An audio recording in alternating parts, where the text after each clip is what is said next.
Thank you for listening to this free audiobook created by Project Gutenberg and Microsoft AI. To learn more about the project, or give feedback on the quality of a recording, please visit aka.ms/audiobook. Calvert of Strathore by Carter Goodloe. 1903. Calvert of Strathore, Chapter 1, The Legation at Paris. There seemed to be some unusual commotion, a suppressed excitement, about the new and stately American legation at Paris on the morning of the 3d of February in the year of grace, but not for France. Her days and years of grace were over. 1789. The handsome mansion at the corner of the Grande Route des Champs-Élysées and the Rue Neuve de Berry, which had lately belonged to Monsieur le Comte de Lavangiac and in which Mr. Jefferson had installed himself as accredited minister to France after the return of Dr. Franklin to America, presented an appearance different from its usual quiet. Across the courtyard, covered with snow fallen during the night, which glittered and sparkled in the brilliant wintry sunshine, grooms and stable-boys hurried between equerries and remises, currying Mr. Jefferson's horses and sponging off Mr. Jefferson's handsome carriage, with which he had provided himself on setting up his establishment as Minister of the Infant Federation of States to the court of the 16th Louis. At the porter's lodge that functionary frequently left his little room, with its brazier of glowing coals, and walked up and down beneath the porte-cochere, flapping his arms vigorously in the biting wintry air, and glancing between the bars of the great outer gate up and down the road as if on the lookout for some person or persons. In the hotel itself, servants moved quickly and quietly about, setting everything in the most perfect order. At one of the windows which gave upon the extensive gardens covered, like all else, with the freshly fallen snow, Mr. Jefferson himself could now and then be seen as he moved restlessly about the small, octagonal room, lined with books and littered with papers, in which he conducted most of his official business. A letter, just finished, lay upon his desk. 'Twas to his daughter in her convent of Panthemont, and full of that good advice which no one ever knew how to give better than he. The letter being folded and dispatched by a servant, Mr. Jefferson was at liberty to indulge his restless mood. This he did, walking up and down with his hands clasped behind his back, as was his fashion, but in spite of the impatience of his manner, a smile, as of some secret contentment, or happy anticipation, played about his lips. At frequent intervals he would station himself at one of the windows which commanded the entrance of the hotel, and, looking anxiously out at the wintry scene, would consult the splendid new watch just made for him, at great cost, by Monsieur Lapine. It was on the stroke of 12 by Monsieur Lapine's watch when Mr. Jefferson, gazing out of the window for the 20th time that morning of February 3d, saw a large traveling berlin turn in at the big grille and draw up under the porte-cochere in front of the porter's lodge. In an instant he was out of the room, down the great stairway, and at the entrance of the rez-de-chaussée, just as the postilion, dismounting, opened the door of the carriage from which emerged a large, handsome man of about 35 or 6, who moved with surprising agility considering the fact that he boasted but one good leg, the other member being merely a wooden stump. He was followed by a younger man, who sprang out and waited respectfully, but eagerly, until Mr. Jefferson had welcomed his companion. "Mr. Morris, my dear sir! Welcome to Paris! Welcome to this little spot of America!" said Mr. Jefferson, shaking the older man cordially by the hand again and again, and drawing him toward the open door. And then passing quickly out upon the step to where the young man still stood looking on at this greeting, Mr. Jefferson laid a hand affectionately on his shoulder and looked into the young eyes. "My dear boy, my dear Calvert!" he exclaimed with emotion. "I cannot tell you how welcome you are, nor how I thank you for obeying my request to come to me." "The kindest command I could have received, sir," replied the young man, much moved by Mr. Jefferson's affectionate words and manner. Turning, and linking an arm in that of each of his guests, Mr. Jefferson led them into the house, followed by the servants carrying their traveling things. "Ah! We will bring back Virginia days in the midst of this turbulent, mad Paris. 'Tis a wild, bad place I have brought you to, Ned," he said, turning to the young gentleman. "But it must all end in good, surely, surely." Mr. Jefferson's happy mood seemed suddenly to cloud over, and he spoke absently, and almost as if reassuring himself. "But come," he added, brightening up, I will not talk of such things before we are fairly in the house. Welcome again, Mr. Morris. Welcome, Mr. Secretary. He turned to Calvert. It seems strange, but most delightful, to have you here. Talking in such fashion, he hurried them up the great stairway as fast as Mr. Morris's wooden leg would permit, and into his private study. Ha! A fire! Said Mr. Morris, sinking down luxuriously in a chair before the blazing logs. I had almost forgot what the sight of one was like, and I was beginning to wish that this. He looked down and tapped his sound leg, laughing a little whimsically. Were wood too. I would have suffered less with the cold. I am sure you must have had a bitter journey from Havre, rejoined Mr. Jefferson. 'Tis the coldest winter France has known for 80 years, the hardest, cruelest winter the poor of this great city, of this great country, can remember. Would to God it were over and the spring here! I should imagine that it had not been any too pleasant even for the rich, said Mr. Morris, shivering slightly. But Mr. Jefferson paid no attention to the sufferings of the rich suggested by Mr. Morris, and only stirred the blazing logs uneasily. At any rate it serves to make our welcome here seem the warmer, sir, said Calvert, from where he stood divesting himself of his many-caped top-coat. Ah! That is spoken like you, Ned! But stand forth, sir! Let me see if you are changed, if 4 years at the College of Princeton have made another fellow of my old Calvert of Strathore. He went over to the young man and drew him into the middle of the room, where the cold, brilliant sunshine struck full on the fine young face. There was no shadow or line upon it. You are much grown, said Mr. Jefferson, thoughtfully. Much taller, but 'tis the same slender, athletic figure, and the eyes and brow and mouth are not changed, thank God. Is there no improvement, sir? Can you note no change for the better? Said Calvert, laughing, and attempting to cover his embarrassment, at the close scrutiny he was undergoing. But I fear not. I fear my college life has left as little impress on my mind as on my body. I shall never be a scholar like you, sir, he added with a sigh. And yet, in spite of your disinclination to study, you have gone through college, and most creditably. Dr. Witherspoon himself has written me of your career. Does that say nothing in your favor? To be sure it does, broke in Mr. Morris, laughing. There is no merit in being a scholar like Mr. Jefferson here, who was born a student. He couldn't have helped being a scholar if he had tried. But for you, Mr. Calvert, who dislike study, to have made yourself stick to the college curriculum for 4 years, I consider a great and meritorious achievement. I agree with you entirely, Mr. Morris, said Mr. Jefferson, joining in the laugh. And as for that, Ned has done more than merely stick to the curriculum of the college. Dr. Witherspoon, in writing me of his progress, was pleased to say many complimentary things of several excursions into verse which he has made. He especially commended his lines on a view of Princeton College, written something after the manner of Mr. Gray's ode on a distant prospect of Eton College. What? Said Mr. Morris. An ode on a view of Princeton College! My dear Mr. Calvert, couldn't a young man of your years find a more inspiring theme than a college building to write upon? Instead of an alma mater, you should have chosen some filia pulchra to make verses to.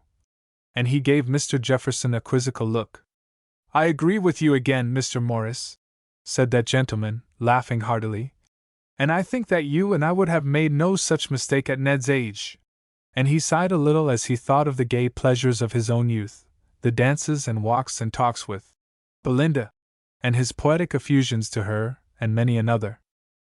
Nor even at our own, objected Mr. Morris. I assure you I feel myself quite capable of composing verses to fair ones yet, Mr. Jefferson.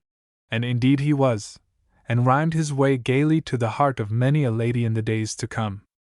As for Calvert, he only smiled at the light banter at his expense, scarcely understanding it, indeed, for as yet he carried a singularly untouched heart about in his healthy young body. Mr. Morris arose. I must be going, he said. I have sent my things on to the Hotel de Richelieu. But Mr. Jefferson pressed him back into his seat. You are my guest for the day, he declared, interrupting him, and must take your first breakfast with Ned and myself here at the legation. I will send you around to the Rue de Richelieu in my carriage later on. I have 1,000 questions to ask you. I must have all the news from America. How fares General Washington, and my friend, James Madison, and pretty Miss Molly Crenshaw? There's a lovely woman for you, Ned, in the bud, 'tis true, but likely to blossom into a perfect rose. There is but one beauty in all Paris to compare with her, I think.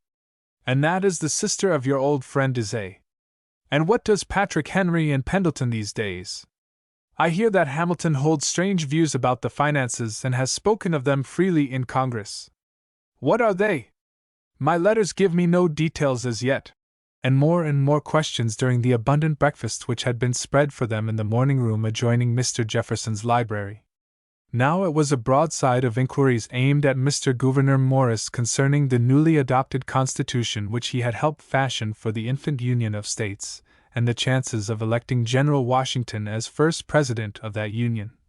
Now it was question after question regarding Dr. Franklin's reception in America on his return from France and release from his arduous duties and the vexatious persecutions to which he had been subjected by his former colleagues, the most outrageous and unprovoked that ever man suffered, and there were endless inquiries about personal friends, about the currency in America, and about the feeling of security and tranquility of the States. The breakfast, generous as it was over long before Mr. Jefferson had tired of his questioning, and they were still sitting around the table talking when a visitor was announced. It was Monsieur le Vicomte de Beaufort, Lafayette's young kinsman and officer in the American War, who came in directly, bowing to Mr. Morris, whom he had known well in America, and embracing Calvert with a friendly fervor that almost 5 years of separation had not diminished.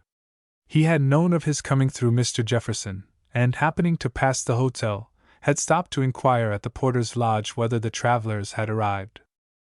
"'Tis 1,000 pities Dizay is not here to welcome you, too, my dear Calvert," he said regretfully. "But he will be back tomorrow with his aunt, the old Duchess, and his sister. He is gone down to Auxerrois, his chateau near Tours, to fetch them. But come! I am all impatience to show you a little of my Paris. We won't wait for Dizay's return to begin, and I am sure Mr. Jefferson and Mr. Morris will excuse you for a few hours.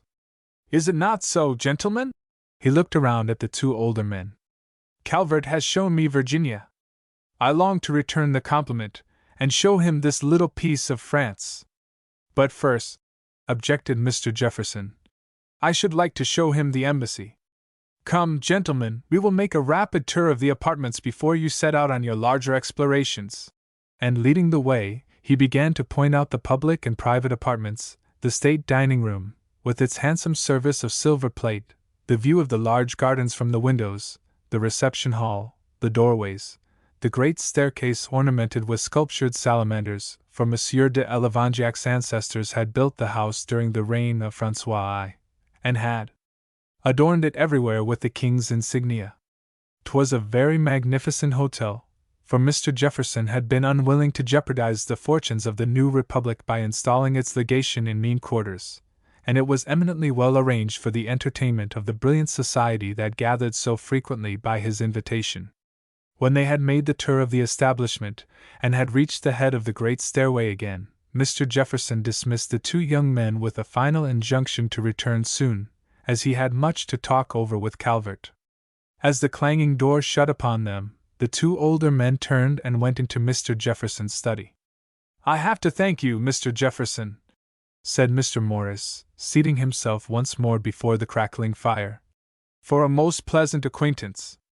I will confess now that when you wrote me suggesting that your new secretary should make the journey to France with me, I was scarcely pleased. 'Tis a long trip to make in the company of one who may not be wholly congenial. But from the moment Mr. Calvert presented himself to me in Philadelphia, on the eve of our sailing, until now, I can truly say I have enjoyed every instant of his companionship. I had heard something of him, much, indeed, from General Washington and Mr. Hamilton, but I was wholly unprepared to find so sincere, so intelligent a young gentleman. There is a strength, a fine reserve about him which appeals greatly to me." "I thank you," said Mr. Jefferson, gratefully. "I love him as though he were my son, and any praise of him is dear to me." Do you wonder that I want him near me? Besides, 'tis imperative that I have a private secretary. Mr. Short, our Secretary of Legation, who is now in Italy traveling for his health, like myself, is overworked. There are 1,000 affairs to be attended to each day, and so little method in our arrangements as yet. Our instructions and remittances from Congress are so irregular, our duties so confounded with mere courtesies, that we make but little progress. Besides which, the state of affairs in this country renders all diplomatic and business relations very slow and uncertain, I might say hazardous. He stopped and looked thoughtfully into the fire. I am sorry to hear that, said Mr. Morris quickly. I came over on business myself. And on business not only for myself, but on behalf of Mr. Robert Morris and of Constable and Company, of New York City. As you probably know, we have made large shipments of tobacco, contracted for by several farmers general, but such has been the delay in delivery and payment after reaching this country that we deemed it absolutely necessary to have someone over here to attend to the matter. At Havre I found affairs irregular and prices low and fluctuating. I was hoping the markets would be steadier and quieter in Paris. I am afraid you will not find it so, replied Mr. Jefferson, shaking his head. I am persuaded that this country is on the eve of some great change, some great upheaval. I see it in the faces of those I meet in the salons of the rich and noble. I see it in the faces of the common people in the streets. Above all, I see it in the faces of the people in the streets. Again he stopped and looked thoughtfully into the blazing fire. Mr. Morris's keen eyes fastened themselves on the finely chiseled face opposite him, aglow with a prophetic light. I would be obliged, he said at length, if you would give me some detailed account of the state of this government and country. I should like to know just where I stand at the distance of 3,000 miles, and with slow and irregular packets as the only means of communication, we in America have but an imperfect and tardy conception of what is going on in this country. He poured out a small glass of cognac from a decanter which stood on a table at his elbow, and settling himself comfortably in his chair, prepared to listen.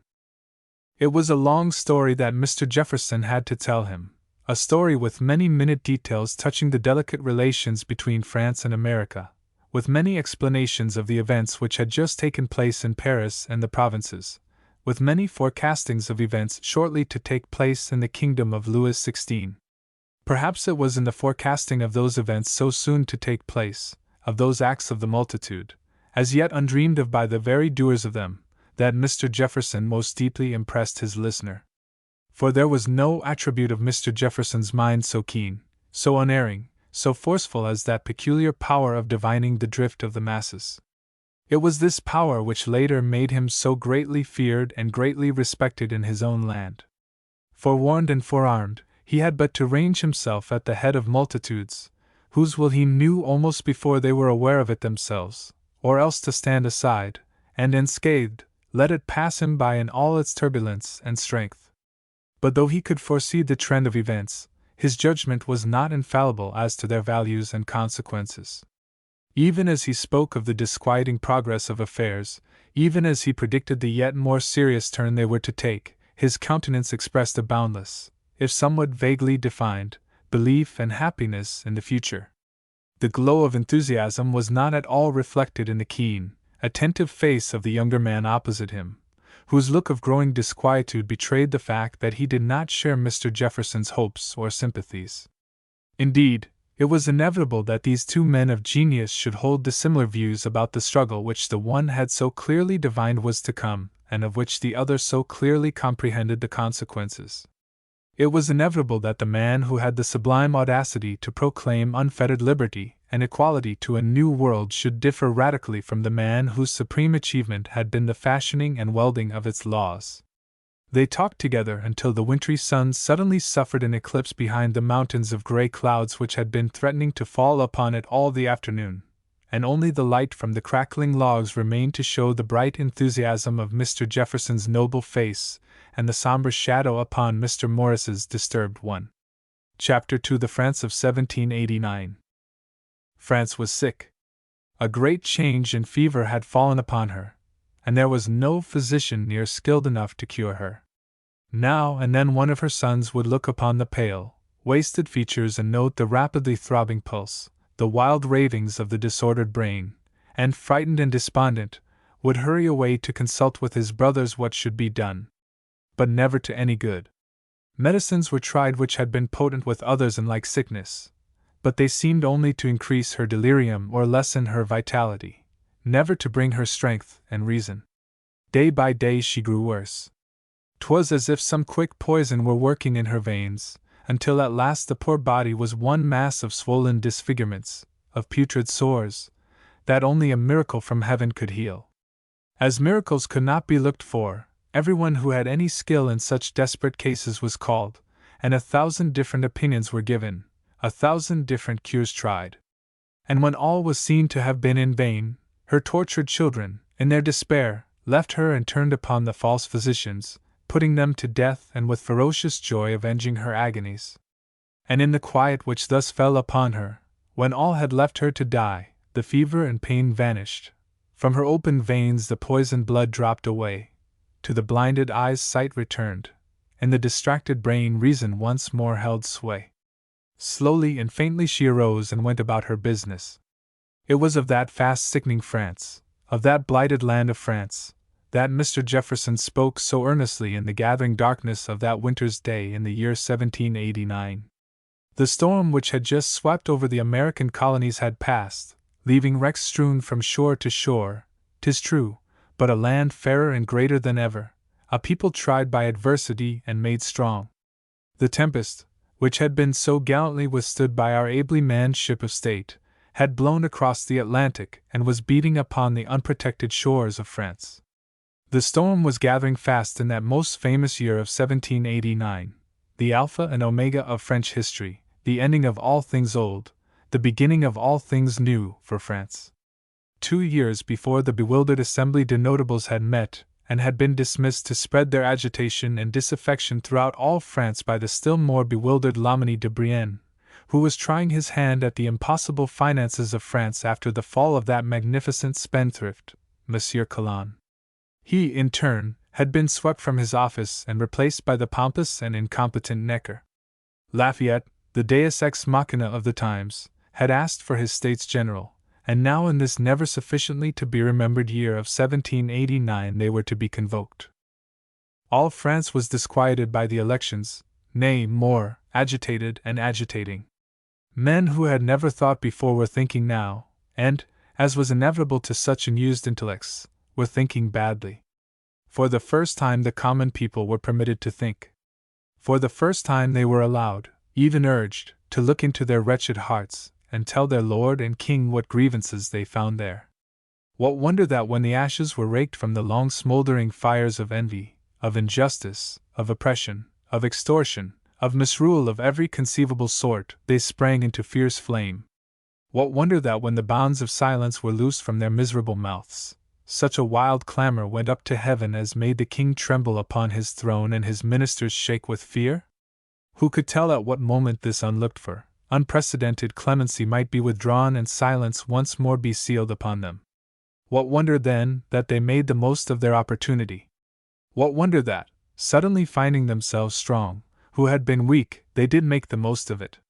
The world seemed topsy-turvy. Strange ideas and theories were being written and talked about. Physical science had been revolutionized. People suddenly discovered that what they had held all their lives to be facts were entire misconceptions of the truth. And if they had been so mistaken about the facts of physical science, might they not be equally mistaken about theology, about law, about politics? Everywhere was doubt and questioning. Revolution was in the air. It was the fashion, and the young French officers returned from the War of Independence in the American colonies found themselves alike the heroes of the common people and of the fashionable world. True to its nature, the nobility played with revolution as it had played with everything from the beginning of time. It played with reform, with suggestions to abandon its privileges, its titles, with the freedom of the newly born press, with the prerogatives of the crown, with the tiers état, with life, liberty, and happiness. It was a dangerous game, and in the danger lay its fascination. Society felt its foundations shake, and the more insecure it felt itself to be, the more feverish seemed its desire to enjoy life to the dregs, to seize upon that fleet-footed pleasure whoever kept ahead of her pursuers.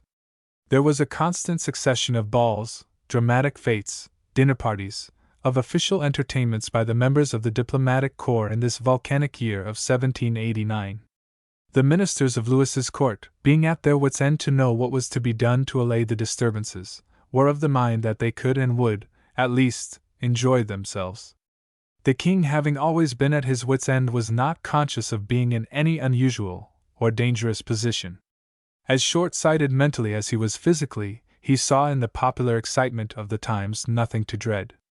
Conscious of his own good intentions toward his people, he saw nothing in their ever-increasing demands but evidences of a spirit of progress which he was the first to applaud. Unmindful of the fact that the most dangerous moment for a bad government is the moment when it meddles with reform, he yielded everything. The nobles, noting with bitterness his concessions to the tiers état, told themselves that the king had abandoned them. The common people, suspicious and bewildered, told themselves that their king was but deceiving them. The king, informed of the hostile attitude of the nobility and the ingratitude of the masses, vacillated between his own generous impulses and the despotic demands of the court party. By the king's weakness, more than by all else, were loosened the foundations of that throne of France, already tottering under its long-accumulated weight of injustice, of mad extravagance, of dissoluteness, of bloody crime. Nature herself seemed to be in league with the discontent of the times. A long drought in the summer, which had made the poor harvests poorer still, was followed by that famous winter of 1789, that winter of merciless, of unexampled cold for France.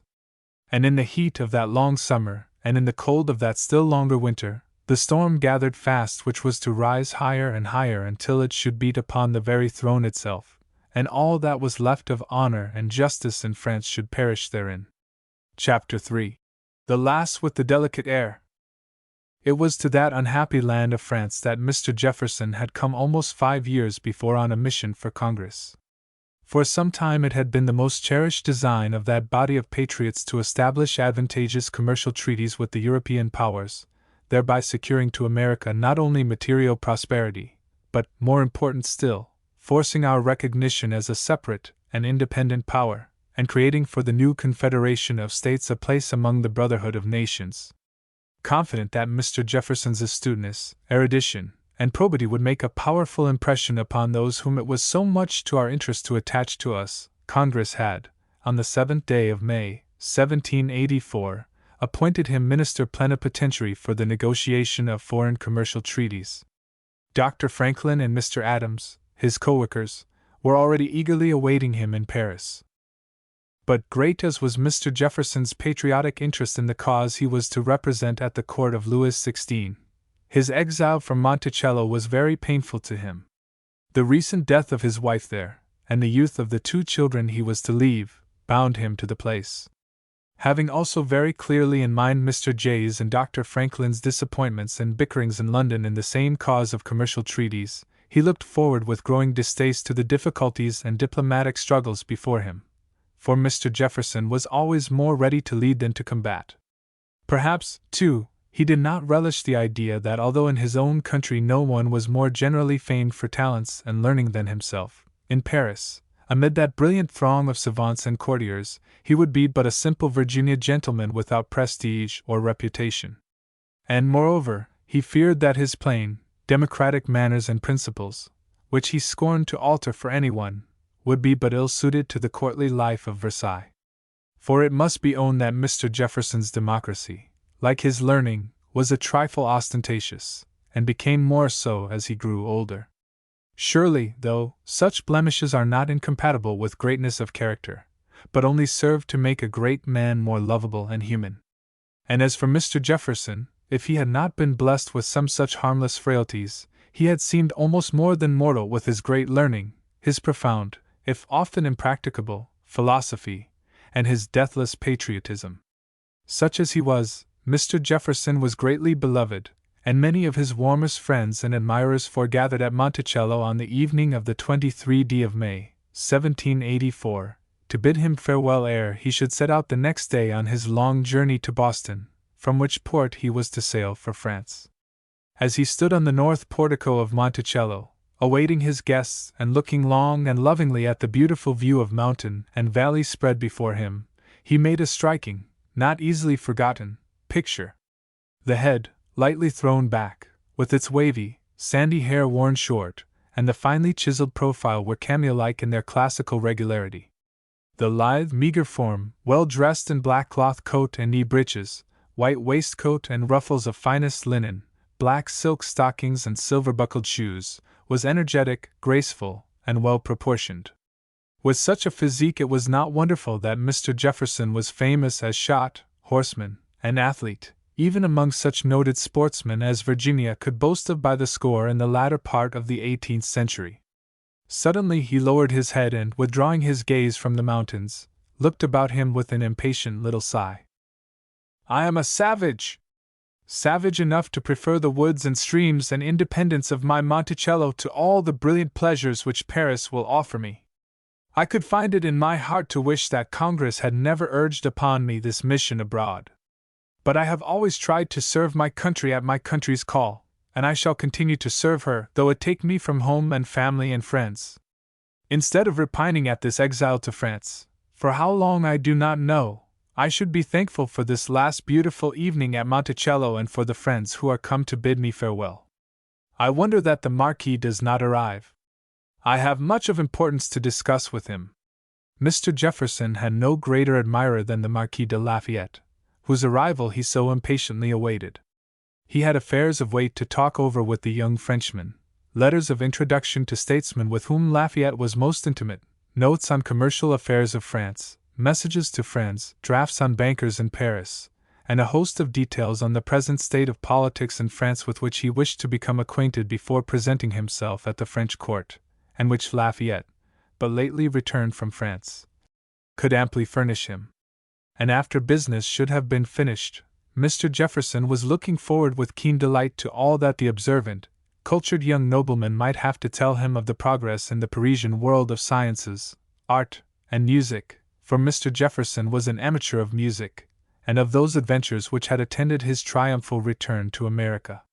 'Twas at General Washington's invitation that Monsieur de Lafayette was revisiting, after only 3 years' absence, the grateful states where he had first, and so gloriously, embarked in the cause of liberty, and the warmth of his welcome at Mount Vernon, where indeed Mr. Jefferson's note, inviting him to Monticello, reached him, would alone have repaid him for the long journey had all other honors been denied him. But his progress through the States had been one triumph, marked by lavish fetes and civic parades, not so magnificent, it is true, as those tendered him on his last visit to our country, but still forming an almost unparalleled tribute of affection and respect from a nation to an individual. Young men of the highest position and family attached themselves to his retinue and rode with him from city to city, leaving him only to be replaced by other friends and enthusiastic admirers. Even as Mr. Jefferson stood upon the portico of Monticello, Monsieur de Lafayette was approaching, with his escort, riding hard and joyfully in the gathering twilight to reach there in time to see his illustrious friend before he should set out for Boston. In the meantime guests were arriving rapidly, horseback or in handsome, high-paneled coaches drawn by 4 horses, such as Colonel Carey of Ampthill boasted, and the negro grooms were busy stabling them. In the house servants were moving about, lighting the fragrant wax candles of myrtleberry and seeing to the comfort of the guests. The narrow stairway could hardly accommodate the rustling, voluminous brocades that swept up and down them above the clicking, high-heeled shoes and dainty, silver-clocked stockings. But there was room for all in the beautiful octagonal hall, 30 feet square, and in the long saloon parlor, the cost of whose inlaid satin and rosewood floor had somewhat scandalized Mr. Jefferson's less wealthy and less artistic neighbors. It were hard indeed to get together a gathering of more beautiful women or more courtly, distinguished gentlemen than was assembled that evening at Monticello. Among the latter were many of those men who had helped to make America what she was, lawgivers, soldiers, tried statesmen who had been of that famous Congress of '75, of which my Lord Chatham, in a burst of uncontrollable enthusiasm, had declared that its members had never been excelled in solidity of reasoning, force of sagacity, and wisdom of conclusion. The Virginia beauties, if less modish and extravagant, as a rule, than the belles of Philadelphia and New York, yielded to none in aristocratic loveliness and grace and dignity of bearing. In the eyes of Mr. Jefferson their very naturalness made them more attractive, and perhaps it was for her sweet freshness and shy beauty that he gave the palm of loveliness to Miss Molly Crenshaw, who had ridden over on a pillion behind her brother from her father's neighboring estate of Edgemoor, attended by young Carter of Redlands, who was never far away from her if he could help it. A less partial judge than Mr. Jefferson, however, would have found it hard to decide that she was more lovely than her dearest friend, the bewitching Miss Peggy Gary, who had driven over early in the day from Amphill with her father, Colonel Archibald Gary. Talking and laughing, the two young girls rustled down the stairs and across the broad hall to the entrance of the saloon parlor, where Mr. Jefferson and his sister, the lovely widow Carr, were standing, greeting their guests. The courtesies which the young ladies swept their host and hostess were marvels of grace and dexterity, and were noted with approval by the young gentlemen who lined the walls or talked to the ladies already foregathered. Some of those same young gentlemen fairly rivaled the ladies in richness of attire, following the elaborate fashions of dress which General Washington had encouraged by his own example. For the most part they were the sons of wealthy farmers and planters, shorn perhaps of some of their pre-revolutionary splendor, but still aristocrats in bearing and feeling, young sporting squires who indulged in cock-fighting and horse-racing, rising lawyers, orators, all bearing the marks of good birth and good breeding. Among the crowd of gaily dressed young gentlemen was one who was especially noticeable. His handsome face wore a rather reckless, petulant expression, which, however, could not conceal a certain brightness and fire of genius that at moments eclipsed the irritable look and rendered his countenance unusually attractive. It was Gilbert Stuart, the young portrait painter, but recently returned from England, where he was famed both as artist and wit.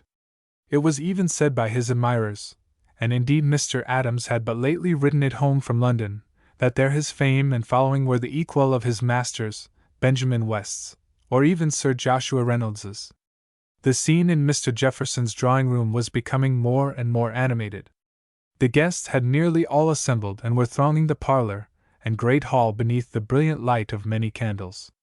From the music gallery overhead the sounds of flute and violin in tentative accord were beginning to be heard. The musicians were some of Mr. Jefferson's slaves who had shown marked ability, and whom he himself had instructed in the art. They had proved themselves apt pupils and could play excellently airs for the minuet and Virginia reel. Mr. Jefferson was never happier than when Monticello was thronged with gay dancers, nor was he an indifferent votary of Terpsichore himself. Indeed, many were the balls and assemblies he attended during his student days in Williamsburg, many the nights he danced away with Belinda and other fair ones. And so when the music for the irresistible Virginia reel struck up, Mr. Jefferson was first on the floor with Miss Molly Crenshaw. They were quickly followed by other couples, until the opposite lines of dancers extended halfway down the sides of the long drawing-room. Up and down they went to the gay music, under the bright light, misty with powder shaken from flying curls. Suddenly, as Mr. Stuart was advancing with outstretched hands to swing Miss Gary, there was a blare of horns and a chorus of hellos from without, mingled with the sound of horses galloping up the avenue. The dancers ceased their courtesying and stately step, the music stopped, and Mr. Jefferson hurried to the portico in time to greet the young Marquis de Lafayette and his escort as they flung themselves off their hot mounts.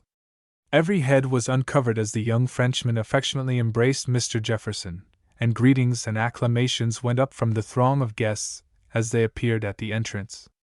'Twas not wonderful that Mr. Jefferson, like General Washington, Colonel Hamilton, General Greene, and so many others of our distinguished patriots, was captivated by this young nobleman, and could the jealous ones who asserted that they were dazzled by his rank and awed and flattered into giving him more than he merited but have seen him in the first flush of his glory and young manhood, they, too, would have found his charm irresistible. Indeed, to Mr. Jefferson he was always the hero, the man of genius and spotless patriotism, though many, in after years, grew to distrust his powers and motives.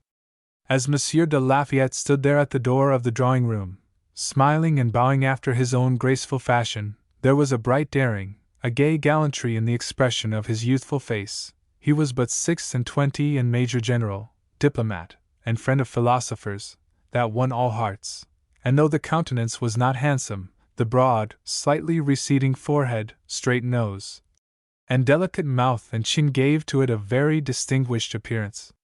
The three-cornered continental hat which he swept to the ground before the ladies disclosed a flaming red head, the hair slightly powdered and tied back with a black ribbon. His tall figure, he was of equal height with Mr. Jefferson, who was over 6 feet, was enveloped in a light riding coat with short capes over the shoulders, which, when he threw it off, disclosed to view the uniform of a Major General of Continental Dragoons. Just behind him stood 2 of his suite, his young kinsmen, the devil-may-care Vicomte de Beaufort, and the Vicomte d'Azay, a brave young French officer who had served with Beaufort under Rochambeau and had been present before Yorktown. Mr. Jefferson advanced to the center of the room with his guests. "My friends," he said, "this is one of the proudest and happiest moments of my life. Monticello shelters for the first time America's illustrious ally and devoted soldier, the Marquis de Lafayette, and his fellow countrymen and officers, Messrs. les Vicomtes de Beaufort and d'Azay. I salute them for you."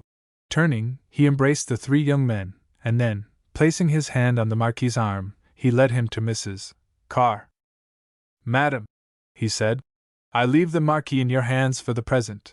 He went back to the 2 young officers, and taking them each by an arm he led them about the room, introducing them to many of the company. Finally, leaving them to the tender mercies of Miss Crenshaw and Miss Peggy Gary, he returned once more to look after the rest of Monsieur de Lafayette's escort.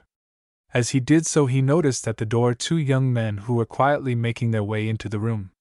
The elder, who might have been 26 or 7, was dark, with brilliant eyes and an alert, almost restless manner, while the younger, who was scarcely more than a boy, not over 19, was fair, with deep blue eyes, reflective and calm, and a quiet dignity and strength of manner that in some fashion was not unsuited to his youth. Both were slender, well built, and rather under than over middle height. Mr. Jefferson hastened to them, and shook hands warmly with the elder gentleman. "My dear Colonel Hamilton, this is an unexpected pleasure and honor. Welcome to Monticello!" And then turning to the youth and laying a hand affectionately on his shoulder, he cried gaily, "My dear Ned, when did you come and why have I not seen you before?" "Sir," replied the young man, respectfully, "we have but just arrived in Monsieur de Lafayette's company, and feeling myself at home, I stayed without a few moments to give some orders about the stabling of the horses. Colonel Hamilton was kind enough to remain with me. Will you pardon our delay in assurance? My dear boy, as you well know, I am only too happy to have you look upon Monticello as your other home, and every servant and horse upon the place is at your disposal. But how did you 2 happen to fall in with the Marquis? Both Colonel Hamilton and myself were passing a few days at Mount Vernon by invitation of General Washington, when news that the Marquis was coming reached him. The General insisted that we should remain to see Monsieur de Lafayette, so we were still at Mount Vernon when your note asking his attendance here was received by him. Sure of my old welcome at Monticello, I determined to accompany him on his journey.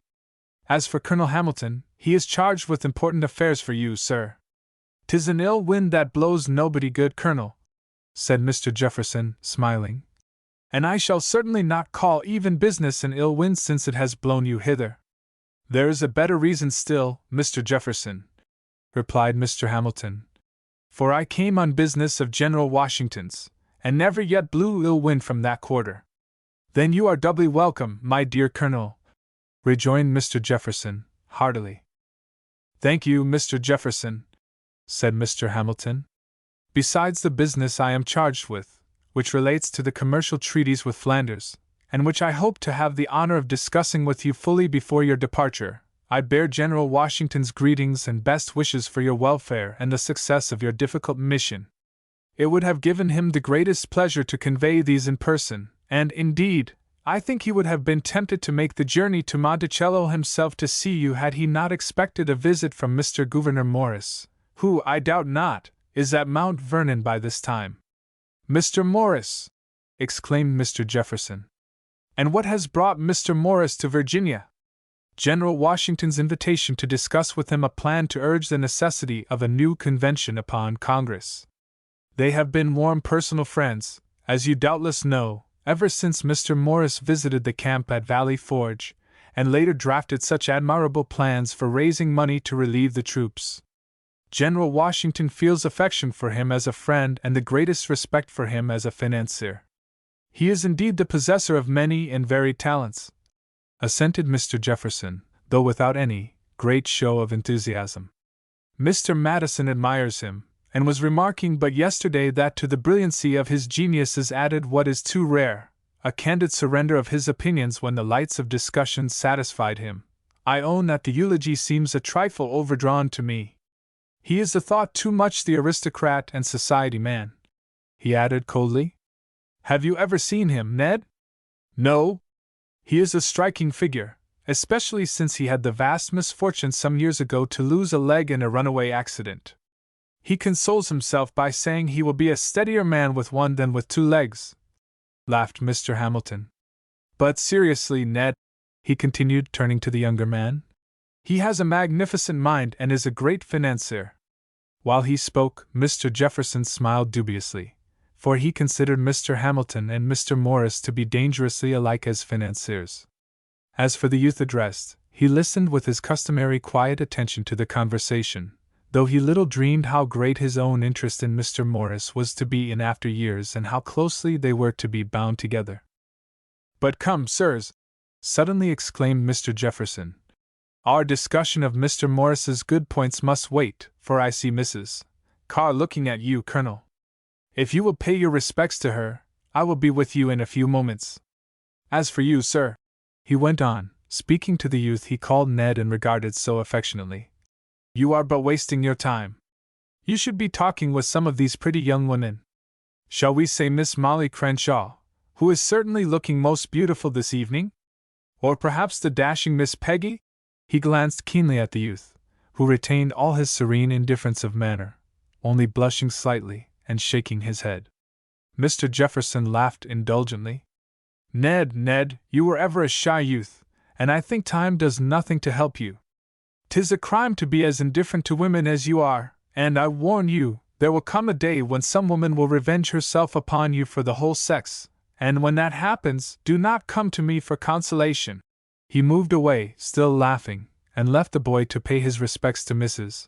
Carr, with whom he was a great favorite, as he was with all who knew him well. But he never had a large circle of friends. There were but few who ever really understood and thoroughly appreciated that noble character. It is the compensation of such natures that they are self-sufficing and are as indifferent of such recognition as they are superior to it. As Mr. Jefferson passed down the room, he was stopped by Mr. Gilbert Stuart, who touched him on the arm. Mr. Jefferson, he exclaimed in eager tones, take pity on an exile just returned and tell me who your young friend is. I had thought Mr. Hamilton's one of the finest faces I had ever seen until I set eyes on this young gentleman with him. And indeed, I think they resemble one another vastly. Has our young West Indian at last found a relative? I hear he is but indifferently provided with that commodity. No? Well, I protest his young friend has the most charming countenance I have ever seen since I painted Mr. Grant in London. Which portrait, Mr. Stuart, I hear is a masterpiece and has added enormously to your reputation. Mr. Stuart bowed low at the compliment, well pleased that Mr. Jefferson should have heard so favorably of that wonderful picture of his which had set all London gossiping and had caused Mr. Benjamin West and Sir Joshua Reynolds, so 'twas said, some pangs of envy. As for myself, however, went on Mr. Jefferson, I can scarcely credit that it is a greater piece of work than the portrait of General Washington which you have executed for the Marquis of Lansdowne at Mr. William Bingham's request. I cannot express to you how greatly the replica of that picture pleases me. Its arrival here has been kept a profound secret from all save my sister, but I am getting as impatient as a child to show it to my guests, and can scarcely wait for the supper hour to arrive. I sincerely hope, sir, both as an artist and a friend, that the surprise you have planned will not turn into a disappointment.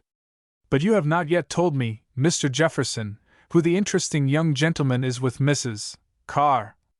That, said Mr. Jefferson, looking kindly toward the youth beside his sister, is young Calvert of Strathore, and a finer young gentleman does not live in Virginia, no, nor in any other state of this country. he added warmly. He is of the famous Baltimore family, a direct descendant of Leonard Calvert, cadet brother of the second Lord Baltimore, and is the bearer of my Lord Baltimore's name, Cecil Calvert, to which has been prefixed Edward, for his father. The family came to this country in 1644, I believe, and for several generations lived in the colony of Maryland, and have always been people of position and wealth. Ned's father, however, had a serious disagreement with his family, because of his marriage with a lovely young Quakeress of Philadelphia, and finally broke off entirely from his people, renouncing even the long-cherished Catholic faith, and came to Virginia when their only child was about 2 years old. Mr. Calvert built a spacious, comfortable residence on the banks of the Potomac not far from Mr. Washington's residence, calling it Strathore, after the older Maryland place. "What a head!" murmured Mr. Stuart, looking at the young man. "What sincerity and quiet strength! But continue, I beg of you."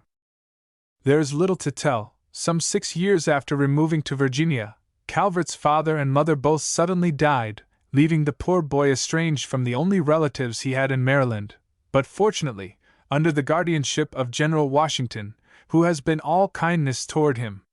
Madam Washington would have taken him to Mount Vernon had it not been for the father's wish that he should grow up on his own estate, alone save for the excellent tutors with whom he has always been provided. But he has ever been warmly welcomed at Mount Vernon on long visits there, and both General and Madam Washington have become greatly attached to him. It was through them I first knew and liked him, and he has passed many, I hope not unhappy, weeks at Monticello with me since. 'Tis that curious and melancholy resemblance in their fate, both orphaned and solitary, which, I fancy, had much to do with the firm friendship that has sprung up between Colonel Hamilton and Calvert. But though in appearance and circumstance they resemble each other, in mental characteristics they are opposites. Calvert has none of Hamilton's brilliancy of intellect and vividness of imagination. For whatever their bitter disagreements were later, Mr. Jefferson, then and for many years afterward, was always ready to acknowledge and admire Hamilton's superb genius. But he is of a profound logical order of intelligence. He has good judgment and discretion, indomitable will-power, and a nobility of aim and faithfulness of purpose that are as rare as they are admirable. I can conceive of no circumstances in which he might be placed where his reliability and firmness would prove inadequate to the occasion. His face bears out what you tell me of him, Mr. Jefferson, assented the young artist, who was regarding Calvert with increasing interest. 'Tis a fine countenance, and I shall not be happy until I have transferred it to canvas. I shall have to beg a few sittings of Calvert of Strathore. Mr. Jefferson smiled. I am afraid, Mr. Stuart, that you will find it difficult to persuade Ned that he has a fine countenance. He is the soul of modesty as he is the soul of truth and honor. He stopped and looked affectionately at young Calvert, who was still beside Madame Carr, unconscious of the close scrutiny he was undergoing. I hardly know how to describe him to you, continued Mr. Jefferson, meditatively. His is a noble and lovable character. I never look at him, but these lines from Horace come to my mind: Quam desiderio sit puter aut modus tam cari capitis. I can only say that had I been blessed with a son, and he sighed as he spoke, I would have wished him to be like Edward Calvert, and believe me, 'tis not partiality that makes me speak of him in such fashion. General Washington and Colonel Hamilton and Monsieur de Lafayette, under whom he served at Yorktown, hold him as I do. Gentle and tractable as he is, the lad has plenty of spirit, and ran away from the College of New Jersey in 1780, where he had been matriculated but 2 months, and presenting himself to his guardian and friend, General Washington, begged to be permitted to fight for his country. He was scarce 15, and Dr. Witherspoon, whom, as you doubtless know, our good friend Henry Lawrence persuaded to leave Edinburgh to take charge of the college at Princeton, violently opposed his abandoning his studies, but the young man was determined, and was finally commissioned as an aide to General Lafayette. He was of particular service to both Lafayette and Rochambeau, as he understands and speaks the French language excellently, having studied it since childhood and speaking much with a French tutor whom he had for some years. He is to return to the College of Princeton in the fall of this year, and finish his studies. For though he will be 19 years of age when he enters, Yet such is his determination to get the college education which his service to his country interrupted, that he is resolved to recommence now at the age when most youths have finished their studies. And if at the end of his college course my duties still detain me abroad, 'tis my intention and dearest wish to have him come out to me, and I promise you he will make me as efficient a secretary as ever Hamilton made General Washington. All that you tell me only increases my interest in the young gentleman, Mr. Jefferson, said Stuart, and I am more determined than ever to have him sit for me. I can see the picture, he went on eagerly. The fine, youthful brow and wavy hair drawn loosely back and slightly powdered, the blue eyes, aquiline nose, and firm mouth. The chin is a trifle delicate but the jaw is square. He was speaking half to himself, noting in artist fashion the salient points of a countenance at once attractive and handsome, not so much by reason of beautiful features as because of the expression which was at once youthful, serene, and noble. All these points were afterward portrayed by Mr. Stuart, though it was not until many years later that the picture was executed, Mr. Stuart being recalled almost immediately to London, where, indeed, Calvert finally sat to him.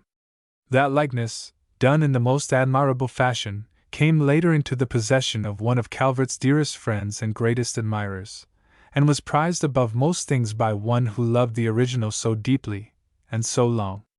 And he has other attractions, said Mr. Jefferson, after a long pause, during which the two gentlemen regarded young Calvert, the artist absorbed in plans for his picture, Mr. Jefferson in affectionate thoughts of the young man so dear to his heart. He has one of the clearest, freshest voices that you ever heard, Mr. Stuart, a voice that matches his face and makes one believe in youth and happiness and truth. Why should he not sing for us? He exclaimed. The dancing has ceased, I see. Come, I will ask him. Followed by Mr. Stuart, he went over to young Calvert, who was still standing sentinel beside Madame Carr, and clapped him affectionately on the shoulder. Ned, we demand a song. Come, no refusal, sir, he exclaimed. I shall send Caesar for my Amati, and you must sing us something. Shall it be the lass with the delicate air? That is my favorite, I think. 'Tis, as you know, Mr. Stuart, by the late Dr. Arne, the prince of songwriters. Here, boy, he said, turning to one of the small darkies standing about to snuff the candles. Tell Caesar to bring me Pet. For it was thus he called his violin, which had been saved by Caesar's devotion and bravery when all else at Elk Hill was destroyed by order of my Lord Cornwallis. While this was going forward, Calvert stood by silent, outwardly calm and unruffled, inwardly much perturbed. It was his pleasure and habit to sing for Mr. Jefferson or for General and Madam Washington, but it was something of an ordeal to sing before an audience. That quiet heroism, though, which was part of his character, and which made him accept tranquilly everything, from the most trifling inconvenience to the greatest trials, kept him from raising any objection. As Mr. Jefferson drew his bow across his violin, the company fell away from the center of the room, leaving a clear space. Stepping forward, he leaned over his beloved Amati and played the opening bars of Dr. Arne's famous ballad, with its liquid phrases and quaint intervals of melody.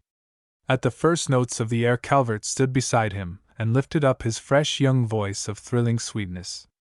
It was one of those naturally beautiful voices, which at this time and for many years longer had a charm that none could resist, and which helped, among other things, to earn for him the everlasting jealousy of that remarkable and versatile scoundrel, Monsieur le Baron de Estiaulaire.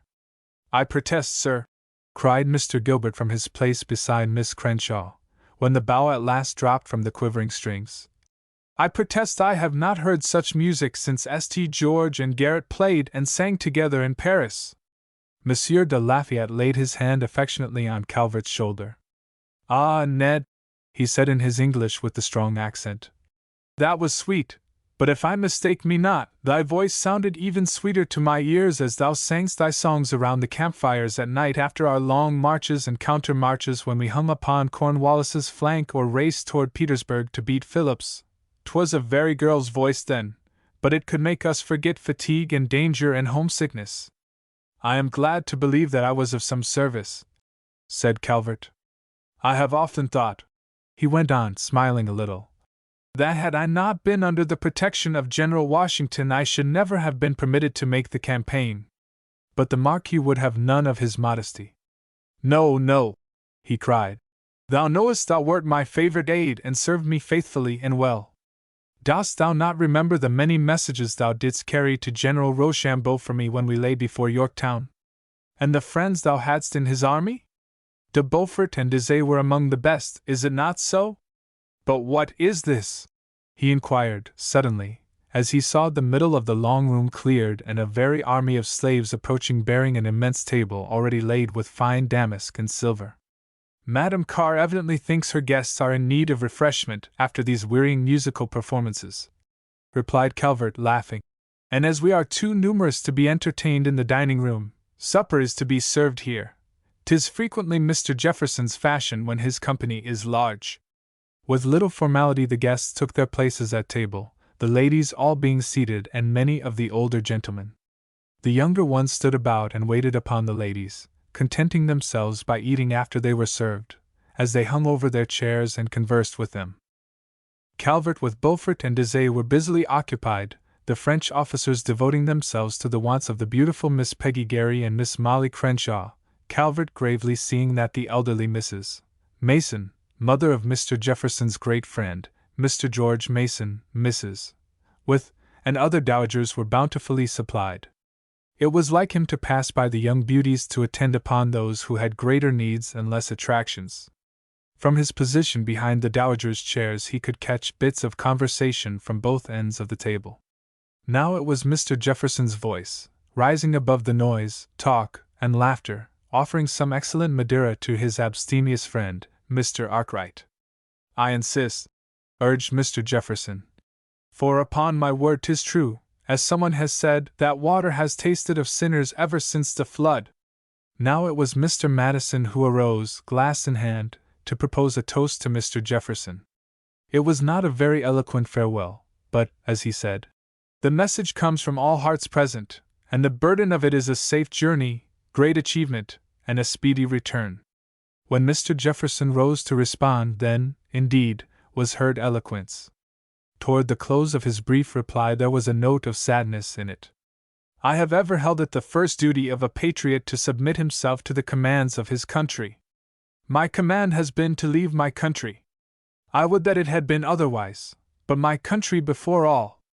And should I be able to serve her in ever so little by going, no separation from all I love best, no loss of ease and quiet pleasures, will be too costly for me not to bear with resignation, nay, even with cheerfulness.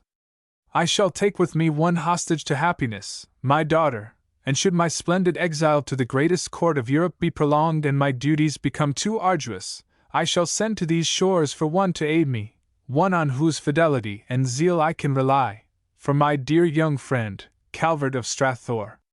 At this unexpected announcement Calvert started with surprise and pleasure, having heard nothing of Mr. Jefferson's intention. But why should I speak of my exile? Continued Mr. Jefferson. Shall I not be among friends? And he looked with affectionate regard toward the three young Frenchmen. Shall I not be among friends, the truest and noblest that any country or any individual can boast? Your looks bespeak your answer. Friends, I ask you to drink to Monsieur le Marquis de Lafayette and to Messrs. de Beaufort and Dizay. Amid the enthusiastic applause which followed, Lafayette was seen to rise and lift his hand for silence. Since the first day we set foot upon this great country, he said, we have received naught but kindness, aid, honors. How shall we thank you for that in a few words? We cannot, but we can make you a promise for our king, our country, and ourselves. 'Tis this. Mr. Jefferson shall find a welcome and a home in France such as we have found here, an admiration, a respect, a love such as we cannot command. And should Mr. Calvert come also, he shall be as a brother to us. I drink to our happy reunion in France. So you will come to France too, Ned? Cried Dizay to Calvert. I shall claim you as my guest and take you down to our chateau of Azuleroy and show you to my sister Adrienne as a great American savage. You will be blessed if she looks at you out of mere curiosity, if for naught else, murmured Beaufort at Calvert's ear. For she is the prettiest little nun in all France. Show Calvert thy locket, Henri. Somewhat reluctantly Désiré pulled forth a small ivory miniature in a gold case, and holding it well within the hollow of his hand, so that others might not see, he laid it before Calvert. "Is she not a beauty?" demanded Beaufort eagerly. "More beautiful, I think, than the lovely Miss Shippen of Philadelphia, or Miss Bingham, or any of your famous beauties, Calvert." It was indeed a beautiful face that Calvert gazed upon, a slender, oval face with violet eyes, shadowed by long, thick lashes, a straight nose with slightly distended nostrils, which, with the curling lips, gave a look of haughtiness to the countenance in spite of its youthfulness. A cloud of dusky hair framed the face, which, altogether, was still extremely immature and, as Calvert thought, capable of developing into noble loveliness or hardening into unpleasing though striking beauty. Beaufort still hung over Calvert's shoulder. "She is the lass with the delicate air whom you but just now sang of, Calvert," he said, laughing softly. "I wonder who will ever be lucky enough to find a way to win this maid." As Calvert stood gazing in silent admiration at the miniature and but half listening to Beaufort's wild talk, Mr. Jefferson suddenly rose in his place. "One more toast," he said in a loud voice. "A toast without which we cannot disperse. Ned, I call on you, who are his young favorite, for a toast to General Washington." There was a burst of applause at the name, and then Calvert rose. He was a gallant young figure as he stood there, his wine-glass uplifted and a serious expression on his boyish face. "To the one," he cried, after an instant's hesitation, "whom we hold in our hearts to be the bravest of soldiers, the purest of patriots, and the wisest of men, General Washington." As he spoke the last words, Mr. Jefferson drew aside a heavy curtain which had hung across the wall behind his chair, and as the velvet fell apart, a replica of the famous portrait of General Washington, which Mr. Stuart had but lately painted for the Marquis of Lansdowne, was revealed to the surprised and delighted guests. Amid a burst of patriotic enthusiasm, everyone arose and, with glass upheld, saluted the great hero, and then, and for the last time for many years, the Sage of Monticello. Chapter 4 At the Palais Royal. It was in pursuance of his favorite plan to make Calvert his secretary, should he be appointed minister to the court of Louis XVI, that Mr. Jefferson wrote to the young man 4 years later, inviting him to come to France. This invitation was eagerly accepted, and it was thus that Mr. Calvert found himself in company with Beaufort at the American legation in Paris on that February evening in the year 1789. When the great doors of the legation had shut upon the two young men, they found themselves under the marquise where Beaufort's sleigh, a very elaborate and fantastic affair, awaited them. Covering themselves with the warm furs, they set off at a furious pace down the Champs-Élysées to the Place Louis XV. It was both surprising and alarming to Calvert to note with what reckless rapidity Beaufort drove through the crowded boulevard, where pedestrians mingled perforce with carriages, sleighs, and chairs, there being no foot pavements, and with what smiling indifference he watched their efforts to get out of his horse's way. "'Tis insufferable, my dear Calvert," he said, when his progress was stopped entirely by a crowd of people, who poured out of a small street abutting upon the boulevard. "'Tis insufferable that this rabble cannot make way for a gentleman's carriage." "I should think the rabble would find it insufferable that a gentleman's carriage should be driven so recklessly in this crowded thoroughfare, my dear Beaufort," returned Calvert, quietly, looking intently at that same rabble as it edged and shuffled and slipped its way along into the great street. At Calvert's remark, the young Frenchman shrugged his shoulders and shook his reins over his impatient horses until the chime of silver bells around their necks rang again. "As usual, in revolt against the powers that be," he laughed. Calvert leaned forward. "What is it?" he said. "There seems to be some commotion. They are carrying something." 'Twas as he had said. In the crowd of poor-looking people was a still closer knot of men, evidently carrying some heavy object. "Tu si tu mon ami," said Calvert, touching a man on the shoulder who had been pushed close to the sleigh. The man addressed looked around. He was poorly and thinly clothed, with only a ragged muffler knotted about his throat to keep off the stinging cold. From under his great shaggy eyebrows a pair of wild, sunken eyes gleamed ferociously, but there was a smile upon his lips. "'Tis nothing, monsieur," he said nonchalantly.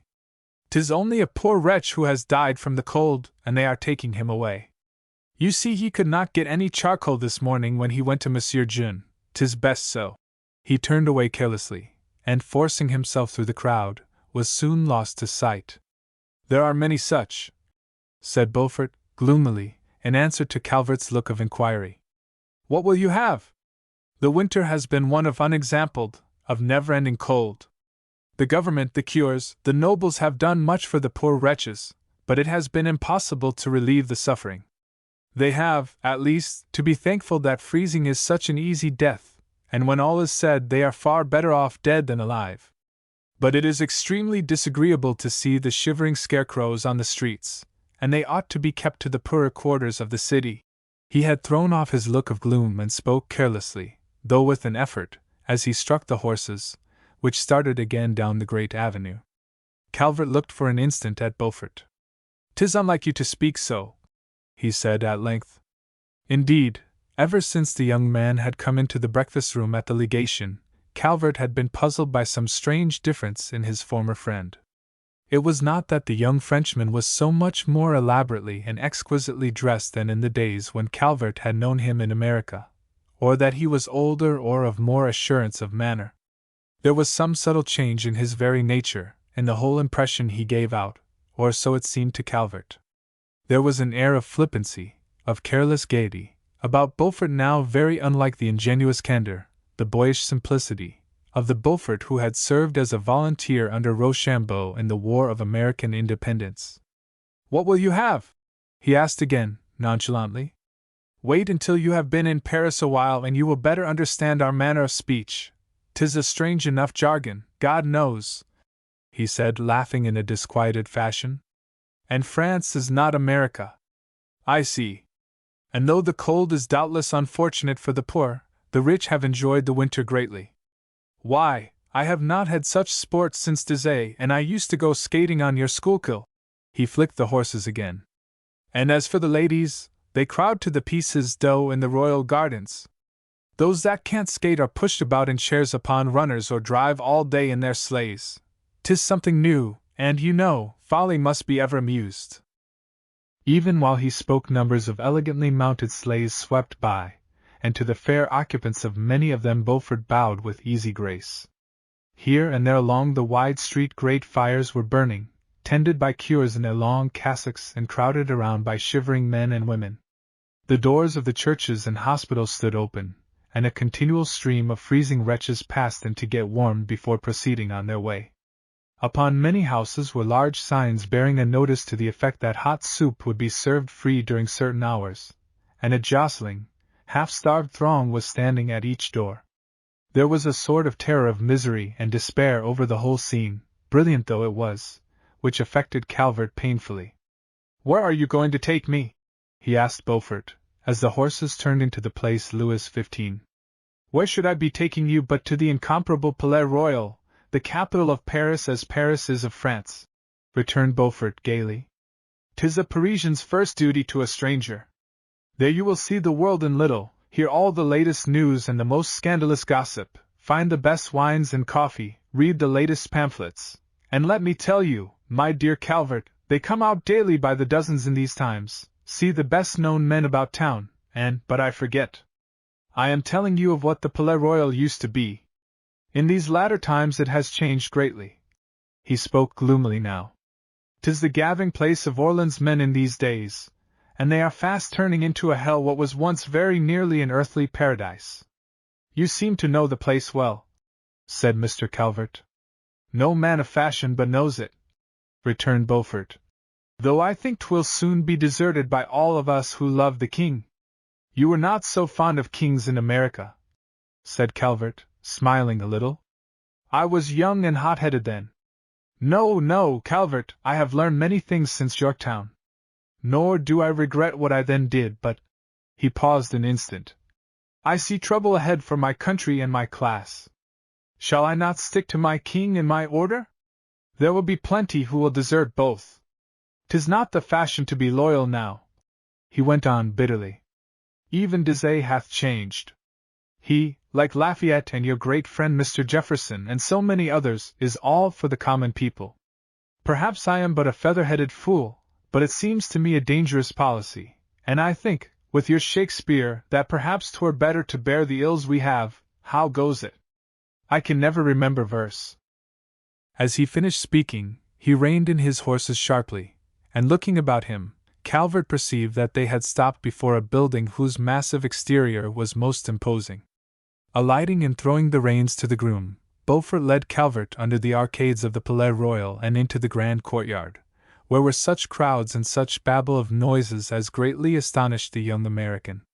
Shops lined the sides of the vast building, shops of every variety, filled with every kind of luxury known to that luxurious age, cafes whose reputation had spread throughout Europe, swarming with people, all seemingly under the influence of some strange agitation, bookstalls teeming with brand-new publications and crowded with eager buyers, marionette shows, theaters, dancing halls, all were there. Boys, bearing trays slung about their shoulders by leathern straps and heaped with little trick toys, moved continually among the throngs, hawking their wares and explaining the operation of them. Streams of people passed continually through the velvet curtains hung before Hercules' shop to see his marvelous waxworks within. Opposite this popular resort was the Theatre de Seraphim, famed for its ombres chinoises, and liberally patronized by the frequenters of the Palais Royal. A little farther along under the arcades was the stall where Mademoiselle Lapierre, the Prussian giantess, could be seen for a silver piece. Next to this place of amusement was a small salon containing a mechanical billiard table, over which a billiard ball, when adroitly struck, would roll, touching the door of a little gilded chateau and causing the images of celebrated personages to appear at each of the windows, to the huge delight of the easily amused crowds. Cold as the afternoon was, the press of people was tremendous, and besides the numbers bent on amusement, throngs of men stood about under the wind-swept arcades, talking excitedly, some with frightened, furtive face and air, others boldly and recklessly. As they passed along, Calvert noted with surprise that Beaufort seemed to have but few acquaintances among the crowds of gesticulating, excited men, and that the look of disquiet upon his face was intensifying each moment. When they reached the Café de l'École, the storm burst. "'Tis an infernal shame," he said angrily, sinking into a chair at a small table, and pointing Calvert to the one opposite him. "'Tis an infernal shame that this pleasure palace should be made the hotbed of political intrigue, that these brawling, demented demagogues should be allowed to rant and rave here to an excited mob, that these disloyal, seditious pamphlets should be distributed and read and discussed beneath the windows of the king's own cousin. The king must be mad to permit this folly, which increases daily. Where will it end?" He looked at Calvert, and clapped his hands together. A waiter came running up. "What will you have, Calvert? Some of the best cognac and coffee?" he asked. "There is no better to be found in all France than here." "'Twill suit me excellently," said Calvert absently, thinking more of what Beaufort had told him of the tendencies of the times than of the coffee and cognac of the Café de l'École. As he spoke, the man, who had stood by passively awaiting his orders, suddenly started and looked at the young American attentively. "But pardon, messrs," he stammered. "Is it possible that I see Monsieur Calvert at Paris?"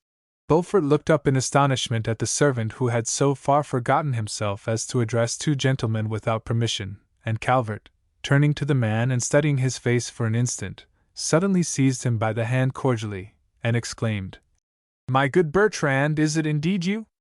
Ah, monsieur, what happiness! I had never thought to see monsieur again." "Then you were destined to be greatly mistaken, Bertrand," returned Calvert, laughing, "for you are likely to see me often. I am to be here in Paris for an indefinite length of time, and as Monsieur de Beaufort tells me that the Café de l'École surpasses all others, I shall be here very frequently. And now," broke in Beaufort, addressing the man, who still stood beaming with delight and surprise upon Calvert, "go and get us our coffee and cognac." The man departed hastily, and Beaufort turned to Calvert. "Allow me to congratulate you upon finding an acquaintance in Paris so soon. May I ask who the gentleman is?" "The gentleman was once a private in a company under Monsieur de Lafayette's orders before Yorktown, and is my very good friend," says Calvert, quietly, ignoring Beaufort's somewhat disdainful raillery. What he did not tell Beaufort was that Private Bertrand owed his life and much material aid to himself, and that the man was profoundly devoted and grateful.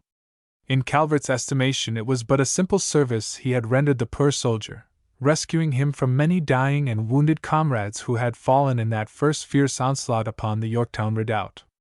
He had directed the surgeon to dress the man's wounds. He had been knocked on the head with a musket, and had eased the poor wretch's mind greatly by speaking to him in his own tongue, for most of the French soldiery under Rochambeau and Lafayette knew not a word of English.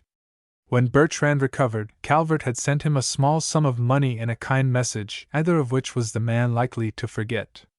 Never, in the whole course of his pinched, oppressed young life in France, had kindness and consideration been shown him from those above him.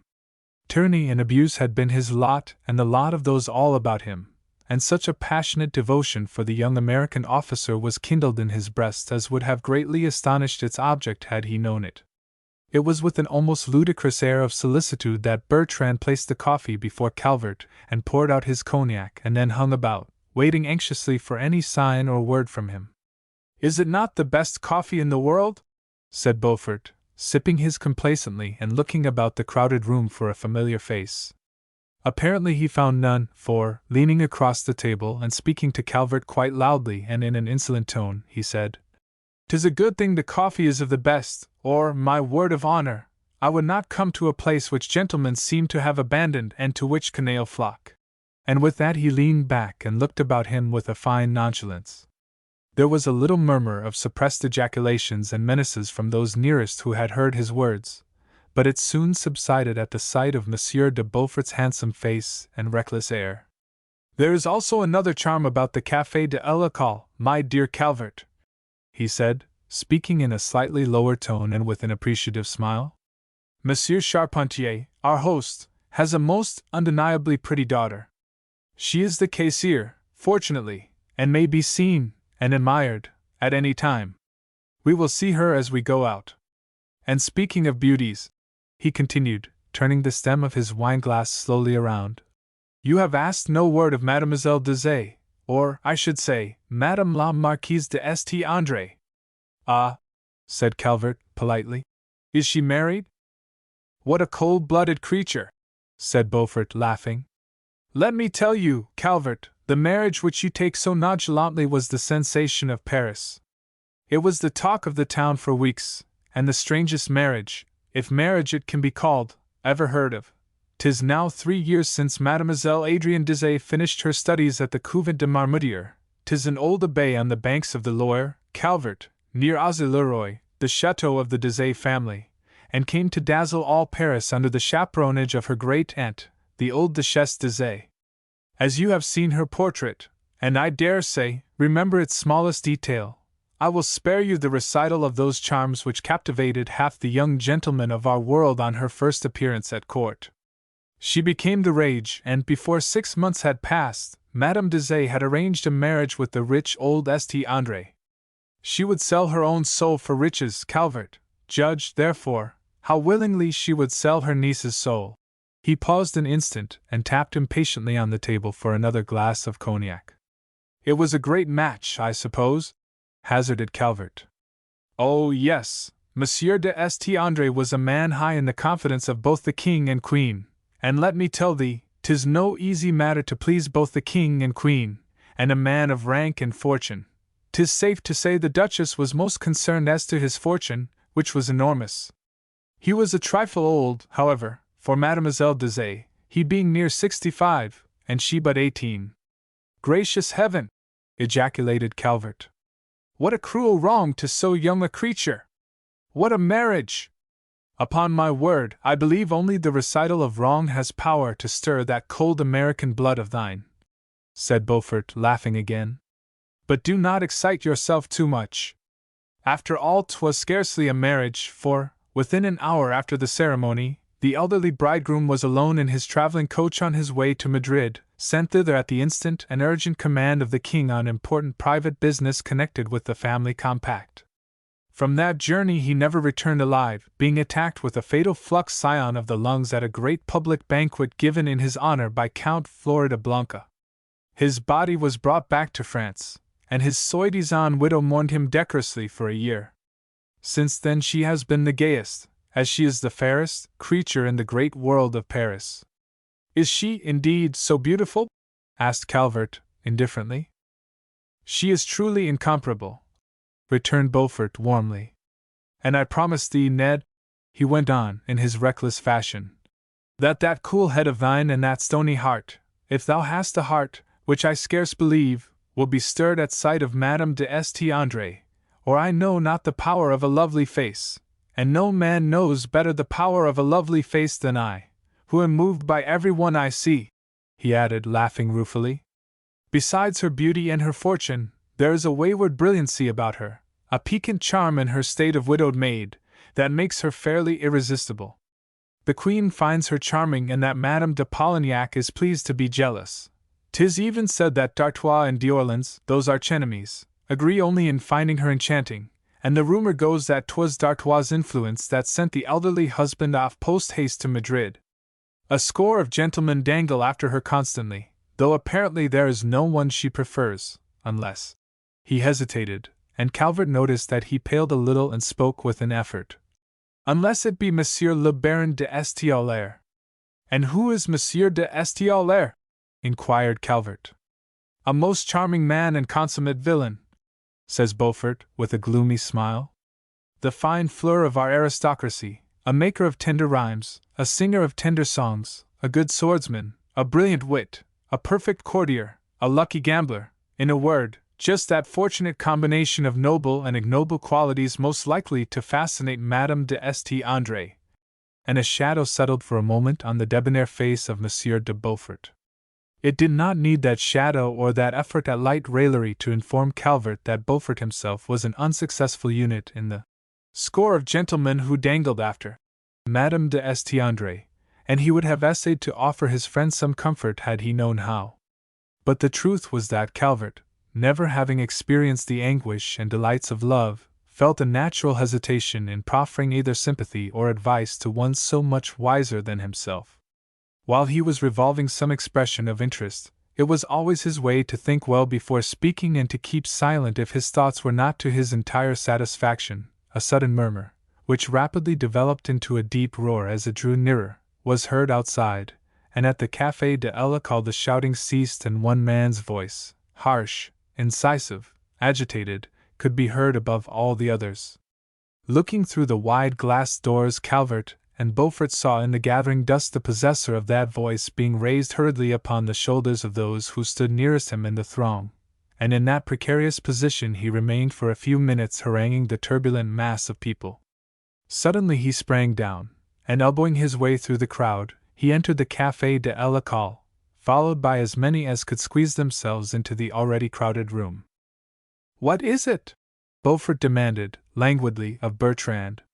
The man, by tiptoeing, was trying to see over the heads of the smokers and drinkers, who had risen to their feet and were applauding the orator who had just entered. "It is Monsieur Danton who is come in. He is making his way to the caisse, doubtless to speak with Madame, his wife.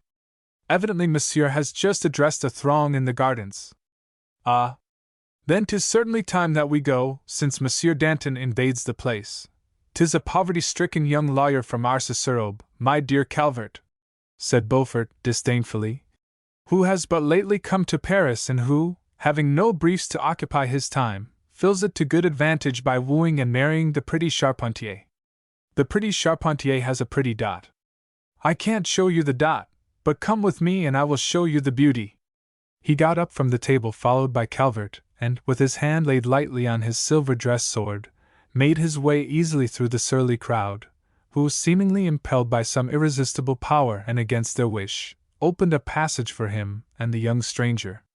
As they drew near the comptoir, Calvert perceived for the first time, leaning against it, the man who had created such an excitement by his words and sudden entrance. He was a big, burly figure, with a head and face that had something of the bull in them.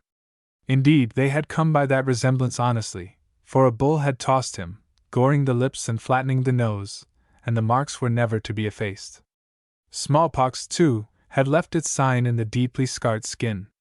Only the eyes remained to show one what might have been the original beauty of the face. They shone, brilliant and keen, from beneath great tufted eyebrows, above which waved a very lion's mane of rough, dark hair. A face to be remembered, this Monsieur Danton's, said Calvert to himself. And indeed it was. Years afterward, when he saw it again and for the last time, every detail of that rugged countenance was as fresh in his memory as it was at that moment in the Café de l'École.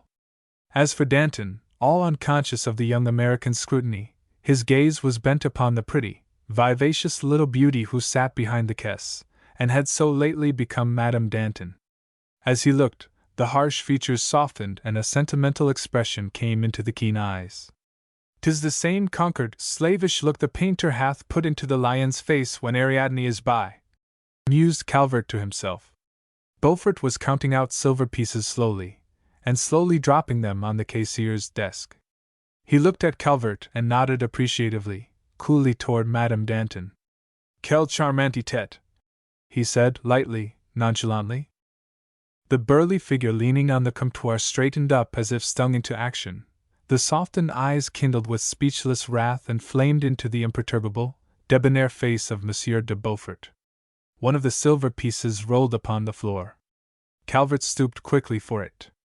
"Madame will permit me," he said courteously, and lifting his hat, placed the coin upon the desk. Without another look or word he turned and, followed leisurely by Beaufort, made his way to the door. "An insolent," said Danton, savagely, to Madame, and gazing after Beaufort's retreating back. "Yes," returned Madame, grinding her pretty teeth with rage. "Monsieur le Vicomte de Beaufort is an insolent, and not for the first time. I shall remember Monsieur le Vicomte de Beaufort's insolence as well as I shall remember the Englishman's politeness." Bertrand edged nearer the Herculean Monsieur Danton. "Pardon, monsieur," he commenced nervously. "It is not an Englishman, it is an American, a young American officer, Monsieur Calvert, aide-de-camp to Monsieur le Marquis de Lafayette, before Yorktown. A patriot of patriots, messieurs," he went on, turning to the listening throng about him. "A lover of freedom, a compassionate heart. He saved me from death, messieurs, he gave me money, he sent me clothing, he saw that I was fed and cared for, messieurs." He told his story with many gesticulations and much emphasis, interrupted now and then by huzzas for the young American. Calvert would have been vastly astonished to know that the lifting of his hat and his courteous tone had contrived to make a popular hero of him, as much astonished, perhaps, as Beaufort to know that his careless, impertinent compliment to Madame Danton's charming head had sealed the fate of his own. But 'tis in this haphazard fashion that the destiny of mortals is decided. We are but the victims of chance or mischance. Of all vainglorious philosophies, that of predestination is the vainest. Outside, the night had fallen, and the shops, arcades, and gardens of the Palais Royal were ablaze with innumerable candles and illuminated Chinese lanterns. Before the entrance, Monsieur de Beaufort's groom was walking his half-frozen and restless horses up and down the icy street. Beaufort laid his hand on Calvert's arm. "Come," he said gloomily. "The place is become insufferable. Let me take you back to the legation." Springing in, he turned his horses' heads once more toward the place Louis XV. and the Champs-Élysées, and while he guided them through the crowded and badly lighted thoroughfare, Calvert had leisure to think upon the events of the last hour. It was with resentment and shame he reflected upon his friend's airy insolence to the pretty caissier of the Café de l'École. That it should have been offered in her husband's presence was a gratuitous aggravation of the offense. That it should have been offered her with such disdainful contempt for any objection on her part or her husband's, with such easy assurance that there could be no objections on their part, was another gratuitous aggravation of the offense. In that noble insolence Calvert read a sign of the times more legible than the clearest writing in the pamphlets, flooding the bookstalls of the Palais Royal. Chapter 5: The Private Secretary. They drove in silence almost to the Rue Neuve de Berry, Calvert musing on the strange glimpse he had had of life in Paris, Beaufort busy with his restless horses. At the grille of the legation Calvert alighted and Beaufort bade him good-bye, still with the gloomy, foreboding look on his handsome face. When Calvert had mounted the great stairway, with the carved salamanders on the balustrade ever crawling their way up and down, he found Mr. Jefferson sitting alone before the bright fire in his library. As soon as he heard the young man's step, he looked up eagerly. "At last!" he cried. "I was wishing that you would come in. Mr. Morris has just been dispatched in my carriage to the Rue Richelieu, and I was beginning to wonder what that wild Beaufort had done with you to keep you so late." "We are but just returned from a sight of the Palais Royal," said Calvert, throwing off his great coat and sitting down beside Mr. Jefferson, who rang for candles and a box of his Virginia tobacco. "And a strange enough sight it was, a turbulent crowd, and much political speaking from hoarse-throated giants held aloft on their friends' shoulders." "A strange enough place, indeed," said Mr. Jefferson, shaking his head and smiling a little at Calvert's wholesale description of it. "'Tis the political center of Paris, in fact, and though the crowds may be turbulent and the orators windy, yet 'tis there that the fruitful seed of the political harvest, which this great country will reap with such profit, is being sown. Despise not the day of small things," he went on cheerfully. "These rude, vehement orators, with their narrow, often erroneous ideas, are nevertheless doing a good work. They are opening the minds of the ignorant, clearing a way for broader, higher ideals to lodge therein. They are the pioneers, in this hitherto undiscovered country for France, of civil liberty, and of freedom of thought and action. And these vehement orators, with their often erroneous ideas, will they do no harm? Will these pioneers not lead their fellows astray in that undiscovered country?" suggested Calvert, not without a blush to think that he had the temerity to question the soundness of Mr. Jefferson's views. "Were we not inexperienced, hot-headed men who gathered in the Apollo Room at the Raleigh to protest against the proceedings in Massachusetts? Were we not rash, windy orators in the House of Burgesses, nay, in Congress itself? Yet did we not accomplish great things, great good?" He laid his hand affectionately on the shoulder of the young man, who remained silent, revolving many things, Aeneas-like, but too modest to oppose himself further to Mr. Jefferson. "No, no, my boy," continued Mr. Jefferson, after an instant's silence. "Do not believe that the awakening which made of us a great nation will not be equally glorious for France. And with such leaders as are hers, will she not march proudly and triumphantly forward to her day of glory? Will not a Lafayette do even more for his own country than ever he did for America? Even I have been able to help somewhat.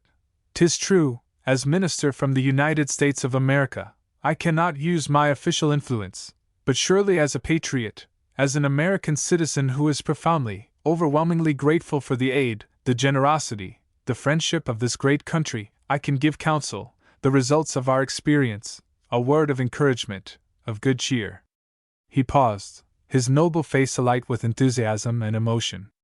Of all the fine traits of that fine character, none was more strongly marked than that of gratitude. Never ashamed to show it, his only fear was that he might not prove grateful enough. Other Americans, of as great talents and colder hearts, could find it easy to believe that France had extended her aid to us for diplomatic purposes, to guard her own interests and humble her adversary, England, could look on with neutral eyes at her awful struggles, could keep America calmly aloof from all her entanglements. Not so Mr. Jefferson. Such a return for her services seemed to him but the acme of selfishness and ingratitude. It was not bad statesmanship that made him bear so long with the blunders, the impertinences, the fatuity of Monsieur Genet. It was the remembrance of all the benefits showered upon us by the country which that charlatan represented.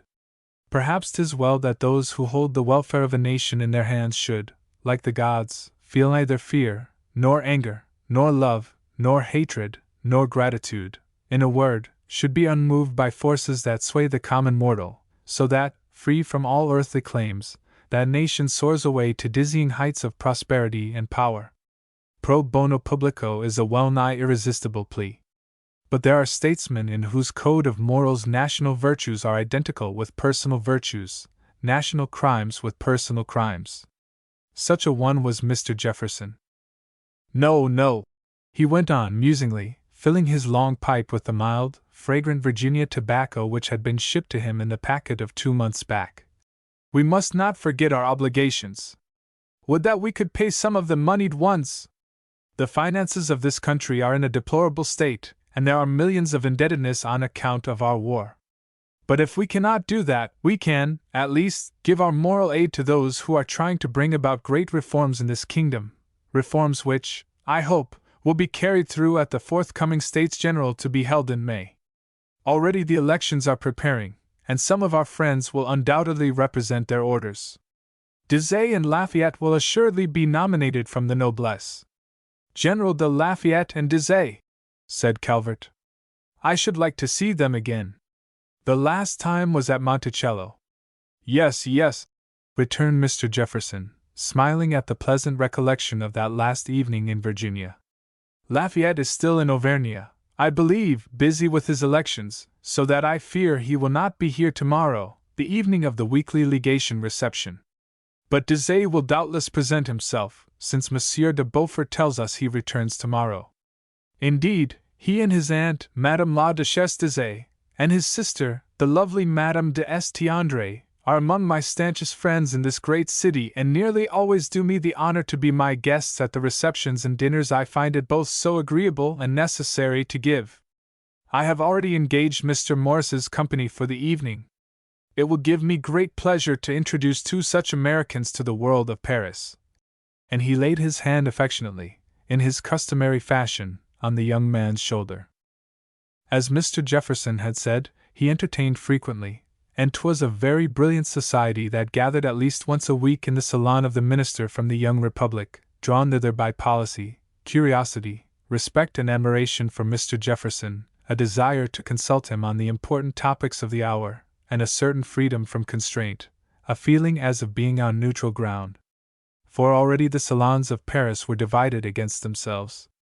No longer simply the gatherings of fashionable, of charming, of frivolous men and women, they had grown somewhat serious with the seriousness of the time. In the salon of Madame Necker gathered the solid supporters of the king, and above all, the solid supporters of Monsieur Necker, who was at the height of his power and complacently ready to play the role of savior to his country. At the Palais Royal crowded the queer followers of Monsieur le Duc d'Orléans, the enemies of the king. At the house of the beautiful Théroigne de Méricourt were to be found the men of the most advanced, the most revolutionary, ideas, the future murderers and despoilers of France. In the salon of the exquisite Madame de Sabran flocked all those young aristocrats, wits, sprigs of nobility, who believed in nothing in heaven or earth save in the old order. There was the serious circle around Madame de Tesse, where new ideas were advanced and discussed, and there was the gay circle of Madame de Beauharnais, whose chief attractions were her delightful dinners, and who, the wits declared, had intended to found a salon, but had only succeeded in starting a restaurant. Besides these, there were a dozen other important centers representing as many different shades of political faith. But in the salon of the American legation gathered the best of every following, for, although Mr. Jefferson's democratic principles were, of course, well and widely known, yet was he so respected, his moderation and fairness so recognized, that all considered it an honor to be his friend and his presence a guarantee of amicable discussion and good fellowship. "I shall be very glad to meet your new friends, sir," said Calvert, smiling back at Mr. Jefferson as that gentleman arose and stood with his back to the fire, his tall, thin figure silhouetted by the firelight on the wall. The candles were still unlit, his hands clasped lightly behind his back, as was his wont. "I had the pleasure of meeting an old one this afternoon." "Indeed," said Mr. Jefferson. "And who was that?" "A poor French private named Bertrand, who served in a company under General de Lafayette's orders in the attack on Yorktown, and whom I had the occasion to know rather well. I fancy," he went on, smiling a little at the recollection of Beaufort's haughtiness, "that Beaufort was somewhat amazed at the cordiality of our meeting." "Beaufort!" ejaculated Mr. Jefferson, and a slight frown gathered on his forehead.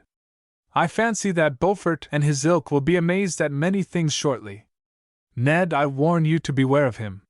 He has changed greatly since the days when he fought so gallantly under Rochambeau in our great war of independence.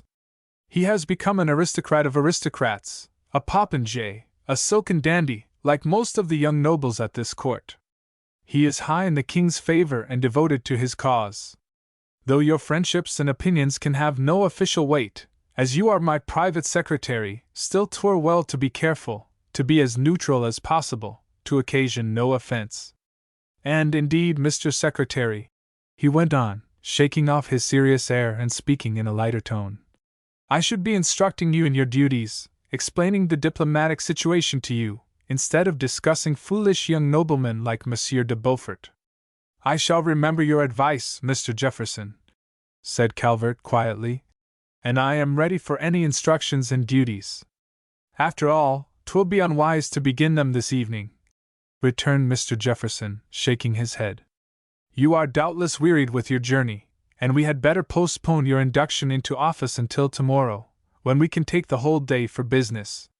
You can have no idea, my dear Ned, of the numberless affairs put into our hands, he went on, with a note of anxiety in his voice, or with what difficulty many of them are arranged. The constant change of ministers is most disconcerting among the many disconcerting factors of official existence here, and just now I am harassed by my non-success in getting from Congress an appropriation to pay bills for medals and for the redemption of our captives. It seems that the interest on the Dutch loans until 1790 must be paid before other claims, which leaves but a small chance for those bills to be liquidated. By the way, tomorrow you must write me a letter to Monsieur de Villadol à propos of a Mr. Nesbit and his debts, an affair lately put into our care. But there! No business this evening. 'Tis but a short while before dinner, which you and I will take quite alone this evening, Ned, and you must tell me of yourself and what you have been doing all these years at the College of Princeton. Mr. Jefferson looked at the young man before him with such affectionate interest that Calvert, though he was the least talkative or egotistic of mortals, found himself telling of his college life, the vacations at Strathore, and his visits to Philadelphia and New York. Now and then one sees a person in the mezzo-cam of his years so happily constituted by nature as to attract and be attracted by youth. He seems to hold some fortunate, ever-youthful principle of life denied to the rest of us. It was so with Mr. Jefferson. Statesman, philosopher, scientist himself, he yet numbered the young and inexperienced among his many friends, and not one of them held so warm a place in his affections as young Calvert of Strathore. He had received from Dr. Witherspoon the accounts of his career at college, where, although never greatly popular, he had won his way by his quiet self-reliance, entire sincerity, and the accuracy and solidity of his mind rather than by any brilliancy of intellect. These sterling gifts had first attracted Mr. Jefferson's notice and excited his admiration and affection. The lonely condition of the young man, too, though borne by him in that uncomplaining fashion characteristic of him, touched Mr. Jefferson, the more, perhaps, for the very silence and stoicism with which 'twas supported. He was, therefore, greatly surprised when he heard Calvert allude to it for the first time on that winter's afternoon. The young man had taken Mr. Jefferson's place before the open fire and now stood leaning against the chimney-piece as he talked, while Mr. Jefferson, sitting beside the reading table, drew deep whiffs of the fragrant tobacco from his long pipe and listened interestedly to what Calvert had to say, smiling now and then appreciatively. After a little the young man ceased to speak and stood gazing meditatively into the glowing logs. "A word more, Mr. Jefferson," he said, at length, still gazing into the gleaming embers. As he stood so, looking down into the fire, the flickering light leaped up and played upon his quiet face, upon the clean-cut lips, the firm jaw, the aquiline nose, the broad, smooth brow, from which the dark brown hair, unpowdered, waved back, tied at the neck with a black ribbon whose ends fell down upon the broad young shoulders. Perhaps it was the changing light, or perhaps it was the shadow from his uplifted hand on which he lightly leaned his head, that made his eyes seem dark and troubled, and quite unlike their usual serene selves. As Mr. Jefferson looked at the young man, an uneasy thought took shape in his mind that face's cheerful expression had altered since it had entered his doors, that the shadow of a change had somehow come upon it. "A word more," said Calvert again, resting his foot upon one of the burnished andirons, and removing his gaze from the flickering fire to Mr. Jefferson's attentive face. "I believe that not in my letters, and assuredly not since getting here, have I thanked you gratefully enough for summoning me to you. 'Tis such an honor and a pleasure to be with you, to work for you, that I cannot express myself as I would like, sir. Indeed, I have long years of kindnesses, of interest, of affectionate concern for my welfare, to thank you for. I do not think you can ever know what all that means to one so entirely alone as I am and have been almost since I could remember. 'Tis only in the last few years," he went on, hurriedly, and lowering his hand still more over his serious eyes, "that I have entirely realized what it is to be without kindred. I have to thank you and a few other kind friends that the knowledge has been so long withheld from me." Mr. Jefferson looked at the young figure, with its unusual air of sadness, bending over the firelight. Rising, he went over to him and laid his hand on the young man's shoulder. "There can be no question of thanks between us, Ned," he said at length simply. "I love you as though you were my son, and it is the greatest pleasure to have you with me." And, indeed, it seemed so, and as if he could not do enough for his young secretary. And that night, when the quiet dinner was over and they were ready to retire, he himself lighted Calvert to his bedchamber and left him with such an affectionate good night that the young man felt happier and more at home in that strange house in Paris than though he had been at Strathore itself, with no 3,000 miles of vexed ocean between himself and Virginia. Chapter 6. Mr. Calvert meets old and new friends. The day after Calvert's arrival was a long and busy one for him. He was closeted from morning until night with Mr. Jefferson, who explained to him the many private affairs awaiting transaction, as well as much of the important official business of the legation. It was also necessary that he should be thoroughly au courant with the political outlook of the times and the entire state of European affairs, and in those shifting, troublesome days it was no easy matter to thoroughly understand the drift of events. Russia was the cynosure of all eyes at that moment, and on her throne sat the most ambitious, the most daring, the most brilliant, and the most successful queen the world has ever seen. Catherine's designs upon Turkey, in which she was abetted by Austria's Emperor, Joseph, threatened to disrupt Europe and cause Chatham's son to look with anxious eyes toward the east, while strengthening his hold in Holland. Poland, desperate, and struggling vainly to keep her place among European nations, was but a plaything in the hands of the Empress, aided by Prussia, who realized only too well that her own prosperity demanded the destruction of the weaker state. In the north, Gustavus ruled in isolated splendor, now lending his aid to some one of the warring continental powers, now arraying himself against the combatants to preserve some semblance of a balance of power. Calvert threw himself with enthusiasm into his work, delighted to be able to lighten the immense labors of Mr. Jefferson, who, to tell the truth, was always overworked and underpaid, and happy to think he was of service to one who had always shown such kindness to him. So interested and energetic was the young man that Mr. Jefferson had much difficulty in getting him to lay aside his papers and make himself ready for the reception of the evening. Indeed, when, after dressing quickly, he descended to the great drawing-room, which looked quite splendid, with its multitude of wax lights and gilded mirrors, he found it already filled with a company more splendid than any he had ever before seen. As he approached, he noticed that Mr. Jefferson was conversing with a large gentleman of pompous appearance, to whom he had just presented Mr. Morris, and to whom he presented Calvert in turn as Monsieur Necker. 'Twas with a good deal of curiosity and disappointment that Calvert saw for the first time the Minister of Finance, the greatest power for the moment in France. He was a large, heavy man, whose countenance, with its high, retreating forehead, chin of unusual length, vivid brown eyes and elevated eyebrows, was intelligent, but did not even hint at genius. There was about him an air of fatigue and laboriousness which suggested the hard-working and successful business man rather than a great statesman and financier, and the courtly richness of his embroidered velvet dress suited ill his commonplace figure. In his whole personality Calvert decided there was no suggestion of that nobility of mind and nature which so distinguished Mr. Jefferson, nor of that keen mentality and easy elegance of manner so characteristic of Mr. Gouverneur Morris. His looks seemed to say, "I am the man," whispered that gentleman to Calvert as Monsieur Necker turned aside for an instant to speak with Mr. Jefferson, and Calvert could not help smiling at the humorous and swift summing up of the minister's character, and the merry twinkle in Mr. Morris's eye. But whatever their opinion of his talents, Monsieur Necker's cordiality was above reproach, and it was with elaborate politeness that he presented the Americans to Madame Necker. She was a very handsome woman still, retaining traces of that beauty which had fired Gibbon in his youth, and was all amiability to the two strangers, whom she introduced to her daughter, Madame la Baronne de Stahl-Holstein, wife of the ambassador from Gustavus III to the court of Louis XVI. Madame de Stael stood with her back to the open fire, her hands clasped behind her, her brilliant black eyes flashing upon the assembled company.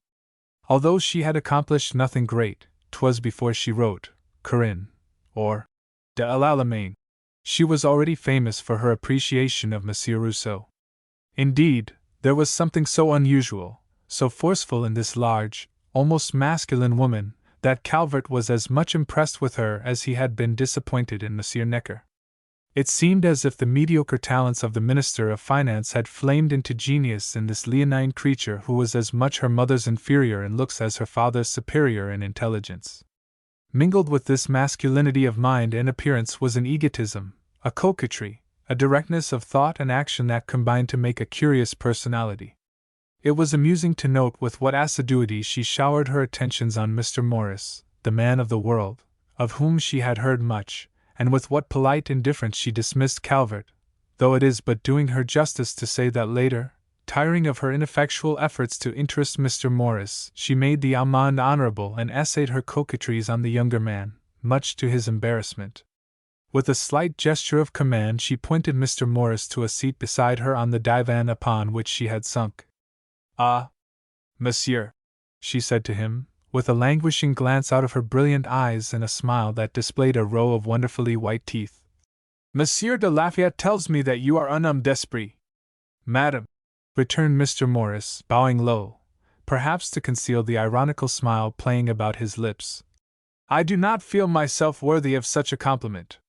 "Mais si," insisted Madame de Stael, with another glance, which did not and was not meant to conceal her newly awakened interest in the distinguished-looking American. "We hear that Monsieur has even written a book on the American Constitution."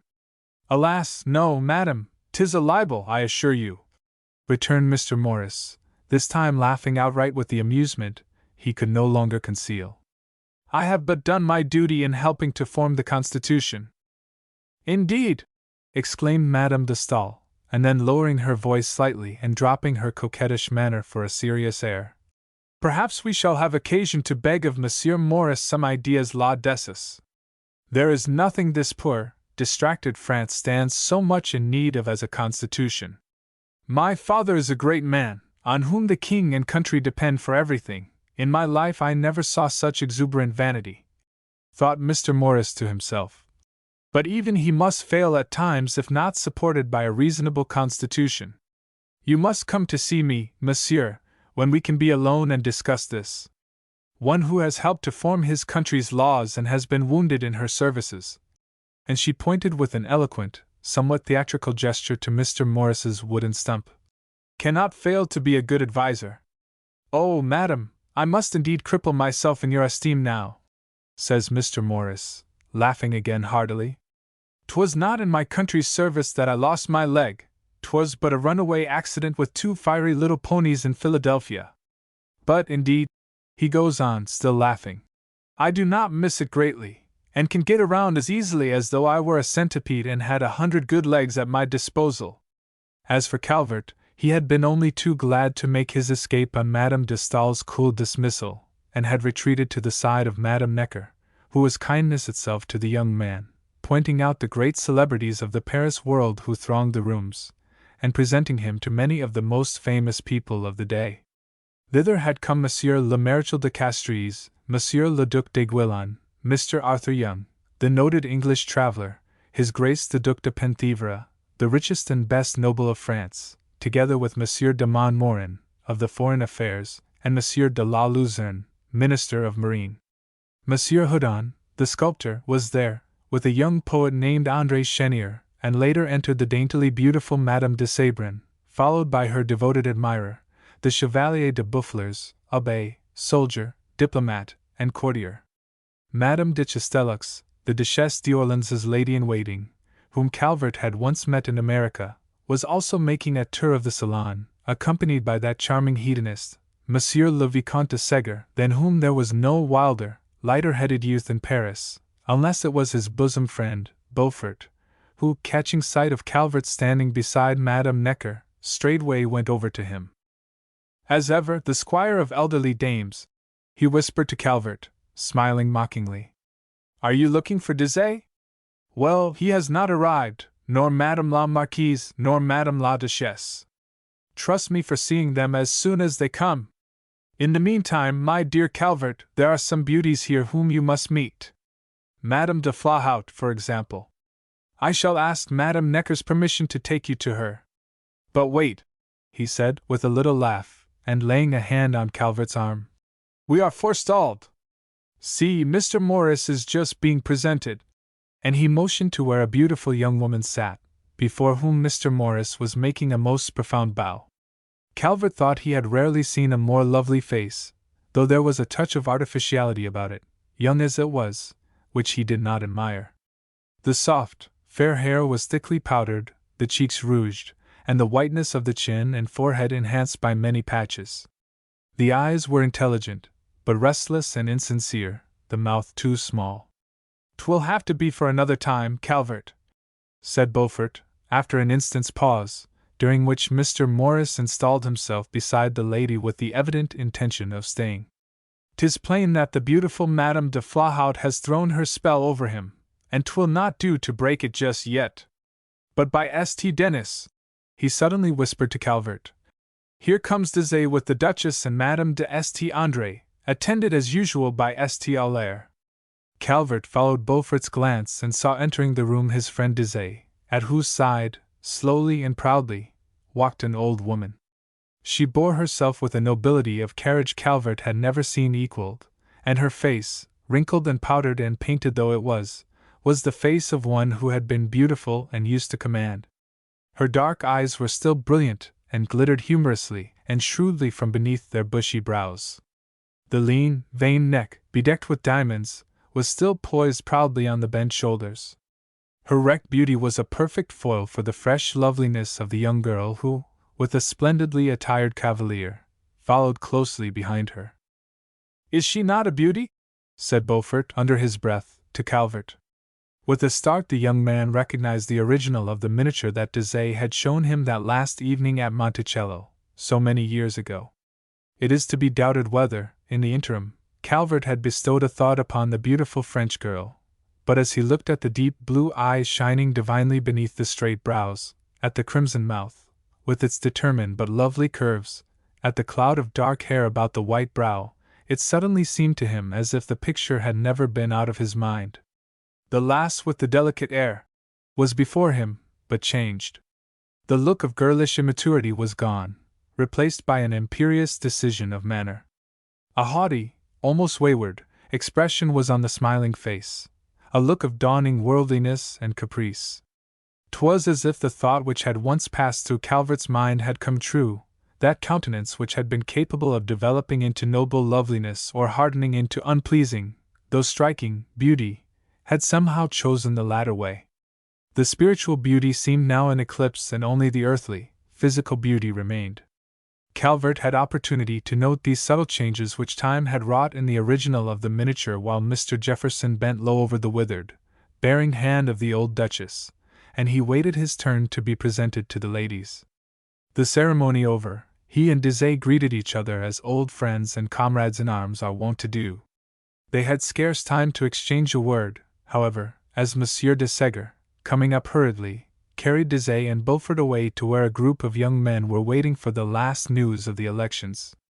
Already politics were ousting every other topic of conversation in the salon. As for Madame de St. André, she did not at all imitate her brother's warmth of manner toward Calvert. He was conscious of an almost contemptuous iciness in her greeting, and that mentally she was unfavorably comparing him, the simply dressed, serious young American before her, with the splendid courtiers who crowded around. Certain it was that she was much more gracious in manner to Monsieur le Baron de St. Aulaire, who had accompanied her into the salon, and still remained at her side. It was the first time that Calvert had seen St. Aulaire, and remembering Beaufort's words about him, a sudden pang shot through his breast as he saw the young girl turn aside with him to make a tour of the rooms. For, in truth, Monsieur le Baron de St. Aulaire was the epitome of all that was most licentious, most unworthy, most brilliant in the old order, and was known throughout the kingdom by reputation, or, more properly speaking, by lack of it. But in spite of his long life of dissipation and adventure, he had campaigned with the Swiss Guards at 13, and though he was much past 40, looked like a man of scarce 30, there was still such an unrivaled grace in all he said and did, such an heroic lightness and gallantry in all he dared, and he dared everything, that he seemed to be eternally young and incomparably charming. It was with a newborn and deep disgust that Calvert noted the attentions of this man, whose life he disdained to think of, to the beautiful girl beside him. And it seemed to him that she took a wayward pleasure in charming him, though she kept him at a distance by a sort of imperious coquetry that was not to be presumed upon. Calvert turned from his almost melancholy contemplation of the young girl to the old Duchesse d'Aze standing beside him and talking volubly to Mr. Jefferson. "And have your friends newly arrived from America brought you news from our old friend, Dr. Franklin, monsieur?" she asks, in her grand manner. "Ah, I wish we might see him again. I think there was never an ambassador so popular with us. Snuff-boxes with his face upon them, miniatures, fans. I was present when he was crowned with laurel. We had thought it impossible to replace him, monsieur, until you arrived." "Ah, madam, I did not come to replace him," corrected Mr. Jefferson, making his best bow, and which was very courtly and deferential, indeed. "Not to replace him, no one can do that, only to succeed him." "Bien, bien, monsieur," cried the Duchess, tapping her fan against her long, thin fingers and breaking out into an appreciative little cackle. "Monsieur understands our language." They were both speaking French. "Quite as well as that paragon of wit and erudition, Dr. Franklin himself. Ah, what a man!" she went on musingly. "'Twas he who gave the Duchesse de Bourbon a lesson in chess. She put her king in prize and Monsieur Franklin promptly took it. But we do not take kings so," cried her Grace, furiously, for you may be sure she was greatly put out. "We do in America," said the doctor calmly. And she broke out laughing again in her thin, cracked voice at the recollection of the discomfiture of her arch-rival, the old Duchesse de Bourbon. "Truly that America of yours must be a wonderful place." "Ah, madam," said Mr. Jefferson, and there was a note of sadness in his voice. "I think there is no land like it, no rivers so broad and deep, no woods so green and wild, no soil so fertile, no climate so delightful. I wish I might show you but one garden spot of it, my Virginia, to prove to you, madam, that I do not exaggerate when I sing my country's praises. The Duc de la Rochefoucauld-Liancourt promises to visit me at Monticello within the next few years. Cannot I persuade you, madam, to come too?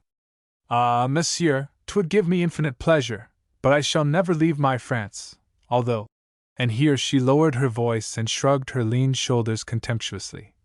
"Did I listen to but one half of what I hear prophesied in these revolutionary salons, to but one half of what I hear openly discussed at the card tables, I might accept your invitation as a refuge.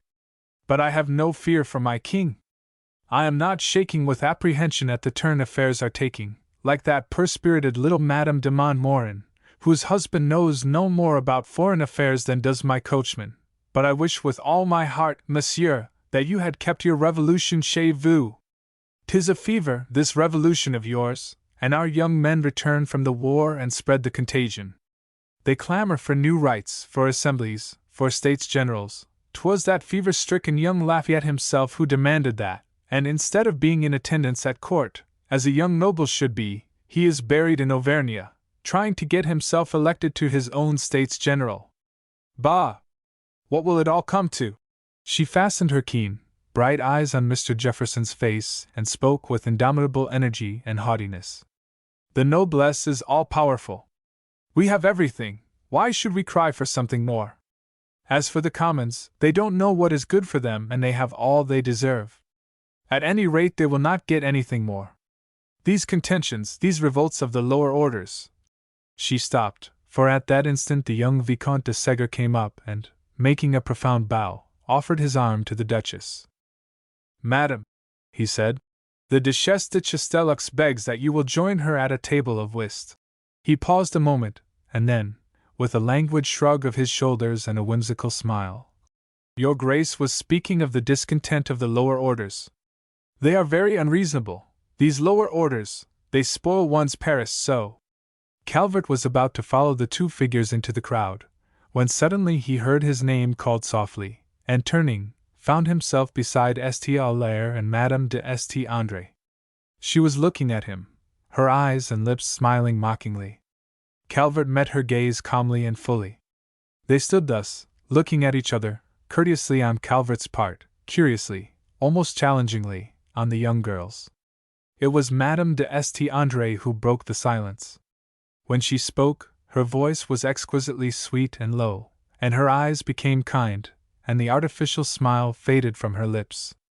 Looking at her so, Calvert could scarce believe that it was the same arrogant beauty who had regarded him so haughtily but a moment before. 'Twas as if she had let fall from her face, for a moment, some lovely but hateful mask, which she could resume instantly at will.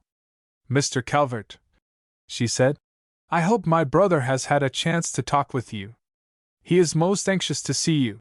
As she spoke, Calvert thought he had never heard anything so beautiful as the sound of those clear, French words, each one as sweet and distinct as the carillon of a silver bell. "Alas, no, madam! We have exchanged but a dozen words.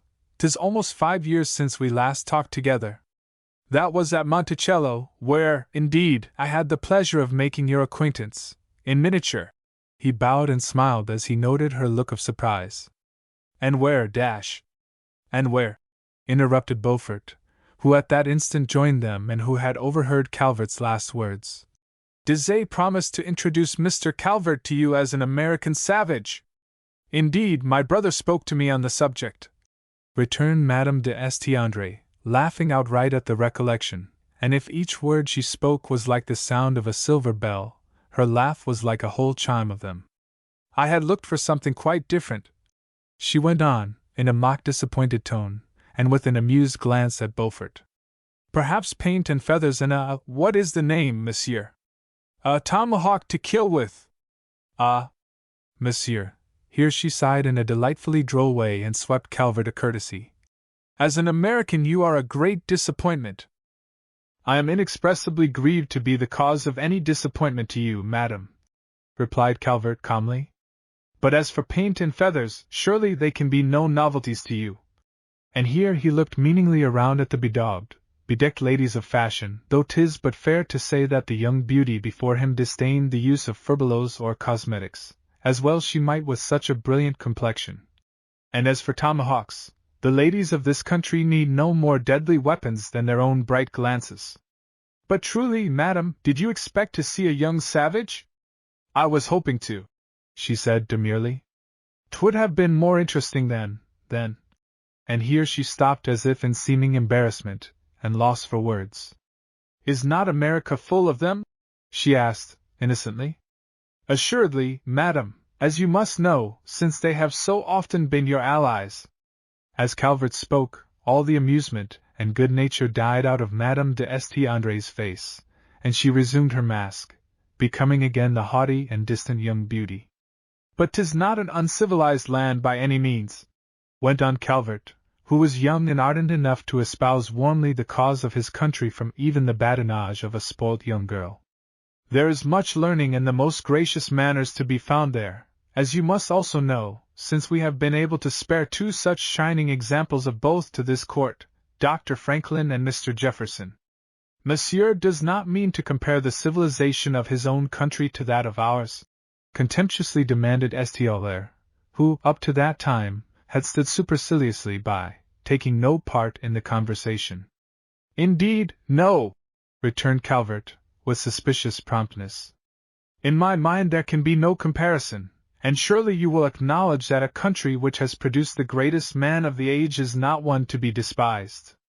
"And who may that be?" asked Monsieur de St. Aulaire, with lazy insolence.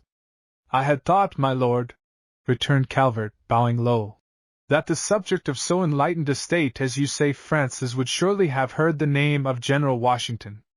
Monsieur does not read history? 'Tis impossible to read yours, since you have none," returned St. Aulaire, with a contemptuous little laugh. "We are making it every day, monsieur," said Calvert calmly. "Ah, sir," demanded Madame de St. Andre, "are all Americans so presumptuous?" "Yes, madam, if 'tis presumptuous to admire General Washington. We have heard of him in effect, sneeringly broke in Monsieur de Staël.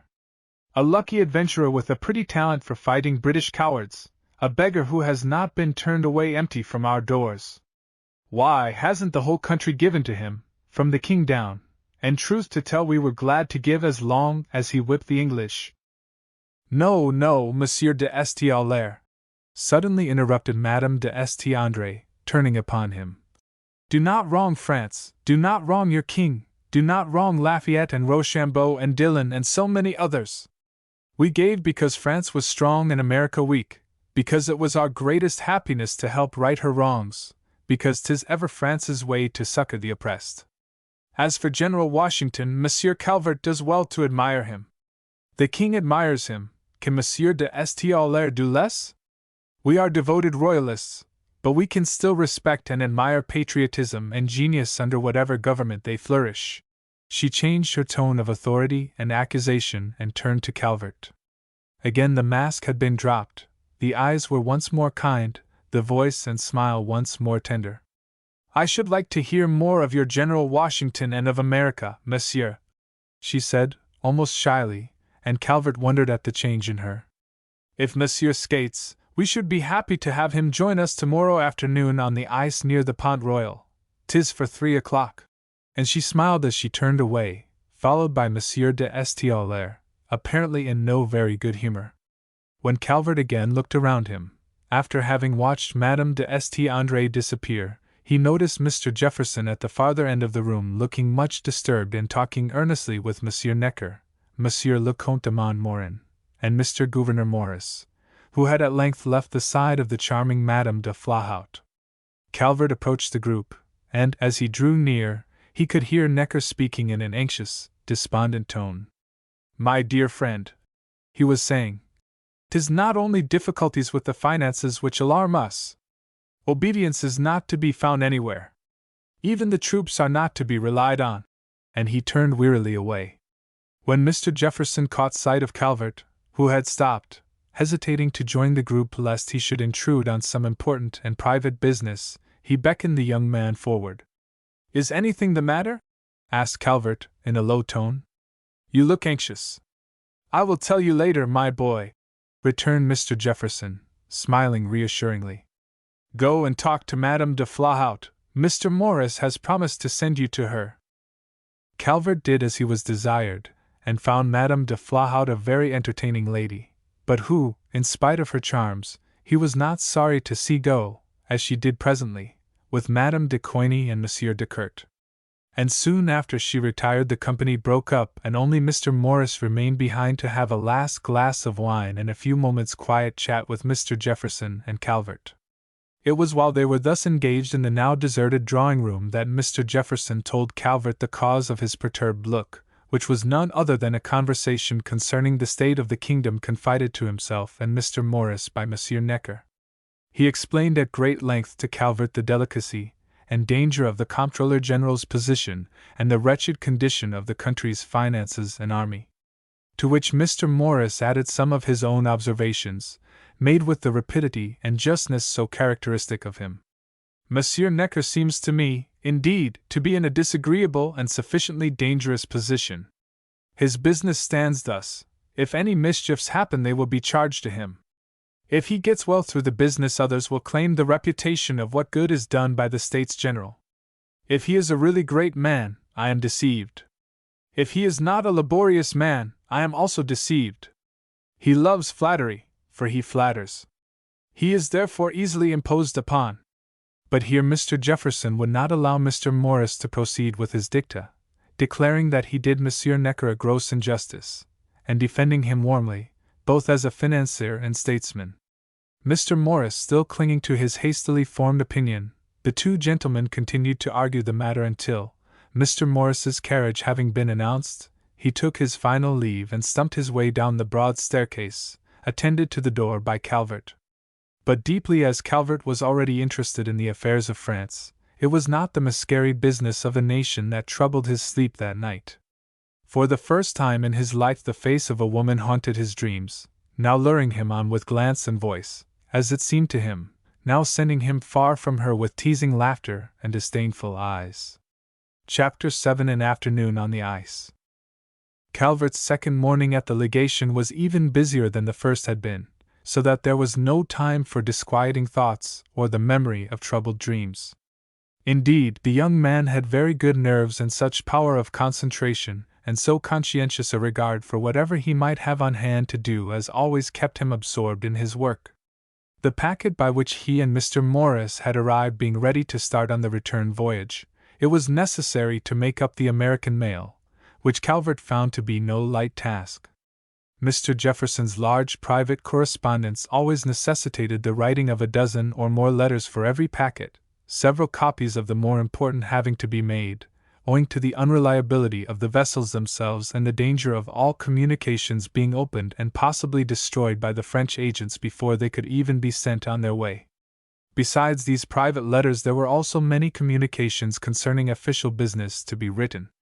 The most important one was a letter to the Secretary of Foreign Affairs, Mr. J., concerning the recall of Monsieur le Comte de Moustier, whose conduct had become most offensive to the American Congress, and the possible appointment of Colonel Ternant to his office.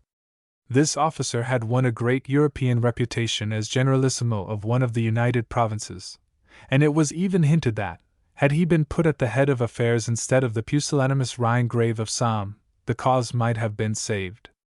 All this and other details had to be communicated to Mr. J., and so delicate was the business that Calvert was instructed to put the letter in cipher lest it be opened and the French government prematurely informed of the dissatisfaction felt with its representative in America. It was well on toward 3 in the afternoon before all the business was disposed of and Calvert had leisure to recall his engagement. When Mr. Jefferson heard of it, he declared his intention of going, too, for it was ever one of his greatest pleasures to watch young people at their amusements. The carriage was ordered, and, after stopping in the Rue de Richelieu for Mr. Morris, Mr. Jefferson ordered the coachman to drive to the terrace of the Jardin des Tuileries, near the Pont Royal, which particular place the fashionable world had chosen for a rendezvous from which to watch the skating upon the Seine.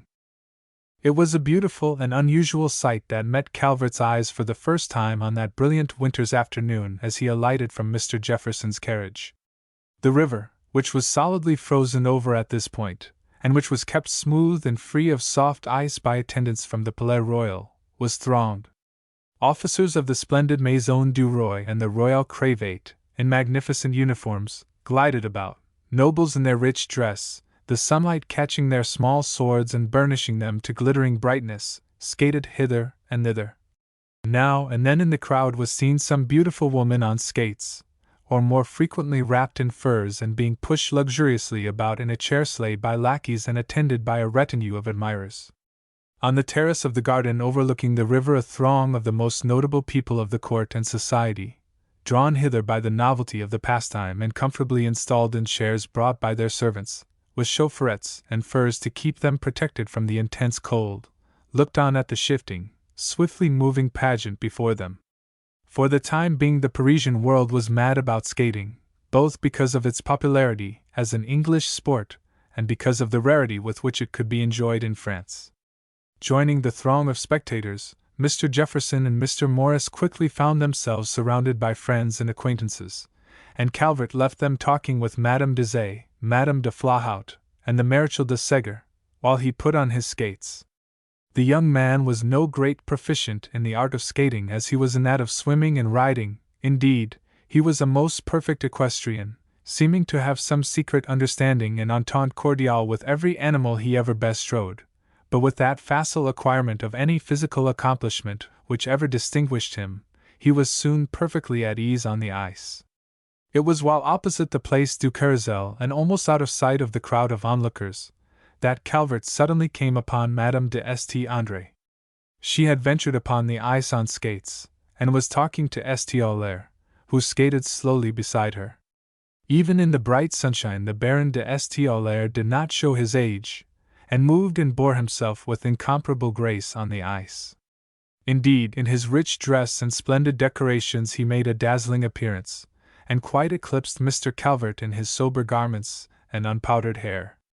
Calvert would have passed by or retreated without intruding himself upon Madame de St. André, but before he could do either she had caught sight of him, and he saw, or fancied he saw, a look of relief pass over her face and a welcome dawn in her eyes.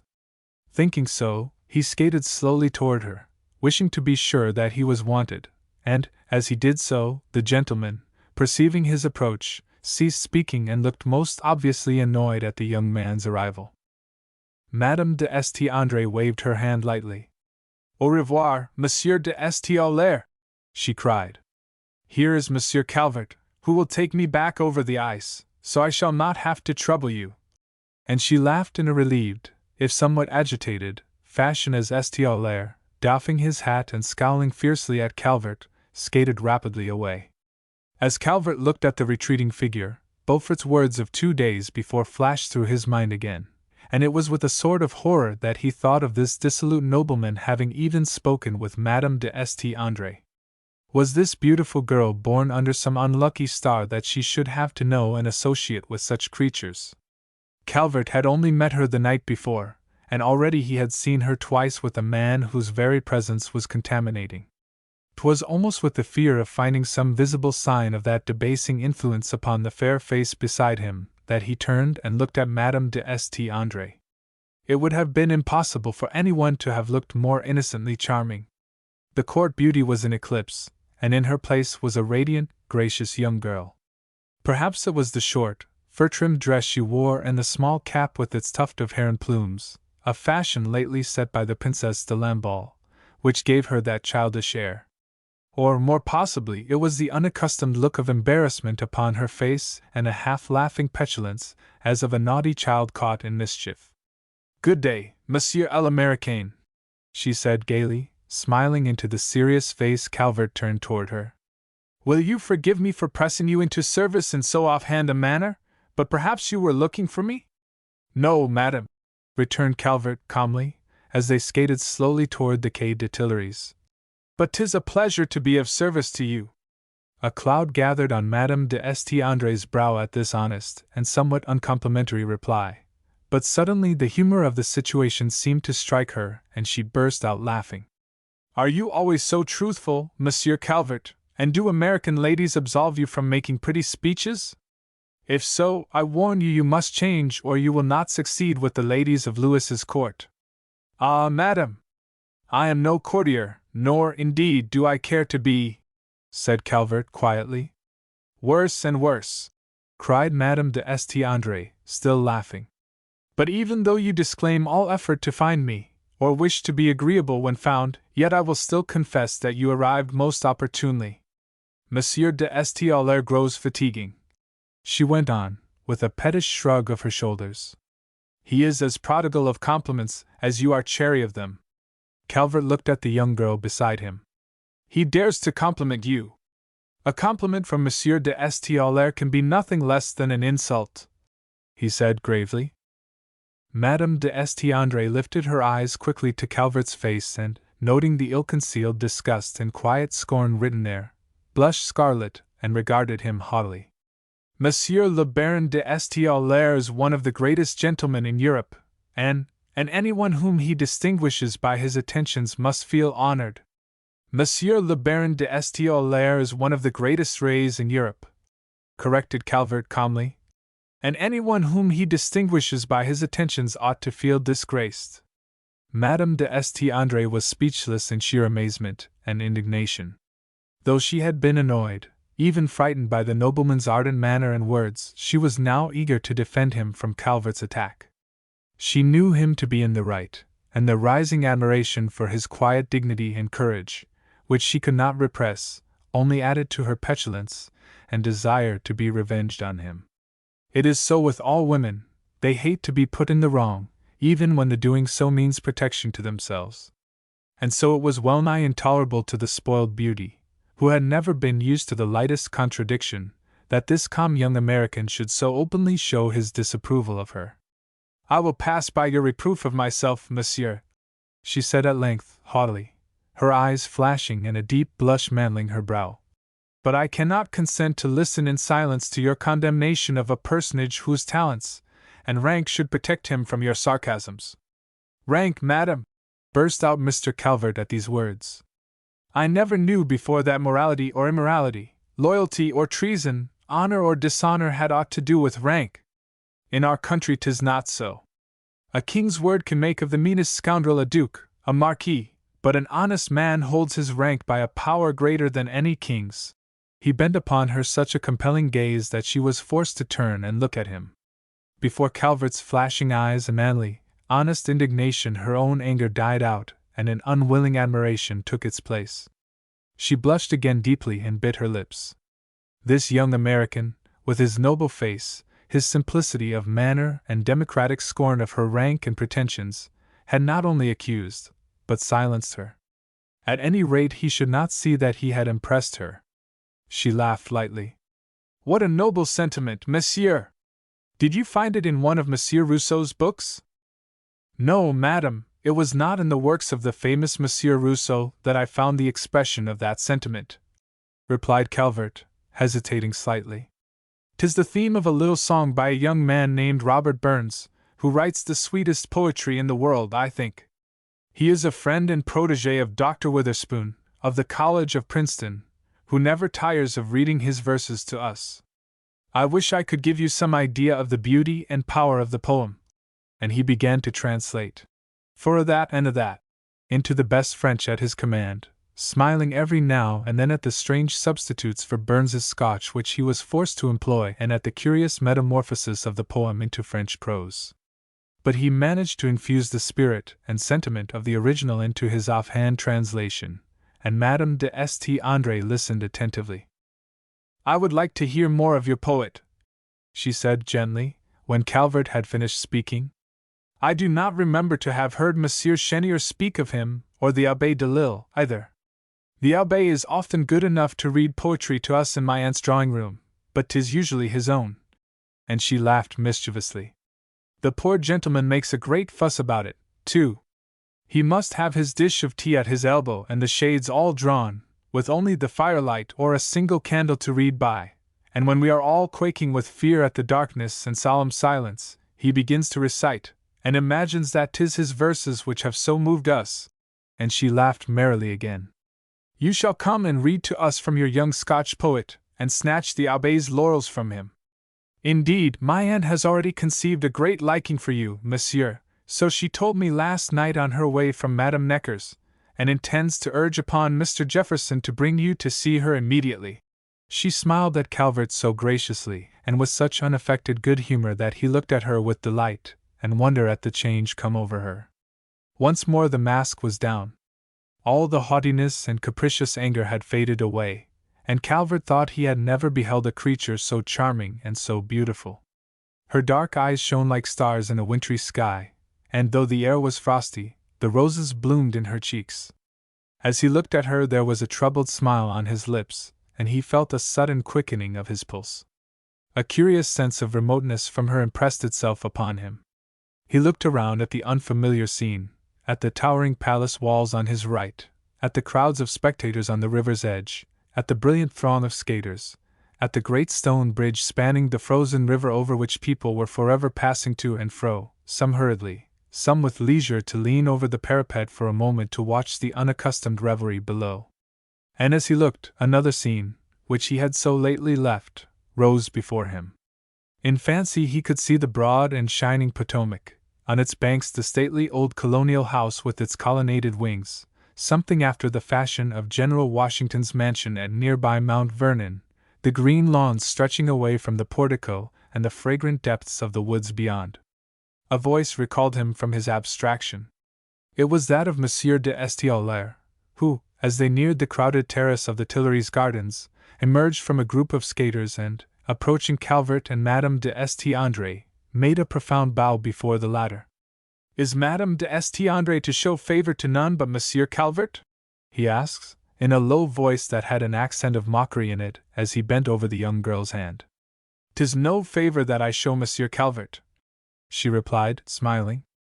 'Tis a privilege to skate with so perfect a master of the art. I shall be most happy to take a lesson from Monsieur later in the afternoon, returned St. Aulaire courteously, but with a disagreeable smile playing about his mouth. In the meantime, if Monsieur will but resign you for a time. He stopped, and shrugged his shoulders slightly. Calvert moved from his place beside Madame de St. André. As he made his way toward the shore, intending to remove his skates and find Mr. Jefferson and Mr. Morris, Deshaies and Beaufort came up and urged upon him to join them. Both were good skaters, but the young American excelled them in a certain lightness and grace, and the three friends, as they circled about, trying a dozen difficult and showy maneuvers on the ice, attracted much attention. It was after half an hour of the vigorous exercise, and as Mr. Calvert stopped for an instant to take breath and pay his respects to Madame de Flahaut, who had ventured upon the ice in a chair sleigh surrounded by her admirers, that Monsieur de St. Aulaire again presented himself before him. "I have come for my lesson, monsieur," he said to Calvert, bowing after his incomparably graceful fashion, which Calvert, who had never before wasted thought upon such things, suddenly found himself envying, and with the disagreeable smile still upon his lips. "I am no skating master, monsieur," returned the young man, quietly, and with as good grace as he was master of. "But I shall be happy to have a turn upon the ice with you." And with that he moved off, leaving St. Aulaire to stay or follow as he chose. He chose to follow and skated rapidly after Calvert with no very benevolent look on his handsome, dissipated face. Although he was by far the best skater among the French gentlemen who thronged the ice, and although it was little short of a marvel that he should be so active at his age, he was scarcely a match for the younger man either in lightness or quickness of movement. And although his splendid dress and jewels so overshadowed Mr. Calvert's quiet appearance, he was conscious of being excelled before the crowd of spectators by the agility and sure young strength of the American. Piqued and disgusted at the thought, the habitual half-mocking good humor of his manner gave way to sullen, repressed irritation. Knowing his world so well, he was sure of the interest and curiosity Calvert's performance would arouse, and longed to convert his little triumph into a defeat. Being accustomed to doing everything he undertook a little better, a little more gracefully, with a little more éclat than anyone else, he suddenly began to hate this young man who had beaten him at his own game and for whom he had felt an aversion from the first moment of seeing him. He tried to bethink himself of some plan of lowering his enemy's colors. In his younger days he had been a notable athlete, excelling in vaulting and jumping, and suddenly an idea occurred to him which he thought would result in mortification to Mr. Calvert and success to himself.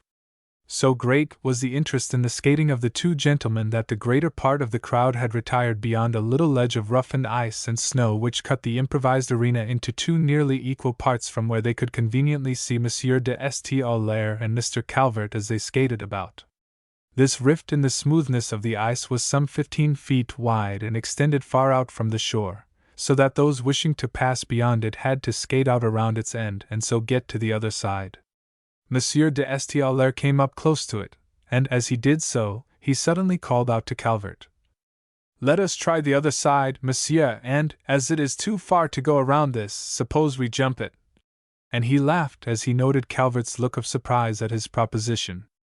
"As you wish, monsieur," assented Calvert, though somewhat dubiously, as he noted the breadth of the roughened surface, and mentally calculated that to miss the clear jump by a hair's breadth would ensure a hard, perhaps dangerous, fall. 'Twas no easy jump under ordinary circumstances. Weighted down by skates, the difficulty would be vastly increased. "'Tis too wide for a standing jump, monsieur," said St. Aulaire, looking alternately at Calvert and the rift of broken, jagged ice, and laughing recklessly.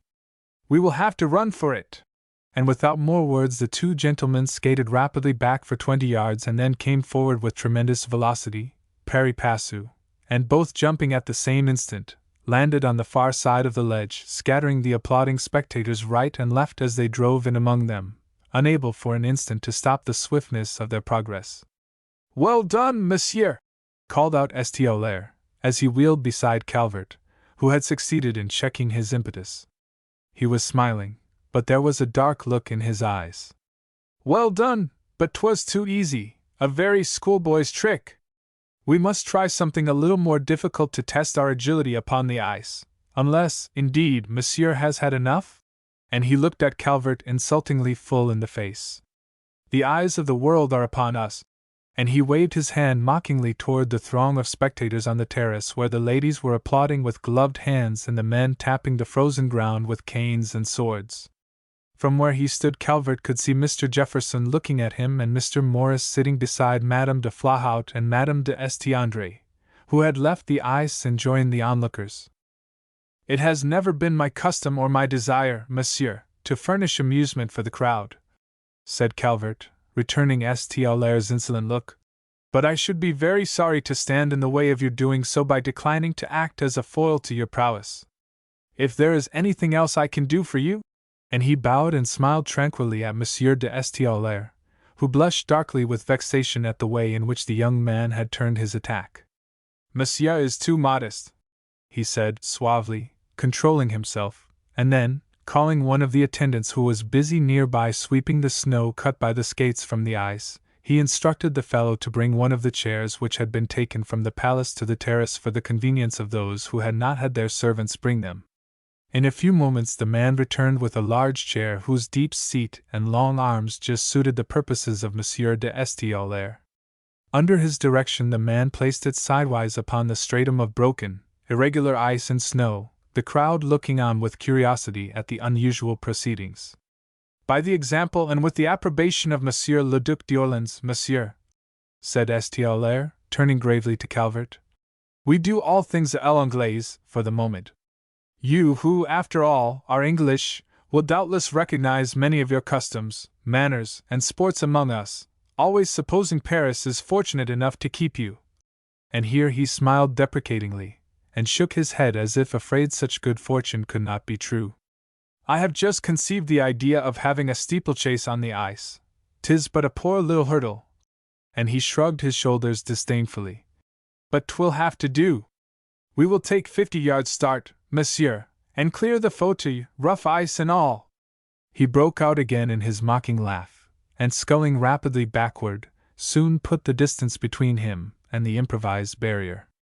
Calvert turned and followed, not without some inward disgust at the trap laid for him, although outwardly he wore the quiet air habitual to him, and in spite of his disgust, he could not help but admire the reckless courage and activity which would dare such a thing, for 'twas evident now that the jump had not only to be dangerously long but high also, and any failure to clear the chair in broken ice would inevitably result in a ludicrous, probably serious mishap. "'Tis evident that we cannot both jump at the same time," says Monsieur de St. Aulair courteously. "Shall we try for the honor?" And he drew a coin from his pocket and lightly tossed it upward. 'Twas the fashion in Paris to decide everything by the fall of a coin. "C'est à vous, monsieur," he says, looking at the gold piece as it lay face upward in his palm, and he laughed lightly again as if not displeased with his luck. As for Calvert, he was no less pleased, for he suddenly felt impatient and eager for the trial. He gave a glance at the fastenings of his skates and then, sweeping around to the starting place, he skated slowly at first but with ever-increasing speed. As he reached the gilt chair he paused for the infinitesimal part of a second as a horse does at a hurdle, and then, with one clean spring, was over safely. As he slid along the smooth ice, unable to check his impetus, he could hear the applause of the spectators on the shore and the exclamations and laughter of the ladies. Suddenly he bethought him of St. Aulair. He turned quickly and was just in time to see St. Aulair start off. There was a gallant recklessness in his bearing, but Calvert noted that his movements seemed heavy, though his pace accelerated greatly as he neared the improvised hurdle. Indeed, he was coming too fast, and, as he reached the unlucky fauteuil, he was going with such speed that he could neither calculate the length of the jump nor raise himself sufficiently for it, and it was with a little cry of horror that Calvert and the onlookers saw the Baron essay it and fall short, catching his skates in the arm of the chair and crashing down heavily upon the ice. In an instant Calvert had reached him. Monsieur de St. Aulair was lying quite still and unconscious, with a thin stream of blood trickling from a scalp wound on the temple, which had struck a splinter of ice. In a few minutes, after much chafing of his hands and head, he opened his eyes, and Calvert and the crowd who had quickly surrounded the two were relieved to see that the injury had not been serious. A dozen fine handkerchiefs were torn up, and Calvert bound the wounded temple and helped him, still half stunned, to rise. The fresh air revived him somewhat, and Madame de Segar's coachman running up at this moment to tell him that his mistress's carriage was at his disposal, he was helped to it, and amid the sympathetic murmurs of the crowd, was sent off to his apartments in the Palais Royal. "1,000 pardons for causing you so much trouble, monsieur," he said, turning to Calvert, with one foot on the step of the carriage. "I shall not forget this afternoon." And he bowed with his accustomed grace, looking incomparably handsome in spite of his pallor and weakness and the bandage about his forehead, and Calvert could not help but admire the courtly ease of his manner, though he saw, too, the evil smile on his lips and the ugly look in his eye. As he turned away he caught sight of Madame de Estiandre, who stood looking after the carriage with an expression of anxiety on her face, which Calvert noticed had lost its rosy color and was now quite pale. He would have gone to her to reassure her concerning Monsieur de Estiolaire's safety, but when he went toward her she pretended not to see him, and quickly joined Madame Deshayes and the Marechal de Segar. The company broke up soon after the accident to Monsieur de Estiolaire, and in a few minutes Mr. Jefferson, Mr. Morris, and Calvert were in their carriage on the way to the legation, where Mr. Morris was engaged to dine that evening. "I thought you had told me that Mr. Calvert was quite indifferent to the fair sex," says Mr. Morris, laughing, and speaking to Mr. Jefferson, but with a side glance at the young man. "If so, he takes a strange way of proving it. He will be the most talked of, and therefore the most envied, man in Paris tomorrow." And he began to laugh again. "Was jumping in the curriculum at the College of Princeton?" asks Mr. Jefferson, laughing too. "But beware of Estiolaire," said Mr. Morris, suddenly becoming grave and laying a kindly hand on Calvert's shoulder. "I misjudge him if he will take even a fair defeat at sport in the right spirit. Look out for him, Ned. He will not play fair and he will not forget a grudge, or I am greatly deceived in him." But it was not of Monsieur le Baron's possible revenge or even of his cracked head that Mr. Calvert thought, but of his unrivaled gallantry of bearing and his splendid appearance. And that night when he retired to his own room he practiced Estiolaire's graceful bow before the long cheval glass, though with most indifferent success, it must be confessed. "'Tis no use," he said at length to the sober reflection in the glass, and he threw himself into a chair and burst out laughing at his own folly. "I am only a simple American gentleman, and Monsieur de Estiolaire's manners are too elaborate for such. Perhaps 'tis his splendid dress and decorations which give such eclat to his every movement. At any rate I see that I shall have to content myself with my own quiet fashions. And why, indeed, am I suddenly dissatisfied with them? Why wish to change them?" But though he sat for some time staring into the fire he did not attempt to answer his own queries, and after a little, he blew out the candles and resolutely addressed himself to sleep. Chapter 8: The Americans are made welcome in Paris. As Mr. Morris had predicted, Calvert's skill in skating and the accident to Monsieur de Estiolaire became the topic of conversation in all salons. Accounts of the young American's success on the ice came like a breath of fresh air into the stagnant gossip of the drawing-rooms, and were repeated until the affair had become a notable exploit, and Mr. Calvert could have posed as a conquering hero had he cared to profit by his small adventure. But the young gentleman was not only entirely indifferent to such success, but scarcely cognizant of it, for he was greatly occupied, and threw himself so heartily into his work that Mr. Jefferson could never sufficiently congratulate himself on having with him so efficient and willing a secretary. There was an enormous amount of business to be attended to at the legation, and not even a copying clerk or an accountant to aid in dispatching it. Indeed, the labor put upon our foreign representatives was well nigh inconceivable, and could those who caviled at Dr. Franklin's lax business methods but have imagined the tenth of what he had to attend to, they would have been heartily ashamed of their complaints. Many of the enterprises which the good doctor had begun and left at loose ends, Mr. Jefferson found himself obliged to go on with and finish as satisfactorily as was possible. Besides which there were constant communications on an infinity of subjects to be made to our representatives in London and in Madrid and to our charges d'affaires at Brussels and The Hague, money loans negotiated, bonds executed, important creditors at Paris appeased, and numberless schemes for financial aid to be devised and floated. In all of these affairs Mr. Calvert had his share, so that the young gentleman had but small leisure for that social intercourse into which Mr. Morris entered with such zest and perfect success. Introduced by Mr. Jefferson and the letters he had brought with him, in an incredibly short time Mr. Morris was known and admired in every salon in Paris, and he stumped his way through them with that admirable savoir-faire and sturdy self-respect, dashed with a wholesome conceit, which made him assure Calvert one day that he had never felt embarrassment or a sense of inferiority in any company in which he had ever found himself. It was soon evident that of all the salons of Paris where he was made welcome, the one most to his taste was that of the charming Madame de Flahaut, but wherever he went in that aristocratic society which claimed social preeminence over all others, this untitled gentleman from a new, almost unknown, country, was easily and quickly one of the most brilliant members. Utterly unawed by the splendid company in which he found himself, he valued it at its true worth and was keenly and amusingly observant of its pretensions, its shams, its flippancy, its instability, its charm. Soon he had become as great a favorite as Mr. Jefferson himself, though winning his enviable position by qualities the very opposite of that gentleman's.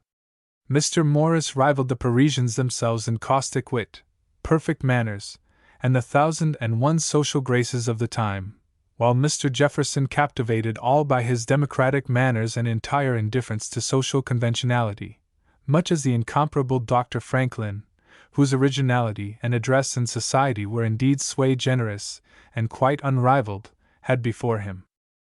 But Mr. Morris was possessed of greater qualities than those necessary to make him shine in the vapid, corrupt society of the fashionable world. He was a brilliant, yet sound, thinker, and his earnest convictions, his practical statesmanship, and his shrewd business abilities were quickly appreciated. Indeed, it was difficult to tell whether ladies of fashion or troubled statesmen found him most satisfactory. He could rhyme a delicate compliment for the one or draw up a plan to aid France's crippled revenues for the other, with equal dexterity. His opinion was sought upon the weightiest matters, and being unfettered by official obligations, as was Mr. Jefferson, he was free to give it, and soon became associated with some of the greatest gentlemen in the kingdom and intimately identified with many schemes for the strengthening of the monarchy. For Mr. Morris, while a most ardent Republican in his own country, was a royalist in France, convinced that a people, used from time immemorial to an almost despotic government, extremely licentious, and by nature volatile, were utterly unfitted for a republic. In many of the drawing-rooms where indiscriminate and dangerous republicanism was so freely advocated, he was held to be trop aristocrate. With amazing good humor and keenness he attacked the closet philosophers and knocked over their feeble arguments like tenpins, urgently proclaiming that it was the duty and best policy for every son of France to hold up the king's hands and strengthen his authority. It was almost amusing to note the consternation his views caused among those who, knowing him to be a Republican of Republicans, a citizen of that country which had so lately and so gloriously won its civil liberty, had expected far different things from him. Indeed, he ran foul of many of the noblesse, with whom 'twas the fashion to be Republicans of the first feather, and of none more completely than Monsieur le Marquis de Lafayette. Monsieur de Lafayette, who had got himself elected from the noblesse in Auvergne, had come back to town in March and was a frequent caller at the legation, having there a warm friend and ally in Mr. Jefferson. He was unaffectedly glad to see Calvert after such a lapse of time and to meet again Mr. Morris, whom he had also known in America. His admiration and respect for Mr. Morris's qualities were very great, and it was therefore with no little mortification and uneasiness that he noted that gentleman's disapprobation of the trend of public affairs and his own course of action. Indeed, Mr. Morris was seriously alarmed lest the glory which the young Marquis had won in America should be dimmed by his career in his own country. Believing in his high-mindedness and patriotism, he yet questioned his political astuteness and his ability to guide the forces which he had so powerfully helped to set in motion by his call for the States General. Fully alive to his great qualities, he yet deplored a certain indecision of character and an evident thirst for fame. Something of all this Mr. Morris expressed to Mr. Jefferson and Mr. Calvert one evening when the Marquis had retired after an hour's animated conversation on the all-engrossing subject of politics, during which he had given the three gentlemen an account of his campaign in Auvergne.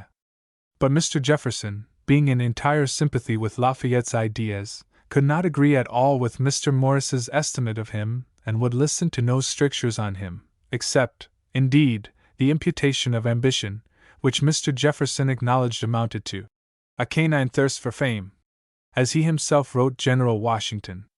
Though Mr. Jefferson and Mr. Morris differed so widely respecting the Marquis's genius, Mr. Morris still clung to his opinion, so that Madame de Lafayette, with wifely jealousy and feminine intuition, perceiving something of his mental attitude toward her husband, received him but coldly when he called with Calvert to pay his respects at the hotel on the Quai du Louvre. So marked was the disapproval of her manner, that Mr. Morris, being both amused and annoyed, could not forbear recounting his reception to Mr. Jefferson, who enjoyed a good laugh at his expense and, as it seemed to Calvert, took a certain satisfaction in his rebuff. "She gave me the tips of her fingers to kiss," said Mr. Morris, laughing, "gazing over my head the while and smiling at this young gentleman, on whom she lavished every attention, though she had never a word for me." And he sighed in mock distress and looked affectionately at Mr. Calvert. He had become very fond of the young gentleman in the few weeks they had been together in Paris, and was always anxious to introduce him to his acquaintances, of whom he already had an astonishing number. Mr. Jefferson, being busily occupied with public matters, insisted on Mr. Calvert's accepting Mr. Morris's good offices and, with his invariable kindness and thoughtfulness, made it appear, indeed, that the young gentleman was aiding him by thus assuming some of his social duties. He was secretly much gratified and pleased by the accounts which Mr. Morris gave of his successes. "Why, 'tis almost indecent the way the women spoil him," that gentleman declared, laughingly, to Mr. Jefferson as they sat alone over their wine one evening after dinner at the legation, Calvert having retired to finish the copying of some important letters to be dispatched to Mr. Short, who was at Amsterdam. "Els sen raffelant, but Ned, incredible as it may seem, is far from being grateful for such a doubtful blessing. His stoical indifference and unvarying courtesy to the fair sex are genuine and sublime and pique the women incredibly. Indeed, 'tis almost more than I can stand without laughing," went on Mr. Morris, "to see the manly forbearance with which he treats the advances of some of these grandees dames, who think nothing of taking the initiative in a love affair. 'Tis as rare as it is admirable here in Paris. Upon my word, I thought he would have taken to his heels yesterday when we called on Madame de Flahaut, who, being at her toilet, invited us to her dressing-room. He left me to stump upstairs alone and receive a good rating from the Countess for not having kept him. He makes me feel very old and sinful," went on Mr. Morris, after a pause, and smiling ruefully at Mr. Jefferson on the other side of the table. "And I ought to dislike the boy heartily for it. But, in faith, I can't, and am beginning to be as fond of him as you yourself are. And, after all, he ought not to make us feel old," rejoined Mr. Jefferson, smiling, too. "For in spite of his youth there is nothing of immaturity in his character. 'Tis as firm and well-rounded as though he were 50. I think he calls for a toast," says Mr. Morris, laughing and filling up the glasses, "to an old head on young shoulders." In the early part of March, Mr. Short being still on his travels, and vexatious questions having arisen in connection with the Dutch loans, Mr. Jefferson determined to entrust their settlement to Calvert, and accordingly, the young man set out for Amsterdam with scarce a day's notice of his journey. His embassy concerned the refusal of our bankers in Amsterdam, into whose hands Congress had placed all moneys, to pay bills for the redemption of our captives, and the medals which Mr. Jefferson had contracted should be struck off for the foreign officers who had engaged in the Revolution. This refusal placed the American minister in a most embarrassing position.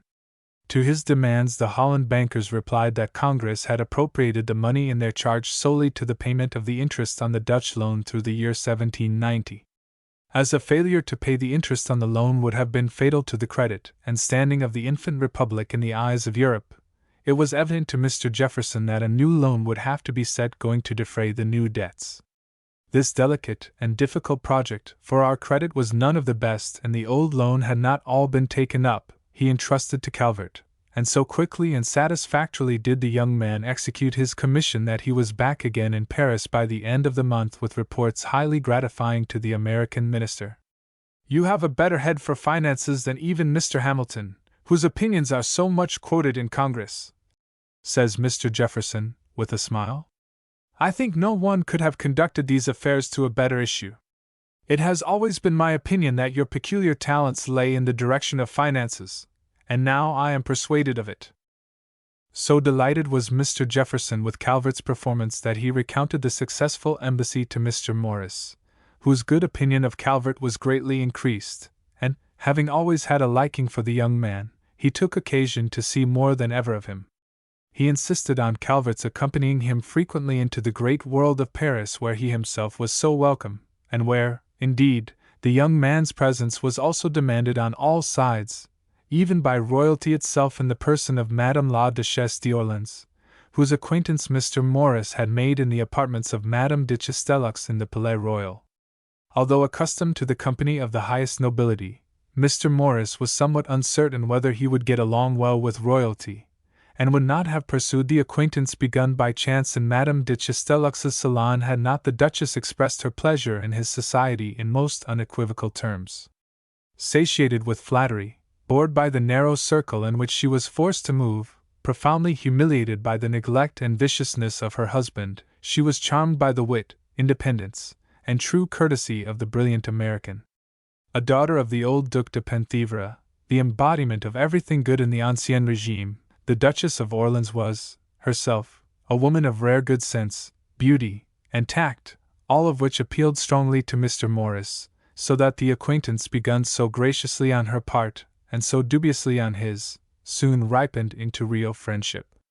"I never see her but I feel a throb of pity for her," declared Mr. Morris to Calvert. "'Twas a malignant fate that made her the wife of so dissolute a prince. She is very handsome, handsome enough to punish the Duke for his irregularities, and she has, I think, the most beautiful arm in all Europe, of which she is properly vain.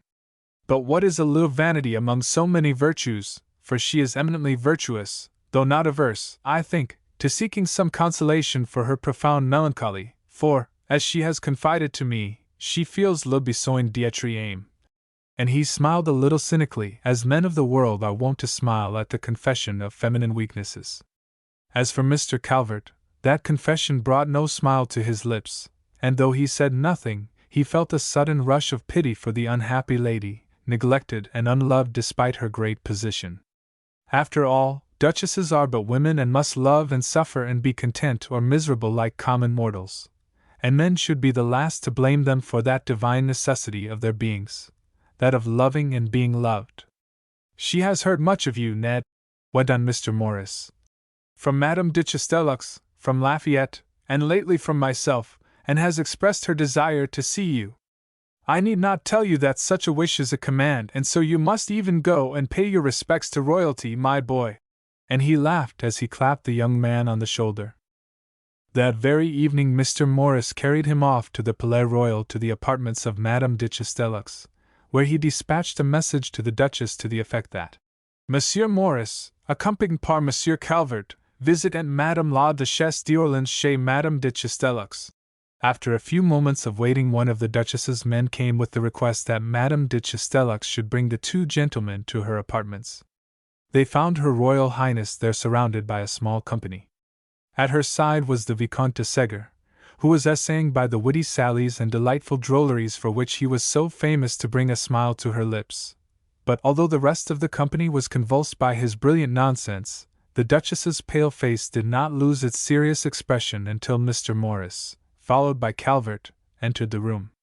Then, indeed, a smile of pleasure lighted up her countenance, and it was with a most gracious cordiality that she welcomed both gentlemen. "So this is your young compatriot, monsieur, who vanquished Monsieur de Staël on the ice," she said, looking at Mr. Morris and laughing with a certain malicious satisfaction. She extended to Calvert the famously beautiful hand and arm, from which the soft, black lace fell away, revealing its exquisite roundness and whiteness, and over which Mr. Morris bent low in salutation. "We have heard of your prowess au patinage, monsieur," she continued, glancing at Calvert, and then, without waiting for a reply, much to the young man's relief, who was somewhat embarrassed by so direct a compliment, and, in truth, utterly weary of the whole subject, of which he heard continually. She turned and spoke to two young gentlemen half concealed in the deep embrasure of a window. At her call they both came forward, the eldest, the Duc de Chartres, who might have been 16 years of age, laying down a violin on which he had been playing softly, and the younger, Monsieur de Beaujolais, who could not have been over 13, closing the book he had been reading. "Ms. Phils," says the Duchess, softly, and smiling at Mr. Morris and Calvert with a sort of melancholy pride shining in her dark eyes. In truth, the young princes were good to look at, especially the little Monsieur de Beaujolais, who had a most animated and pleasing countenance. As they stood one on each side of their mother they made a pretty group. Perhaps 'twas the remembrance of that picture in after years which warmed Mr. Morris's heart to the exile in distress over the seas and made him a generous friend despite the royal ingratitude. "So she has saved something out of the wreck of her life," thought Mr. Calvert, pityingly, looking at the two youths. "'Tis doubly fortunate that they in no wise resemble their ignoble father."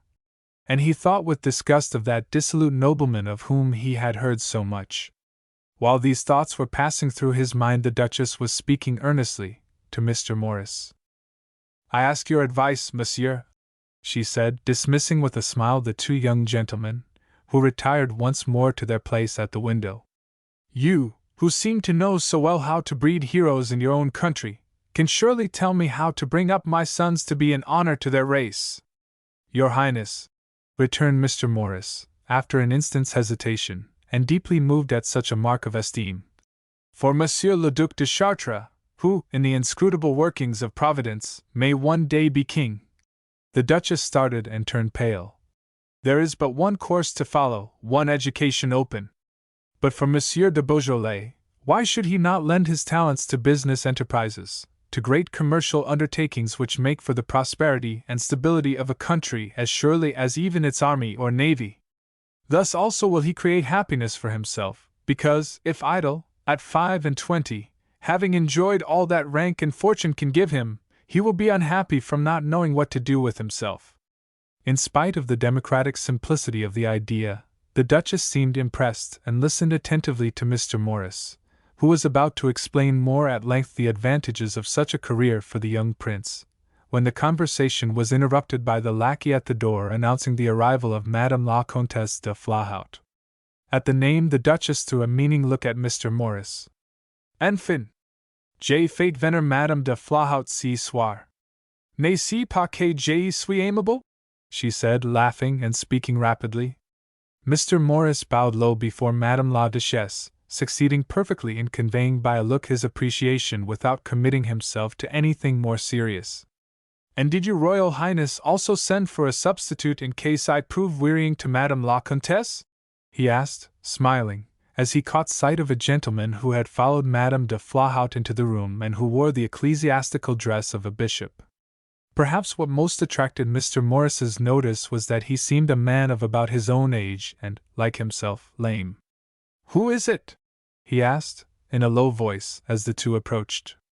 "Monsieur de Talleyrand-Périgord, Bishop of Autun, who, I understand, is in danger of losing his place in the affections of Madame on account of Monsieur Morris," returned the Duchess, hurriedly, and glancing mischievously, though keenly, at Mr. Morris's face, which, however, preserved its expression of impassivity. "Ah! Place aux, murmured Mr. Morris, quietly.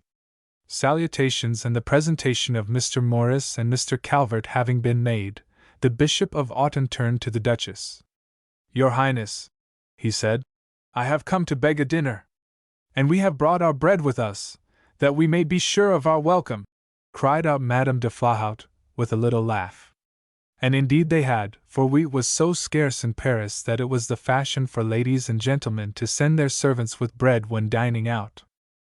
"Monsieur l'Évêque knows he is always welcome," said the Duchess, gently, and smiling at Madame de Flahoutte. "Once our guest, always our guest." In a little while the tutor of the young princes came in and took away his charges, and the company sat down to supper. It was one of Her Highness's little suppers and times, which she gave each Thursday, and upon which Monsieur le Duc d'Orléans and his wild companions never intruded.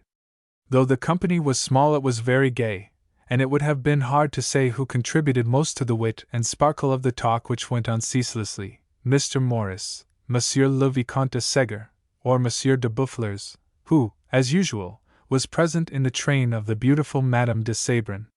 As for Mr. Morris, he was in the highest spirits and devoted himself with gallant courtesy to Madame la Duchesse d'Orléans, on whose left he sat, much to the evident pique of Madame de Flahoutte.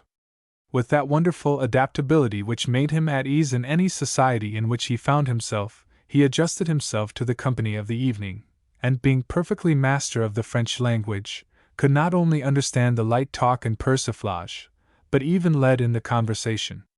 As for Mr. Calvert, having none of that adaptability possessed in so large a share by Mr. Morris, he felt himself out of his element, uninterested and therefore uninteresting, and he listened with inward irritation to the loose anecdotes, the piquant allusions, the coarse gossip, so freely bandied about. It was with something akin to a feeling of relief that he heard his name spoken and turned to find the keen, restless eyes of Monsieur de Talleyrand, beside whom he was seated, fixed upon him. "Monsieur is not interested in the conversation?"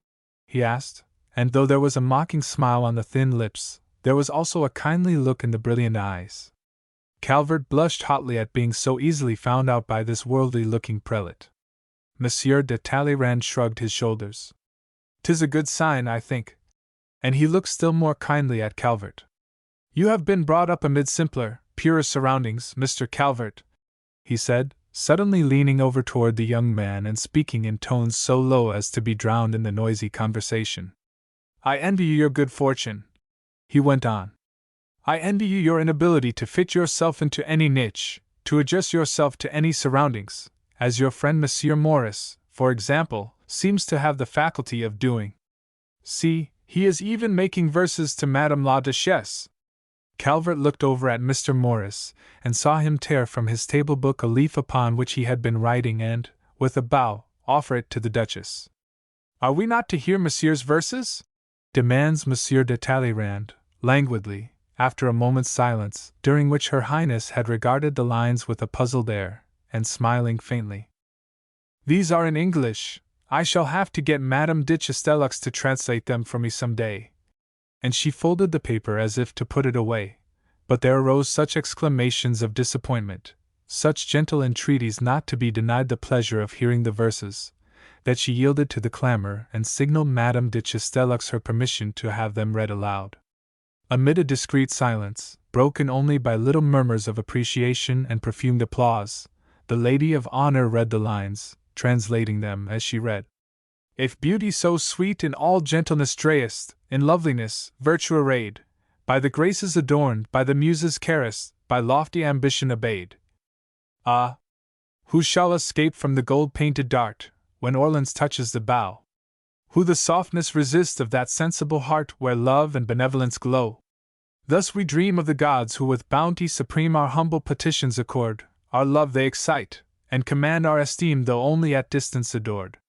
There was a ripple of applause, somewhat languid and perfunctory on the part of the gentlemen, vivacious and prolonged on the part of the ladies, as Madame de Chastellux finished. To Mr. Calvert the scene was a little ridiculous, the interest of the company, like the sentiment of the verses, somewhat artificial, and Mr. Morris's role of versifier to Madame la Duchesse decidedly beneath that gentleman's talents. Monsieur de Talleyrand laughed softly. "Other places, other customs," he said, and again reading Calvert's thoughts so accurately that young gentleman scarce knew whether to be most astonished or indignant. It would most likely have been the latter had not a certain friendliness in the bishop's glance disarmed his anger. "Mr. Morris is fortunate," he went on quietly. "See, he has pleased everyone except Madame de Flahoutte." 'Twas indeed as he had said, and amid the applause and compliments, only Madame de Flahoutte sat silent and evidently piqued, her pretty face wearing an expression of bored indifference. But even while Monsieur de Talleyrand spoke, Mr. Morris, bending toward her, addressed some remark to her, and in an instant she was all animation and charm, exerting for his benefit every fascination of which she was mistress, and showing him by glance and voice how greatly she prized his attentions. For a moment Mr. Calvert sat silent, contemplating the little play going on before his eyes, when, suddenly remembering the words of the Duchesse d'Orleans, he turned and looked at Monsieur de Talleyrand. Such a softening change had come over the cynical, impassive countenance, so wistful a look into the keen, dark eyes bent upon Madame de Flahoudt, as caused a feeling of pity in the young man's heart for this brilliant, unhappy, unrighteous servant of the Church. "So Mr. Calvert has read my secret, as I read his," said Monsieur de Talleyrand slowly, and returning the gaze which Calvert had absently fastened upon him while revolving these thoughts. Suddenly he began speaking rapidly, as if impelled thereto by some inward force, and in a low but passionately intense voice, heard only by Mr. Calvert. "We are the sport of fate in this country more than in any other, I think," he said. "I might have been a young man like yourself, as noble, good, and true as yourself. Oh, do not look astonished. 'Tis one of my acknowledged talents, the reading of character. I, like yourself, might have fought and loved with honor but that I am lame. And why was I lame?" he went on bitterly. "Because I never knew a mother's love or care, because, when a baby, being sent from my home, and under that roof I have never spent a night since, I fell and injured my foot, and the woman in whose charge I had been put, being afraid to tell my parents of my mishap, the hurt was allowed to go uncorrected until 'twas too late. And so, being lame and unfit for a soldier's career, I was thrust into the church, nolens volens. Monsieur Calvert," he said, smiling seriously, "when you hear Mr. Jefferson criticizing the Bishop of Autun, for I know he thinks but slightingly of the ecclesiastic, recollect that 'twas the disappointed ambition and the unrelenting commands of Charles Maurice Talleyrand's parents which made him what he is. We are all like that," he went on moodily. "Look at Delinea. He was married by his father at 20 to a young girl whom he had never seen until a week before the wedding. And Madame de Flahoudt, at 15 she was sacrificed to a man of 55, who scarcely notices her existence." He glanced across the table, and again the power of love touched and softened his face for an instant. He rose, for the supper was finished and the company beginning to move, and laid his hand for an instant on Calvert's broad young shoulder. "Mr. Calvert," he said, half mockingly, half seriously, "do not be too hard upon us. There are some excuses to be made. In your country all things are new, your laws, your habits, your civilization are yet plastic. See that you mold them well. 'Tis too late here, we are as the generations have made us. Other places, other customs." And he went off limping. To his dying day Mr. Calvert never forgot the fascination, the open frankness of Monsieur de Talleyrand's manner on that occasion, nor the look of sadness and suffering in his eyes.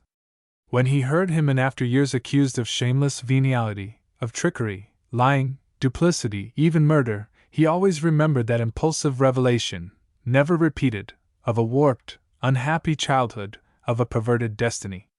Mr. Morris came to him later as he stood leaning against the wall behind the chair of Madame de Chastellux. "How goes it, Ned?" he asked, half laughing and stifling a yawn. "As for myself, I am getting confoundedly bored. I can't think of any more verses, so the ladies find me insipid, and they are beginning to talk politics, of which they know nothing, so I find them ridiculous. They are already deep in the discussion of the Abbe Size's brochure, Tu sais que l'états état, and Madame de Flahoudt declares that his writings and opinions will form a new epoch in politics as those of Newton in physics. Can fatuity go farther? And yet she is the cleverest woman I have met in France.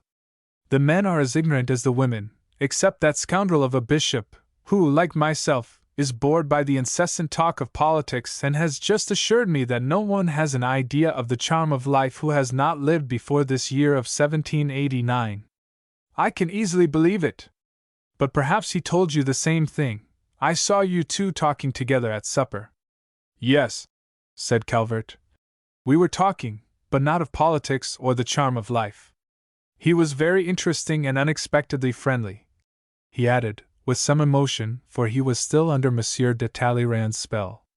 "I would have thought him the last man to interest you, my young Bayard," returned Mr. Morris, with some surprise. He appears to me to be a sly, cunning, ambitious man. I know not why conclusions so disadvantageous to him are formed in my mind, but so it is.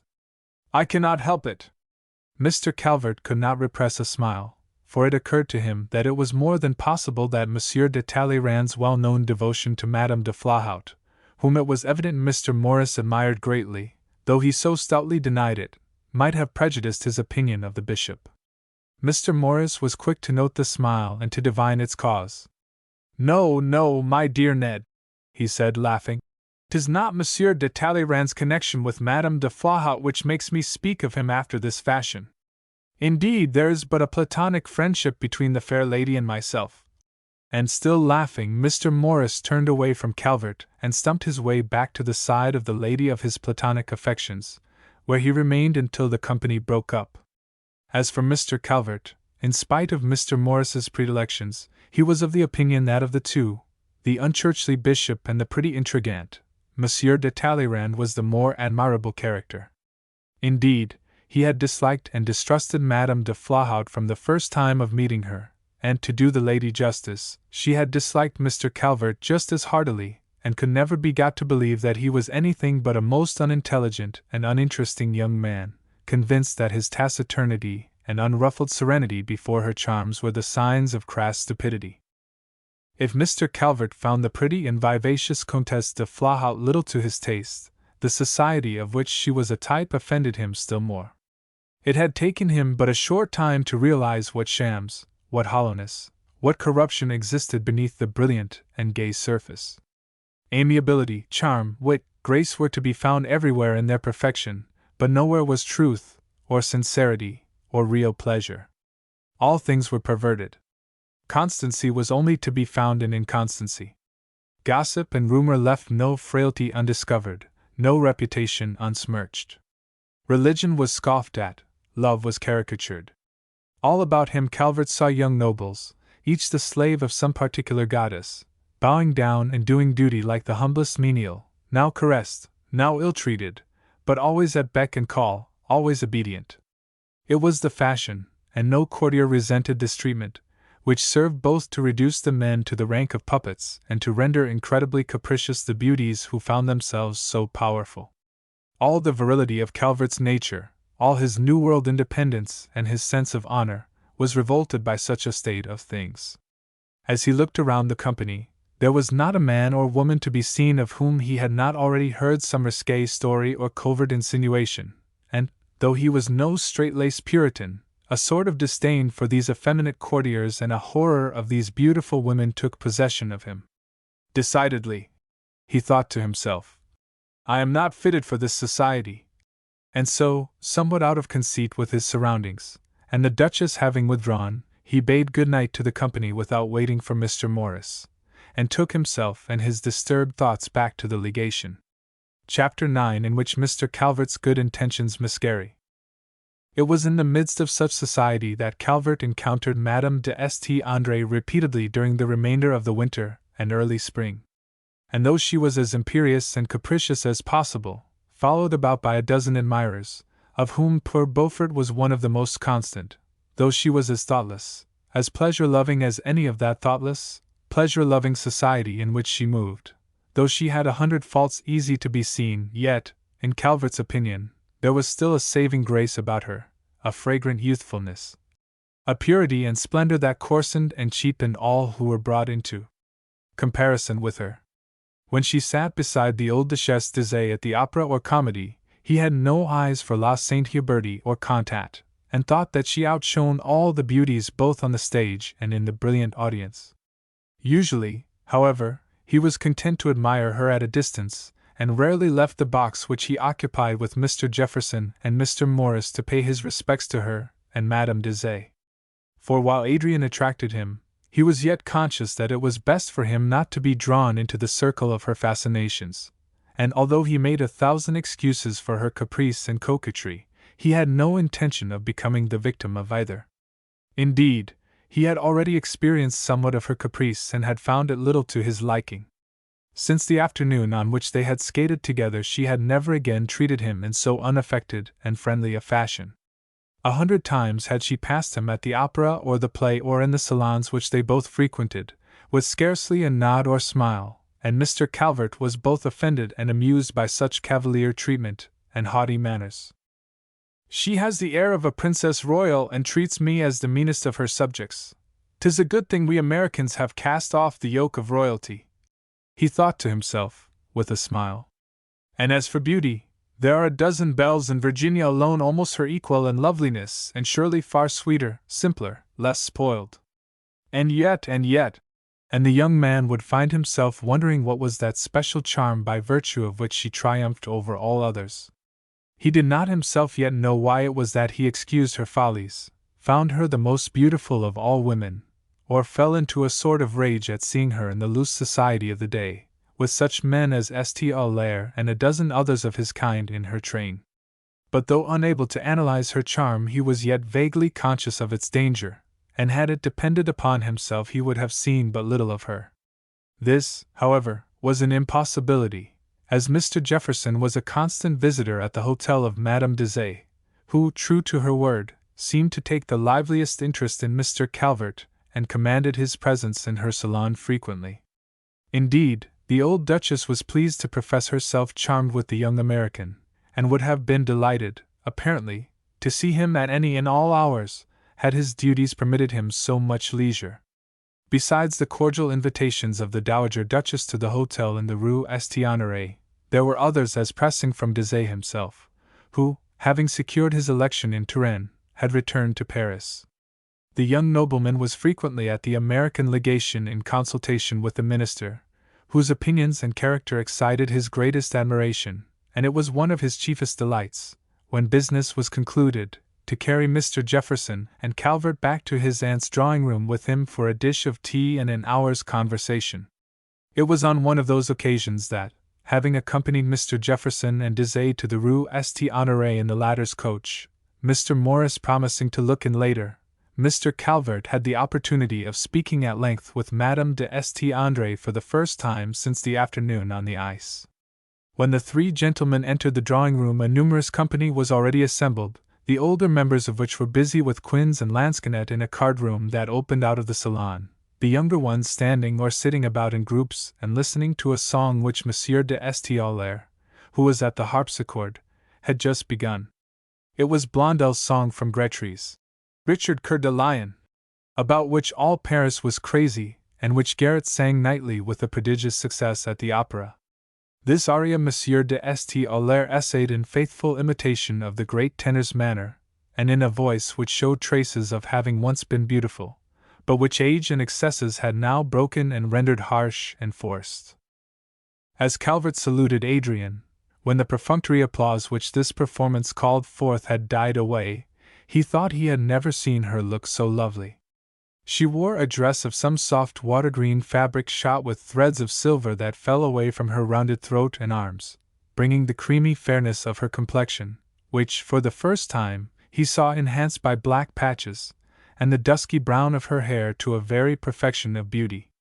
She was standing by the harpsichord when the gentleman entered, but, on catching sight of Mr. Jefferson, she went forward graciously, extending her hand, over which he bowed low in admiration of that young beauty which, in his eyes, had no equal in Paris. There was another pair of eyes upon her which saw as Mr. Jefferson's kindly ones did, but to them the young girl paid little attention, only giving Mr. Calvert a brief courtesy as she went to salute her brother. "Will you not make Mr. Jefferson a dish of tea, Adrian?" asked Deshayes, kissing her on both her fair cheeks. "And if we are to have music, I beg you will ask Calvert to sing for us, for he has the sweetest voice in the world." "What?" exclaimed the young girl, a little disdainfully. "Mr. Calvert is a very prodigy of accomplishments." "Far from it," returned Mr. Calvert, good-naturedly. "'Tis but a jest of Henry's. Indeed, madam, I am nothing of a musician." "He may not be a musician, but he has a voice as beautiful as Garrett's, though I know 'tis heresy to compare anyone with that idol of Paris," said Beaufort, joining the group at that instant.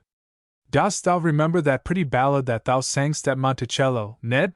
he asked, turning to Calvert. "Indeed, madam, I think 'twas of you he sang." he added, smiling mischievously at Madame de St. Andre. What is this? Demanded Adrian imperiously. Is this another jest? But I must hear this song, she went on impatiently, and with a touch of curiosity. 'Twas my favorite lass with the delicate air, said Mr. Jefferson, smiling. You must sing it for us, Ned, and I will play for you as I used to do. He took from its case a violin lying upon the harpsichord and, leaning over it, he began softly the quaint accompaniment that sustained so perfectly the whimsical melodies and surprising cadences of Dr. Arne's ballad. Though few of Mr. Calvert's audience could understand the sentiment of his song, all listened with admiration to the voice, which still retained much of its boyish sweetness and thrilling pathos. Amid the applause which followed the conclusion of the song, Madame Deshaies left the lansquenet table and appeared at the door of the salon. Charming! She cried. But I don't know your English, so sing us something in French, monsieur, that I may applaud the sentiment as well as the voice.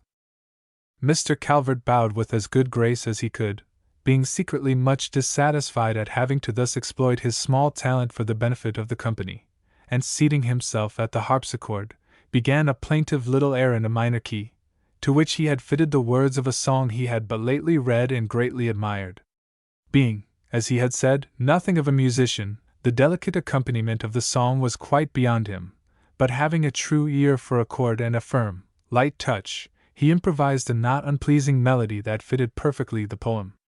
'Twas the Consolation of Malherbe, and, as Calvert sang, the tenderness and melancholy beauty of both words and music struck the whole company into silence.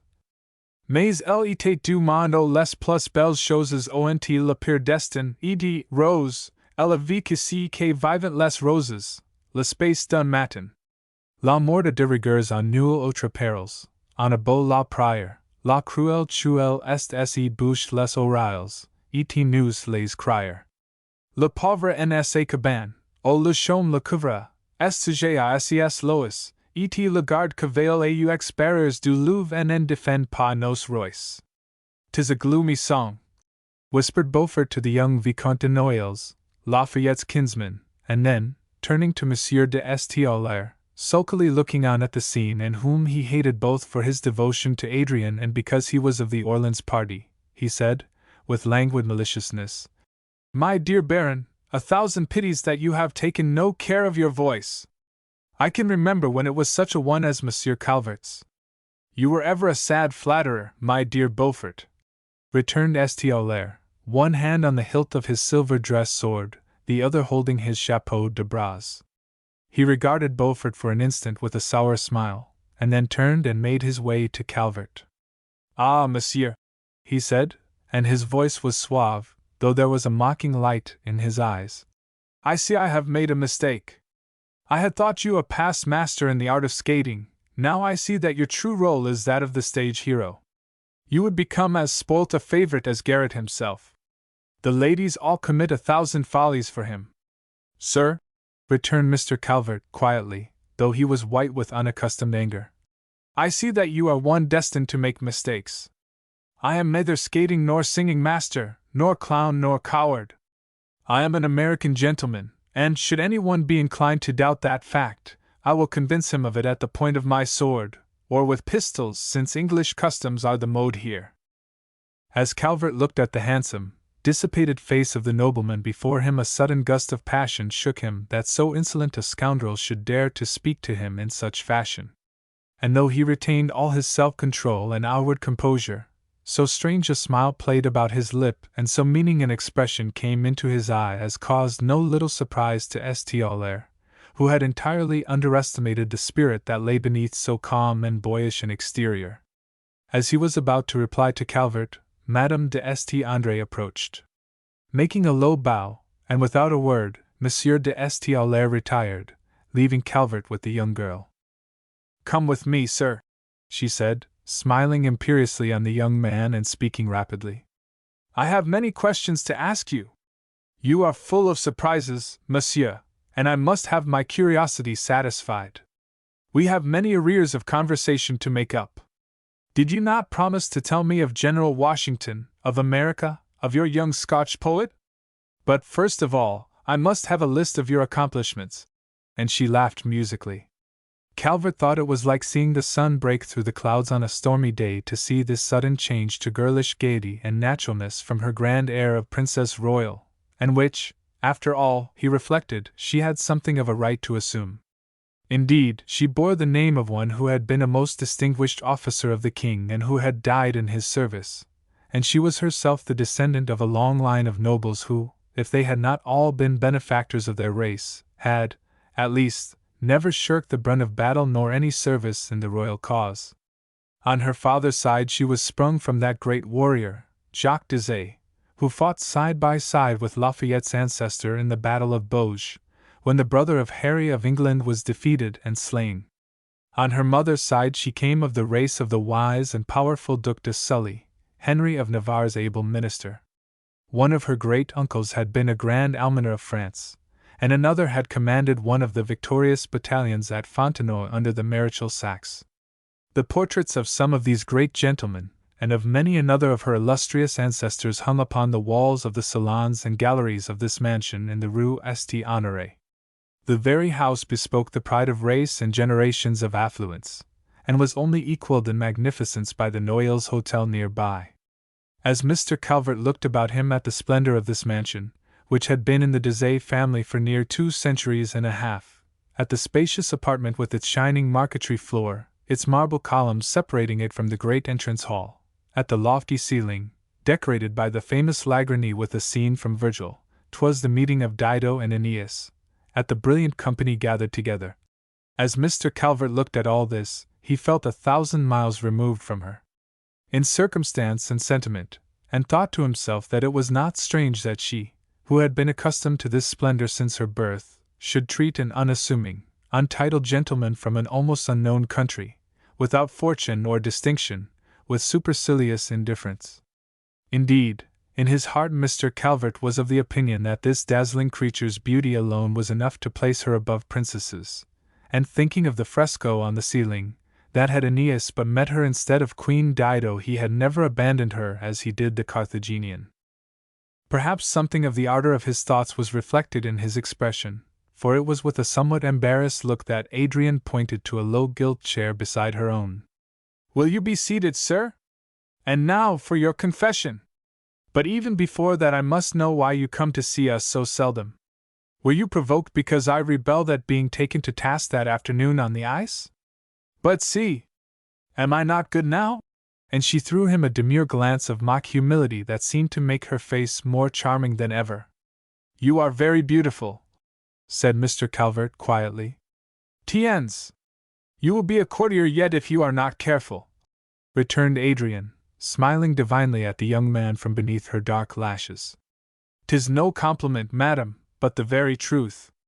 "The truth," murmured the young girl, in some embarrassment at Calvert's sincere, if detached, manner. "One hears it so seldom these days that 'tis difficult to recognize it. But if it was the truth, I fear it was not the whole truth, sir. I am sure I detected an uncomplimentary arrière-pensée in your speech." And she laughed mockingly at the young man, whose turn it was to be embarrassed. "I am very beautiful, but what, sir? But you would be even more so without those patches, which may be successful enhancements for lesser beauties but are beneath the uses of Madame de St. André," returned Calvert, bravely, and joining in the laugh which the young girl could not repress. "Pshaw, sir! What an idea!" said Adrian. "Am I then so amiable that you dare take advantage of it to call me to account again? I am beginning to think, sir, that I, who have been assured by so many gentlemen to be perfection itself, must, after all, be a most faulty creature, since you find reason to reprove me constantly." And she threw Calvert so bewildering a glance that young gentleman found himself unable to reply to her badinage. "Besides, monsieur," she went on, "you do not do justice to these patches. Is it possible that there exists a gentleman so ignorant of women and fashion as not to know the origin and uses of the mouche? Come, sir, attend closely while I give you a lesson in beauty and gallantry. These patches which you so disdain were once tiny plasters stretched upon black velvet or silk for the cure of headache, and though no one was ever known to be so cured, 'twas easy for the eyeless beauty to perceive that they made her complexion appear more brilliant by contrast. The poets declared that Venus herself must have used them and that they spoke the language of love. Thus one on the lip meant the coquette, on the nose the impertinent, on the cheek the gallant, on the neck the scornful, near the eye passionate, on the forehead, such as this one I wear, sir, the majestic. As she spoke, so rapidly and archly did her mobile features express in their changes her varying thought that Calvert sat entranced at her piquancy and daring. And now, monsieur, have you no apology to make to these malign patches? And she touched a tiny plaster upon her brow. 1,000, madam, said Calvert, politely, if you will still let me be of my opinion that your beauty needs no such aid. So you would prevent my wearing so innocent a beautifier? You are more of a Quaker than Dr. Franklin himself, whom I remember seeing here often, said Adrian, with a little laugh and a shrug. I think he liked all the ladies and would have continued to like them had they worn rings in their noses. But as for you, 'tis impossible to please you. No wonder you Americans broke with the English. You are most difficile. But I am sure that Mr. Jefferson or the witty Mr. Morris could have found a handsomer reply than yours, monsieur. Ah, here he is now. And she rose as Mr. Morris entered the room and made his way to her side. At last I have the pleasure of saluting Madame de St. Andre, he said very gallantly. You are late, sir. We had about given over seeing you this evening. Mr. Jefferson and Mr. Calvert have been with us an hour. I envy them their good fortune, madam. But I have been detained. What a lame and insufficient excuse, cried Adrian, laughing. 'Tis no better than one of Monsieur Calvert's compliments. Ah, madam, said Mr. Morris, recovering himself, you must forgive us and remember that you complete our mental overthrow already begun by the dazzling brilliancy of the gayest capital in the world and the multitude of attractions it offers. A man in your Paris, madam, lives in a sort of whirlwind which turns him around so fast that he can see nothing. 'Tis no wonder that the people of this metropolis are under the necessity of pronouncing their definitive judgment from the first glance, and being thus habituated to shoot flying, they have what sportsmen call a quick sight. They know a wit by his snuff-box, a man of taste by his bow, and a statesman by the cut of his coat. As he finished speaking there was a general movement at the card tables, and Madame Deshaies, accompanied by Mr. Jefferson, who had been looking on at the game, for he never played, and followed by the company, entered the drawing-room. Ah, Monsieur Morris, she said, catching sight of that gentleman. You have a talent for being always à propos, monsieur. We have just finished our game and are ready to listen to the latest gossip, which, I am sure, you have heard from that charming friend of yours, Madame de Flahoutte. The Duchess has just won prodigiously at quinze from the Abbe de Lille, who hates damnably to lose, whispered Segur to Calvert. And having won, she stopped the game in the best of humors. Alas, madam, said Mr. Morris, in answer to the Duchess, I have not had the pleasure of seeing Madame de Flahoutte, but am just from the Club de Valois. As you can imagine to yourself, I heard nothing but politics at the club. Unfortunately, one does not have to go to the club to hear politics, replied Madame Deshaies dryly. It has required all my authority to restrain these gentlemen this evening from discussing such subjects. Indeed, I think Monsieur Jefferson and Monsieur de Lafayette, in spite of my defense, which I now remove, have had a political debate. And she snapped her bright eyes and nodded her withered old head severely at the two gentlemen. Peccavi, said the Marquis, bowing low. I am the culprit, but surely, madam, you would not have me fail to listen to Mr. Jefferson's counsels when I am so fortunate as to be offered them.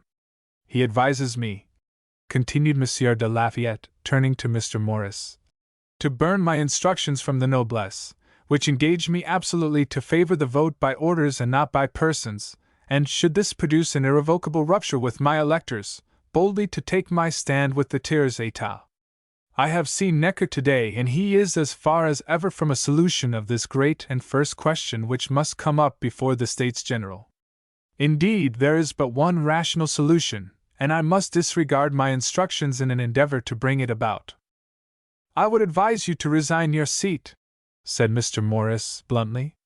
You have been elected by an order in whose principles you no longer believe.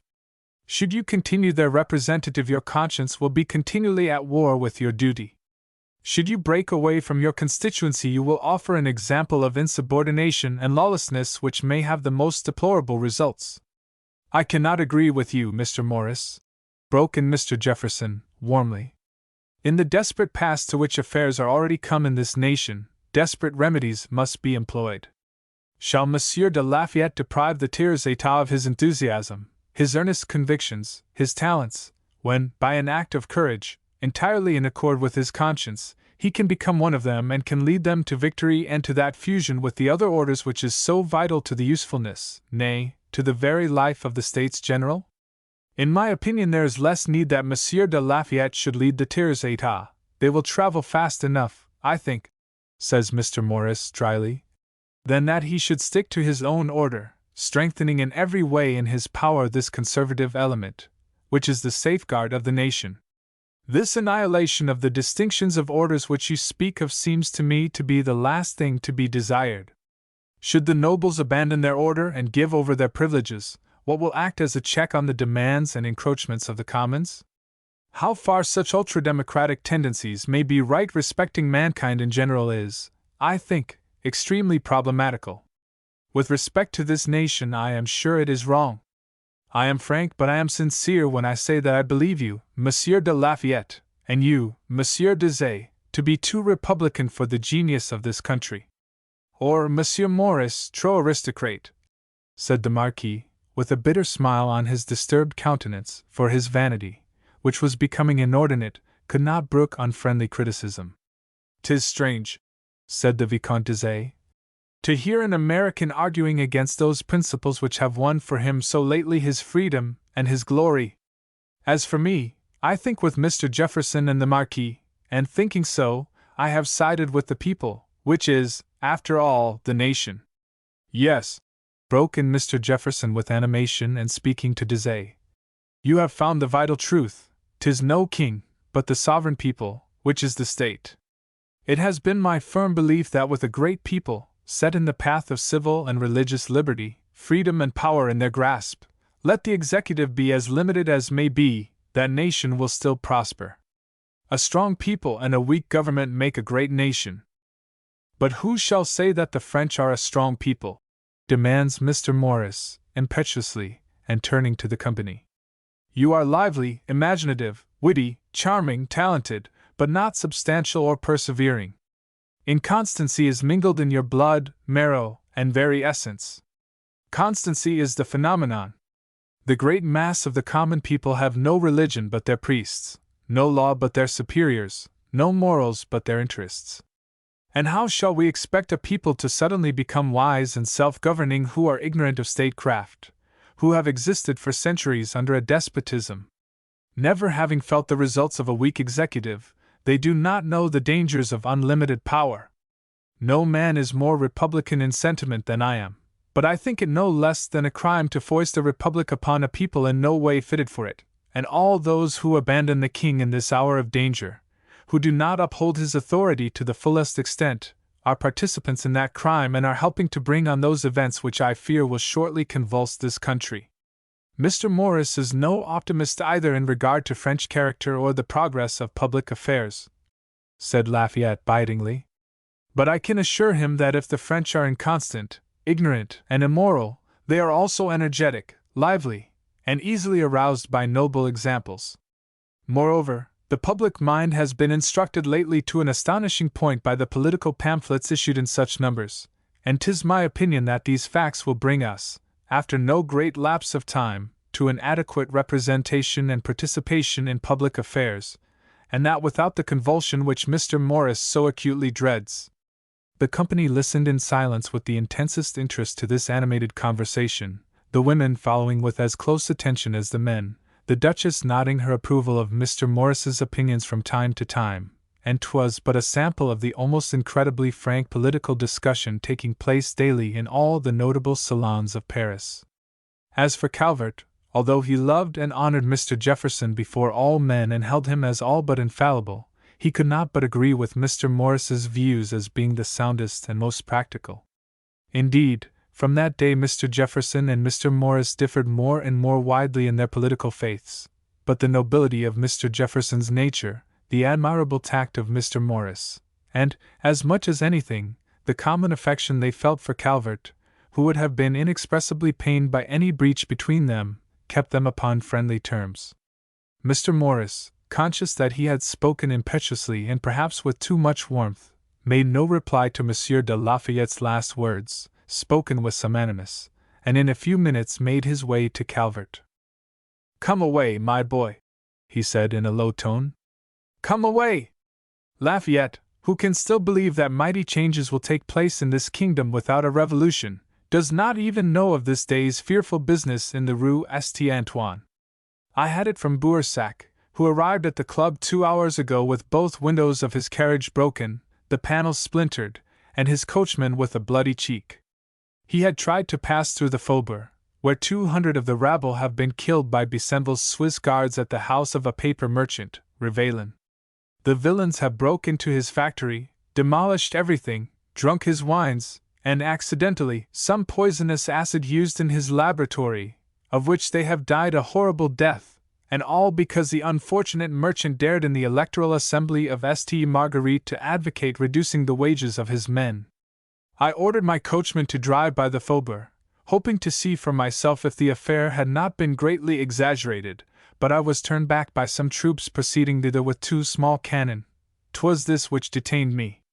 Boursac says 'tis known for certain that the whole affair has been instigated by the Duc d'Orleans. He passed in his coach among the riders, urging them on in their villainy, and 'tis even said by some that he was seen giving money to the mob. And this is the man whom the king hesitates to banish. Perhaps, after all, boy, I did wrong to counsel Lafayette and Dizay to stand by a king who is weakness itself, and who knows not how to defend himself or his throne." Chapter 10 at Versailles. It was just a week after Mr. Calvert's visit to the Hotel Dizay and the affair of the Rue St. Antoine, that the day arrived for the consummation of that great event toward which all France, nay, all Europe, had been looking for months past. With a sudden burst and glory of sunshine and warm air, the long, hard winter had given way to the spring of that year of 1789. By the end of April the green grass and flowering shrubs looked as if summer had come, and the cruel cold of but a few weeks back was all but forgotten. And with the quickening pulse of nature the agitation and restless activity among all classes had increased. The whole kingdom of France was astir with the excitement of the rapidly approaching convocation of the States General. Paris read daily in the columns of the Moniteur the names of the newly elected deputies, and by the 1st of May those deputies were thronging her streets. Dizay, Lafayette, Necker, Duport, Lameth, and many others, who saw their ardent wishes materializing, were quite beside themselves with delight, and prophesied the happiest things for France. Madame Dizay, being of the court party, held widely differing views from those of her nephew, and was out of all conceit with this political ferment, while as for Adrian, she looked upon the opening of the States General and the grand reception of the King on the 2d of May as splendid pageants merely, to which she would be glad to lend her presence and the luster of her beauty. Indeed, it is safe to say that for nearly every individual in that restless kingdom of France the States General held a different meaning, a different hope, a different fear. Fortunate it was for all alike that none could see the ending of that terrible business about to be set afoot. In all the brilliant weather of that spring of 1789, no fairer day dawned than that great day of Monday, the 4th of May. By earliest morning the whole world of Paris seemed to be taking its way to Versailles.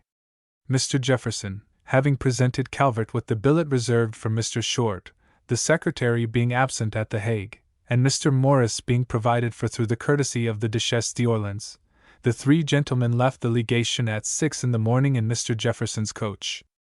The grand route to Versailles was thronged with carriages and vehicles of every description, and the dust, heat, and confusion were indescribable.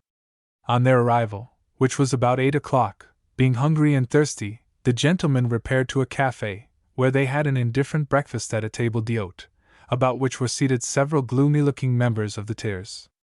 After the hasty meal they made their way as quickly as possible to the hotel of Madame de Tesse in the Rue Dauphine, where they were awaited. Madame de Tesse, Monsieur de Lafayette's aunt, was, as Mr. Morris laughingly styled her, a Republican of the first feather, and it was with the most enthusiastic pleasure that she welcomed the ambassador from the United States and his two friends on that day which she believed held such happy auguries for the future of her country. A numerous company had already assembled at her invitation and were viewing the ever-increasing crowds in the streets from the great stone balcony draped with silken banners and rich velvet hangings. The British ambassador and the ambassadress, Lady Sutherland, whom Calvert had the honor of meeting for the first time, were there, as was Madame de Montmorin, Madame de Staël, and Madame de St. looking radiant in the brilliant morning sunshine. As Mr. Calvert bent over her hand, he thought to himself that she might have sat for a portrait of Aurora's self, so fresh and beautiful did she look. The sun struck her dark hair, over which she wore no covering, to burnished brightness, the violet eyes sparkled with animation, and her complexion had the freshness and delicacy of some exquisite flower. "I am glad you are here, Monsieur l'Américain, on this great day for France, one of the most momentous, one of the happiest in all her history. You see, I have not forgotten your fondness for history," and she shot him an amused glance. "I am glad too, madam," replied Calvert, seating himself beside her. "'Tis one of the most momentous days in France's history, as you say, but one of the happiest? I don't know." And he looked dubiously at the thronged streets, for he was of Mr. Morris's way of thinking, and try as he might, he could not bring himself to look upon the course of affairs with the optimism Mr. Jefferson felt. "Are you going to be gloomy on this beautiful day?" demanded Adrian, impatiently. "Aren't the very heavens giving us a sign that they approve of this event? Mr. Jefferson is the only one of you who appreciates this great occasion. Even Mr. Morris, who is usually so agreeable, seems to be out of spirits." And she glanced toward that gentleman where he sat between Madame de Montmorin and Madame de Flahaught, who had just arrived with Beaufort. Mr. Morris, hearing his name spoken, arose and went over to Madame de St. "Are you saying evil things about me to Mr. Calvert, my dear young lady?" he asked, bowing with that charming show of deference which he always paid a pretty woman, and which in part atoned for the cynical expression in his keen eyes. "But yes," returned Adrian, laughing. "I was saying that you wore a displeased air, almost as if you envied France her good fortune of today." "You mistake me," said Mr. Morris, warmly. "I have France's interest and happiness greatly at heart. The generous wish which a free people must form to disseminate freedom, the grateful emotion which rejoices in the happiness of a benefactor, and a strong personal interest as well in the liberty as in the power of this country, all conspire to make us far from indifferent spectators." And he glanced at Calvert as though certain of having expressed the young man's sentiments, as well as his own. "The leaders here are our friends, many of them have imbibed their principles in America, and all have been fired by our example. If I wear an anxious air, 'tis because I am not sure that that example can be safely imitated in this country, that those principles can be safely inculcated here, that this people, once having thrown off the yoke of absolute dependence on and obedience to kingly power, will not confound license with liberty. But enough of this," he said, smiling. "May I ask why the Duchess is not of the company?"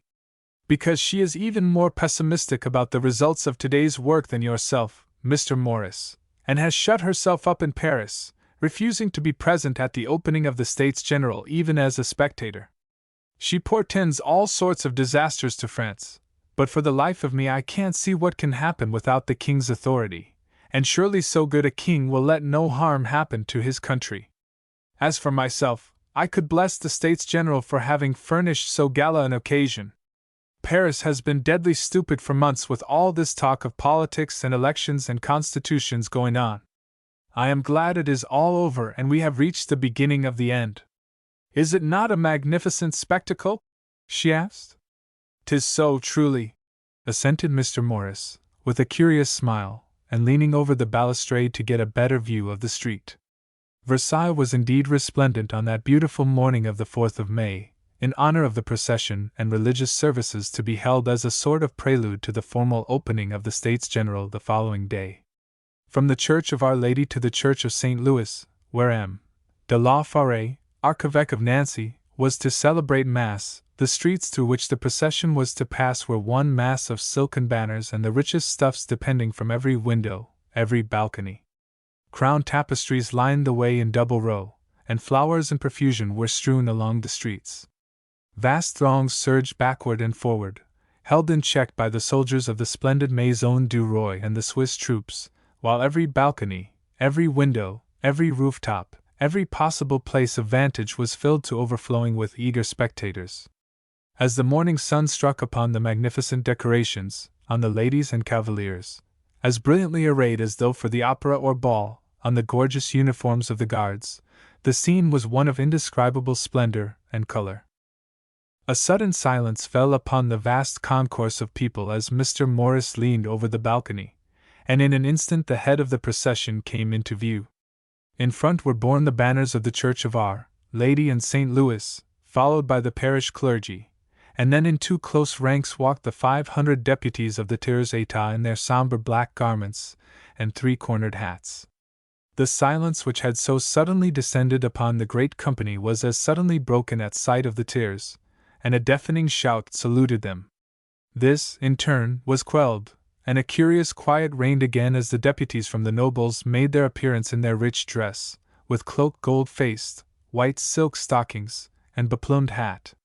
"You would have to walk with the tiers were you of the procession, Monsieur Calvert," said Madame d'Estiandre, mischievously, glancing from the young man's sober habit to the brilliant dress of the nobles as they filed past. "Surely!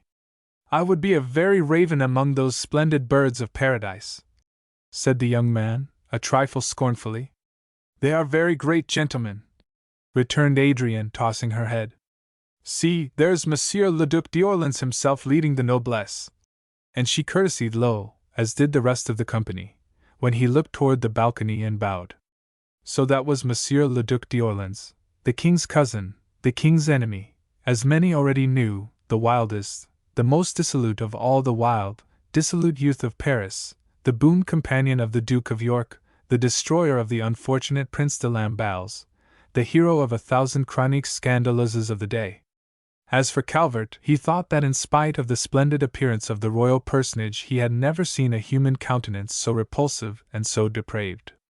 The brutal, languid eye looked out at him from a face whose unwholesome complexion, heavy jaw, and sensual mouth sent a thrill of sickening disgust through him. As he gazed at the retreating figure of the Duke, which, in its heaviness and lethargy, bore the mark of excesses as unmistakably as did the coarsened face, all the disgraceful stories, the rumors, the anecdotes which he had ever heard concerning this dissipated young prince, for his reputation was only too well known even in America, flashed through his mind. "And this is one of your great gentlemen?"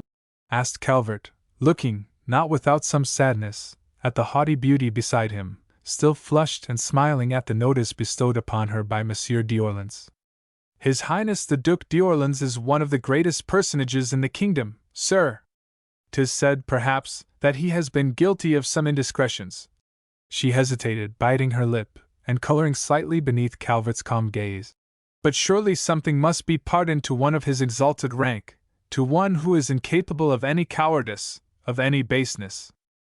Since he is of such exalted rank, it seems strange, madam, that he should walk so far ahead of his order as almost to seem to mingle with the tiers," replied Calvert, quietly. "But I am glad to have such a good report of the Duke, as there are those who have been mistaken enough to doubt his bravery at Ouessant, and merely to look at him, I confess that I saw many a humble deputy of the tiers who looked, even in his plebeian dress, more the nobleman than he." "Ah, monsieur," returned Madame d'Estiandre, contemptuously, "I see that you are indeed a republican in rage and hate us for our fine feathers and rank of birth, as cordially as these people who applaud the tiers and remain silent before the deputies of the nobles." "Indeed, you misjudge me, madam," says Calvert, who could scarce restrain a smile at the lofty manner of the beautiful girl, "as you misjudge the crowd, for 'tis applauding someone among the noblesse now." And he stood up and looked over the balcony rail to better see the cause of the shout which had suddenly gone up. "'Tis for Monsieur de Lafayette, I think. See, he is walking yonder, with Deshayes on one side of him and Noailles on the other." Adrienne leaned over the balustrade, and looked down at her brother and Monsieur de Lafayette, who saw her at the same instant. Smiling and bowing, she flung a handful of roses, which she had carried all morning, at the gentlemen, who uncovered and waved her their thanks. As they did so, a sudden blare of trumpets and strains of martial music burst forth, and the black-robed deputies of the clergy appeared, separated into two files by the band of royal musicians. "'Tis like a play, n'est-ce pas?" said Adrian gaily, to Mr. Morris, who had again come up, having been dismissed by Madame de Flahaut on the arrival of Monsieur de Curt. "No, 'tis but the prologue," corrected Mr. Morris. "And the play itself is like enough to be a tragedy, I think," he added, in a low voice, to Calvert. "And here are the king and queen at last!" cried Madame de Estiandre, as a great cheering went up. Every eye in that vast throng was riveted upon the king, who now appeared, preceded by the Archbishop of Paris carrying the Holy Sacrament under a great canopy, the four corners of which were held by the Dukes of Angoulême and Berry and the king's two brothers, Monsieur and the Comte d'Artois. Near the Holy Sacrament marched the cardinals, bishops, and archbishops elected to the States General, and in the throng Calvert quickly and easily detected by his halting step his acquaintance, the Bishop of Autun. About His Majesty walked the high officers of the Crown, and the enthusiasm of Madame de Staël, which had been on the increase every instant, reached a climax when she recognized Monsieur Necker, conspicuous by his size and bearing, among the entourage of Louis, and when she courtesied, the obeisance seemed intended more for her father than her king. "You are wrong to rejoice so greatly," said Madame de Montmorin, laying a timid hand on Madame de Staël's arm, which trembled with excitement. She had scarce said a word the whole morning and had sat staring with troubled face at the magnificent pageant as it passed. "I feel sure that great disasters to France will follow this day's business." Madame de Staël impatiently shook off the detaining hand. "'Tis the day of days," she cried enthusiastically. "The day for which my father has labored so long, the day on which will be written the brightest page of French history. I verily believe she thinks the States General are come together to the sole honor and glorification of Monsieur Necker," whispered Mr. Morris, in an amused undertone, to Calvert. "But look yonder, to the right of the king!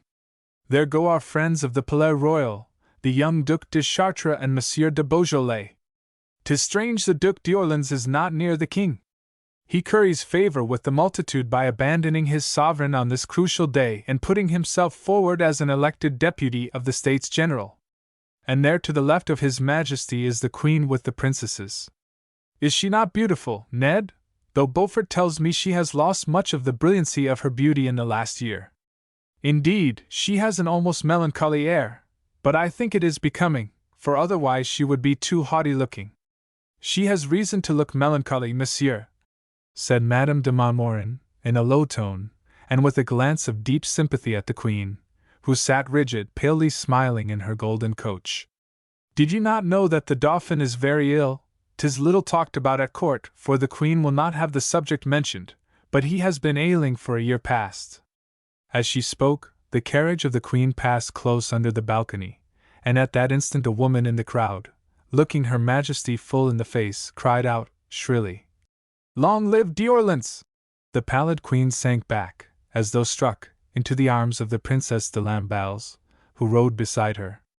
But in an instant she was herself again, and sat haughtily erect, with a bitter smile curving her beautiful lips. "A cruel blow," said Mr. Morris, under his breath, to Calvert.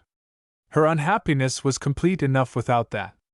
Arrayed in those rich stuffs, with the flowers in her hair and bosom and with that inscrutable and melancholy expression on her beautiful face, she looks as might have looked some Athenian maiden decked for sacrifice.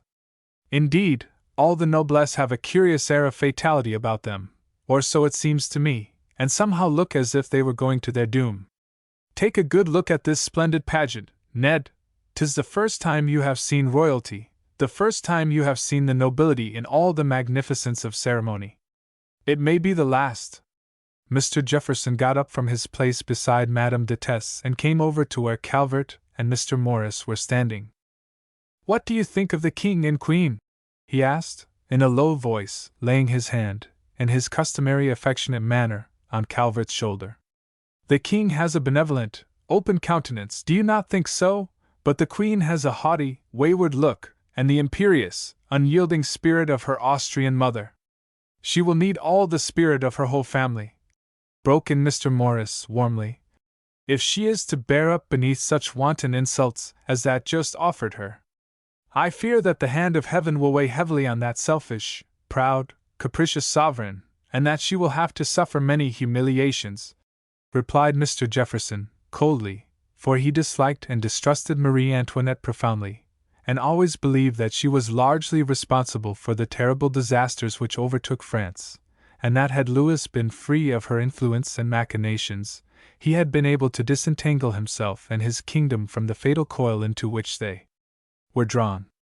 "As for myself, I can think only that she is a woman and in distress," said Mr. Morris, looking after the Queen's coach, which rolled slowly through the crowded street, making a glittering track of light where the noonday sun, for 'twas past 12 o'clock by that time, struck the golden panels. It was followed on one side by a long line of carriages containing the princesses of the blood royal and the ladies in waiting to Her Majesty, on the other by the procession of princes, dukes, and gentlemen of the king's household. It was close on 1 o'clock when the last gilded coach, the last splendid rider, followed by the rabble, who closed in and pushed on behind to the church of St. Louis, had passed beneath Madame de Tess's balcony. Some of her guests, having billets for the church reserved for them, entered their carriages and drove thither. The others, being weary with the long wait and excitement of the morning, accepted their hostess's invitation to breakfast, content to hear later of the celebration of Mass in the church of St. Louis. Mr. Jefferson, Mr. Morris, and Calvert were of this party, and, after having promised to be at Versailles early the next morning and to stay for the night at Madame de Tess's so as to accompany the ladies to the king's reception, they set off for Paris toward 4 o'clock in the afternoon.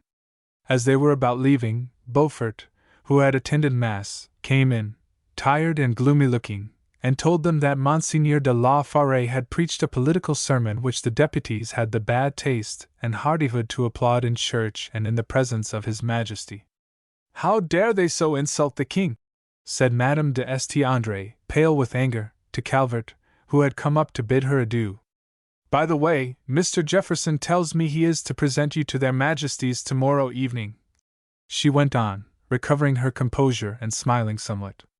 "I should like to see how an American salutes a king." "Madam," said Mr. Calvert quietly, "you forget that I have made my bow to General Washington."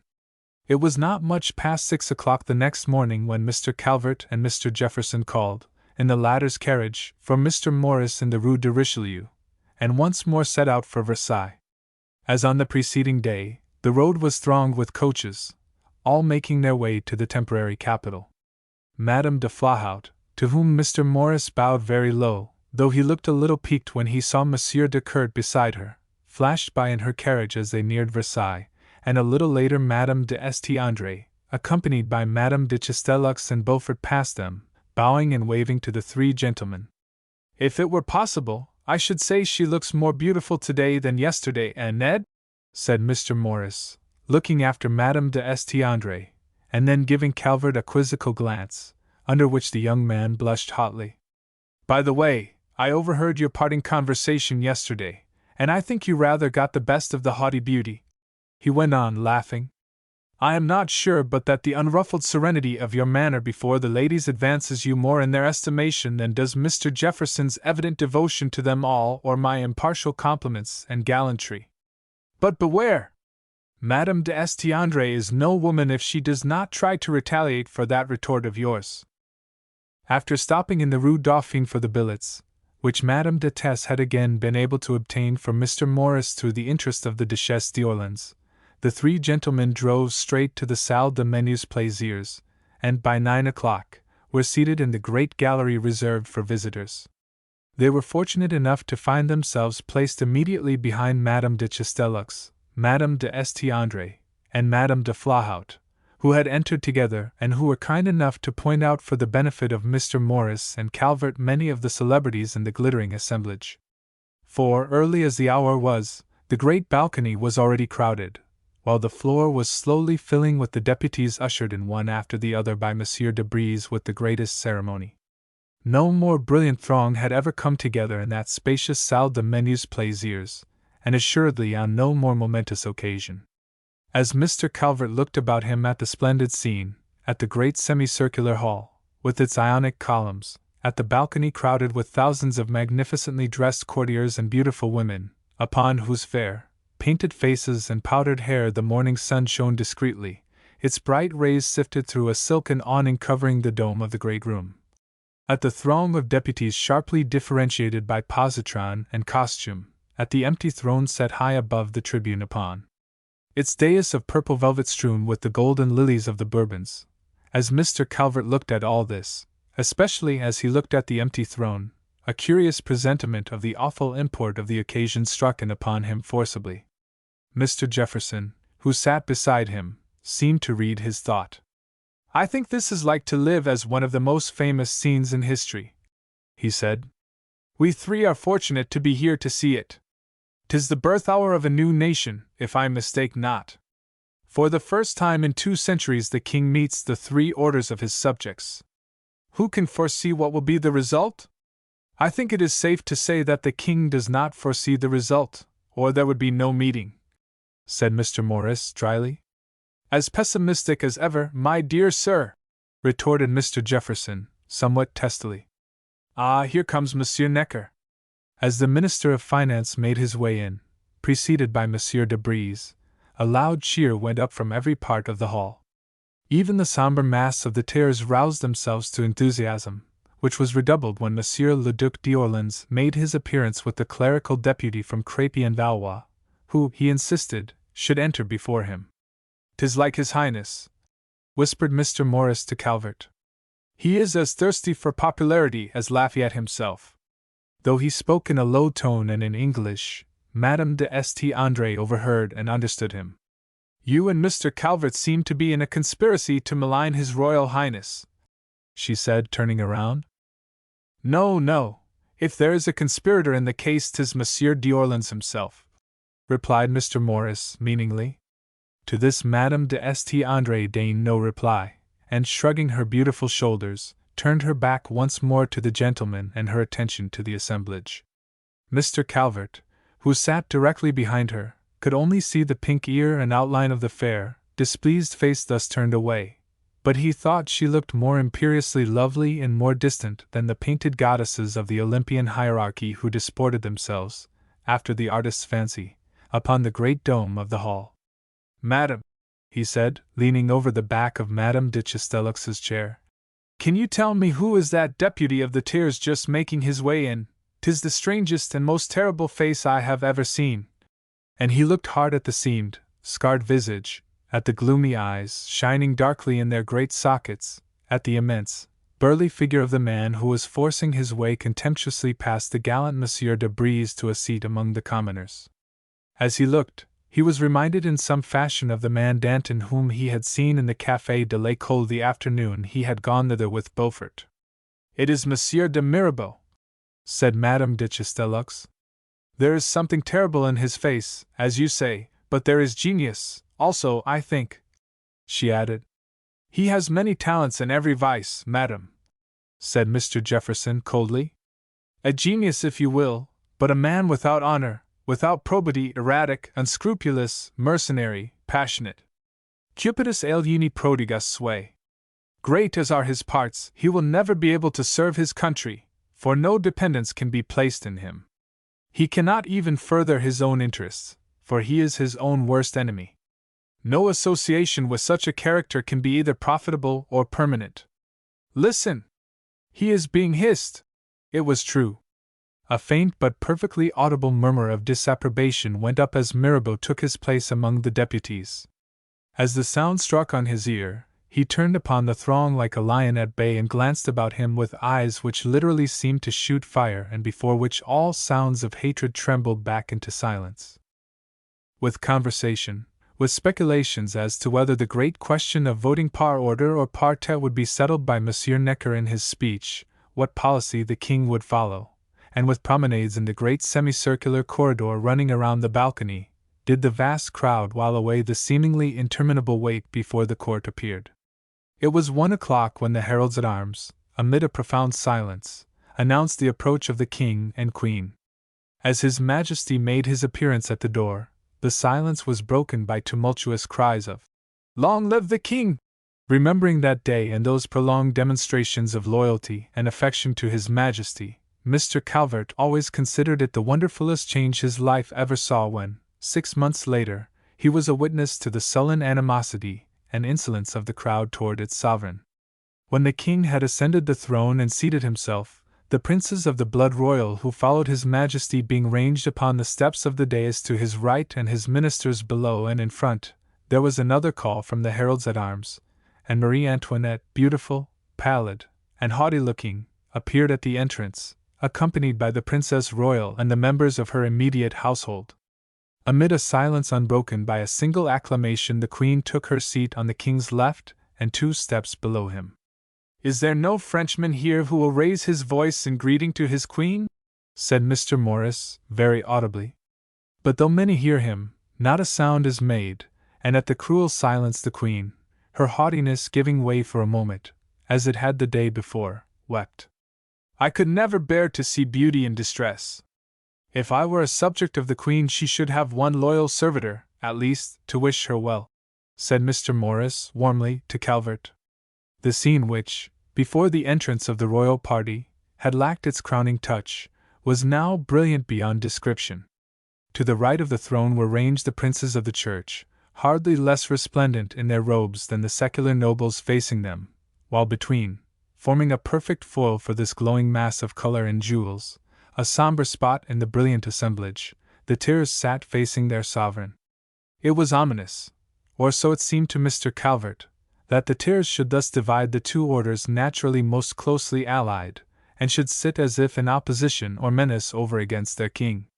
And it was to them that the king seemed to speak, or rather to read his address, which had been carefully prepared for him and was intentionally so vague that it aroused but little enthusiasm. To them that Monsieur le Garde des Sceaux appealed without great effect, and it was, above all, to the tiers that Monsieur Necker, rising, addressed himself, receiving in turn their warmest plaudits. So long and so frequently interrupted by applause was Necker's report that it was after 4 o'clock when the king rose to dismiss the assembly. As he descended the steps, the Queen came forward to his side, and, for the first time, a faint "Vive la Reine!" was heard. At the sound a quick blush of pleasure showed in her pallid cheeks, and she courtesied low to the throng with such divine grace that the acclamations redoubled. To this the Queen courtesied yet lower, and amid a very thunder of applause, the royal party left the hall, followed by the deputies and the struggling throng of visitors. Fatigued by the long séance, the excitement, and the tediousness of Monsieur Necker's report, Mr. Jefferson hurried Mr. Calvert. Mr. Morris had been carried off by Madame de Flahaut, to the great discomfiture of Monsieur de Court, into his coach and drove directly to Madame de Tess's, where they found apartments ready for them for the night, and where they could get some repose before dressing for dinner and the King's levee, at which Mr. Jefferson intended to present both Mr. Morris and Mr. Calvert to their Majesties. Chapter 11. Mr. Calvert attends the King's levee. It had been the intention of the court to give but one levee, that to the deputies on the Saturday preceding the opening of the States General, but so widespread and so profound had been the dissatisfaction among the tiers at the treatment they had received on that occasion at the hands of Monsieur de Brézé, that the King had hastily decided to hold another levee on the evening of the 5th of May, to which all the deputies were again invited and at which much of the formal and displeasing ceremony of the first reception was to be banished. At the first levee His Majesty had remained in state in the Salle d'Hercule, to which the deputies were admitted according to their rank, the noblesse and higher clergy passing into the great state apartments, the tiers being introduced one after the other by a side entrance. The King now rightly determined to receive all in the great Salle de Glaces with as little formality as possible. But with that unhappy fatality which seemed to attend his every action, this resolution, which would have been productive of such good results at first, now seemed but a tardy and inefficient apology for courtly hauteur. So fatigued was Madame de Tess and her guests by the day's proceedings, that it was late when they set off from the Rue Dauphine for the palace. Mr. Morris had the honor of driving alone with Madame de Tess, Lafayette, and Dizay declining to attend this levee, having paid their respects to the king on Saturday, while Mr. Jefferson, whose coach had remained at Versailles, begged the pleasure of Madame de St. André's company for himself and Mr. Calvert. She came down the marble steps in her laces and gazed o'er, her dark hair unpowdered and unadorned save for a white rose, half opened, held in the coil by a diamond buckle, and she looked so lovely and so much the grand princess that Mr. Jefferson could not forbear complimenting her, as he handed her into the coach. As for Mr. Calvert, he stood by in silence, quite dazzled by her beauty. She took Mr. Jefferson's compliments and Calvert's silent admiration complacently and as though they were no more than her just due, and talked gaily and graciously enough with the minister, though she had scarce a word for the younger man, whom she treated in a fashion even more than usually imperious, and to which he submitted with his unvarying composure and good nature. In the Place d'Armes the crush of coaches was so great that the American minister's carriage could move but slowly from that point into the Cour Royale, and 'twas with much difficulty that Mr. Jefferson and Calvert, finally alighting, forced a passage through the crowd for Madame de St. André. At the foot of the great escalier d'ambassadors they found Madame de Tesse and Mr. Morris, who had just arrived. Mounting together, they passed through the state apartments of the king, upon the ceilings and panellings of which Mr. Calvert noted the ever-recurring sun disk, emblem of the Roi Soleil whose sun had set so ingloriously long before, through the Salle de la Guerre, from whose dome that same sun-king, vanquished so easily by death, hurled thunderbolts of wrath before which Spain and Holland cowered in fear, until they at length came into the Galerie de Glaces, where their majesties were to receive. Not even the splendor of the Salle de Menus could rival for an instant the beauty of the vast hall, brilliantly lighted by great golden lustres set in double row up and down its length, in which Mr. Calvert now found himself. These lights burned themselves out in endless reflections in the 17 great mirrors set between columns on one side of the hall. Opposite each of these mirrors was a window of equal proportions giving upon the magnificent gardens and terraces. The vaulted ceiling of this great gallery was dedicated, in a series of paintings by Lebrun, to the glorification of Louis XIV, from the moment when, on the death of Mazarin, in 1661, he took up the reins of government. 'Twas the theme of the great central fresco, Le Roi governed par lui-même, wherein, according to the fashion of the day, the very Olympian deities were subject to the princes of France. And Mercury announced this kingly resolve to the other powers of Europe, to the peace of Nimwegen, which closed that unjust and inglorious war with Holland. Lebrun, being a courtier as well as an artist, had made these military operations under Turenne and Condé resemble prodigious success, and from the passage of the Rhine to the capture of Ghent, Louis was always the conqueror over the young stadtholder, William of Orange. These and many other details Mr. Calvert had time to note as he made a tour of the princely apartment in the train of Madame de St. André and Madame de Tesse. Their progress was necessarily slow, as the gallery was thronged with the deputies of the noblesse, the higher clergy, and the invited guests. But the members of the tiers, whose presence had been especially desired by His Majesty, were conspicuous by their absence. Here and there one saw a commoner in black coat and simple white tie, but he seemed to be separated from the rest of the splendid company by some invisible barrier, constrained, uneasy. Indeed, there was over the whole scene that same feeling of constraint, a sense of danger, and an air of apathy, too, that killed all gaiety. "If this is a fair sample, court balls must be but dreary affairs," said Mr. Morris to Calvert, in a low tone, as they moved slowly about. And yet, in spite of this indefinite but sensible pall over everything, the company was both numerous and brilliant. The ladies of the Queen's household and many others of the highest nobility were present, dazzling in jewels, powder, feathers, and richest court dresses. As for the gentlemen, they were as resplendent as the women in their satins and glittering orders and silver dress swords. Mr. Morris alone of all the company was without the dress sword, this concession having been granted him on account of his lameness and through the application of Mr. Jefferson. "It is a grim jest to give a man an extra arm when he needs a leg, Mr. Jefferson. Can't you see to it that I am spared being made a monstrosity of?" Mr. Morris had said, whimsically. "I can hear Segar or Beaufort now making some damned joke about the unequal distribution of my members. and Mr. Jefferson had made a formal request to the Master of Ceremonies to allow Mr. Morris to be presented to His Majesty without a sword. With that exception, however, he was in full court costume and stumped his way about the Galerie de Glaces with his accustomed savoir-faire, attracting almost as much attention and interest as Mr. Jefferson. That gentleman, in his grey cloth, with some fine Mechlin lace at throat and wrists, and wearing only his Order of the Cincinnati, overtopped all the other ambassadors in stately bearing, and looked more noble than did most of the marquises and counts and dukes in their brocades and powdered perukes and glittering decorations, or, at least, so thought Calvert, who was himself very good to look at in his white broadcloth and flowered satin waistcoat. The slow progress of the party around the room was not entirely to Mr. Calvert's liking, for at each step Madame de St. Andre was forced to stop and speak to some eager courtier who presented himself, and by the time they were halfway through the tour and opposite the Œil de Bœuf, such a retinue was following the beauty that he found himself quite in the rear and completely separated from her. "I feel like the remnant of a beleaguered army cut off from the base of supplies," said Mr. Morris, smiling at the young man. He and Mr. Jefferson had dropped behind, having given way to younger and more pressing claimants for Madame de St. André's favor. "Shall we make a masterly retreat while there is time?" While he was yet speaking, a sudden silence fell upon the company, and Monsieur de Brézé, throwing open the doors leading into the gallery of mirrors from Louis's council chamber, announced the king and queen.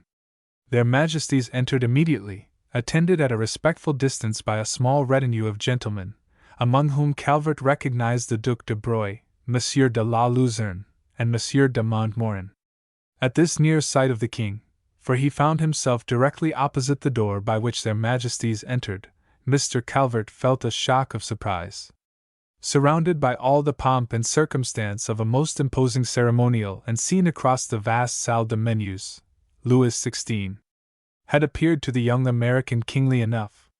But this large, awkward, good-natured-looking man who now made his way quietly and with a shambling gait into the brilliant room, crowded with the most splendid courtiers of Europe, had no trace of majesty about him, unless it was a certain look of benignity and kindliness that shone in the light blue eyes. His dress of unexpected simplicity, and the unaffected style of his whole deportment were unlocked for by Calvert. Indeed, but for the splendid decorations he wore and the humility of his courtiers, the young gentleman would have found it hard to believe himself in such exalted company, and thought privately that General Washington or Mr. Jefferson or many another great American whom he had known had a more commanding presence and a more noble countenance than this descendant of kings. But if Louis XVI was awkward and unprepossessing, he had the kindest manners in the world, and when Mr. Jefferson presented Mr. Calvert to His Majesty as "Son jeune et bien-aimé secrétaire, qu'avait servi dans la guerre de l'indépendance sous le drapeau de la France, commandé par Monsieur de Lafayette, pour tuer avait un respect le plus profond et une amitié la plus vive," the young man was quite overcome by the graciousness of his reception, and retained for the rest of his life a very lively impression of the king's kind treatment of him. He never had speech with that unhappy, but well-intentioned, ruler but once afterward, and very possibly 'twas as much the memory of the courtesy shown him as the wish to see justice done and royalty in distress succored that made him, on the occasion of his second interview, offer himself so ardently in the dangerous service of the king. Perhaps it was the presence at his side of his beautiful consort that accentuated all of Louis's awkwardness. As Mr. Calvert bowed low before the Queen, Marie Antoinette, he thought to himself that surely there was no other princess in all Europe to compare with her, and but one beauty. Certain it was that she bore herself with a pride of race, a majesty, a divine grace that were peerless.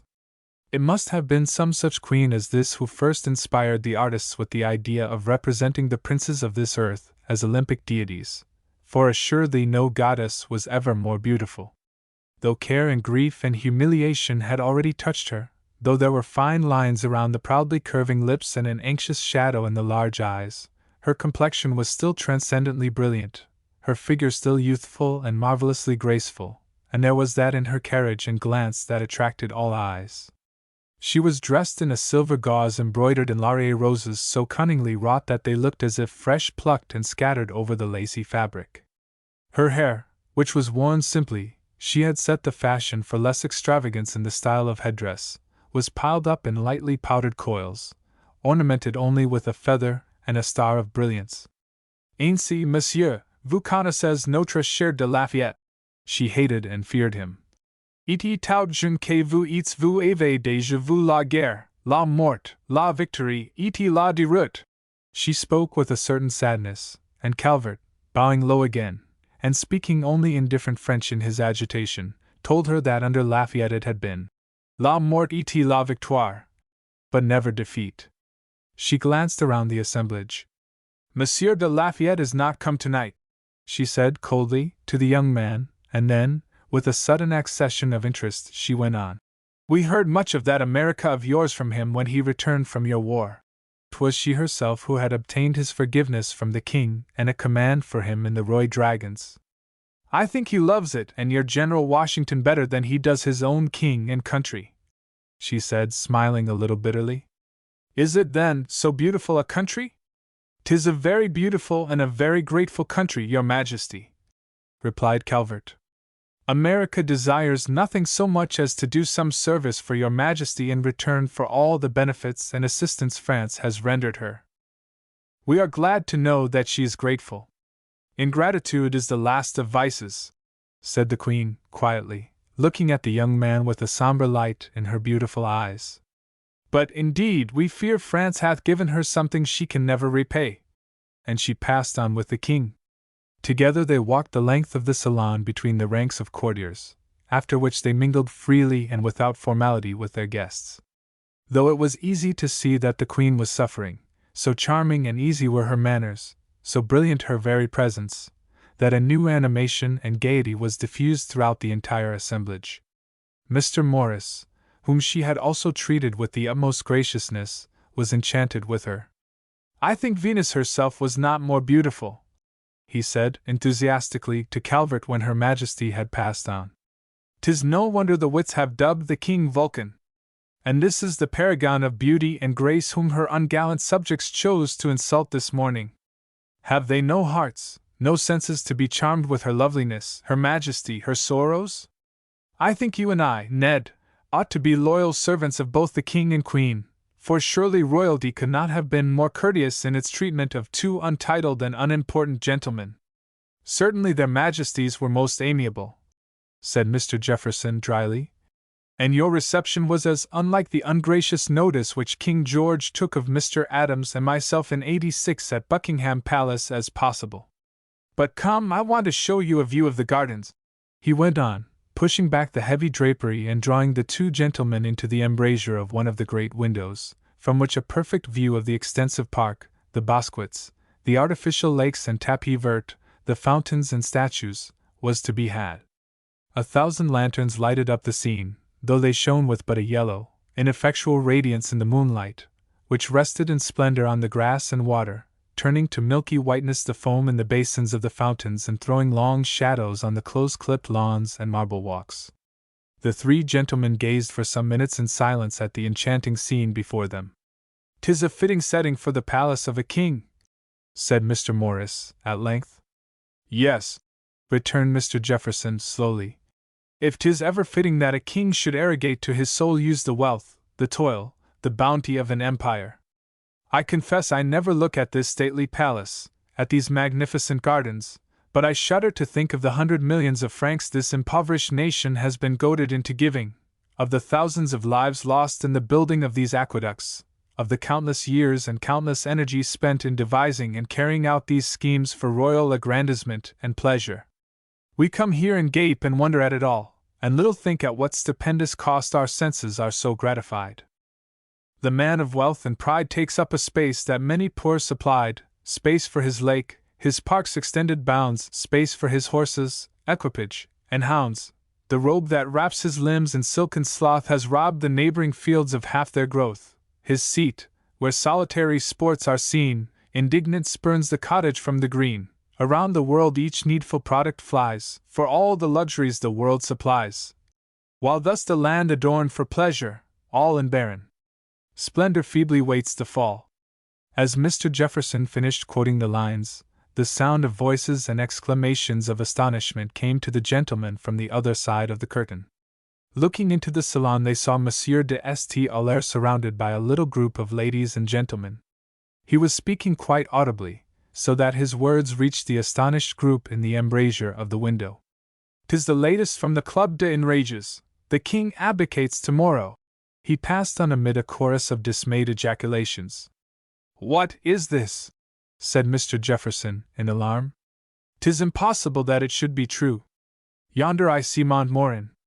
I will ask him the meaning of this." And he passed hurriedly into the salon, leaving Mr. Morris and Calvert alone. "'Tis some infernal deviltry of Staël's, I'll be bound," said Mr. Morris. "I think I will go, too, Ned," he said, after a minute's silence, "and see if I can't find Madame de Flahaut. She will know what this wild report amounts to." "Oh, you need not stand there smiling at me with those serious eyes of yours, my young Sir Galahad. She's a very pretty and a very interesting woman, if a good deal of the intrigante, and as for me, I know excellently well how to take care of myself." "I wonder if you do!" And with that he passed out, laughing and drawing the velvet curtains of the window together behind him. Mr. Calvert, thus left alone, and being shut off from the great gallery by the drapery of the window, folded his arms, and leaning against the open casement, gazed out at the beautiful scene before him. And as he looked up in the heavens at the moon shining with such effulgence on this scene of splendor, the thought came to him that she was shining on other and far different scenes, too, on the tides of the ocean and on the cold snows of the mountain peaks, on squalor and wretchedness and agitation in the great city so near, and especially did he think of one tranquil and beloved spot across the sea, on which he had seen this self-same moon shining with as serene a radiance many, many times. The sounds of laughter and animated talk, the click of silver swords, the strains of music from the musicians in the gallery above the Œil de Bœuf came faintly to him. Suddenly he was aware that the curtains had been lifted, and turning around, he saw Madame de Staël standing in the light, one hand pulling back the velvet hangings, and behind her, Monsieur de Beaufort and Staël. "I am come to congratulate you, monsieur," she said, smiling, and coming into the embrasure of the window, followed by the two gentlemen. It was so deep that the four could stand at ease in it, even when the curtains had been dropped. "I am come to congratulate you. Your courtesy to the king was perfection itself. I was over against the Œil de Bœuf and could see very well what passed. I am sure had His Majesty been General Washington himself you could not have excelled it.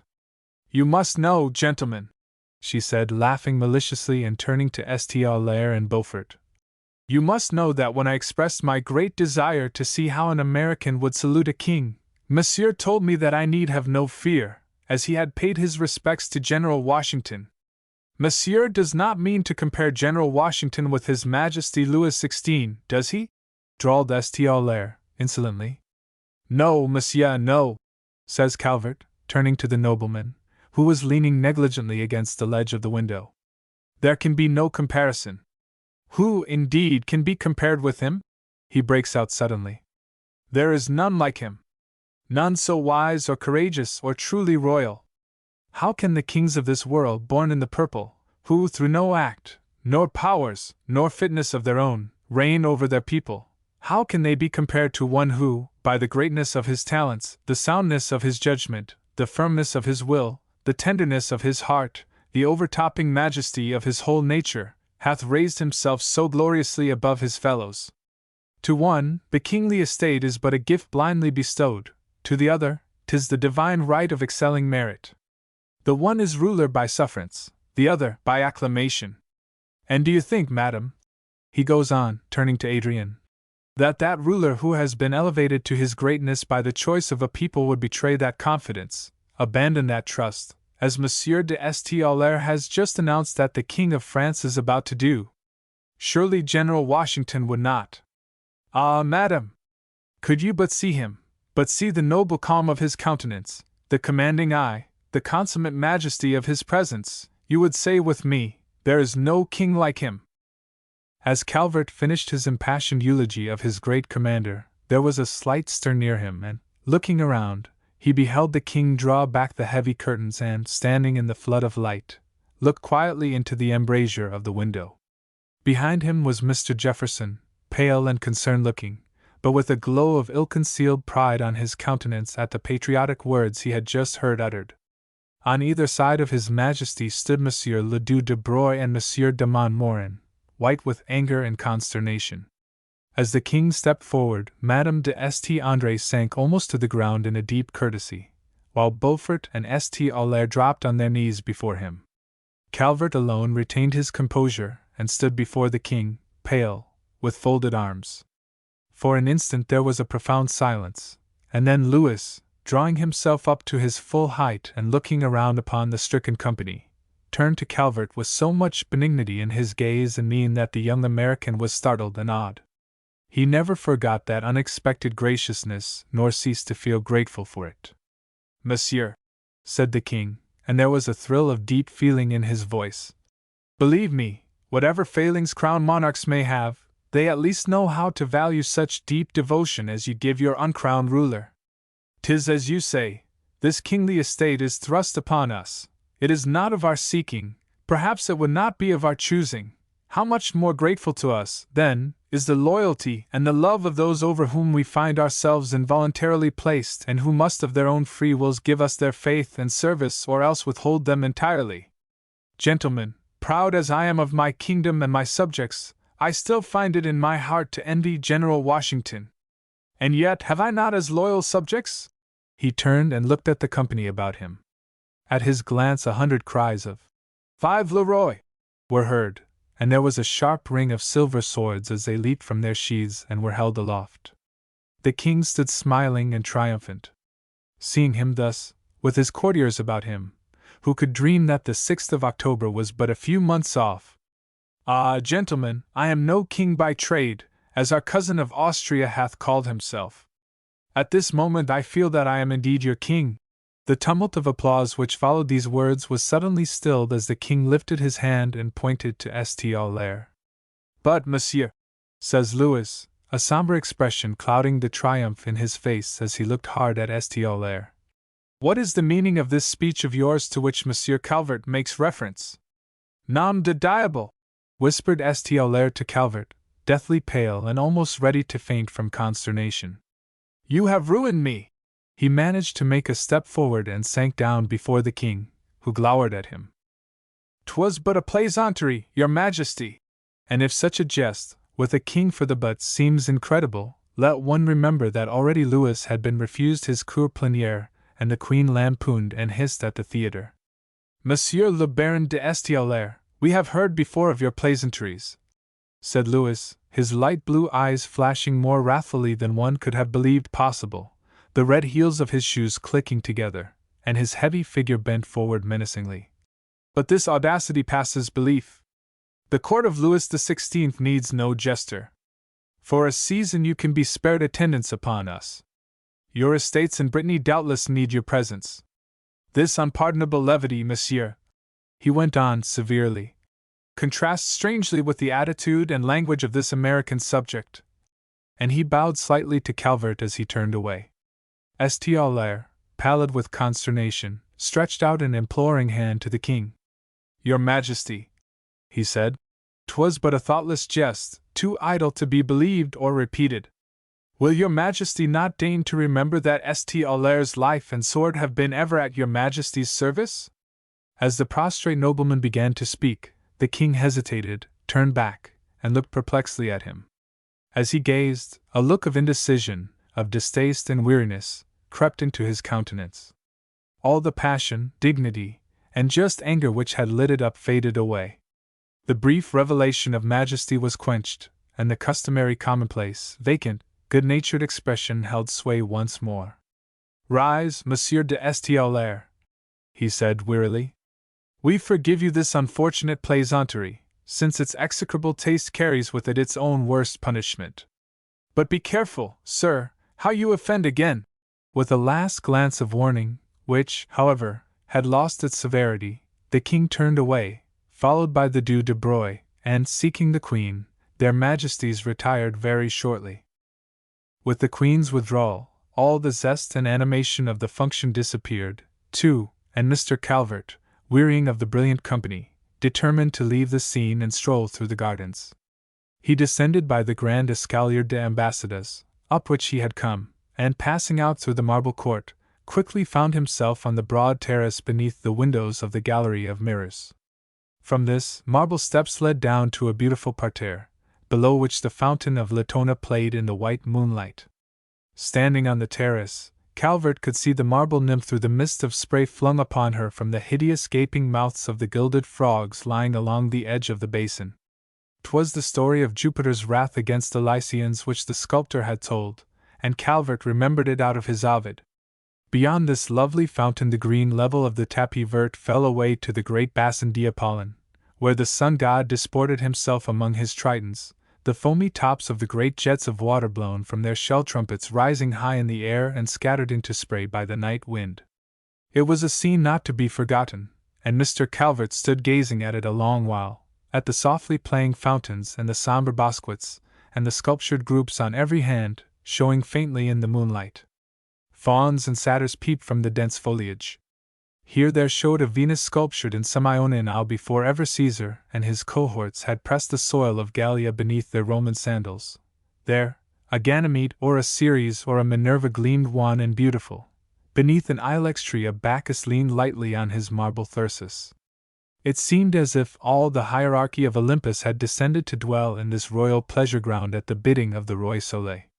Filled with the unrivaled beauty of the scene, Calvert at length turned away and, passing down the great flight of marble steps leading to the orangery, slowly made his way into the park. The shadows were so dense here that the statues looked ghostly in the dim light. Now and then he could hear a low laugh and catch the flutter of a silken gown along the shadowy walks, or the glint of a straying moonbeam on a silver sword. He strolled about, scarcely knowing whither, guided by the sound of splashing water, and coming upon many a beautiful spot in his solitary ramble, among them that famous Bosquet de la Reine where the scoundrelly, frightened Rohan had sworn the queen had stooped to him. He passed by the place, all unconscious of its unhappy history, and so on down a broad pathway toward the tapis vert. As he walked slowly along, charmed with the beauty of the scene around him, and smiling now and again to think that fortune should have placed him in the midst of such unaccustomed splendors, he suddenly heard the sounds of a lute near him, fingered in tentative accord, and an instant later he recognized St. Aulair's voice. "'Twas written for you, madam, and 'tis called Le Pays du Tendre," he said, still fingering the strings. "I would wander in the land with you, madam." Suddenly he begins to sing softly, and in the silence and perfume of the summer night, his hushed voice sounded like a caress. "Land of the madrigal and ode, of rainbow air and cloudless weather, tell me what ferny, elfin road will lead my eager footsteps thither. Tricked out with gems shall I go hither? Or in a carriage a la mode, land of the madrigal and ode, of rainbow air and cloudless weather? Or in the garb by love bestowed? With roses crowned and sprigs of heather, with mandolin and dart and bowed shall Cupid and I go together, land of the madrigal and ode, of rainbow air and cloudless weather?" As the last tinkling notes of the lute died away, Calvert was about to go, but he was suddenly startled by hearing a faint scream. Turning quickly and noiselessly in the direction from which the sound seemed to have come, he found himself in an instant in a thick and beautiful bosquet. A double row of ilex trees, inside of which ran a colonnade of white marble, completely encircled and shut in a cleared space, in the center of which bubbled a fountain. Into this secluded spot the moon, high in the heavens, shone with unclouded radiance, so that he saw, as clearly as though 'twere noonday, Madame de St. André standing at the edge of the basin, her lips white and parted in fear, one hand pressed against her throat, the other held roughly in the grasp of Monsieur de St. Aulair, who knelt before her, his lute fallen at his side. The rose which she had worn in her hair had escaped from its diamond loop and lay upon the ground. The delicate gaze door of her dress was torn and crushed. For an instant Calvert stood in the shadow of one of the Grecian columns and looked at the scene before him in sick amazement. So it was to Adrian that St. Aulair was singing love songs in this isolated spot at midnight. As he hesitated, Monsieur de St. Aulair rose from his knees. "You did not always treat me with such contempt, madam," he said with a mocking laugh. "And by God, I have no mind to stand it now." and putting one arm around her quivering shoulders and crushing in his the hand with which she would have pushed him from her, he leaned lightly over to kiss her. As he did so, Calvert stepped quietly forward. 'Twas wonderful how, though he always seemed to move slowly, he was ever in the right place at the right time, and seizing St. Aulaire by the collar, hurled him backward with such force that he fell heavily against one of the gleaming marble columns and lay, for an instant, stunned and motionless. Feeling herself thus violently released from St. Aulaire's embrace, Adrienne sprang back, uttering a low cry and gazing in surprise at Calvert. The ease with which he had flung off the larger and heavier man aroused her wonder as well as her admiration, for she never imagined Calvert's slender, boyish figure to be possessed of so much brute strength, and since the days of Hercules and Omphale, brute strength in man has ever appealed to woman. Before either of them could speak, St. Aulaire struggled to his feet and, wrenching his dress sword from its sheath, staggered toward Calvert, thrusting wildly and ineffectually at him. "Put up your sword, my lord," says Calvert, contemptuously, knocking up the silver blade with his own, which he had drawn. "We cannot fight with these toys. Should you wish to pursue this affair with swords or pistols, if you prefer the English mode, you know where to find me. And now, begone, sir!" The quiet sternness with which the young man spoke filled Adrienne with fresh wonder and something like fear. She glanced from Calvert's face, with its look of calm authority, to St. Aulaire's convulsed countenance. The nobleman's face, usually so debonair, was now white and seamed with anger.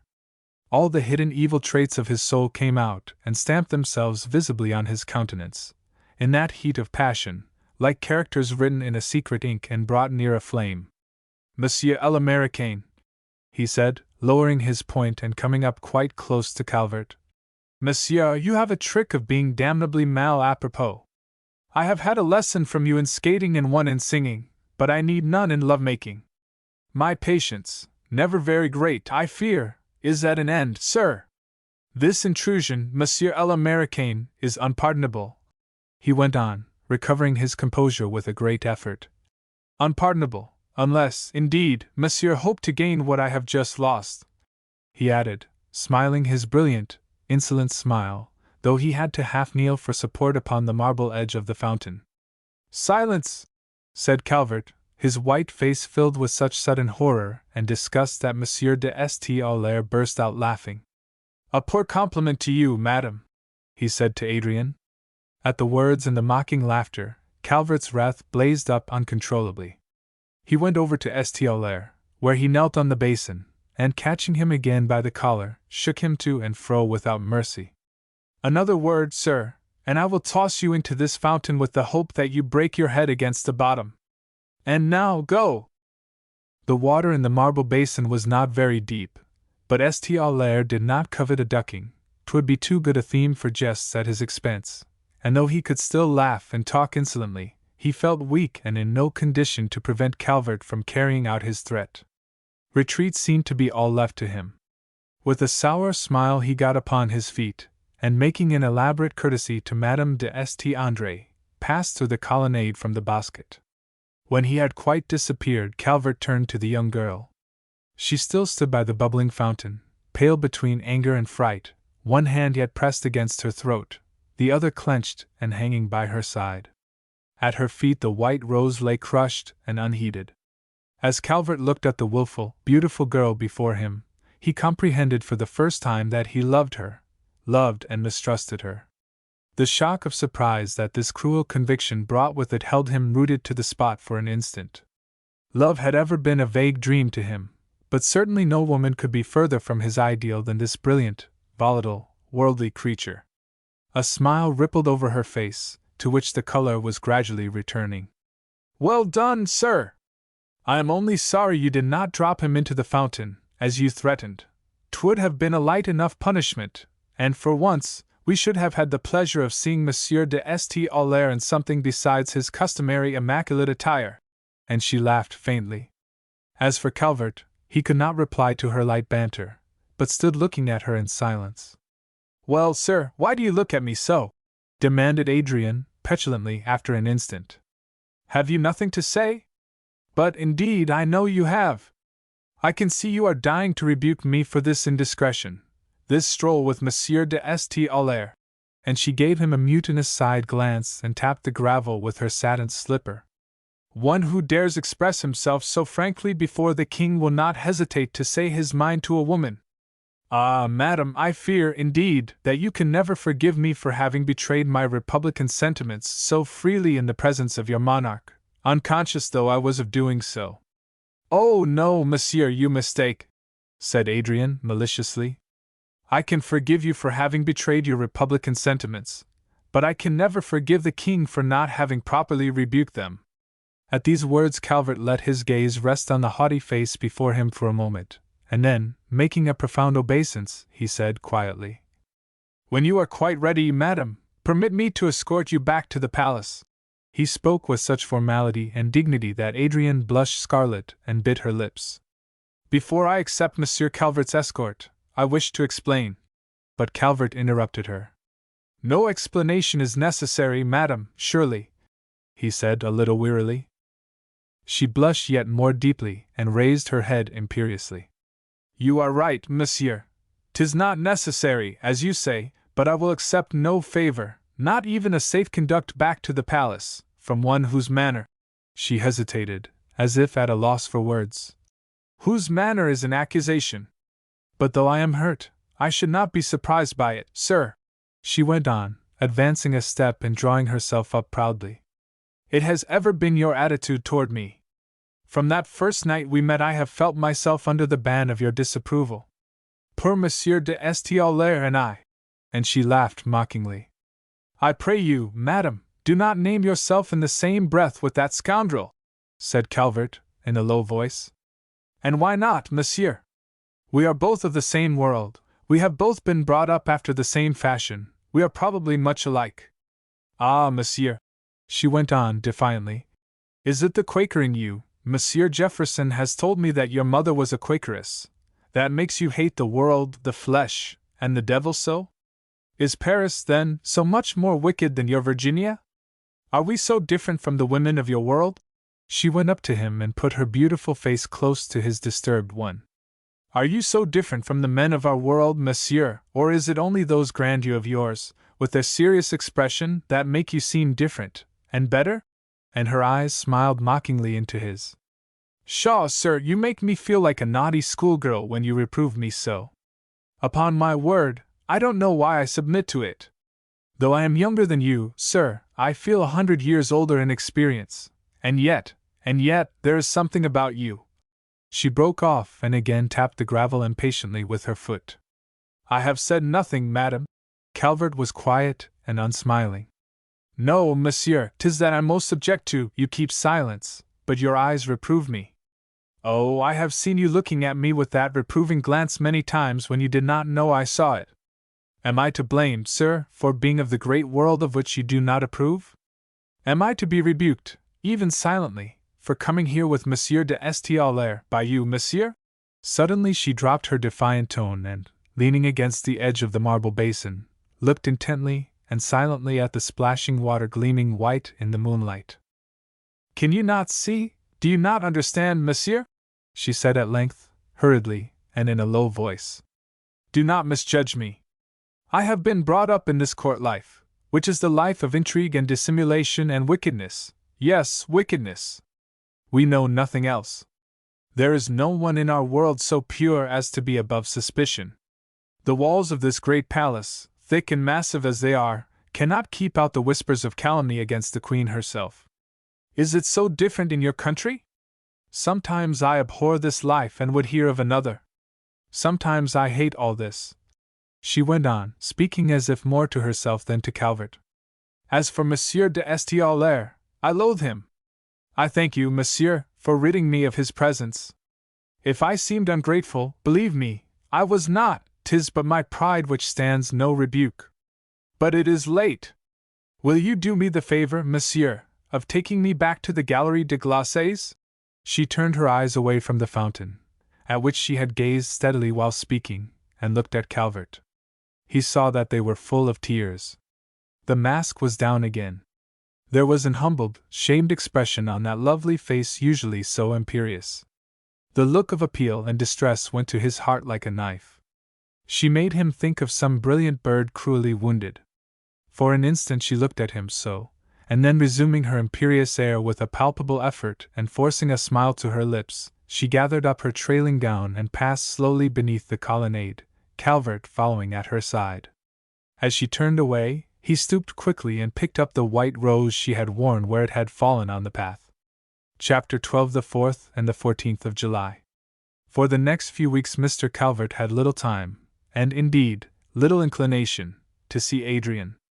The discovery that he loved her had brought pain, not happiness, with it. He felt the gulf too wide between them, both in circumstance and character, to be bridged. How could he, an untitled American, an unknown young gentleman of small fortune, pretend to the hand of one of the most beautiful, most aristocratic, and most capricious women in Paris? He smiled to himself as he mentally compared Adrian with the simple young beauties of Virginia he had known, with Miss Molly Crenshaw and Miss Peggy Gary, and he wondered a little bitterly why he could not have fallen happily in love with some one of his own countrywomen, whose heart he could have won and kept, instead of falling a victim to the charms of a dazzling creature quite beyond his reach. With that clear good sense which was ever one of his most distinguishing traits, he fully comprehended the difficulties, the impossibility of a happy ending of his passion, and having no desire to play the role of the disconsolate lover, he again determined to see as little of Adrian as possible. For a while circumstances favored this decision.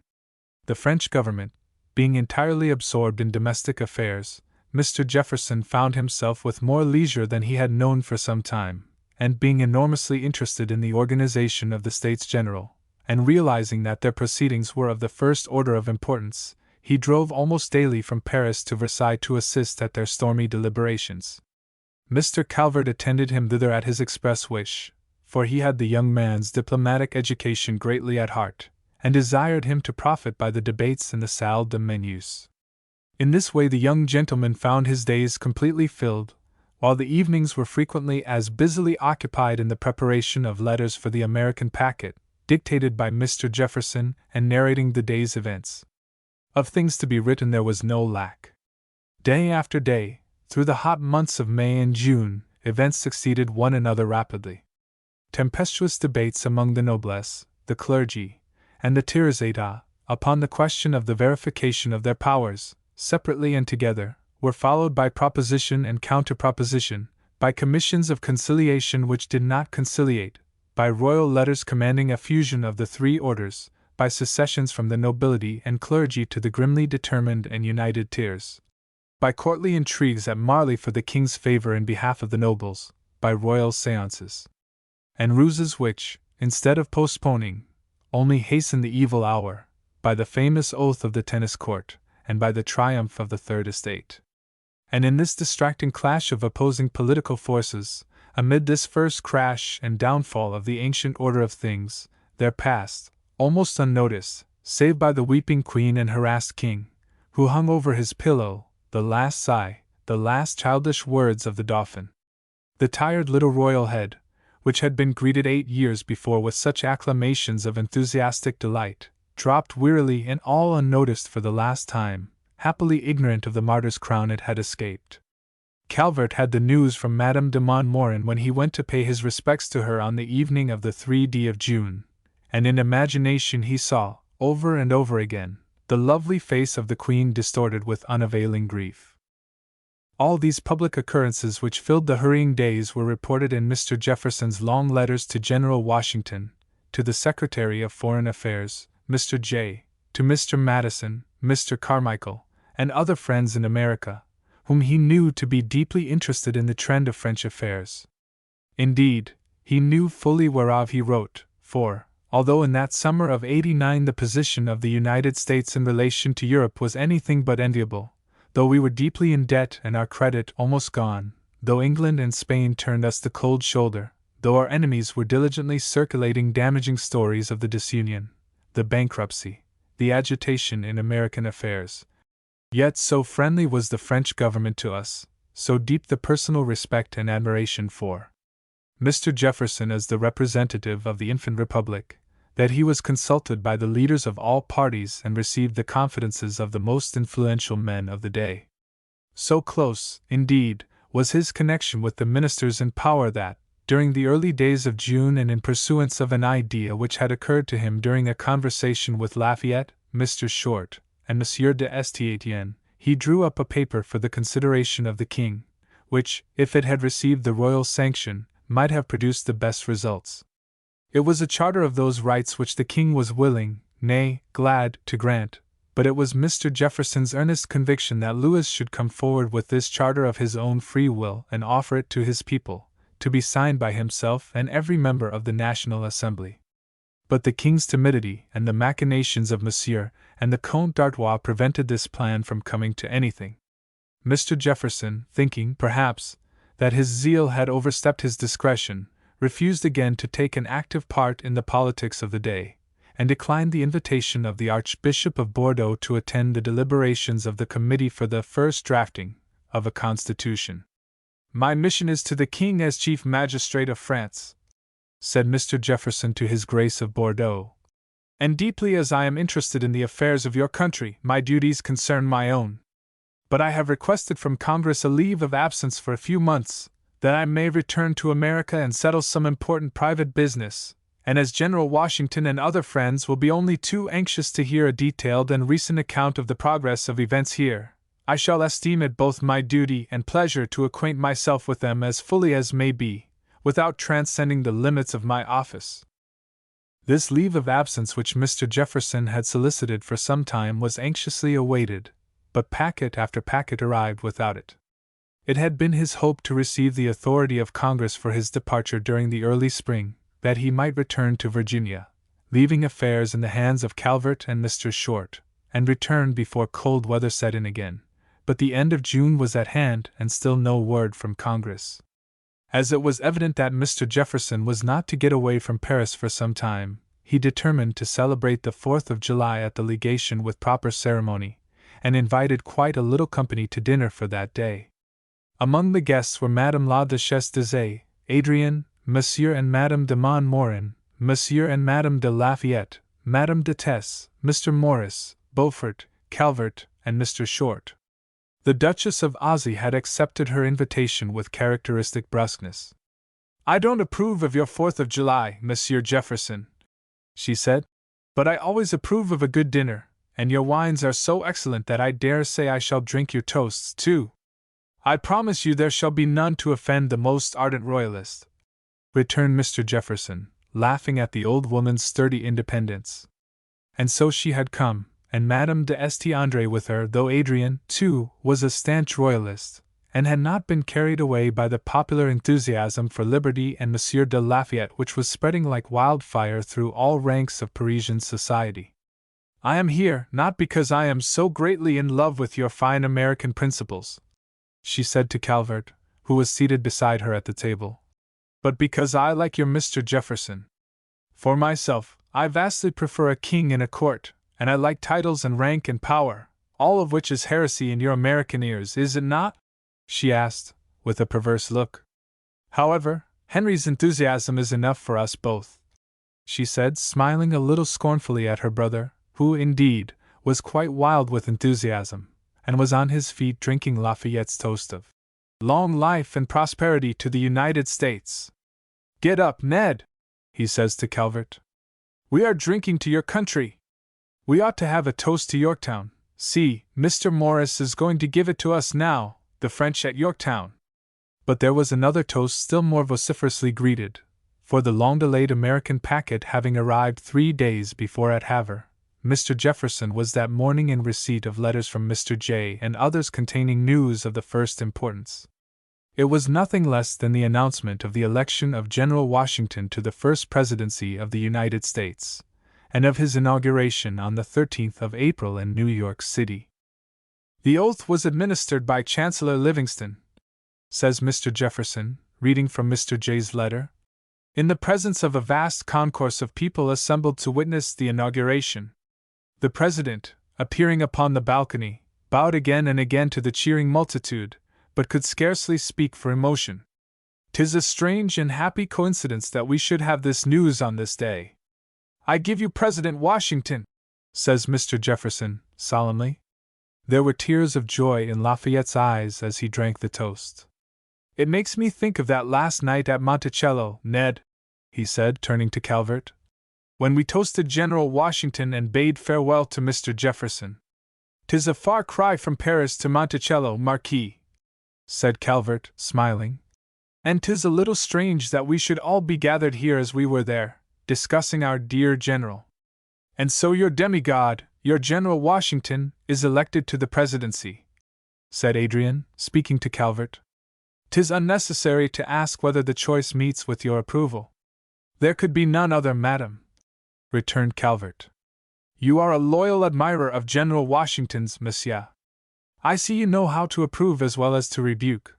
'Tis much pleasanter to be approved of than to be rebuked, as I know by personal experience," said Adrian, with a slight blush and a half glance at Calvert.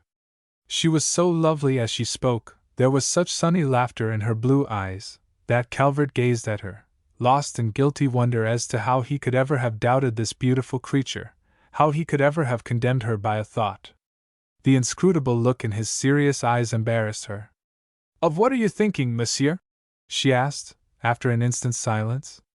"I was wondering who could have the audacity to rebuke Madame de St. Andre. 'Twas a very rash young gentleman from General Washington's country," returned Adrian, smiling suddenly, "who by his courage saved Madame de St. Andre from the consequences of a foolish action, and who had the still greater courage to silently, but unmistakably, show his disapprobation of her." "'Tis impossible that he should be a fellow countryman of mine, madam," said Calvert, smiling too. "It would indeed be a rash and ill-considered person who could find fault with Madame de St. Andre." "Another compliment, Monsieur Calvert. That is the second one you have given me. If you are not more careful, I shall begin to doubt your sincerity." "I am not jesting, sir," she says, suddenly serious. "I know not quite why I trust you so implicitly, but so it is, and, as sincerity is a rare virtue in our world, I should hate to lose my belief in yours. It takes no very keen vision to see my faults, sir. I recognize and deplore them." And she looked at the young man in so winning and frank a fashion as she rose from the table, that Calvert thought to himself for the 100th time that he had never seen anyone so incomparably beautiful and charming. Although Paris was unbearably hot and dusty in that month of July, all the world stayed in town or drove no farther than Versailles to attend the meetings of the National Assembly. Political excitement and interest were intense, and were stimulated every day by the events taking place. But through it all the higher classes feasted and made merry, as though bent on literally obeying the biblical injunction. Mr. Morris, whose success in society continued prodigious, could scarce find the time for his numerous engagements, and was seen everywhere, often in company with Mr. Calvert, of whom he was extremely fond. Indeed, he urged upon Calvert the acceptance of many invitations which the latter would have declined, having an affectionate regard for the young man and a pride in the popularity which Mr. Calvert had won absolutely without effort, and in spite of the lack of all brilliant social qualities. Wherever they went, Madame de St. Andre was of the party. Perhaps 'twas this fact, rather than a wish to comply with Mr. Morris's requests, that induced Calvert to accept the many invitations extended to him, and, in the constant delight and charm of Adrienne's presence, his caution deserted him and he gradually found himself forgetting the wide gulf between them, of which he had thought so much at first, and eagerly watching for her wherever he went. He was engaged for innumerable pleasure parties, dinners à la Matelote, evenings with Madame de Chastellux, when the Abbe de Lille read his verses, the theatre and opera with Gardel and Vestris, about whom all Paris was wild, and water picnics on the Seine. In early June, at the express wish of the Duchesse d'Orleans, Mr. Calvert and Mr. Morris, with Madame Deshayes and Adrian, made a visit to Her Highness at Raincy. The gardens and park of this old castle were so beautiful that Calvert would have liked nothing better than to linger in them with Adrian for all the long summer day.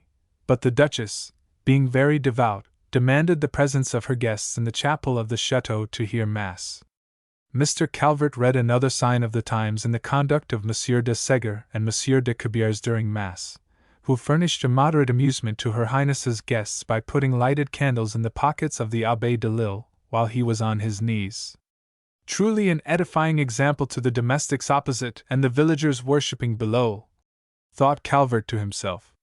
If they but knew what triflers these beings are whom they look up to as their superiors, their respect would be transformed to contempt. And this thought occurred to him again when, at dinner, which was served under a large marquise on the terrace of the chateau, a crowd of the common people gathered at a respectful distance, and looked enviously at the exalted company as it dined. It was at one of these numerous pleasure parties with which Paris sought to banish care and anxiety that Mr. Calvert and Mr. Morris first heard the astounding news of Necker's dismissal, which woke the city from its false trance of security. They were at the hotel of the Marechal de Castries, whither they had driven for breakfast, when his frightened secretary, calling him from the table, told him the news which he had just heard. Monsieur de Castries, containing himself with difficulty during the rest of the meal, at which was gathered a large and mixed company, drew the American gentlemen aside as soon as possible and confided to them the disastrous intelligence he had just received. "The king sent Monsieur de la Luzerne with the message," he said. "He found Necker at dinner, and exacting a promise of absolute secrecy, delivered to him the king's decree. Without a word, Monsieur Necker proposed to his wife a visit to some friends, but went instead to his place at Stuen, and at midnight set out for Brussels."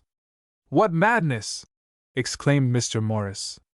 "Does the king, then, not realize that he is no longer the power in the state? The National Assembly will not tolerate Necker's dismissal. Will you not go instantly to Versailles and try to undo this fatal blunder of the king?" he asked. Monsieur de Castries shook his head despondingly. "'Tis too late. Come, Ned, we will go to Mr. Jefferson's and see whether he has heard this terrible news," said Mr. Morris, who was deeply affected by the intelligence. Together they entered Mr. Morris's carriage and drove toward the legation. As they made their way along the boulevards, they were astonished to see pedestrians and carriages suddenly turn about and come toward them. In a few moments a troop of German cavalry, with drawn sabers, approached at a hand gallop, and on reaching the place Louis Quinze, Mr. Morris and Mr. Calvert found themselves confronted by an angry mob of several hundred persons, who had entrenched themselves among the great blocks of stone piled there for the new bridge building. At the same instant, on looking back, they perceived that the cavalry had faced about and were returning, so that they found themselves hemmed in between the troops and the menacing mob. Many other carriages were caught in the same cul-de-sac, and Calvert, looking out, saw the pale face of Madame de St. André at the window of her carriage beside him. Her coachman was trying in vain to get his horses through the crowd and was looking confoundedly frightened. In an instant Calvert was out of his carriage and at her coach door. "You must get in Mr. Morris's carriage, madam," he says briefly, holding the door open and extending a hand to Adrian. At his tone of command, without a word, she stepped quickly from her coach into that of Mr. Morris. "Heavens, madam! Are you alone in this mob?" asks Mr. Morris, in much concern. "Yes, I have just left my aunt in the Rue St. Honoré," says Adrian, sinking down on the cushions. Mr. Morris put his head out of the window. "Drive on, Martin!" he calls out. "To Mr. Jefferson's." But it is impossible for the plunging horses to move, so dense is the mob and so threatening its attitude. "They are arming themselves with stones," he says, looking out again. "We are in a pretty pass between this insane mob and the cavalry, which is advancing." Suddenly he bursts the door open and, standing on the coach step so that he is well seen, he calls out, "Drive on there, Martin! Who stops an American's carriage in Paris?" As he made his appearance at the coach door a shout went up, and a man standing near and pointing to Mr. Morris's wooden stump cries out, "Make way for the American patriot crippled in the Revolution!" At his words a great cheer goes up, and Mr. Morris, scrambling back into the coach, bursts out into such a hearty laugh that Calvert, and Adrian, too, in spite of her fright, cannot refrain from joining in it. The people fall back and a lane is formed, through which Martin urges his horses at a gallop. "'Twill be a good story to tell Mr. Jefferson," says Mr. Morris, when he can speak. "I think this wooden stump has never done such yeoman's service as today." "If I am not mistaken, that was my friend Bertrand," says Calvert, looking back at the man who had started the cheer for Mr. Morris. They had scarce got through the mob when the cavalry, advancing, were met by a shower of stones. "The captain is hit," says Calvert, still looking out of the coach window. Pale with fear, Adrian laid her hand on his arm and Calvert covered it with one of his. In a few minutes they were out of sight of the fray and, driving as rapidly as possible up the Champs-Élysées, were soon at the door of the legation. Mr. Jefferson was not at home, but in a few moments he came in with the account of having been stopped also at the place Louis Quinze as he returned from a visit to Monsieur de Lafayette, and a confirmation of the news regarding Necker's dismissal. "It is sufficiently clear with what indignation the people regard the presence of troops in the city," he said, "and by tomorrow they will make known, I have no doubt, their equally bitter indignation at the removal of Necker. Affairs are coming rapidly to a crisis. The Palais Royal is this evening in a state of the wildest agitation, so Deshayes has just told me, and indeed, the city is not safe, even on the boulevards. I shall take you back, madam," he went on, turning to Adrian. "I believe the carriage of the American minister will be treated with respect even by this insane mob." "A thousand thanks, monsieur," said Madame de Estiandre, rising. "And, as it is late, perhaps we had better go at once, although I hate to take you away from Monsieur Morris and Monsieur Calvert.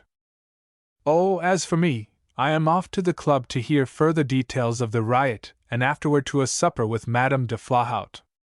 And as for Ned, I am sure he would rather 1,000 times escort you back to the Rue St. Honoré than to sit here chatting with an old fellow like myself," said Mr. Morris, and he went off limping and laughing, leaving the others to follow quickly.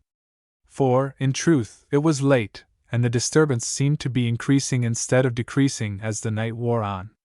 Mr. Jefferson and Calvert turned into the Palais Royal on their way back, after leaving Adrian safe in the Rue St. Honoré, and found it a seething mass of revolutionary humanity, as Deshayes had reported. The agitation increased all during the following day of the 13th, and on the 14th was struck the first great blow which resounded throughout France. Mr. Jefferson and Calvert, who, unconscious of the disturbance in the distant quarter of the Bastille, were calling at the hotel of Monsieur de Corny, had the particulars from that gentleman himself. He came in hurriedly, pale with emotion and fear and haggard with anxiety. "'Tis all over," he says to Mr. Jefferson when he could speak. "How it has happened God only knows. A fearful crime has been committed. The deputation, of which I was one, advanced, under a flag of truce, to have speech with Delaunay, governor of the Bastille, when a discharge killed several men standing near us. We retired, and instantly the great throng of people, there were, God knows, how many thousand wretches waiting there, rushed forward, and are even now in possession of that impregnable fortification. 'Tis incredible how 'twas done." "And Delaunay?" inquired Calvert. "He has been beheaded and dragged to the Place de Grève," says de Corny, gloomily. "Come, if you wish to see the work of destruction." And he rose hurriedly. Together the gentlemen entered Mr. Jefferson's carriage, which was waiting, and were driven along the boulevards toward the Bastille. But the streets near the prison were so crowded with spectators and armed ruffians that they were finally forced to alight from the carriage, which was left in the Place Royale, and proceed on foot. As they passed Monsieur Beaumarchais' garden, they came upon Mr. Morris and Madame de Flahaut, who had also driven thither and were leaning against the fence looking on at the work of demolition. "You should have been here some moments ago," said Mr. Morris. "Lafayette has just ridden by with the key of the Bastille, which has been given to him and which, he tells me, he proposes sending to General Washington. A strange gift." "Why strange?" inquired Mr. Jefferson. "'Tis an emblem of hard-earned liberty." "An emblem of madness," said Mr. Morris, with a shrug.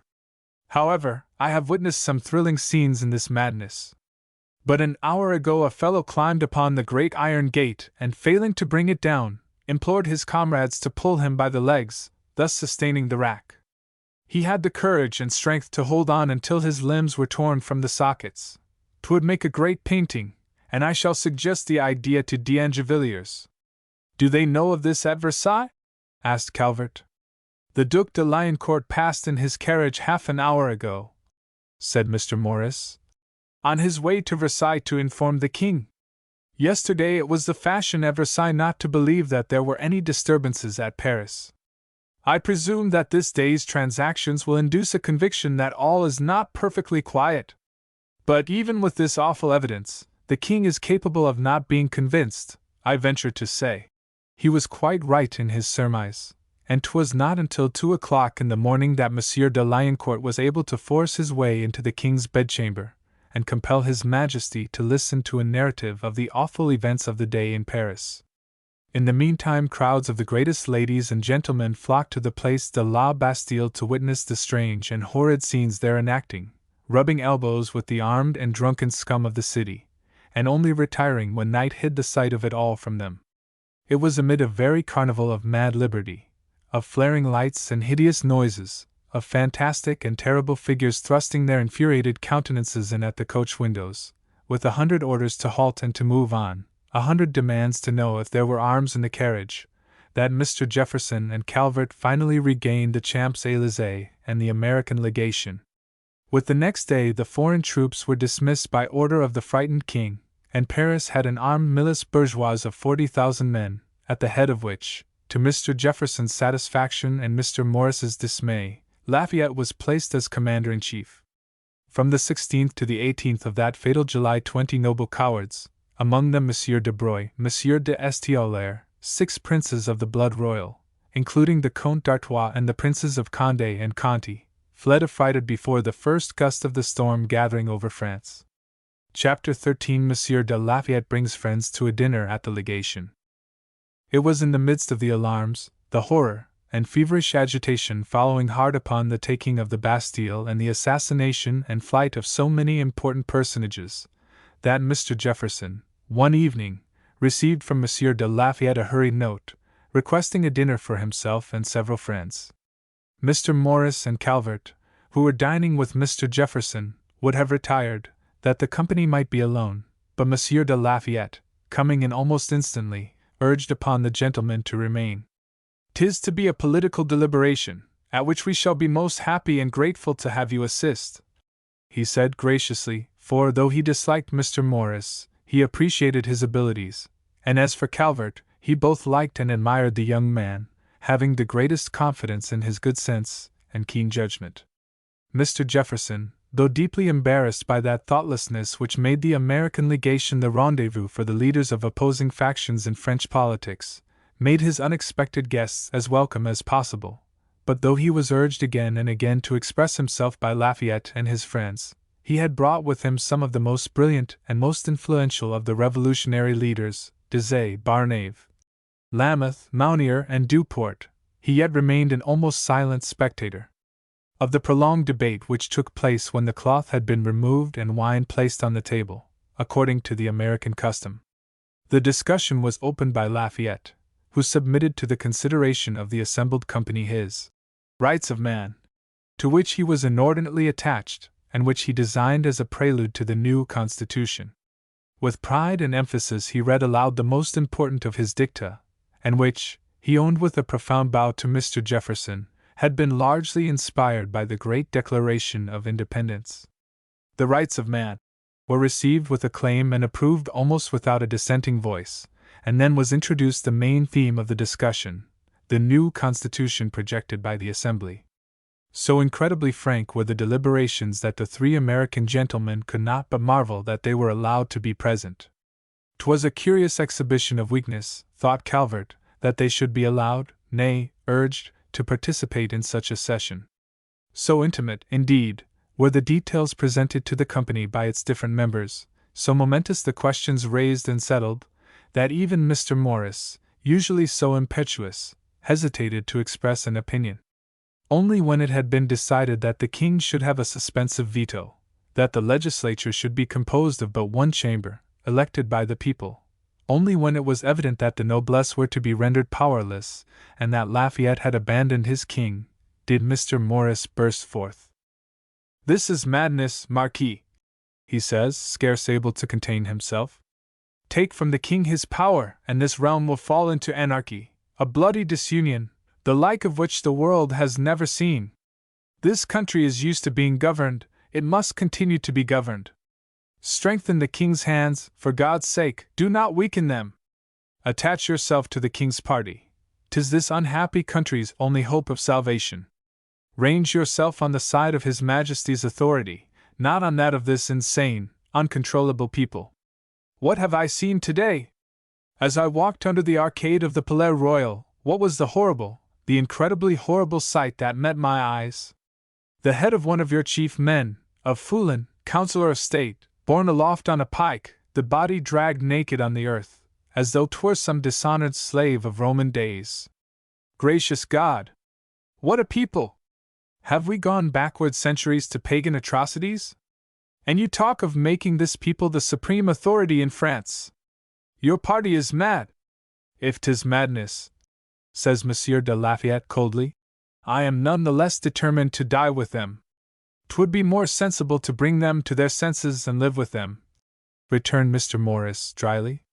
We cannot hope to gain the liberty, so long and so hardly withheld from us, without bloodshed.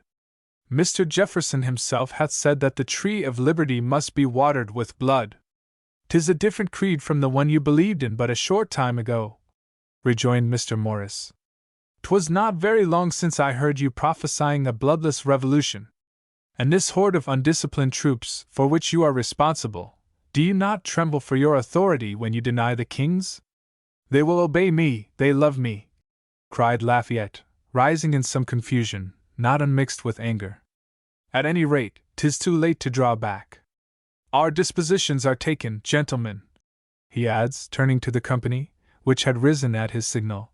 And we will now withdraw, sensible of the courtesy and hospitality we have received. And with a bow to Mr. Morris and Calvert, he passed from the room, accompanied by Mr. Jefferson and followed by the rest of the gentlemen. What madness! Exclaimed Mr. Morris, as the door closed upon the company. This is a country where everything is talked about and nothing understood, my boy. He sank into a chair opposite Calvert's, and poured himself a glass of wine. There goes a man who, in his vanity, thinks himself capable of controlling these terrific forces he has helped to awaken, but if I mistake not, he is not equal to the business in hand. He has the best intentions, but is lacking in judgment and strength. He has le besoin de briller, unfortunately, and does from vanity what he should do from conviction. I am almost glad that affairs call me to England for a while and that I shall not be a witness to the Marquis's mistakes and the horrors toward which I see France fast drifting.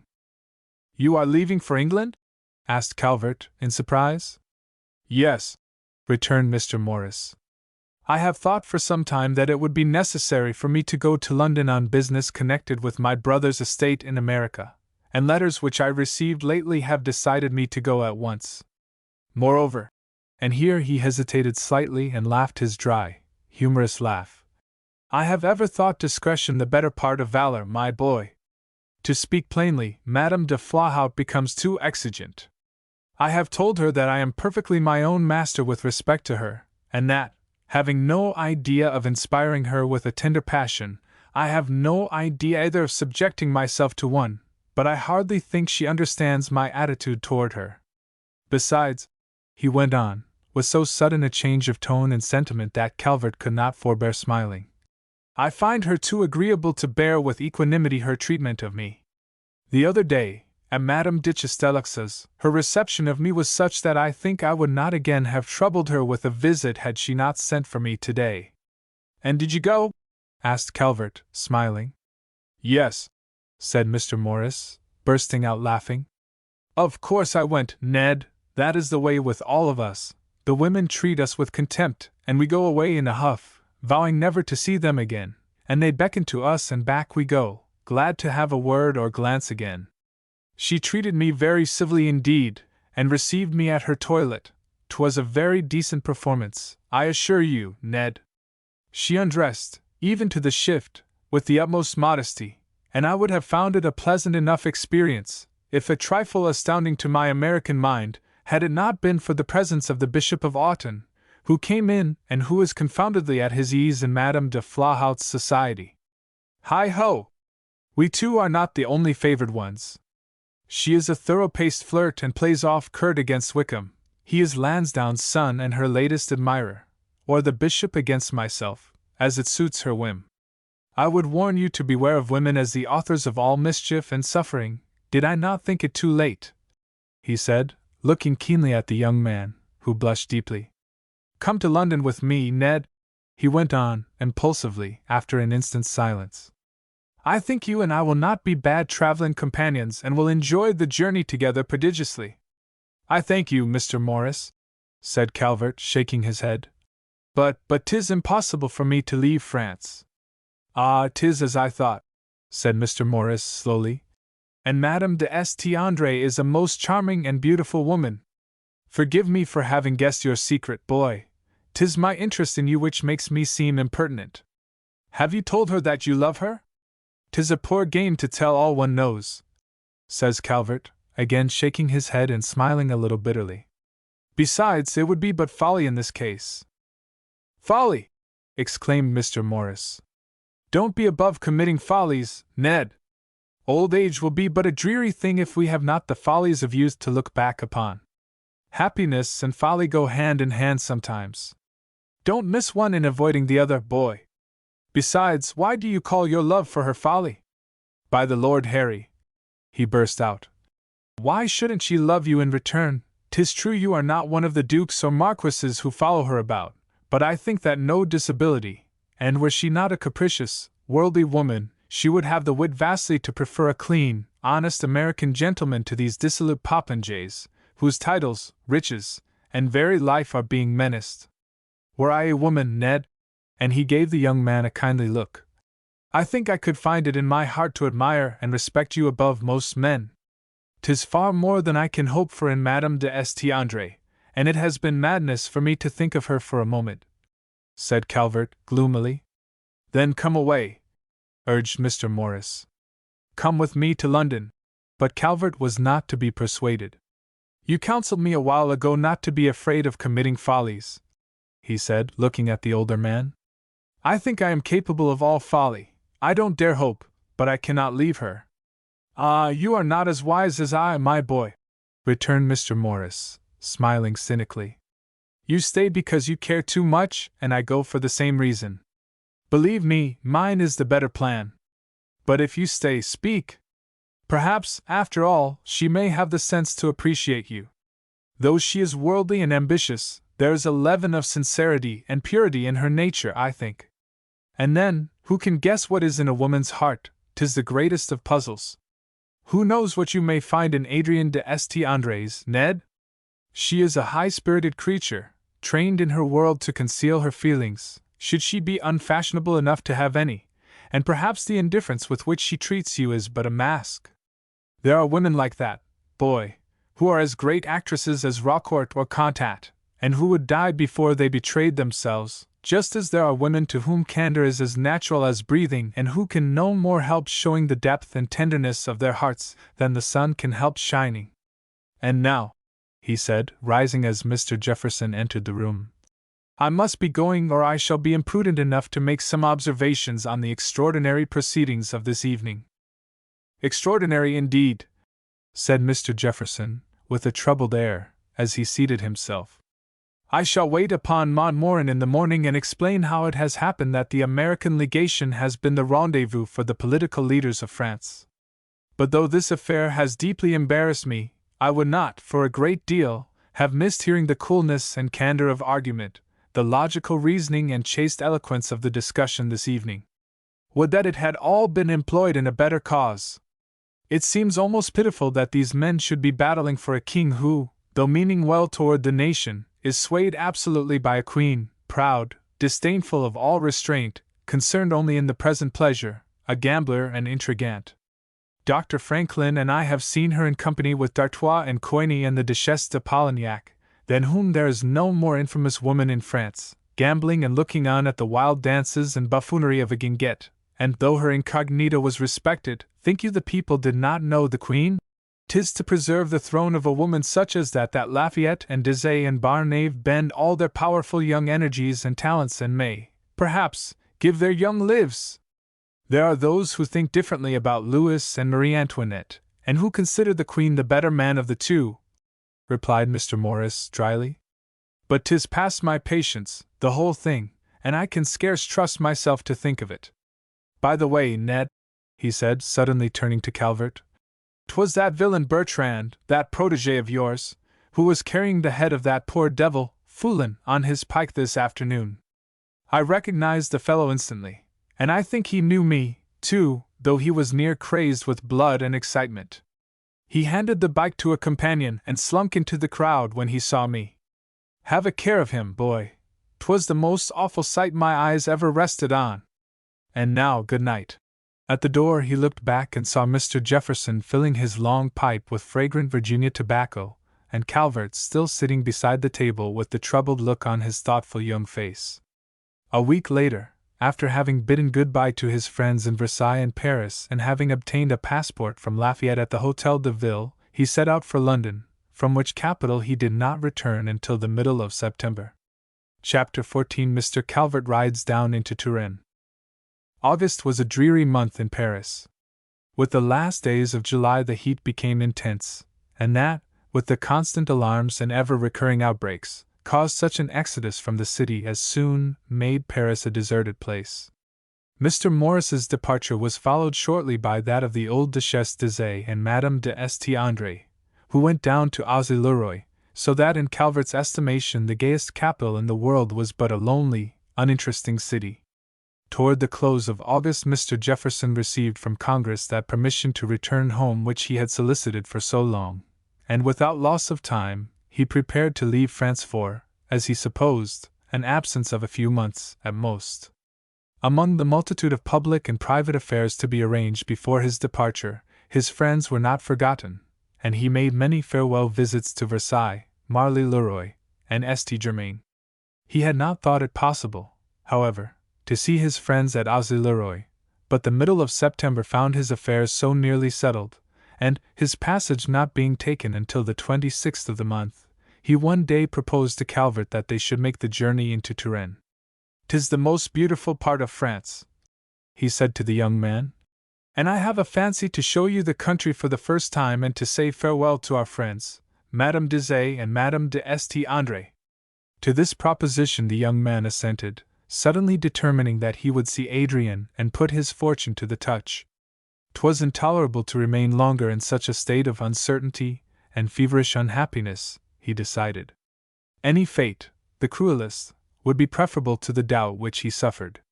And surely he was right, and uncertainty the greatest suffering the heart can know. "At the worst she can hurt me no more cruelly than she has already," he said to himself. "She shall know that I love her, even though that means I shall never see her again." His determination once taken, he was as eager as possible to be off, and by the 16th, all was in readiness for their departure. Passports were obtained from Lafayette, and places reserved in the public diligence. They took only one servant with them, the man Bertrand, whom Calvert had been at pains to ferret out and take into his employ, thinking to prevent him from mingling again with the ruffians and cutthroats of the Palais Royal and faubourgs. Such was the fellow's devotion to Calvert that he abandoned his revolutionary and bloody comrades and took service joyfully with the young man, delighted to be near and of use to him.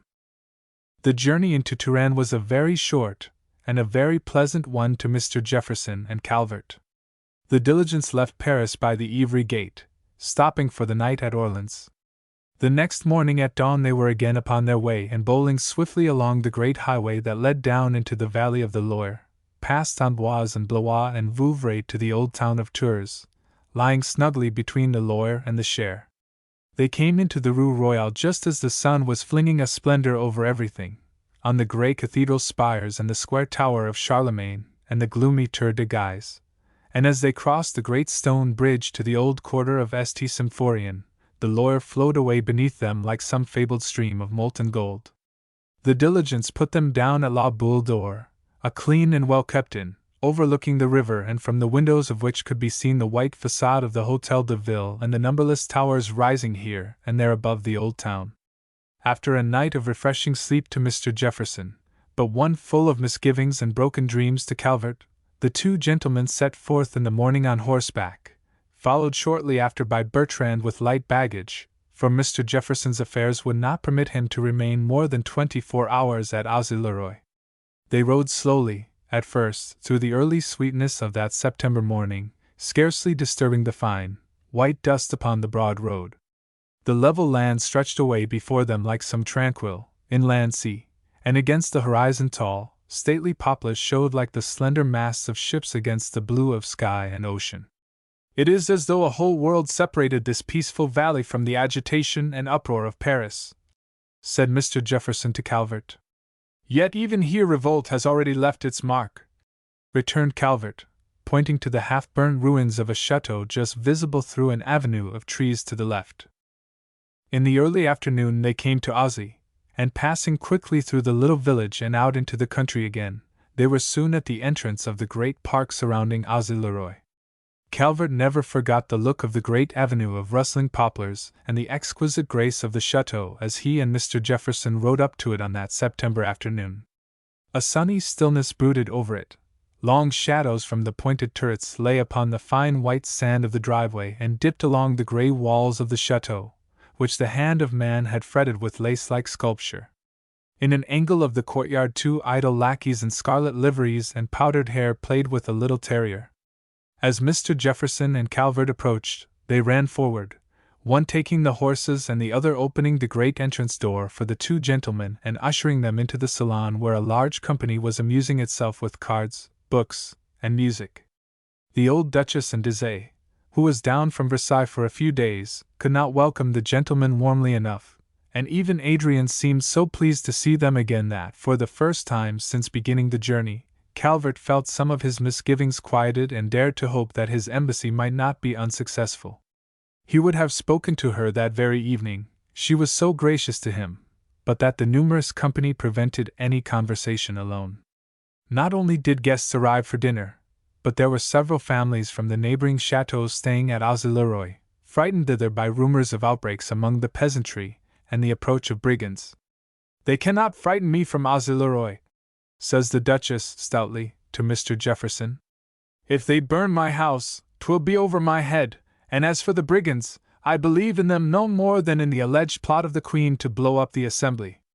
The talk was all of the tumults in Paris, the hasty decrees of the Assembly, and the agitation spreading over the provinces, and the evening would have passed gloomily enough had it not been for the intrepid old Duchess, who scouted all vague alarms, and for Adrian, who turned them into ridicule, and who had never appeared to Calvert more sparkling and charming.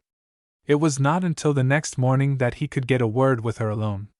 He found her walking slowly up and down an alley of elms, through the leaves of which the bright September sunshine sifted down. She nodded coolly to the young man who joined her. All her animation and gracious air of the evening before had disappeared, and Calvert could have cursed himself that he had come upon her in this capricious mood. But he would not put off saying what he had come so far to say, for all her changed manner, and, moreover, there would be no better time, for they were to set out for Tours again by noon. "Madam," he said, after an instant's silence, during which they had paced slowly up and down together, "as you know, this is no farewell visit I have come to pay, since I do not leave France with Mr. Jefferson. I have come because I dared to love you," he went on, bluntly, and meeting the look of surprise, which Adrian shot at him, squarely and steadily. They both stopped in their walk and regarded each other, the young girl blushing slightly as she looked at Calvert's pale face and met his steady gaze. "I can make you no fine phrases. Indeed, I know no words either in your tongue or mine that can express the love I feel for you," he said a little sadly. "'Tis the first time I have ever known Mr. Calvert to be at a loss for French phrases," returned Adrian, recovering from her momentary confusion and smiling mockingly at the young man. "You should have taken a lesson from Monsieur de Beaufort or Monsieur de Estiaulaire. No doubt they have had much experience which I have missed, and could teach me much. But I fear Beaufort could only teach me how to fail, and as for Monsieur de Estiaulaire, I have no time to go to England to find that gentleman in the retreat which he has so suddenly seen fit to seek." Madame d'Este-André blushed and bit her lip. "'Tis the first time I have ever told a woman I loved her," said Calvert, "and I would rather tell her in my own blunt fashion. If she loves me, she will know the things my heart tells her, but which my lips are too unskilled to translate. Ah, we women are too wise to try to divine unspoken things. We scarce dare believe what we are told." And the young girl laughed lightly. Yet I think you once paid me the compliment of saying that you believed me sincere, said poor Calvert. 'Tis true, there is something about you which compels belief, 'tis your eyes, I think. And then, throwing off the seriousness with which she had spoken, she added, jestingly, But in truth, sir, it is too much to ask of me to believe that I am the first woman you have ever loved. It is nevertheless true, said Calvert quietly. And you told me you could make no fine phrases, cried the young girl, with a gesture of pretended disappointment, and glancing with eyes full of amusement at Calvert. I pray you to still that spirit of mockery and listen to me, said the young man, turning to her with passion. As Adrian looked at his white face and heard the sternness in his voice, the laughter faded from her eyes. I have never known the love of a mother or sister. It is true what I have told you, whether you believe it or not, that you are the first and only woman I have loved. And I think I have loved you ever since that night, years ago at Monticello, when Désiré showed me your miniature.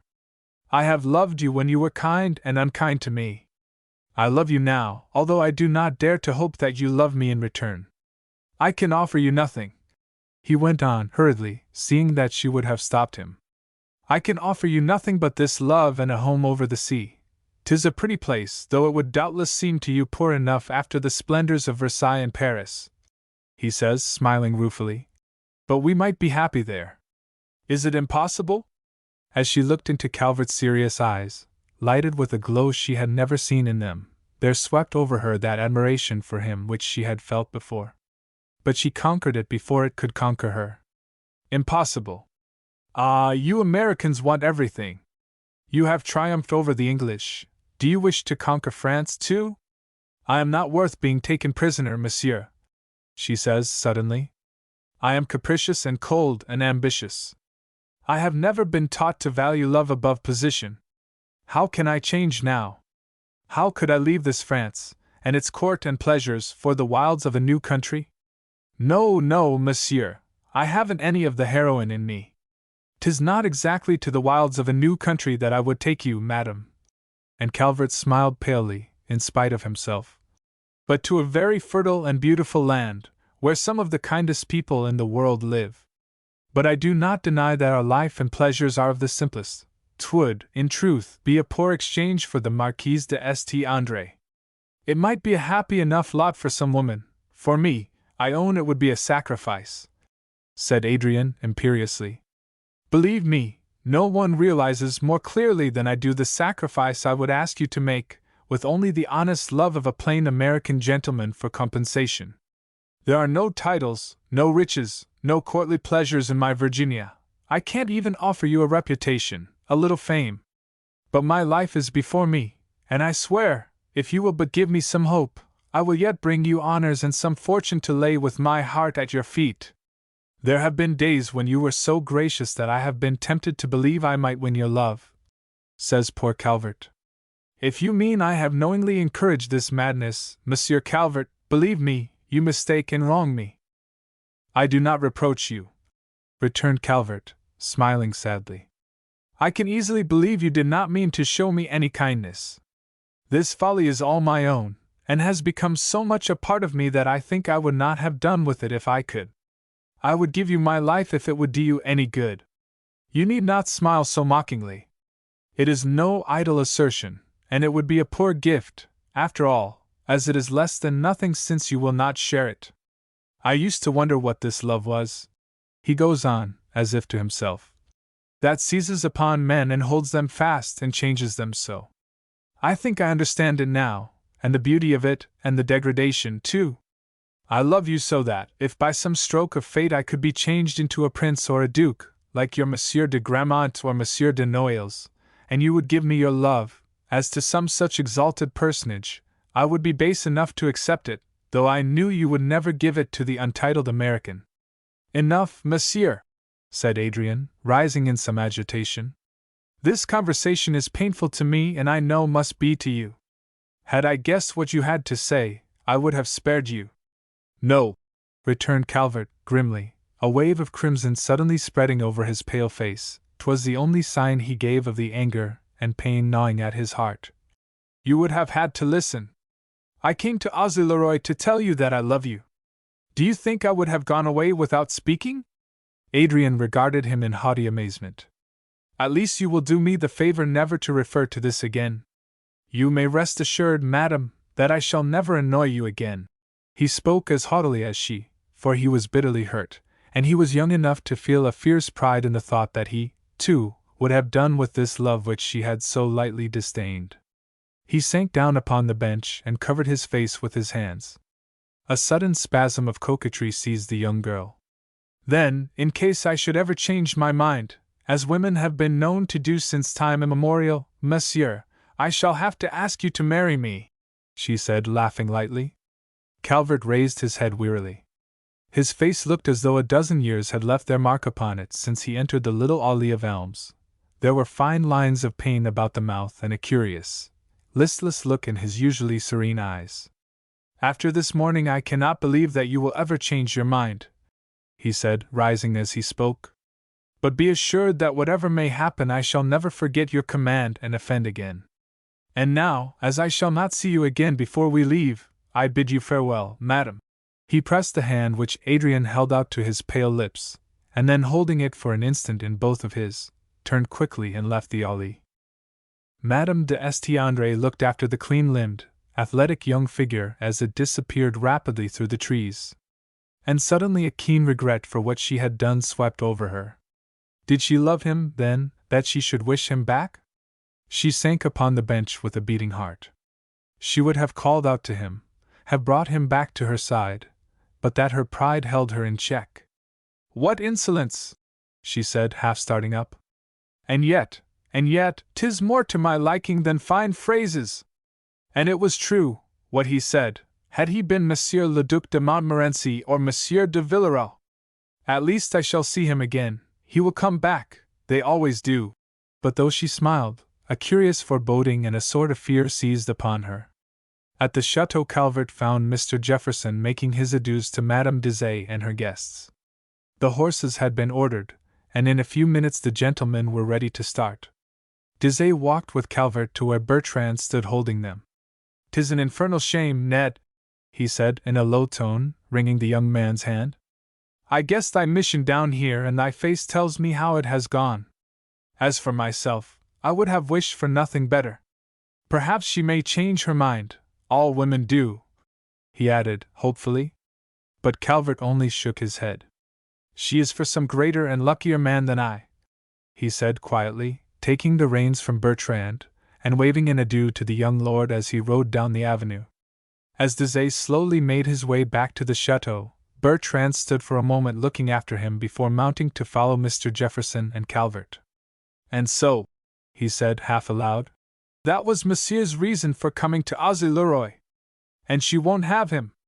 All women are fools, and these great ladies seem to be the biggest fools of all. She will not find his equal among the white-livered aristocrats who swarm around her.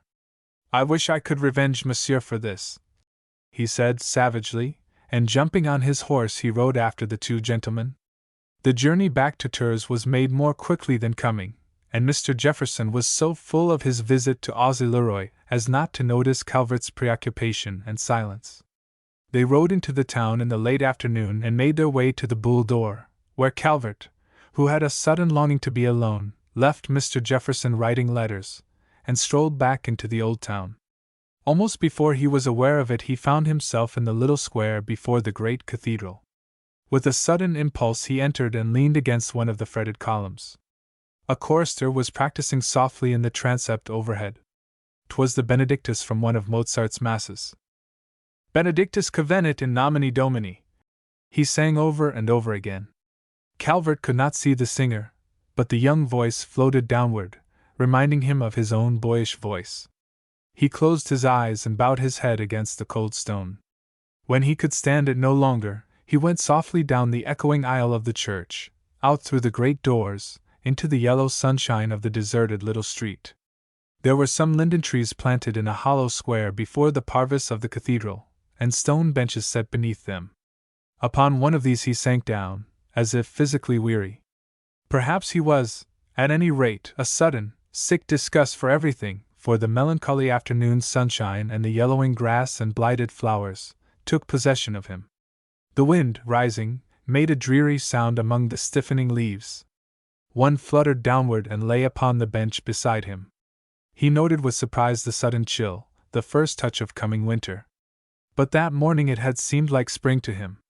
He looked up at the great front of the cathedral, unchanging through so many changing years, and, as he looked, he thought how small and ephemeral a thing he was and his love and grief. The two great spires towering upwards seemed to his sick fancy like two uplifted hands drawing benediction down on the weary, grief-stricken world, and before their awful patience and supplication something of his own impatience and bitterness passed from him, and comforted, he left the spot and made his way along the deserted quay and so back to the little inn where Mr. Jefferson awaited him. Chapter 15 Christmas Eve. Had it not been for Mr. Morris's sudden return from London, Calvert would have felt alone, indeed, in Paris. Having received certain intelligence concerning the plan for the purchase of the American debt to France, Mr. Morris set off hastily for France and arrived there several days before Mr. Jefferson's departure for Havre. This absence, as all thought, was to be but temporary, but when Mr. Jefferson left Paris on that morning of the 26th of September, it was never to return. He left his affairs in the hands of Calvert and Mr. Short, and, as for the former, he was only too happy to plunge into work and so forget, if possible, his own unhappiness. Mr. Morris easily divined it, however, and its cause, and tried, in his cynical, kindly fashion, to divert the young man.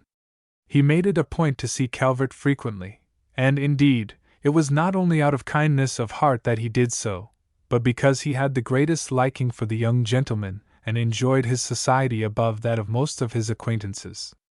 It was easy enough for the two to see much of each other, for although the approach of winter brought a slight return of gaiety, Paris was dreary and deserted enough.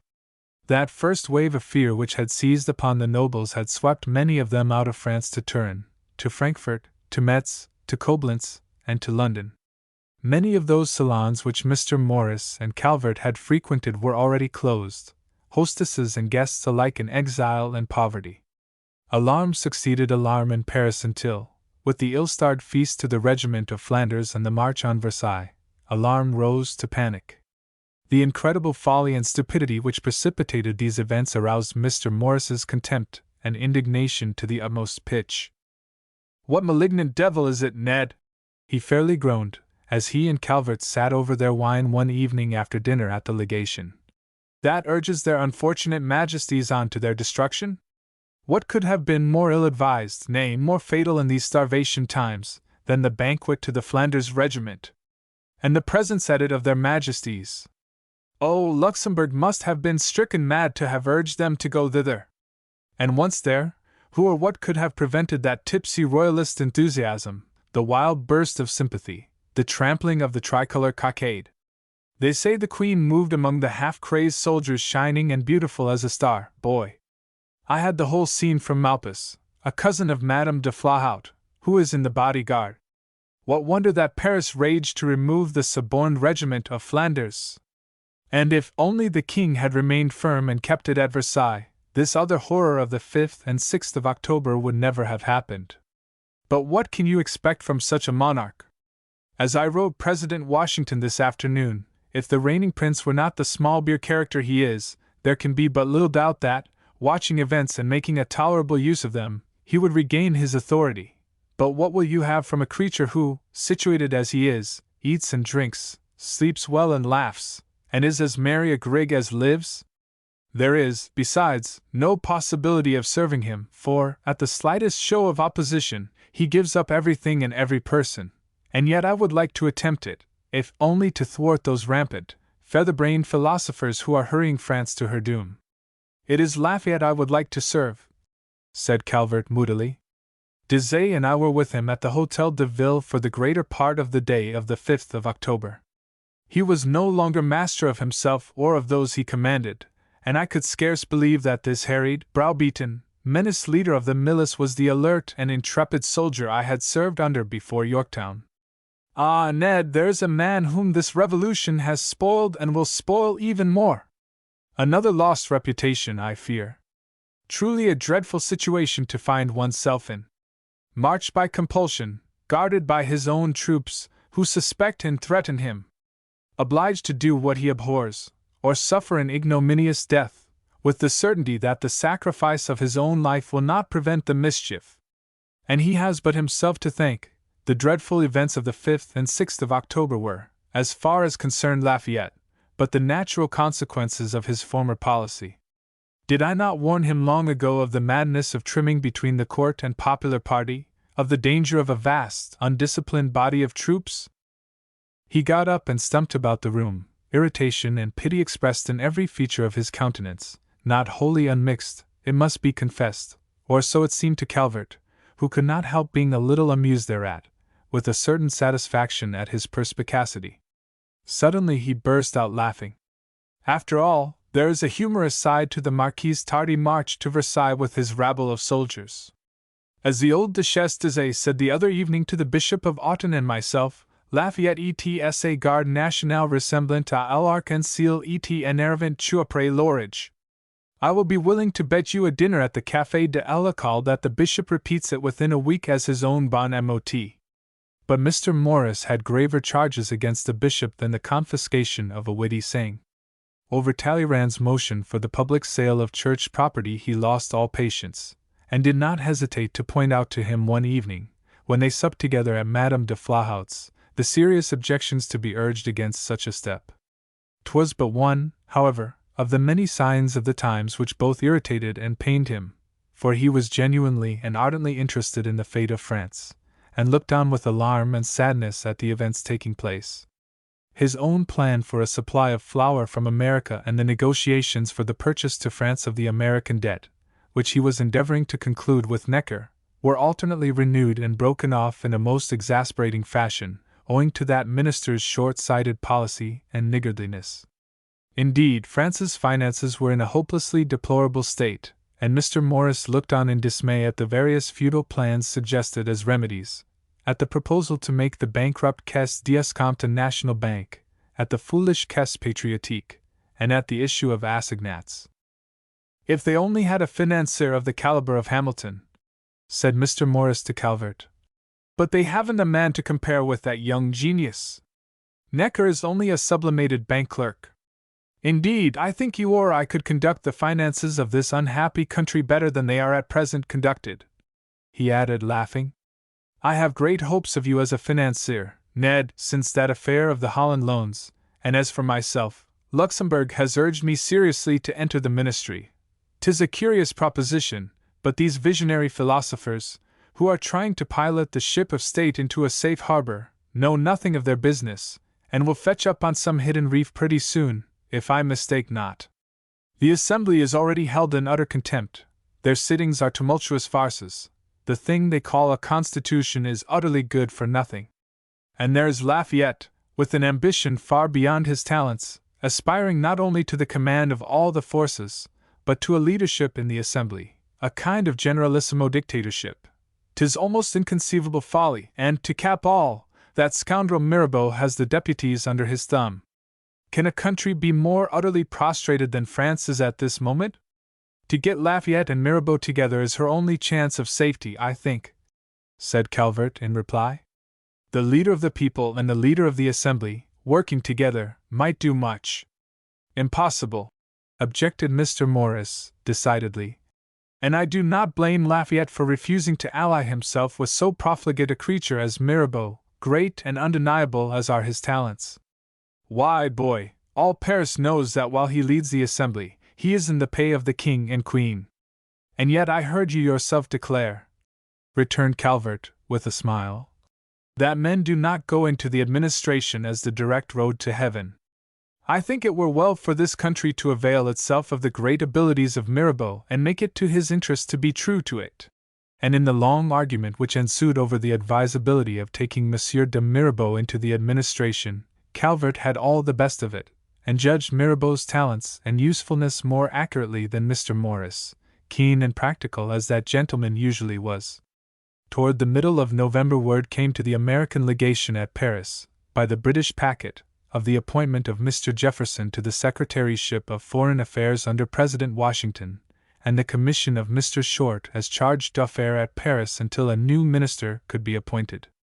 This news was confirmed 6 weeks later by a letter from Mr. Jefferson himself to Calvert and Mr. Morris.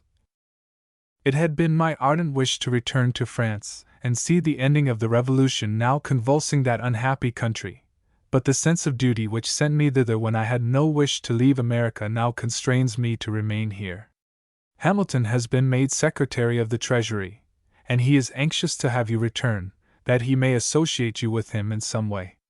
But I have told him that, greatly as I should like to see you and to see you busy in your own country, it was my opinion that you had better stay abroad for a year or two longer and study the governments of the different European powers before returning to the United States.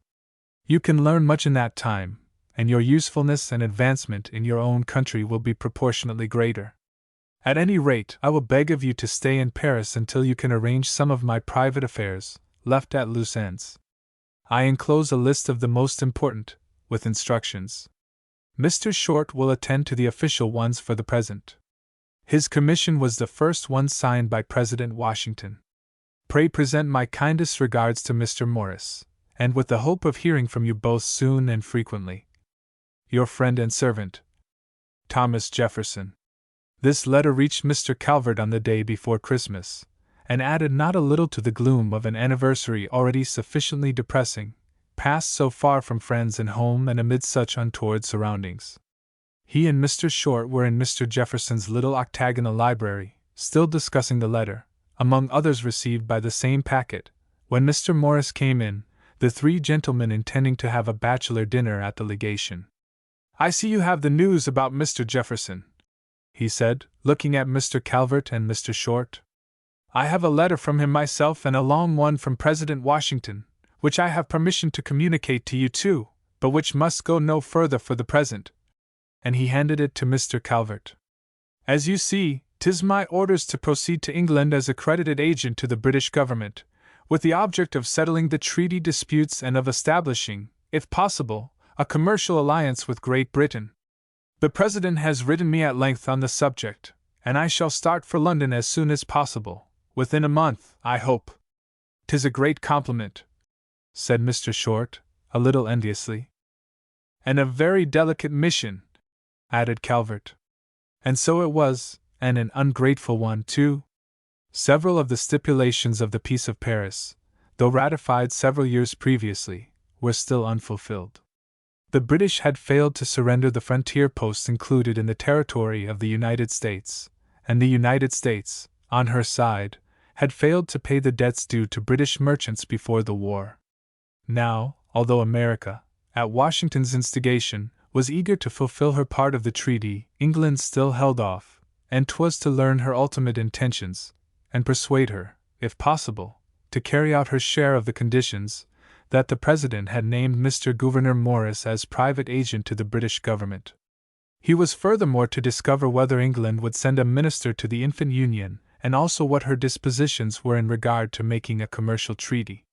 This mission was discussed at length during dinner and until late into the evening, when Mr. Short, pleading a supper engagement with the Duchesse d'Orleans, went away, leaving Mr. Morris and Calvert together.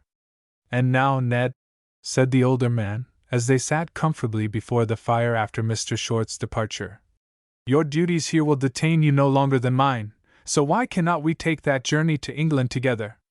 You remember you would not go the last time I asked you." "There is nothing to keep me now," returned Calvert quietly. And in truth I shall be glad enough to get away," he said, rising, and moving restlessly about the room. And indeed, he was anxious to get away and conquer, if possible, in some unfamiliar scene, the disappointment which was consuming him. "I saw her a few days ago at Madame de Montmoren's," said Mr. Morris, in a kindly tone. "She was looking very beautiful and asked about you. Do you know, boy, I think she would be glad to see you again? Haven't you been to the Rue St. Honoré all this while?" "No," replied Calvert. "And I shall not go. The hardness of youth. My young philosopher, when you are older you will be glad to make compromises with happiness, and go to meet her halfway. I think you can be a little cruel in your sure young strength, Ned, and a woman's heart is easily hurt," said Mr. Morris, with a sudden, unaccustomed seriousness. "I am not much of a philosopher. I tried my fortune and failed, and I thought I could bear it, but it is unendurable. Perhaps I shall find it more tolerable away from her," said Calvert, gloomily. "Then if you won't tempt your fortune further, come to London with me, Ned. I promise you diversion and excitement. There are other interesting things to study besides the governments of different European powers." And Mr. Morris laughed and tapped Mr. Jefferson's letter, which he held in his hand.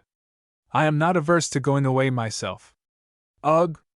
Paris has become insufferable these days, with its riots and murders and houses marked for destruction. 'Tis the irony of fate that this breeding spot of every kind and degree of vice known under high heaven should come forward in the sacred cause of liberty. Besides all of which, Madame de Flahoudt has found a new admirer. She swore eternal affection for me, but nothing here below can last forever," he went on, in his old cynical fashion.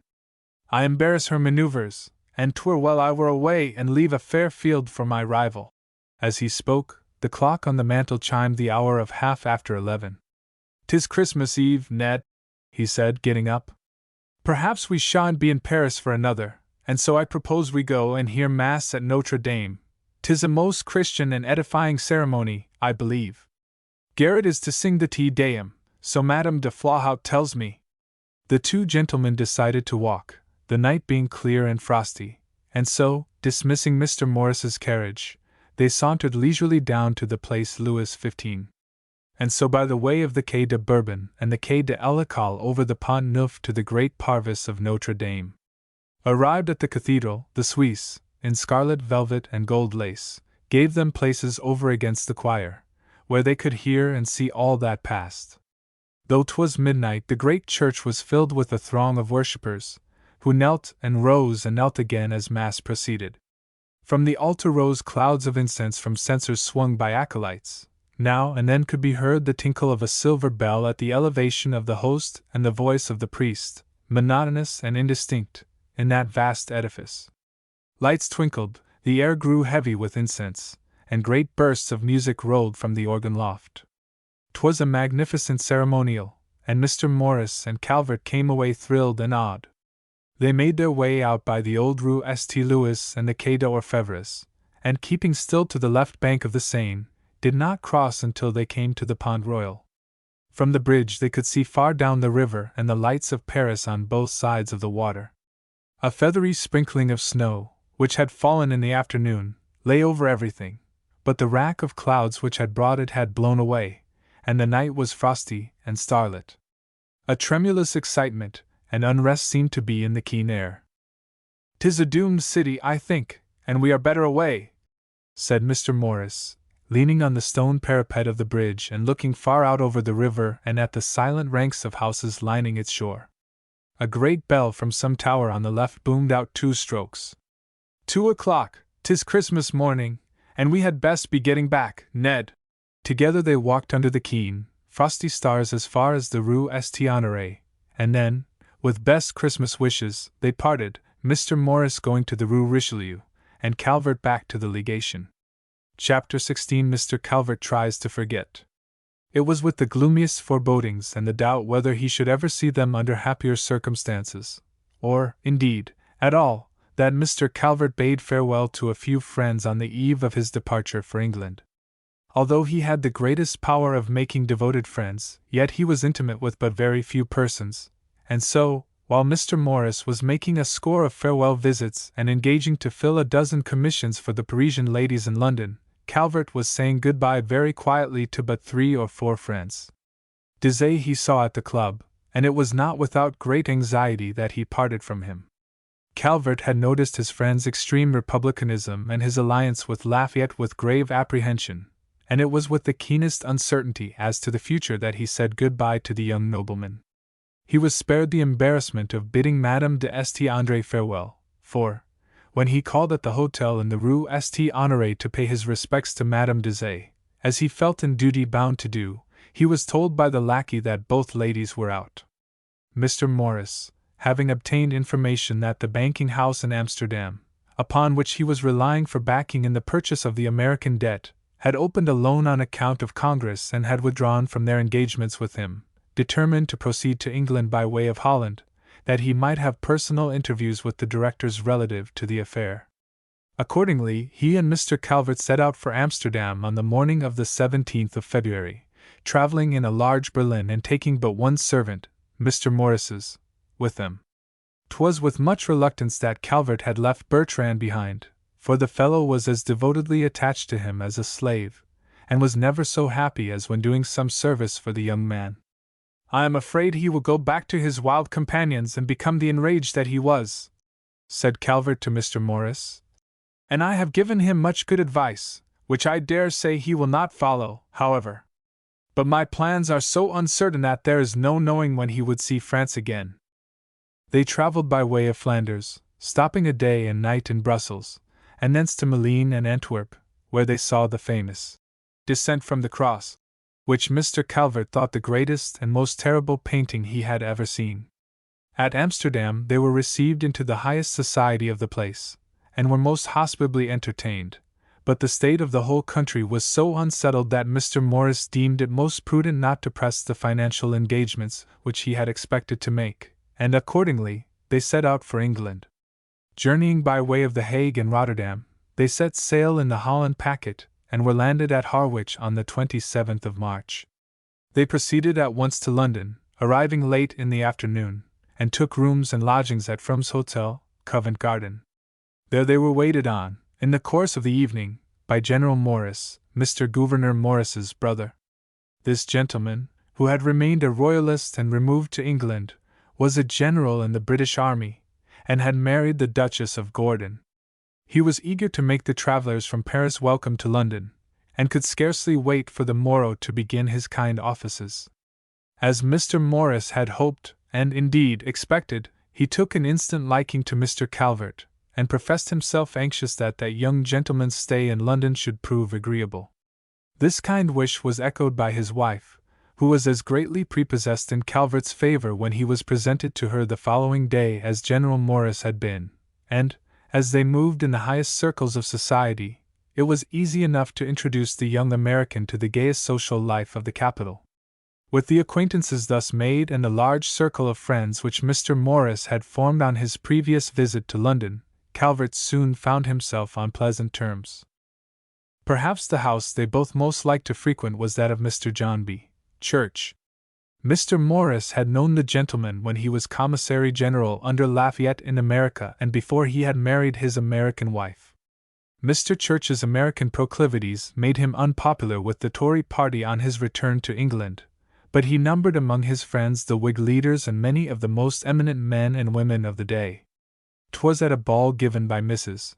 Church a few days after his arrival in London that Mr. Calvert saw, for the first time, some of the greatest personages in the kingdom, the Prince of Wales, and Mrs. Fitzherbert, the beautiful Mrs.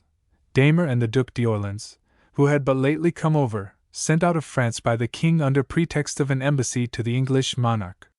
Calvert had not seen his hateful face since the opening of the States General, and 'twas with a kind of horror that he now looked at this royal renegade. Pitt was there, too, but although Mr. Calvert saw him, he did not meet him until on a subsequent occasion.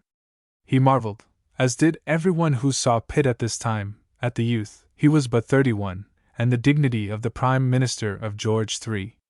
Indeed, he moved among the company with a kind of cold splendor that sat strangely on so young a man, smacking of affectation somewhat, and which rather repelled than invited Calvert's admiration. This first impression Mr. Calvert had little reason to alter when, some weeks later, in company with Mr. Morris, he was presented to Mr. Pitt by the Duke of Leeds, and had the occasion of seeing and conversing with him at some length. This interview was the second one which Mr. Morris had had with his Grace of Leeds, and was scarcely more satisfactory than the first had been. But a few days after his arrival in London he had requested an interview with the Minister of Foreign Affairs, and presented to him his letter from President Washington. A few minutes' conversation with the incapable, indolent diplomat convinced Mr. Morris that little, if anything, would be done towards settling the treaty difficulties, in spite of his Grace's extreme courtesy of manner and vague assurance of immediate attention to the facts presented to him. It was therefore with no surprise, but a good deal of irritation, that Mr. Morris saw the weeks slip by with but one evasive answer to his demands being sent him. being importuned to appeal to the British government on another score, the impressment of American seamen into the English Navy, he determined again to urge upon the Minister of Foreign Affairs a settlement of the treaty stipulations at the same time that he presented the new subject of grievance. To Mr. Morris's request for another interview, the Duke of Leeds readily assented. "He has set tomorrow as the day, Ned," said Mr. Morris, consulting his Grace's letter, which he held in his hand, "and says that he and Mr. Pitt will be glad to discuss informally with me any matters I wish to bring to their attention. As it is to be so informal, and as Leeds is to have the advantage of a friend at the interview, I think I will ask you to accompany me. I can't for the life of me get him to commit himself in writing, so 'tis as well to have a witness to our conversations," he said, smiling a little cynically. Accordingly, at 1 o'clock the following day, Mr. Morris and Calvert drove to Whitehall, where they found the Prime Minister and the Duke of Leeds awaiting them. The Duke presented Calvert to Mr. Pitt, who seemed glad to see the young American, and not at all disconcerted by the addition to their numbers. Indeed, the interview was as easy and familiar as possible, the gentlemen sitting about a table whereon were glasses and a decanter of port, of which Mr. Pitt drank liberally. "'Tis the only medicine Dr. Addington, my father's physician, ever prescribed for me," he said, with a smile, to Mr. Morris and Calvert. "I beg of you to try this. 'Tis some just sent me from Oporto, and I think particularly good. But we are here to discuss more important affairs than port wine, however excellent," he added, with another smile. "Yes," said Mr. Morris, courteously but firmly. "I have requested this interview that I might place before you the complaint of the United States that your press gangs enter our American ships and impress our seamen under the pretense that they are British subjects. It has long been a sore subject with America, and calls for a speedy remedy, sir. Such conduct meets with no more approval from us than from you, Mr. Morris," said the Duke of Leeds evasively. "But a remedy will be hard to find because of the difficulties of distinguishing between a seaman of two countries so closely related." "Closely related we are, sir, but I believe this is the only instance in which we are not treated as aliens," returned Mr. Morris, with a dry irony that caused the Duke to flush and move uneasily in his chair. "You speak of a speedy remedy, Mr. Morris," said Mr. Pitt hastily, taking up the conversation. "Have you any suggestions as to what remedy might be employed?" "I would suggest certificates of citizenship from the Admiralty Court of America to our seamen," replied Mr. Morris promptly. Both Mr. Pitt and the Duke of Leeds looked somewhat surprised at this bold and concise answer. "'Tis a good idea," said Mr. Pitt, after an instant's hesitation, "and worthy of mature consideration. And now, gentlemen, I would like to again place before you these stipulations in the treaty existing between America and England which are as yet unfulfilled, and would urge you to engage that they will no longer be neglected," said Mr. Morris, content to have made his point in regard to the impressment of seamen. "Suppose you enumerate them in the order of their importance from your point of view and let us discuss the situation," said Mr. Pitt, and he settled himself in his chair and listened with undivided attention to Mr. Morris, parrying with great animation that gentleman's thrusts, which were made again and again with the utmost shrewdness and coolness, and avoiding, whenever possible, a positive promise or a direct answer to his demands. In this conversation Mr. Calvert joined but once, when appealed to by Mr. Pitt on the subject of the frontier posts. "Mr. Morris has a new variation on the old theme of heads I win, tails you lose," he said, turning jocularly to Calvert. "He insists that the frontier posts are worth nothing to us, and yet he insists they are most necessary to you." "England and America are so widely separated, sir," replied Calvert, smiling, "that it would seem to be well to respect laws which nature has set, and keep them so.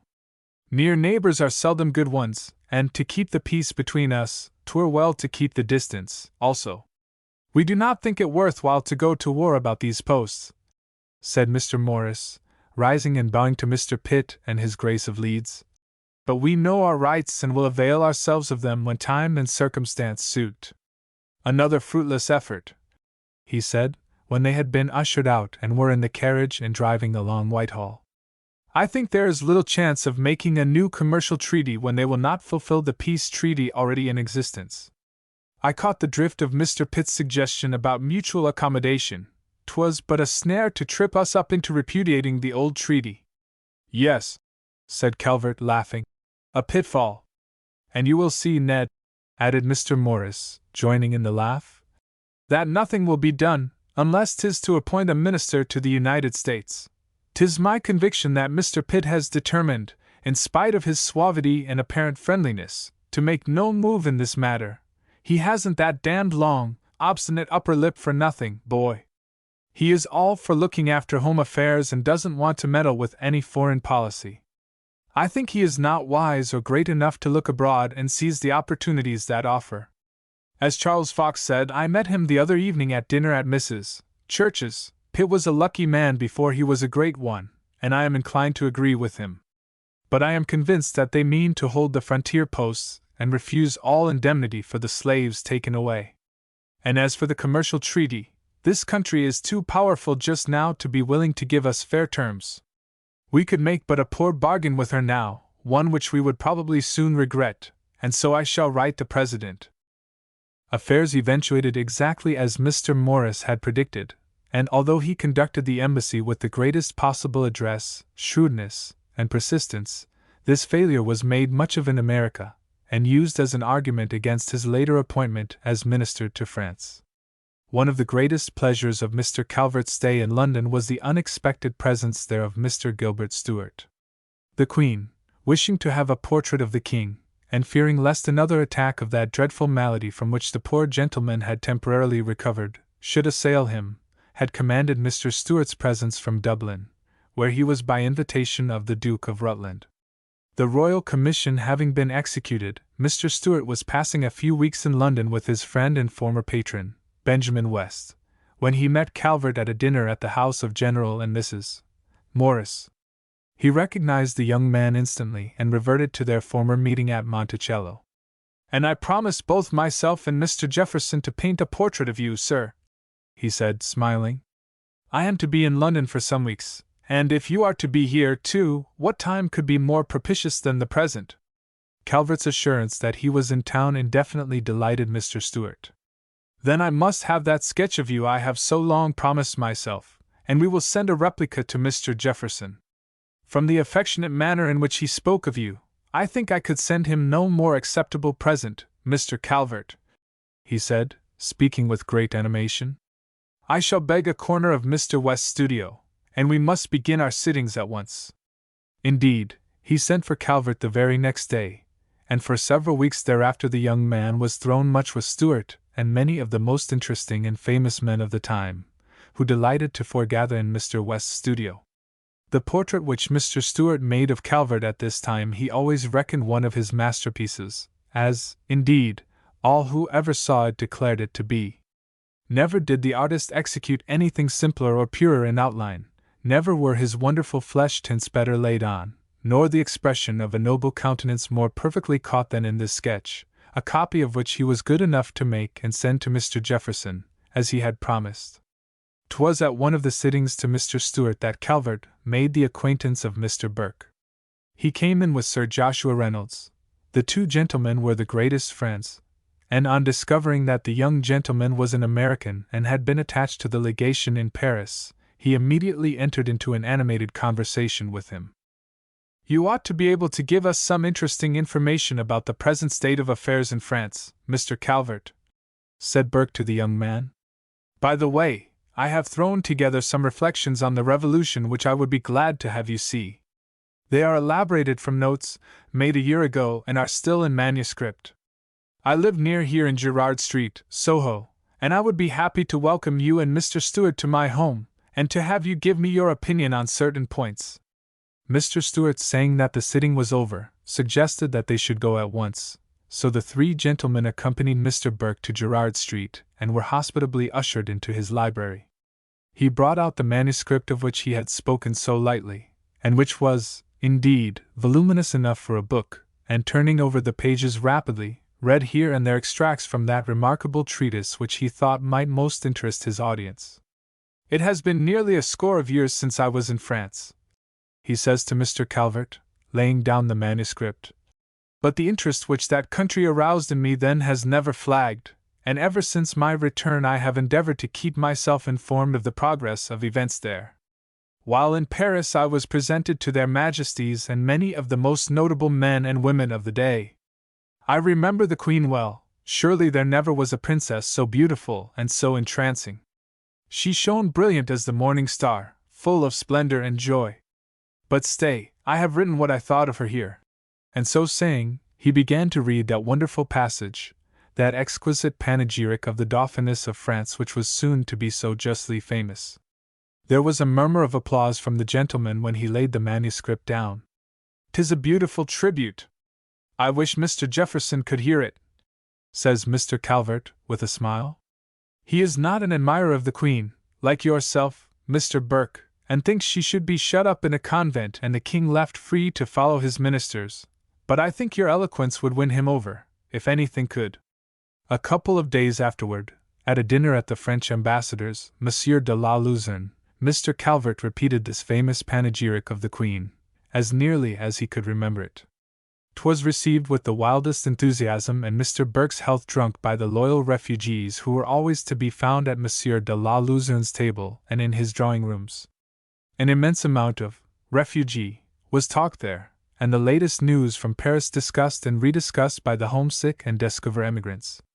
Mr. Morris and Calvert were frequent visitors there, liking to hear of their friends in Paris and the events taking place in France. In spite of all the distractions and pleasures of town life which Mr. Calvert engaged in, he still felt those secret pangs of bitter disappointment and the fever of unsatisfied desire, but he was both too unselfish and too proud to show what he suffered. There are some of us who keep our dark thoughts and secret, hopeless longings in the background, as the maimed and diseased beggars are kept off the streets in Paris, and only let them come from their hiding places at long intervals, like the beggars again, who crawl forth once or twice a year to solicit alms and pity. Although Mr. Morris knew Calvert so well, his impetuous nature could never quite comprehend the calm fortitude, the silent endurance of the younger man, and so, when he saw him apparently amused and distracted by the society to which he had been introduced, and by the thousand gaieties of town life, he left him in September and returned for a brief stay in Paris, happy in the belief that the young man was already half cured of his passion.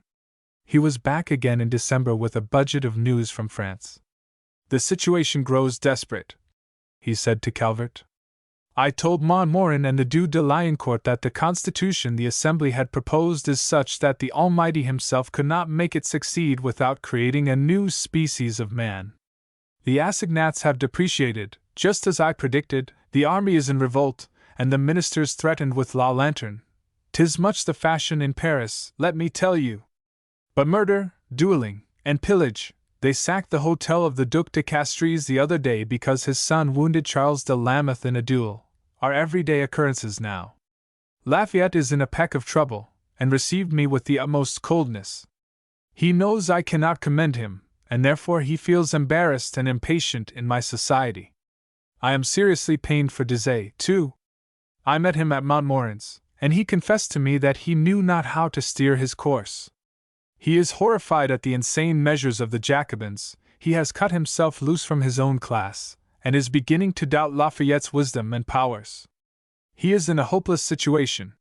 He told me that Montmorin had asked that Carmichael be appointed to the court of France, but that he and Beaufort and other of my friends had insisted on my appointment.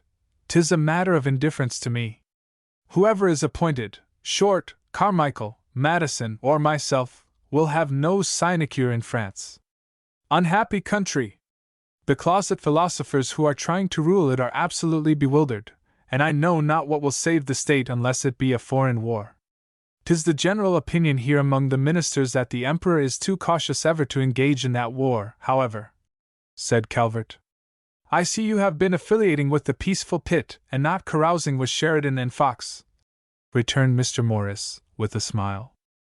"I have been endeavoring to learn some of that useful information which Mr. Jefferson recommended," said Calvert, smiling also. "Upon Mr. Pitt's recommendation I have been reading The Wealth of Nations and studying the political history of Europe.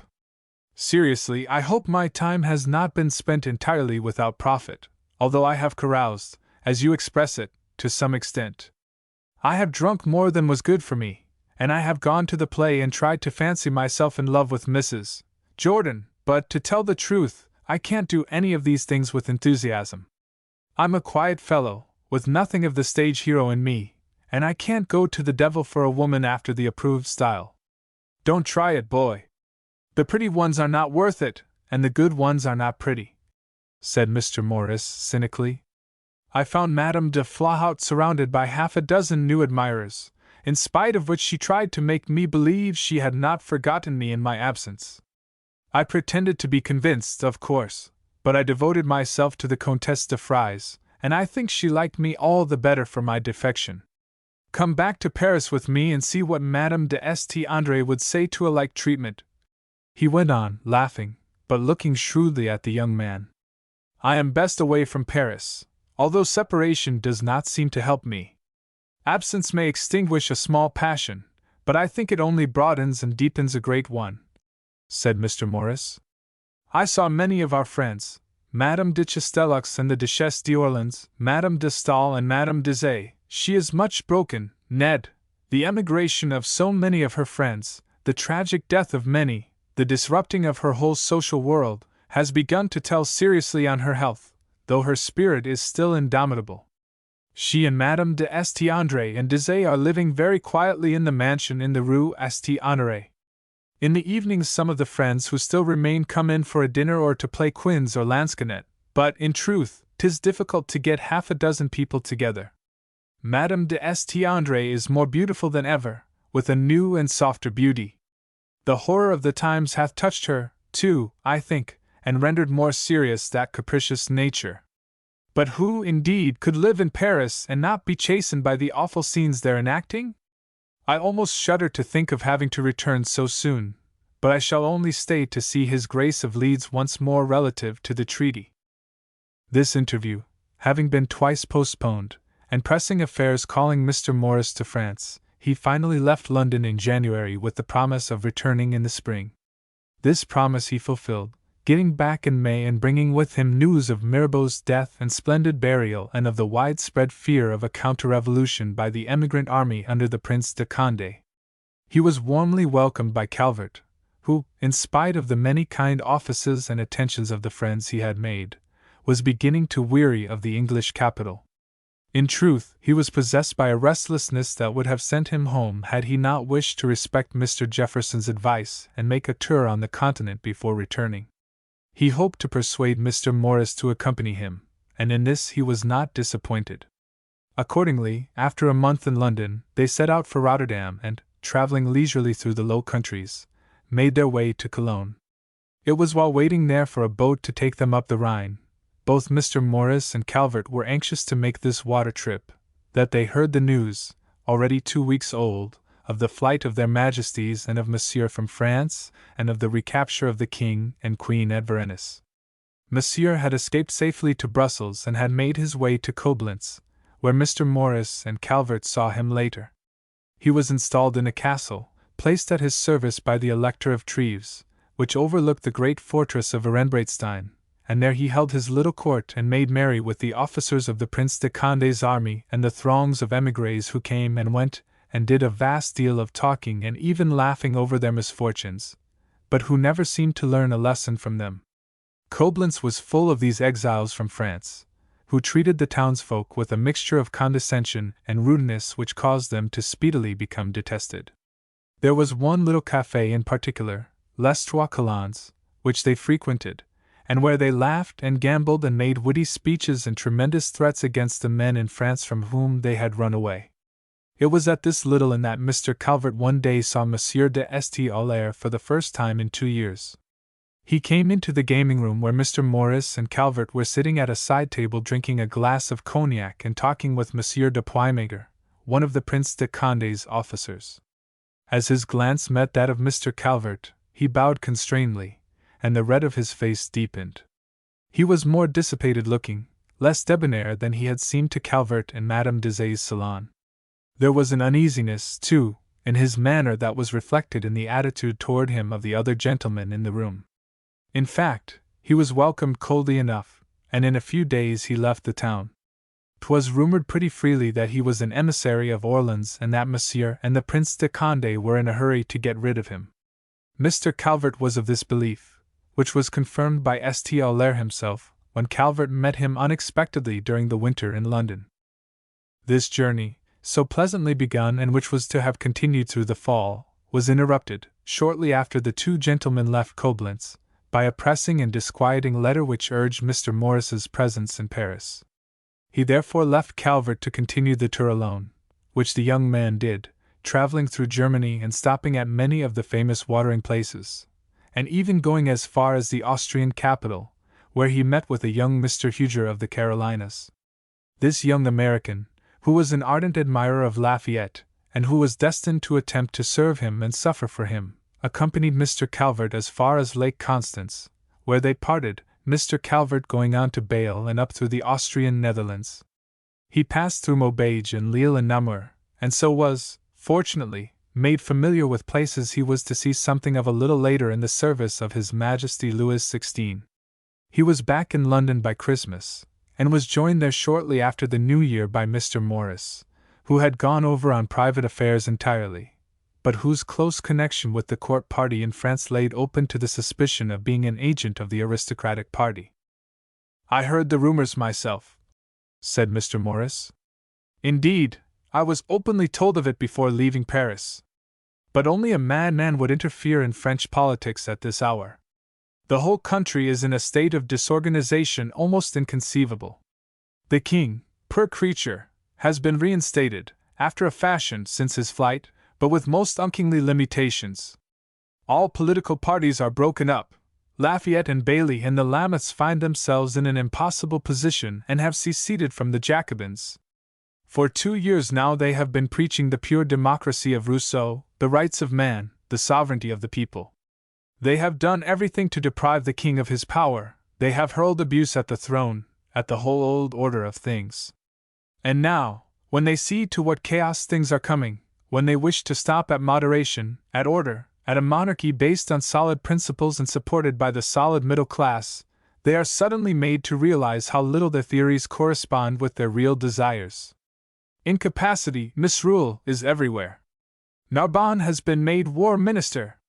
At this crisis, when the Allied armies are gathering on the frontier, when war is imminent against 250,000 of the finest soldiers in Europe, a trifler like Narbonne is placed in power.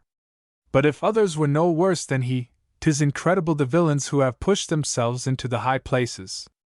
Can you believe it, boy? Your servant, that scoundrel Bertrand, that soldier of the ranks, that waiter of the Café de l'École, is a great man in Paris these days. He is listened to by thousands when he rants in the garden of the Palais Royal. He is hand in glove with Danton. He divides attention with Robespierre. He is a power in himself. Heaven knows how he has become so, but these creatures spring up like mushrooms in a night. I saw much of Danton and not a little of Bertrand, for I frequented the Cordeliers' Club a good deal. 'Tis well to stand in with all parties, especially if there is even a remote chance of my being placed as minister at the French court. 'Tis so rumored in Paris, and the elections are now taking place in America. So Mr. Short informs me.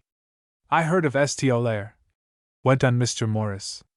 Beaufort told me that he had got into Paris secretly on the Duc d'Orleans's business, but that he had spent much of his time in the Rue St. Honoré, pressing his suit with Madame de St. André. She would have none of him, however, and seems to have conceived a sort of horror of him, as, indeed, well she might. He went away, raging, Beaufort said, and vowing some mysterious vengeance. He is believed to be in London, Ned, and I dare say we shall meet with him some day. Dizet has been denounced in the Assembly and is in bad odor with all parties, apparently. I fear he is in imminent peril, and 'tis pitiful to see the anxiety of his sister and the old Duchess for him. I think she would not survive the shock should he be imprisoned. 'Twould be but another gap in the ranks of our friends. The appointment of American ministers to the different foreign courts was in progress, as Mr. Short had said, and on January 12, Mr. Morris, after a stormy debate in the Senate, was chosen minister to France by a majority of only 5 votes out of 16. He was told of his appointment by Mr. Constable in February, and, shortly after, received the official notice of it under the seal of the Secretary of State. Although Mr. Jefferson had differed radically from Mr. Morris in his opinion concerning the French Revolution, knowing him as he did, he could not but affirm both officially and personally so wise a choice. The President's endorsement of Mr. Morris was even more hearty, and indeed, 'twas hinted by Mr. Morris's enemies that Washington's open approval of him had alone saved him from defeat.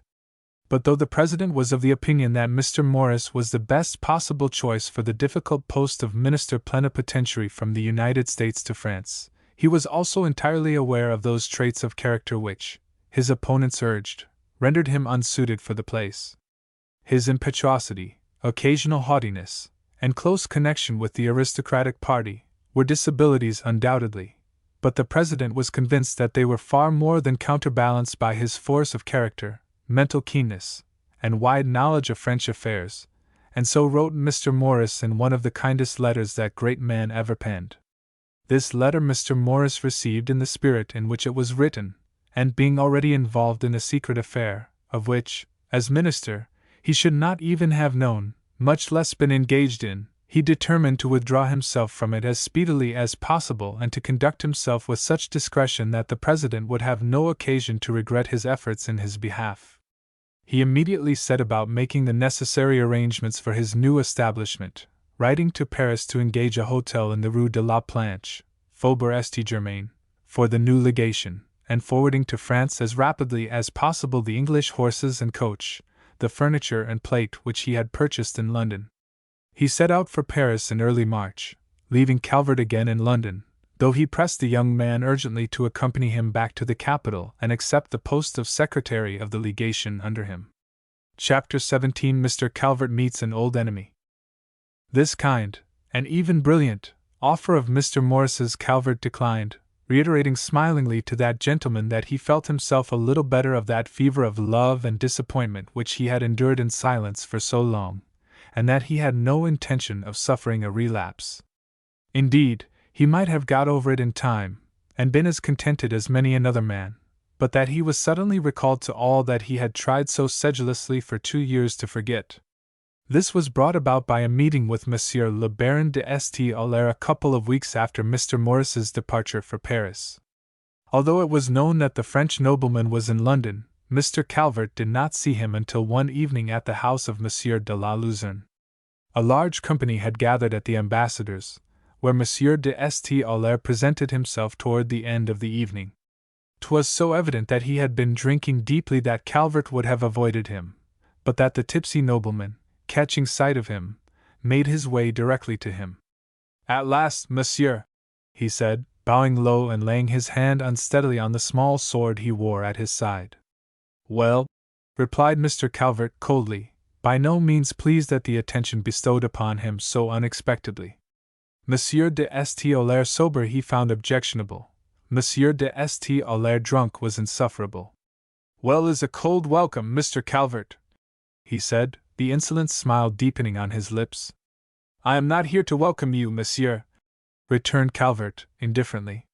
Monsieur de St. Aulaire waved his hand lightly as if flinging off the insult, but the flush on his dissipated face deepened. Calvert, seeing that he could not be got rid of immediately, drew him into a little anteroom where they were almost alone. "And yet I wish profoundly that we might meet, monsieur, more so, apparently, I regret to say, than you have. I have seen friends of ours in Paris since you have had that pleasure, monsieur," says St. Aulaire, throwing himself across a chair and resting his folded arms on the back. "Indeed. You are cold-blooded, monsieur, 'tis a grave fault. You miss half the pleasures of life, but I think you would like to know whom I mean. Confess, monsieur. But there, I see you know, who else could it be but Madame de St. André?" And the insolent smile broke into a still more insolent laugh. "We will leave Madame de St. André's name out of this conversation, monsieur." "Pardieu! So you think I am not worthy to mention it, monsieur?" cried St. Aulaire, half rising and laying his hand again on his dress sword. "I know it, monsieur," retorted Calvert coolly. "You are not so cold-blooded after all. I have struck fire at last," said St. Aulaire, looking at Calvert for an instant, and then breaking into a drunken laugh as he reseated himself. 'Tis a pity Madame de St. has not my luck, for, look you, monsieur," he went on, leaning over the back of the chair and shaking his finger at Calvert. "I think she likes you and would be kind, very kind, to you, should you be inclined to return to Paris and tempt your fortune. Were you sober, monsieur, I would ask you for 5 minutes and a pair of pistols or rapiers, if you prefer," says Calvert, white and threatening. "By God, monsieur, how dare you say I am drunk?" flings out the other, rising so unsteadily as to overturn the chair, which crashed upon the floor. "But I have no time for duels just now. I have other and more important business in hand. Later, sir, and I will be at your service. I add that insult to the long list I have against you. I will punish you when the time comes, but first I must punish her. She would not even listen to me. She crushed me with her disdain. 'Tis another favor I have to thank you for, monsieur, I think." He was quite wild and flushed by this time, and spoke so thickly that Calvert could scarce understand him. The few gentlemen who had been lounging in the anteroom had retired, thinking not to overhear a conversation evidently so personal and stormy, so that they were quite alone. As St. Aulaire reeled forward, a sudden thought came to Calvert. "In vino veritas," he said to himself, and then, "How do you propose punishing Madame de St. monsieur?" he asked, slowly, aloud, and looking nonchalantly at the distorted face before him. St. Aulaire laughed. "I am not as drunk as you think me, Monsieur Calvert," he said. "'Tis enough that I know and shall act. By God, sir," he cried, suddenly starting up, "shall a man stand everything and have no revenge? Let Madame de St. take care. Let Deshayes take care. Should you be inclined to go to their rescue, monsieur, perhaps we may meet again." And with a mocking smile on his wicked, handsome face, he flung himself out of the room. The young man sat for a long while where St. Aulaire had left him, pondering upon this strange meeting and the mysterious hints and threats thrown out. He could make nothing of them, but it was clear that some danger menaced those he loved in France, and he felt only too well assured that St. Aulaire would stop at nothing. Indeed, it did not need a personal and malignant enemy to bring terror and death to any in Paris, as he knew. Terror and death were in the air. The last dispatches from the capital had told of almost inconceivable horrors being there perpetrated. "Aristocrats in Paris must keep quiet, or the aristocrats will hang," Mr. Morris had said to him tersely one evening just before leaving. Suddenly an overwhelming desire to go to France, to be near Adrian, to avert, if humanly possible, this unknown, but, as he felt, no less real danger took possession of him. All the tenderness for her, which he had hoped and believed was dying within him, revived at the thought of the peril she was in. For himself he felt there could be no danger, and it was possible that his standing as an American and his close connection with the American minister might be of service to her. But whatever the consequences to himself, and he thought with far more dread of the revival of his love, which the sight and near presence of her would surely bring, than of any physical danger to himself, he felt it to be unendurable to be so near her, and yet not to be near enough to render her aid if danger threatened. He thought of Deshayes and Beaufort and Lafayette, of Mr. Morris, re-established there, and of all those great and terrible events taking place, and he suddenly found himself 1,000 times more anxious to get back to Paris than he had ever been to leave it, and wondered how he could have stayed away so long. He sat alone in the little anteroom thinking of these things until almost the last of the guests had gone, and then, bidding the ambassador and ambassadress good night, he, too, left, walking to his lodgings, thinking the while of his return to Paris and the legation, where he felt assured he would receive a warm welcome from Mr. Morris. Chapter 18. Mr. Calvert fights a duel. The welcome which Mr. Calvert received at the legation was even more cordial than he had dared to hope for, Mr. Morris being surprised and delighted beyond measure by the young man's sudden arrival. As for Calvert, the sight of his old friend in the cheerful, sumptuous air of the new legation, where Mr. Morris was but just established, were inexpressibly pleasant. "I think you have a talent for making yourself comfortable even in the midst of horrors," he said, looking about the brilliantly lit drawing-room, for Mr. Morris was expecting a large company to supper. In these rooms I can scarcely believe I have been for days, traveling through a country strangely and terribly changed since I last saw it, so desolate and soldier-ridden and suspicious that I am truly glad to get within these walls. And tonight, when my passport had been examined for the 100th time since leaving Havre and we had passed the city barrier, I thought the very look and sound of these streets of Paris had changed utterly in the last 2 years. And indeed they have, Ned, returned Mr. Morris, earnestly. Each day sees that difference grow more and more marked, more and more terrible. Anarchy and bloodshed are becoming rampant, all semblance of order is gone. The rest of the diplomatic corps look upon me as a madman to come here at this time and set up a legation. They are asking for their passports. The Spanish minister withdrew yesterday, and Lord Gower is in the devil of a fright, he says, laughing. But as for myself, I have no fear and shall uphold the interests and independence of the American legation to the last gasp.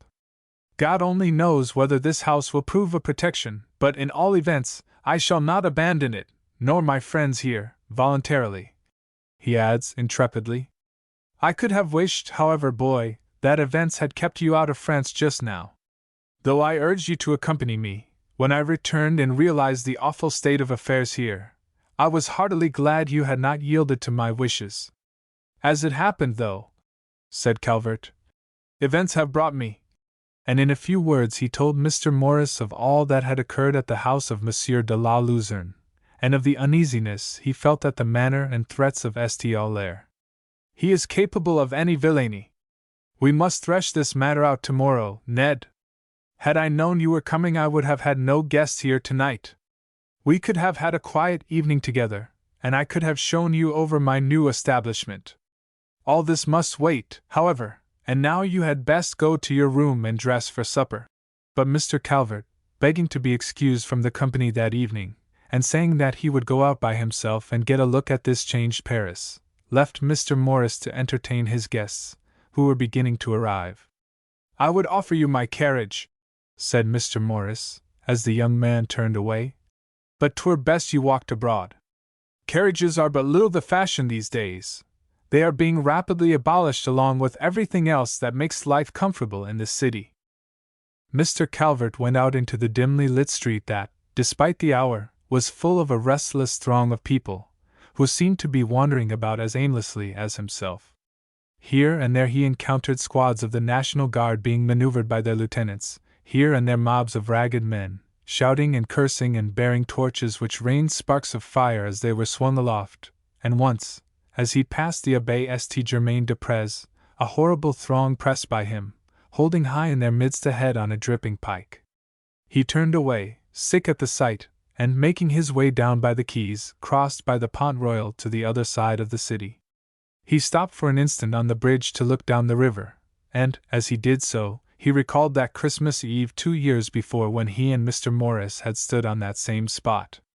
Much, very much, had happened since. It seemed as if both a long and a short time had elapsed. Perhaps, the greatest difference he felt was that then he had been eager to leave Paris. Now he was relieved to be back. He strolled along under the glittering stars and the fast-sailing clouds, through ill-lighted streets and past deserted mansions whose owners were in voluntary exile beyond the Rhine, until he suddenly bethought himself of a little café in the Champs-Élysées not far from the Demi-Lune du Cours de la Reine, where he and Mr. Jefferson and Mr. Morris had often gone together. It occurred to him that he was both thirsty and a little tired, and that he would turn in there for something to drink and to see what might be happening. Not much was happening, for a wonder. The gusty March wind, sweeping through the gardens and under the lighted arcades, seemed to have swept away the usual throng of strollers in the Champs-Élysées. Even the café was deserted except for a small group in a far corner of the room, which Mr. Calvert scarce noticed as he passed in. A cheerful fire was burning in an open grate, near which were set a screen and a settle. Mr. Calvert ensconced himself comfortably in this cozy corner, and, calling for a glass of wine, fell to reading the day's copy of the Moniteur lying on the table beside him. But his thoughts were otherwhere than with the account of the Assembly's proceedings. Although he was in Paris, and near the woman he loved, he was as greatly in the dark as ever as to what course to pursue to protect her. He knew not in what direction to turn, seeing that he knew not what danger threatened. After he had seen St. Aulaire, pressing affairs had detained him in London 3 days before he could set out for Paris. He knew not whether that worthy had arrived there before him or not, whether he intended to return to Paris at all or to work through some secret agency. 1,000 vague plans for discovering these things floated through his mind and were rejected one after the other. All were alike in one respect: she must not know, if possible, that he was rendering her any service. Though he realized that this danger hanging over her endeared her to him 1,000 times more than ever, though the chivalry of his nature impelled him to serve her, he knew she did not love him, nor ever could, and all the pride and hardness of youth made him resolve to guard his secret more jealously than ever. He had humbled himself once before her, and she had treated him lightly, indifferently, contemptuously, and he had no mind to suffer a second humiliation. Upon one thing he was resolved, that he would see Désiré in the morning and discover if he knew of any peril that threatened. As this thought passed through his mind, he suddenly heard Désiré's name distinctly pronounced from the other side of the room. He laid the copy of the Moniteur, which he had been turning in his hands, quietly down upon the table and listened. The voices from the corner, which had been low and confused on his entrance, were now louder and bolder. Either the speakers did not know that they were not alone, or else the wine had made them careless. "'Tis a pleasure I have long had in contemplation, and which has become peculiarly dear to me of late." And the speaker laughed mockingly. "I shall denounce Désiré tomorrow." Calvert started and looked hurriedly through the small panel of glass at the top of the screen. Even before he looked he knew he was not mistaken. St. Aulaire sat at the table with 3 companions, and it was he who had spoken. 2 of the men, one of them had a most villainous countenance, Calvert had never seen before, but the third one he discovered, to his intense surprise, was Bertrand, whose honest lackey's face now wore a curious and sinister look of power and importance. So, it was in the society of such that Monsieur de St. Aulaire now talked and drank familiarly. "He has already been denounced and released," says Bertrand moodily.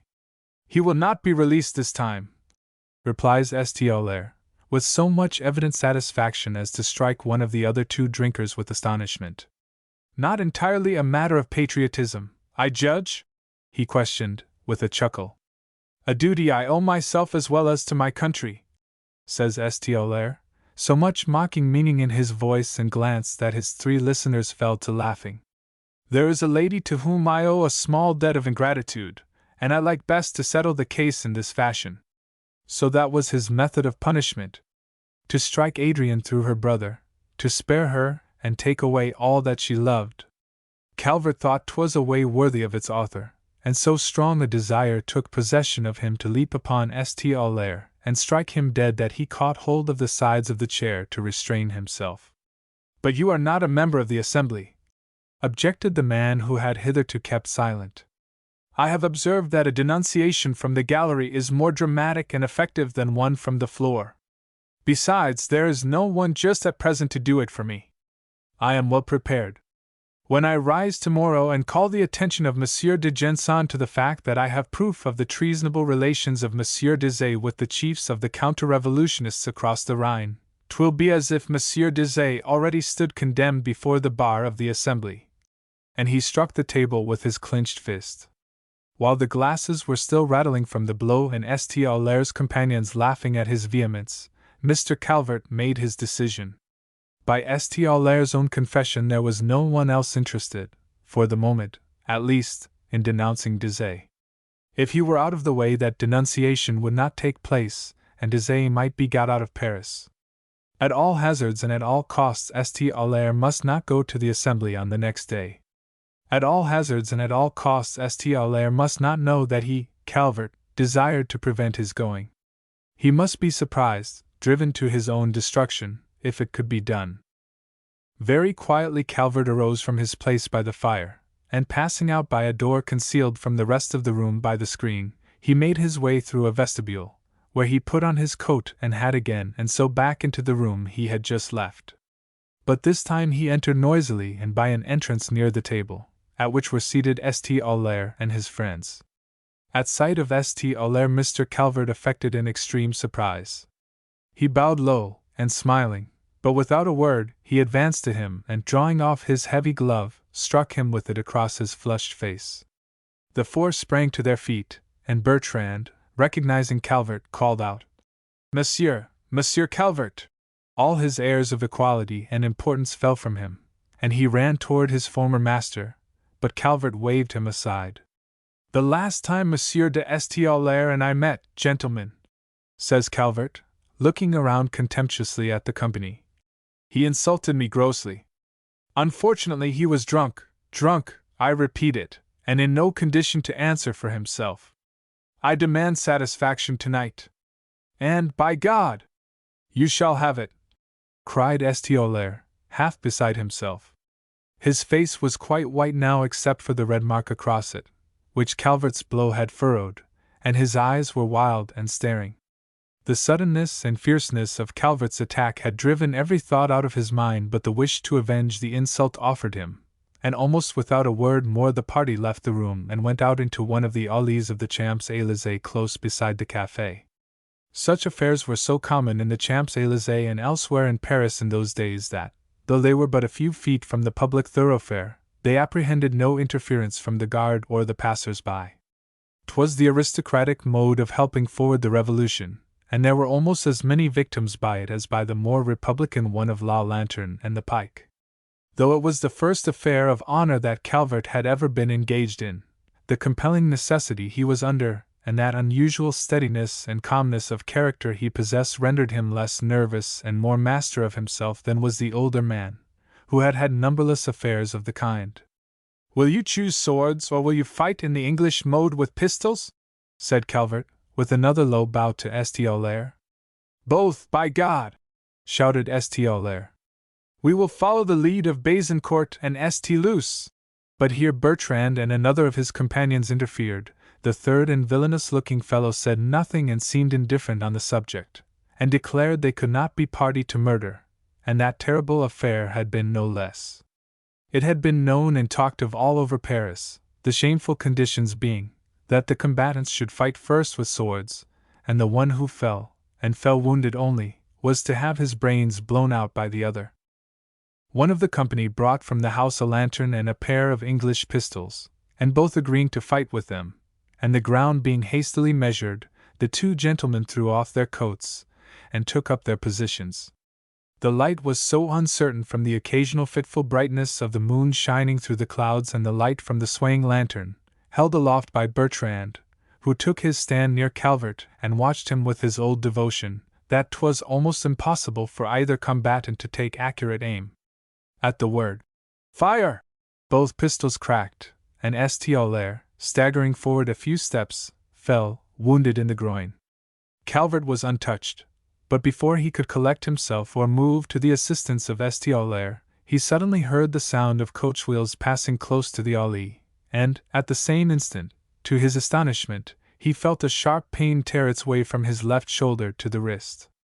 He turned his head an instant to see who had attacked him from this unexpected quarter, and was just in time to see the scoundrel who had been in St. Aulaire's company throw down his stained sword and make for the boulevard. And then as he reeled forward, the blood spurting from the long gash in his arm, all grew black before him and he knew no more. Chapter 19, in which an unlooked-for event takes place. That great and desolating change which had swept over France in the 2 years and more of Calvert's absence was reflected in every heart, in every life left in that wrecked land. On the most insensible, the most frivolous, the most indifferent alike fell the shadow of those terrible times. The sadness and the horror fell on Adrienne de St. André as it fell on so many others, but besides the terror of those days she had to bear a still heavier sorrow. There is no pang which the heart can suffer like the realization, too late, that we have lost what we most prize, that we have missed some great opportunity for happiness which can never come to us again, that we have rejected and passed by what we would now sell our souls to possess. This conviction, slowly borne in upon Adrienne, caused her more anguish than she had supposed. In her ignorance, anything in the world could make her feel. The man whose name she bore was scarcely a memory to her. For the first time she knew what love was and realized that she had cared for Calvert with all the repressed tenderness and unsound depths of her heart. Her very helplessness, the impossibility to recall him, made him more dear to her by far. A man can stretch out his hand and seize his happiness, but a woman must wait for hers. And if it passes her by, she must bear her hurt in silence, and as best she can. It was with a sort of blind despair that Adrian thought of Calvert, and all that she had wilfully thrown away. Had he been at her beck and call, fetched and carried for her, she would never have loved him. But the consciousness that he was as proud as she, that, though he was near her for so long, she could not lure him back, that he could master his love and defy her beauty and charm, exercised a fascination over her. And when he left her entirely and was gone away without even seeing her, she suddenly realized how deeply she loved him. We have all had such experiences. We live along, thinking of things after a certain fashion, and suddenly there comes a day when everything seems changed. It was so with Adrian. All things seemed changed to her, and in that bitter necromancy her pride was humbled. Wherever she went there was but one dear face she longed to see, one dear face with the quiet eyes she loved. There were days when she so longed to see him, when the sound of his voice or the touch of his hand would have been so inexpressibly dear to her, that it seemed as if the very force of her passion must surely draw him back to her. But he never came. During those 2 long years something went from her forever. She was not conscious of it at the time, only of the dull ache, and feverish longing, and utter apathy that seized her by turns. There was a subtle difference in all things. 'Twas as if some fine spring in the delicate mechanism of her being had broken. It might run on for years, but never again with the perfectness and buoyancy with which it had once moved. As her life altered so terribly, as all that she had known and valued perished miserably before her eyes day by day, the thought of Calvert, and of his calm steadiness and sincerity became constant with her. She heard of him from time to time from Mr. Morris after his frequent visits to London and through letters to her brother in Lafayette, to whom Calvert wrote periodically, but she had no hope of ever seeing him again, and she suffered in the knowledge. Though he seemed cruel to her in his hardness, she was just enough to confess to herself that she so deserved to suffer. But she had learned so much through suffering that a sick distaste for life's lessons grew upon her, and she felt that she wanted no more of them unless knowledge should come to her through love. In her changed life there was little to relieve her suffering, but she devoted herself to the old Duchess, who failed visibly day by day, and in that service she could sometimes forget her own unhappiness. She went with the intrepid old lady, who continued to ignore the revolution as much as possible, wherever they could find distraction, to the play and to the houses of their friends still left in Paris, where a little dinner or a game of quinze or whist could still be enjoyed. 'Twas on one of these occasions that, accompanied by Beaufort, as they were returning along the Champs-Élysées from Madame de Montmoren's, where they had spent the evening, they suddenly heard the report of pistols proceeding from an alley by the roadside. "A duel!" said Beaufort. "'Twas near here that poor Castries was killed. Perhaps it is another friend in trouble, and I had best see." And calling to the coachman to stop the horses, he jumped out. Almost at the same instant a man stumbled out of the alley and ran down the boulevard. Beaufort would have followed him, but, as he started to do so, he heard his name called and, looking back, saw another man emerge from the alley and gaze down the almost deserted street. By the dim light of the lantern swung from its great iron post the man recognized Monsieur de Beaufort, and ran forward. "Will you come?" he said hurriedly. "Monsieur Calvert is here, wounded by that villain." "Calvert? Impossible! He is not in Paris." "But he is here," said Bertrand, drawing Beaufort toward the alley. Adrienne's pale face appeared at the coach door. "Did I hear someone speak of Monsieur Calvert?" Beaufort went up to her. "He is here, wounded, I think," he said in a low voice. "I will go and see. You will not be afraid to wait?" "To wait, I am going too." And before he could prevent it, she had stepped from the coach, and was making her way toward the alley. A ghastly sight met their eyes as they entered the lane. Estiaulaire lay upon the ground, one of his companions standing over him, and at a little distance, Calvert, white and unconscious, the blood trickling from his left shoulder. With a low cry, Adrian knelt on the ground beside him and felt his pulse to see if he still lived. In an instant she was up. "Bring him to the carriage. We must take him to the legation, to Mr. Morris," she says, in a low tone, to Beaufort and Bertrand, whom she had recognized as the servant Calvert had brought with him to Auzy-le-Roi. Without a look at St. Aulaire, she helped the two to get Calvert to the coach, where he was placed on the cushions as easily as possible and held between herself and Madame Deshayes. She hung over him during the long drive in a sort of passion of pity and love. It was the dearest happiness she had ever known to touch him, to feel his head upon her arm. Even though he were dead, she thought, it were worth all her life to have held him so. She scarcely spoke save to ask Bertrand if he knew the cause of the encounter, and, when he had told her all he knew of the events of the evening, she relapsed again into silence. They reached the legation as Mr. Morris's guests were leaving, and in a very few minutes the young man was put to bed and a surgeon called. Though the wound was not fatal, not even very serious, a sharp fever fastened upon Calvert, and in the delirium of the few days following, Mr. Morris was easily able to learn the cause of the duel. The story he thus gathered from Calvert's wild talk he told Adrian and Madame Deshayes. The two ladies came daily to inquire how the patient was doing, for he thought that they should know of the noble action of the young man, and he felt sure that as soon as Calvert was himself again he would request him to keep silence about his share in the matter. He was right, for when Calvert was come to his senses again and was beginning to be convalescent, which was at the end of a week, he told Mr. Morris the particulars of his encounter with St. Aulaire, requesting that he make no mention of his part in the affair and begging him to urge Deshayes to leave Paris. This was the more necessary as St. Aulaire, though badly wounded, was fully conscious and might at any moment cause Deshayes' arrest, and moreover, passports were becoming daily harder to obtain. Mr. Morris had to confess his inability to comply with Calvert's first request, but promised to see Deshayes immediately, and ordering his carriage, in half an hour was on his way to the Rue St. Honoré. No man in Paris knew better than he the risk an aristocrat ran who was denounced to the Assembly and remained in Paris, nor how difficult it was to get out of the city. He was also aware of rumors concerning Deshayes of which he thought best not to tell Calvert in his present condition, but which made him seriously fear for Deshayes' safety. On his arrival in the Rue St. Honoré he found Adrian with the old Duchess in one of the smaller salons, but Deshayes was not with them, nor did they know where he was. Mr. Morris had not intended telling the two ladies of his mission, fearing to increase the anxiety which he knew they already felt on Deshayes' account, but he suddenly changed his determination and, in a few words, informed them of Calvert's urgent message to Deshayes and of the reasons for his instant departure from Paris.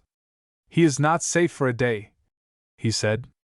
"Calvert has saved him for the time being, but St. Aulaire, though unable himself to go to the Assembly and prefer charges against him, can find a dozen tools among the Orleans party who will do his dirty work for him. The mere assertion that Deshayes is in correspondence with Monsieur de Condé or any of the counter-revolutionists will send him to prison, or worse. As you know, he, like Lafayette, is out of favor with all factions. There is but one thing to do: get him out of Paris." "He will never go," said the old Duchess proudly. "He must." "Listen," said Adrian, rising and laying her hand on Mr. Morris's arm. "I think he will never ask for a passport himself, but if we could get it for him, if, when he comes in, he should find all in readiness for his going, if we could convince him by these means that his immediate departure was so necessary." She stood looking at Mr. Morris, forcing herself to be calm, and with such an expression of courage and determination on her pale face that Mr. Morris, who had always admired her, was touched and astonished. "'Tis the very best thing to be done, my dear young lady," he said. "We must get the passport for Deshayes and force him to quit Paris. I think I am not entirely without influence with some of these scoundrels in authority just now. Danton, for instance. He is, without doubt, the most powerful man in Paris for the moment. Suppose we apply to him and his worthy assistant, Bertrand, and see what can be done. As Danton himself said to me the other evening at the Cordeliers' Club, in times of revolution authority falls into the hands of rascals. Bertrand was a good valet, but he knows no more of statescraft than my coachman does. However, what we want is not a statesman but a friend, and I think Bertrand may prove to be that. My carriage is waiting below. Shall we go at once? Oh, we cannot go too soon. I will not lose a moment. She ran out of the room and returned almost instantly with her wraps, for the March day was chill and gloomy. The two set out immediately, Mr. Morris giving orders to his coachman to drive to the Palais de Justice, where he hoped to find Danton, the Deputy Attorney General of the Commune of Paris, and Bertrand, his assistant. As he expected, they were there and, on being announced, he and Madame de St. André were almost instantly admitted to their presence. There could be no better proof of the unique and powerful position held by the representative of the infant United States than the reception accorded him by this dictator of Paris. Though Mr. Morris was known to disapprove openly of the excesses to which the Assembly and the Revolution had already gone, yet this agitator, this leader of the most violent district of Paris, welcomed him with marked deference and consideration. And it was with the deepest regret that he professed himself unable to undertake to obtain, at Mr. Morris's request, a passport for Monsieur Deshayes, brother of Madame de St. André, to whom he showed a coldness and brusqueness in marked contrast to his manner toward Mr. Morris. The applications are so numerous, and the emigrant army is becoming so large. And here he darted a keen, mocking look at Madame de St. André out of his small, ardent eyes, that even were I as influential as Monsieur Morris is pleased to think me, I would scarcely dare to ask for a passport from Monsieur Deshayes. Moreover, and he bent his great, hideous head for an instant over a pile of papers upon the desk before him. Moreover, Monsieur Deshayes is particularly wanted in Paris just now. It is not his wish to leave, indeed, he knows nothing of this application for a passport. It is by my wish and on my affairs that he goes to England, says Adrian, steadily, facing with courage the malignant look of that terrible countenance. Monsieur Danton ignored these remarks and turned to Mr. Morris. Receive my regrets, monsieur, that I can do nothing in this matter. It would give me pleasure to render any favor to an American. Then we must ask assistance in other quarters, says Mr. Morris, rising abruptly, and with a show of confidence which he was far from feeling. He had applied in the most powerful and available quarter that he knew of, and he confessed to himself that, having failed here, he had no hope of succeeding elsewhere. As he and Adrian turned to go, Bertrand, who had sat quietly by during this short colloquy, arose and accompanied them toward the door. It is a pity Madame de St. André is not an American, is not Madame Calvert, he says, in a low tone, and fixing a meaning look on Adrian. Passports for the brother-in-law of Monsieur Calvert, the American, were easy to obtain.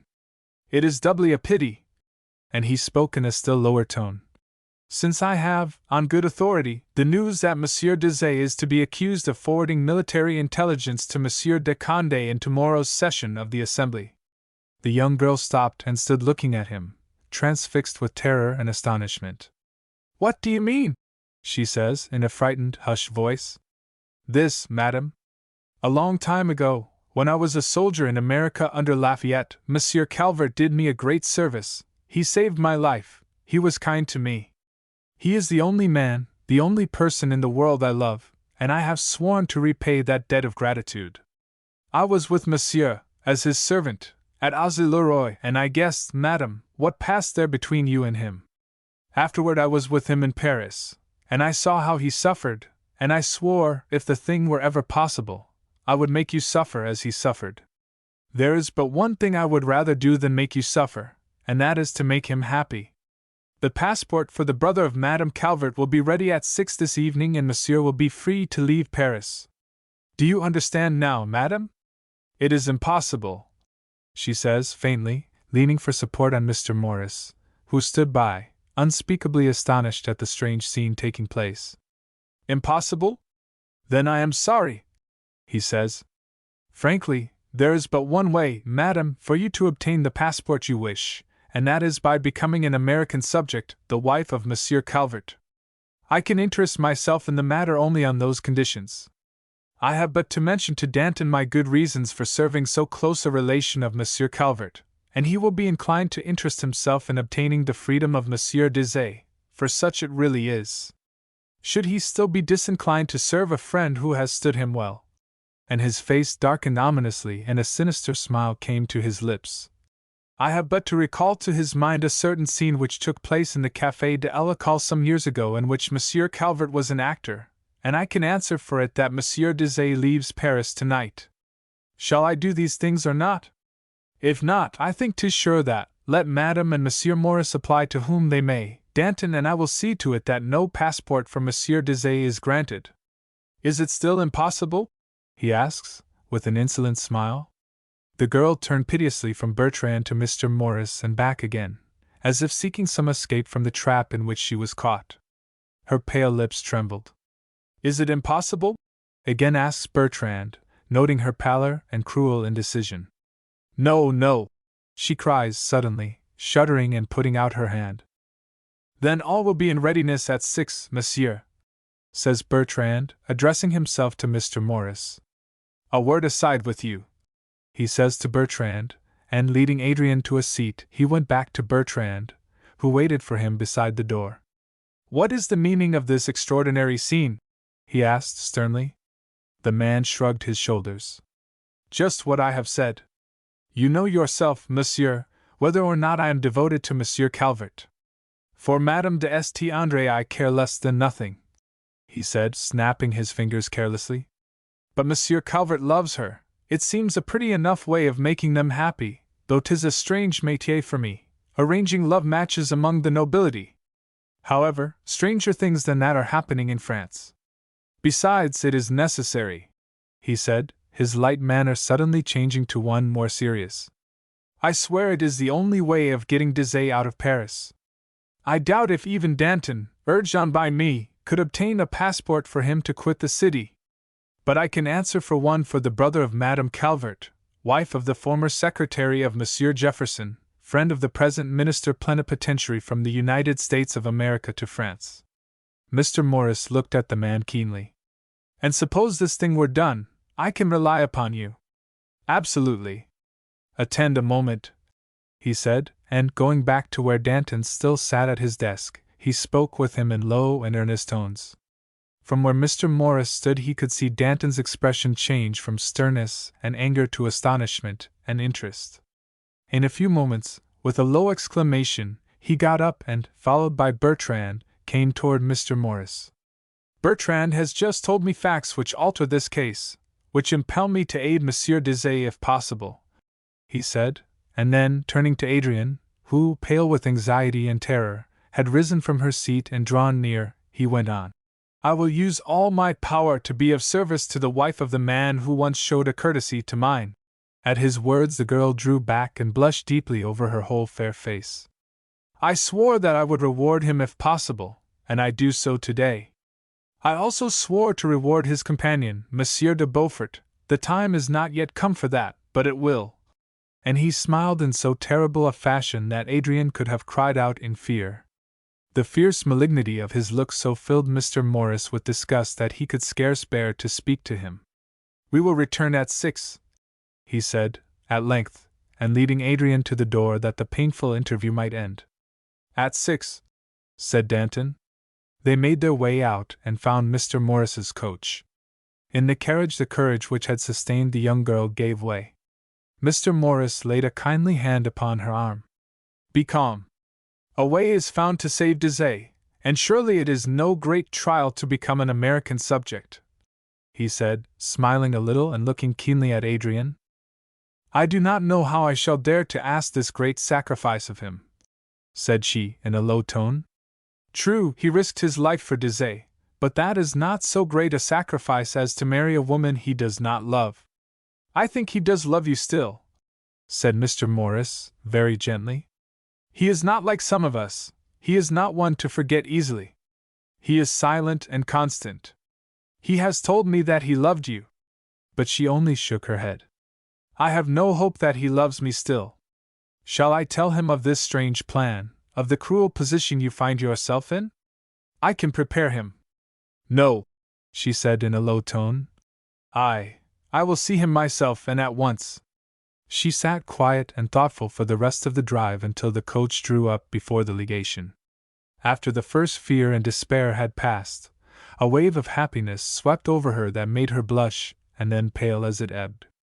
Perhaps, after all, his love for her might not be dead. At all events, a curious fate had brought it about that she should see him again, and hear him speak and learn for herself if he loved her. She remembered, with a sudden shock, the words she had spoken at Auxilleroy, that should she change her mind it would be she who would ask him to marry her. She could have laughed aloud with joy to think that fate had played her such a trick. She remembered with a sort of shamed wonder the proud condescension with which she had treated him. She felt now as if she could fling herself before him on her knees and beg him to give her back his love. But did he still love her? At the thought an icy pang of apprehension and fear seized her, and her heart almost stopped beating. It was not alone her own happiness that was at stake, but a life that she held dear, too, was in the hands of one whom she had misprized, to whom she had shown no pity or tenderness. "I will go up with you to the library, where I think we shall find Calvert, and then I will leave you," said Mr. Morris as the coach stopped. They went up the broad stairway together, and Mr. Morris knocked at the library door. A voice answered, "Come," and he entered, leaving Adrian in the shadow of the archway. A bright fire was burning on the open hearth, and before it sat Calvert. He looked ill, and his left arm and shoulder were bandaged and held in a sling.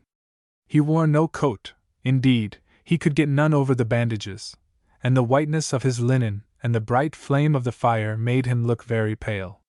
At Mr. Morris's entrance he glanced up smiling and made an effort to go toward him. "Don't move, my boy," said Mr. Morris hastily. "I have brought someone to see you. She is here." And motioning Adrian to enter, he went out, softly closing the door behind him. For an instant Calvert could not see who his visitor was, for, though the firelight was bright, the room was much in shadow from the grayness of the afternoon and the heavy hangings at the long windows. As the young girl came forward, however, he recognized her in spite of her extreme pallor, and the change which 2 years and a half had wrought. Concealing, as best he could, the shock of surprise and the sudden faintness which attacked him at her unexpected presence, for he was still very weak and ill, he bowed low and placed a chair for her. But she shook her head and remained standing beside a little table in the center of the room, one hand resting upon it for support. She was so agitated, and so fearful lest Calvert should notice it and guess its true cause, that she summoned all her pride and old imperiousness to her aid.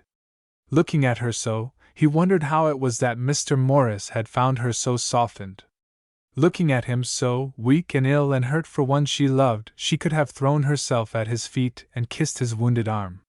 It was with difficulty she commanded her voice sufficiently to speak.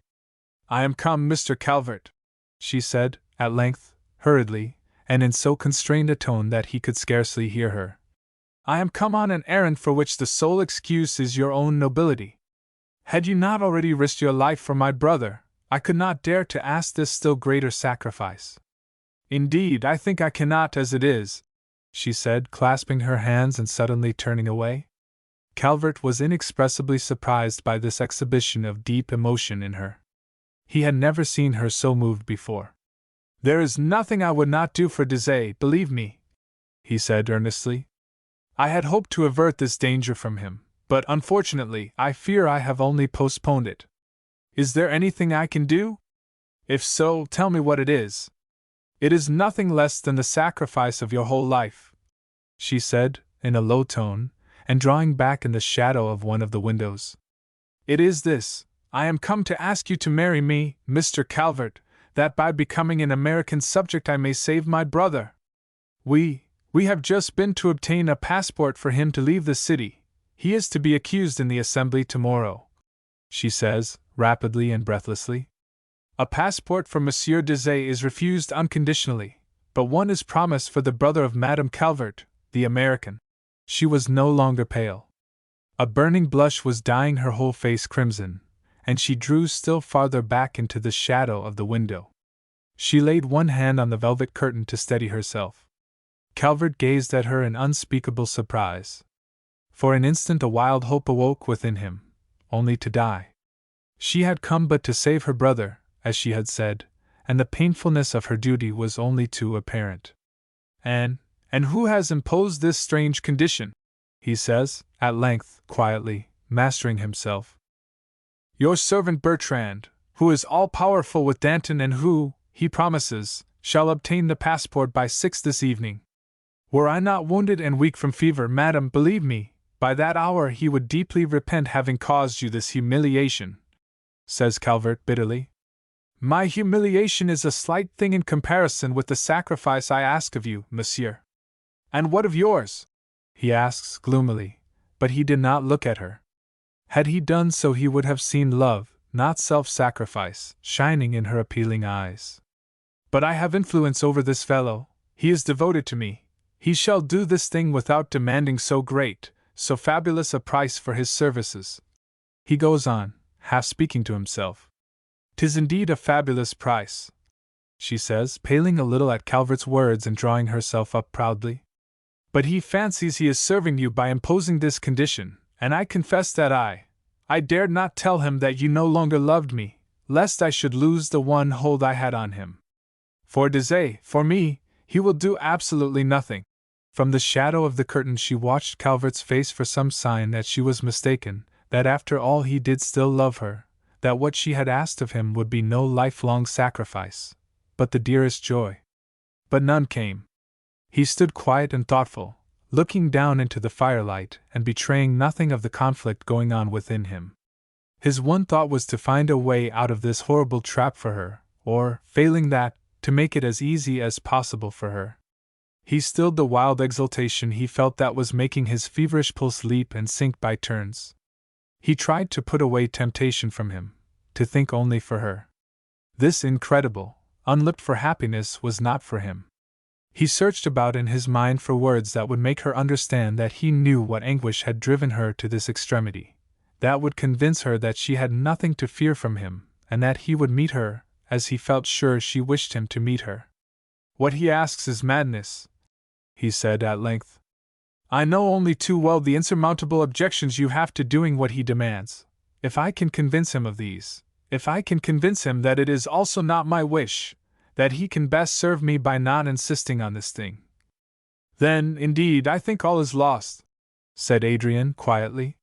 He professes that he can do nothing for the French emigrant Désiré, only for the brother of the American, Calvert.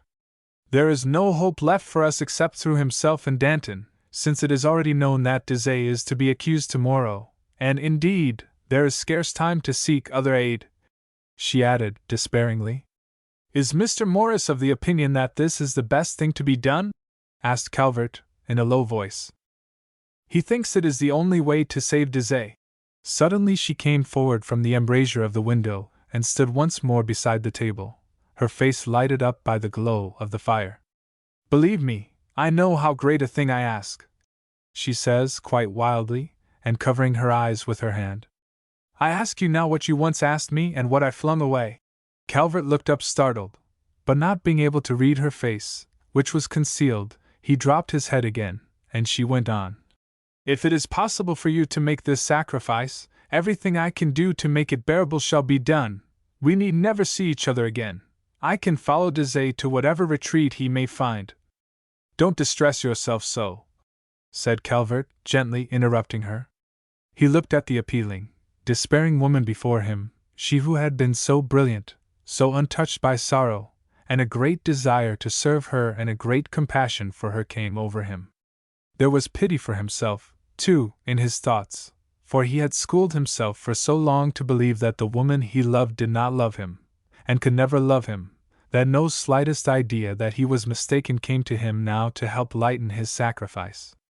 As he realized all this he thought, not without a pang, of the future and of the unknown possible happiness it might hold for him, and which he was renouncing forever. In the long days to come, he had thought, he might be able to forget that greater happiness denied him and be as contented as many another man, but even that consolation he could now no longer look forward to. Do not distress yourself, he said again quietly. Be assured that I shall make no effort to see you. Indeed, I think I shall leave Paris myself as soon as this wound permits. And he touched his bandaged arm. In the last few days I have thought seriously of entering military service again under Lafayette. He is a good soldier, if a bad statesman, and has need of officers and men in this crisis, if ever general had. As he turned away and touched a small bell on the table, Adrienne's hand dropped at her side and she gave him so strange, so sad a glance that had he looked at her he would have seen that in her pale face and miserable eyes which he had longed to see 2 years before. She took a step forward. For an instant the wild thought crossed her mind of flinging herself down before him, of confessing her love for him, but sorrow and trouble had not yet wholly humbled that proud nature. With a great effort she drew back. "Will you, then, serve us again?" she said, and her voice sounded far off and strange in her own ears. "Can you doubt it? I will send for Mr. Morris, and we will leave everything to him." In a few moments he came in, looking anxiously from Calvert to Madame de St. André and back again. "We are agreed upon this matter," said Calvert, quietly interpreting Mr. Morris's look, "providing, in your opinion, it is a necessity. Is the case as desperate as Madame de St. André deems it, and is this the best remedy for it?" "'Tis the only remedy, I think," replied Mr. Morris. "I fear there is no doubt as to Désir's fate when arraigned, as he will be tomorrow. Too many of his friends have already suffered that same fate to leave any reasonable hope that his will be other or happier." He drew Calvert to one side and spoke in a low tone. "Indeed, I think 'tis more than probable that he is guilty of the charges preferred against him and would go over to Monsieur de Condé had he the chance. I have known for a long while that he has become thoroughly disgusted with the trend of affairs here, and has no thought now but to serve the king. I think he has broken with Lafayette entirely since the affair of St. Cloud, and his change of political faith is only too well known here. If he does not leave Paris tonight, he will never leave it." "Then," said Mr. Calvert, "I am ready to do my part." "No, no, 'tis impossible that this thing should be," broke out Mr. Morris, looking at the young man's pale, gloomy face. "I had hoped that it would be the greatest happiness. Was I, then, mistaken?" Calvert laid his hand on the elder man's shoulder. "Hush, she must not hear. 'Tis an agreement we have entered into," he says hurriedly. "Will you call a priest and send for the Duchess and Désir? The Bishop of Autun has just come in," said Mr. Morris, after a moment's silence, and pressing the young man's hand. "And there is no time to send for anyone. I will go myself and ask him to come up." They came in together in a very few moments, His Grace of Autun grave and asking no questions, from which Calvert rightly argued that Mr. Morris had confided in him, but with a concerned and kindly air toward the young man, for whom he had always entertained an especial liking. In a simple and impressive manner he repeated the marriage service in the presence of Mr. Morris and some of the servants of the household, called in to be witnesses, Adrienne kneeling beside the couch on which Calvert lay, for he was too weak and ill to stand longer. The strange scene was quickly over, the two parted almost without a word, Adrienne being led away by Mr. Morris to the Hotel de Ville, and Mr. Calvert remanded to bed by the surgeon, who was just arrived to dress his wound. Chapter 20. Mr. Calvert sees a short campaign under Lafayette. The project which Calvert had formed for joining the army he was able to put into execution within a couple of weeks. The fever which had attacked him having entirely subsided and his wound healing rapidly, he was soon well enough to feel a consuming restlessness and craving for action. The painful experience through which he had just passed, the still more painful future to which he had to look forward, aroused an irresistible longing for some immediate and violent change of scene and thought. His vague plan for joining the army was suddenly crystallized by the situation in which he found himself, and though this resolution was strongly opposed by Mr. Morris, who, with keen foresight, prophesied the speedy overthrow of the Constitution and the downfall of Lafayette with the king, he adhered to it. Désir being safely out of the country, he had retreated to Brussels and joined a small detachment of the emigrant army still there, and Adrienne protected by his name. His one desire was to forget in action his misfortunes and to remove himself from the scene of them. It was this desire, rather than any enthusiasm for the cause in which he was engaged, which impelled him to offer his services to Lafayette. Indeed, it was with no very sanguine belief in that cause or hope of its success that he prepared to go to Metz. Although he believed, with Mr. Morris, that the only hope of France lay in the suppression of internal disorder and the union of interests which a foreign war would bring about, yet he could not regard with much horror the threatenings of the proscribed émigrés and the military preparations making by the Allies to prevent the spread of the revolution into their own territories. Indeed, so great was his contempt for the ministers of Louis and for their mad and selfish policy that he confessed to himself, but for his desire to serve under his old commander, he would almost as soon have joined Dizet at Brussels, or taken a commission with the Austrians under Marshal Bender, who commanded in the Low Countries. This division of sympathies felt by Calvert animated thousands of other breasts, so that whole regiments of cavalry went over to the enemy, and officers and men deserted daily. Berwick, Mirabeau, Bussy, de la Châtre, with their commands, crossed over the Rhine and joined the Prince de Condé at Worms. The highest in command were suspected of intriguing with the enemy, men distrusted their superiors, and officers could place no reliance on their men. Of the widespread and profound character of this feeling of distrust Mr. Calvert had no adequate idea until he joined the Army of the Centre at Metz in the middle of April. Although Lafayette had, since January, been endeavoring to discipline his troops, to animate them with confidence, courage, and endurance, they had defied his every effort. Indeed, what wonder that an army composed of the scum of a revolutionary populace, without knowledge of arms, suspicious, violent, and used to every form of military restraint, should defy organization in 3 months? Perhaps no sovereign ever entered upon a great conflict less prepared than did Louis when he declared war against the King of Hungary and Bohemia, for Francis was not yet crowned Emperor of Austria. But that unhappy monarch found himself in a situation from which the only issue was a recourse to arms. Confronted on the one hand by a republican party of daily increasing power and on the other by an aristocratical one openly allied with sovereigns who were suspected of a desire to partition his dominion among themselves as Poland had been, his one hope lay in warring his way out between the two. That Louis should be the advocate and leader of this war was the one inspiration of Narbonne, and, had the king persevered in this, he might have saved himself and his throne. But with his fatal vacillation, after having entered upon military preparations and committed himself to Narbonne's policy, he suddenly abandoned him as he had abandoned so many of his advisers. Grave replaced the dismissed and chagrined young minister, and Dumouriez, the Minister of Foreign Affairs, took into his hands all the power and glory of the war movement. He developed and supplemented the plans which Narbonne had already formed, and by the new year, a vast army was assembled and the frontier divided into 3 great military districts. On the left, the territory from Dunkirk to Philippeville was defended by the army under Rochambeau, 40,000 foot and 8,000 cavalry strong. Lafayette, with his army of the centre, of more than 100,000 men and some 7,000 horse, commanded between Philippeville and Weissenberg, while Luckner, with his army of the Rhine, stretched from Weissenberg to Bâle. Dumouriez's diplomatic negotiations were apparently nearly as successful as his military operations. Though he could not dissolve that unnatural alliance, formed the year before at Pillnitz and enthusiastically adhered to by Prince Henri and the Duke of Brunswick with the young King of Hungary and Bohemia, yet by the assassination of the King of Sweden, that country was no longer to be feared. England remained neutral by virtue of Pitt's commercial policy, and many of the petty German principalities openly approved of and aided the French revolutionists.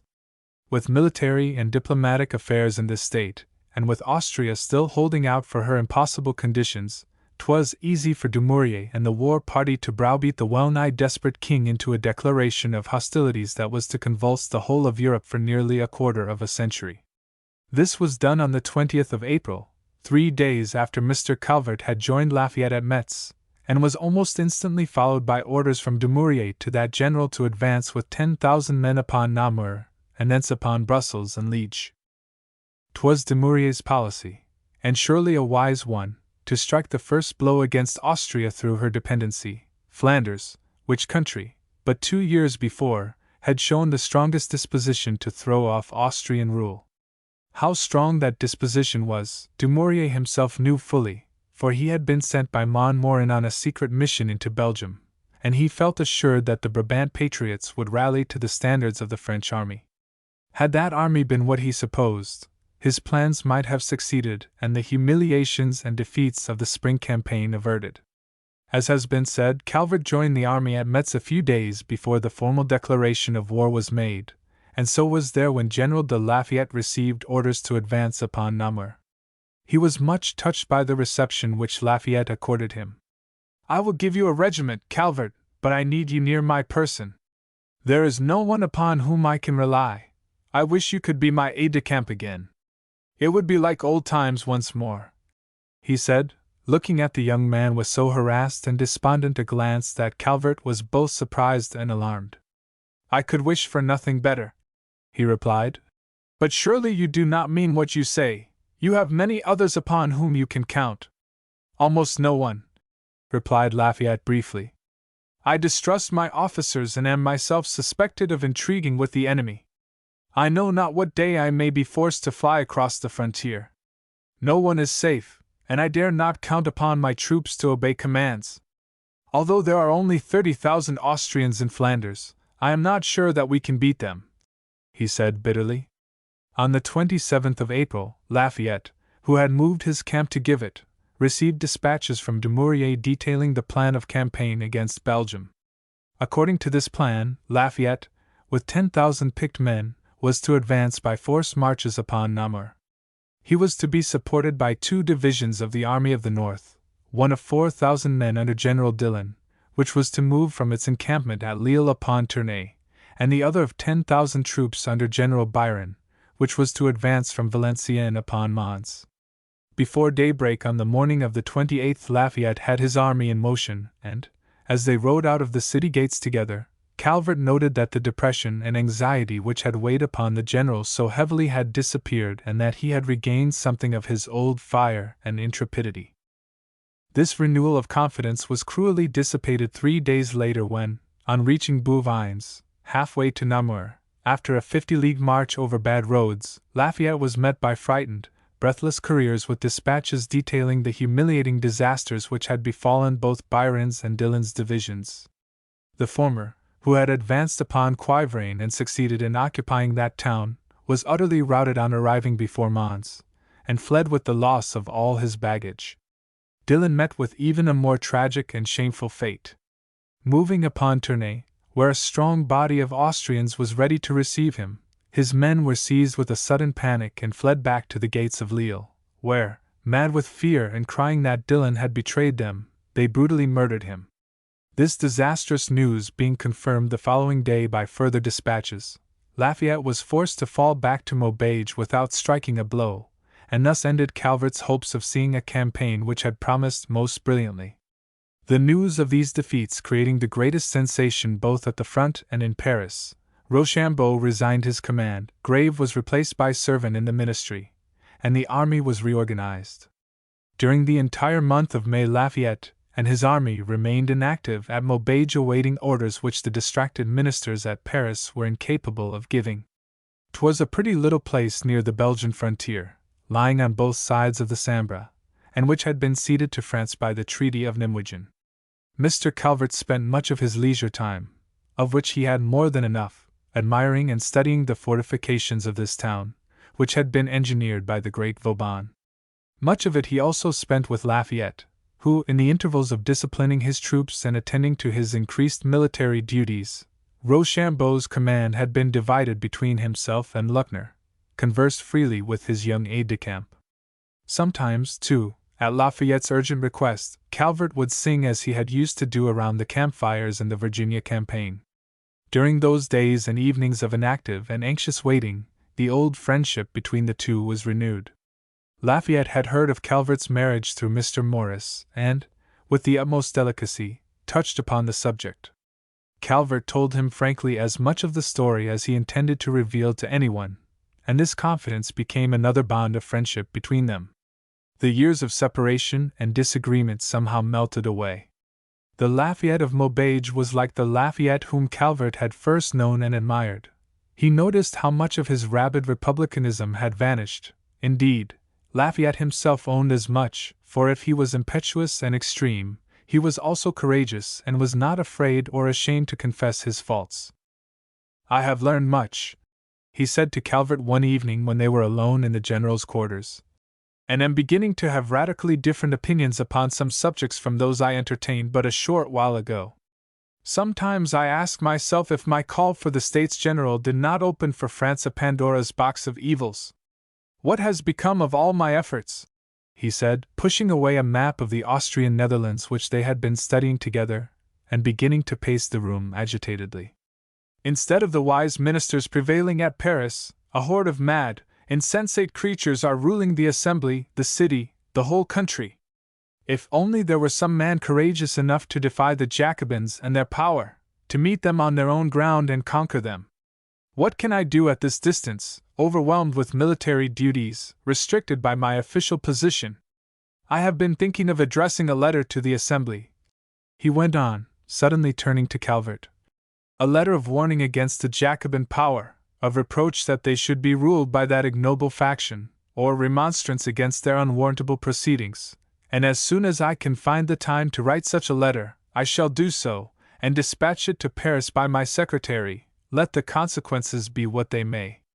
This design was not accomplished until the middle of June, for, at the beginning of the month, a number of skirmishes and night attacks took place between the Austrians, who had encamped near Maubeuge, and Lafayette's troops, and the general was too much occupied with the military situation to busy himself with affairs at Paris. These attacks culminated in a bloody and almost disastrous engagement for the Patriot army on the 11th of June.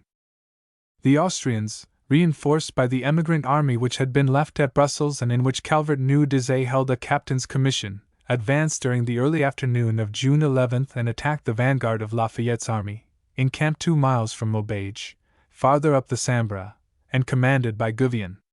Although the French occupied a formidable position, being securely entrenched on rising ground fortified by a dozen redoubts and batteries arranged in tiers, the enemy advanced with such fierceness and intrepidity that Gouvion had all he could do to keep his gunners from deserting their posts. The infantry, too, behaved ill, and when ordered to advance, wavered and were driven back at the very first charge from the Austrians. Their cavalry pursued the advantage thus gained and pressed forward, advancing in 3 lines and driving the disordered French troops before them up the hill. At this juncture, Lafayette, with 6,000 men and 2,000 horse, arrived, having been sent for in hot haste by Gouvion when the action first began, and attacking the Austrian and émigrés from the flank, after a sharp and bloody struggle, succeeded by nightfall in putting them to flight. Although the forces engaged in this action were small, the slaughter was terrible, and the little battlefield by the Sambre presented a ghastly sight in the moonlight of that June night. Gouvion himself was killed leading the last attack, and the Austrian and emigrant forces suffered severely. The regiment which Calvert commanded was in the thick of the engagement the whole time, once it arrived on the scene of action, and no officer of either side more exposed or distinguished himself than did the young American. Indeed, it was not from reckless bravery that he offered himself a target for the bullets of the enemy, but from a feeling that he would not be sorry to end there, to close forever the book of his life. And, as usual with those who seek, rather than avoid, death in battle, from this action, which was the only one he was destined to engage in, he came out unscathed, while many another poor fellow who longed to live, lay quiet and cold on the bloody ground. So close was the fighting during the late afternoon that Calvert once thought he caught a glimpse of Dizay, and, with a strange presentiment of evil, he determined to look for him among the slain. Accompanied by an orderly bearing a lantern, though the moonlight was so bright that one could easily recognize the pallid, upturned faces, he began his search an hour after the firing had ceased, with many others engaged in the same ghastly work of finding dead comrades. He had looked but a short while, or so it seemed to him, when he came upon Dizay lying prone upon a little hillock of Austrians slain. As Calvert looked down upon him, grief for this dead friend and an awful sense of the futility of the sacrifice which had been made for him, came upon him. He knelt beside him for a few minutes and looked into the quiet, dead face.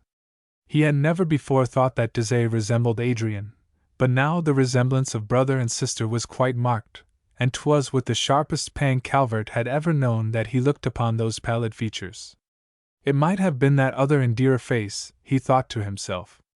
At length he arose and, Helping the orderly place the body upon a stretcher, they bore it back to the camp, where, next day, it was buried with what military honors Calvert could get accorded it. He sent a lock of Desaix's hair, his seals and rings, back to Paris to Adrienne.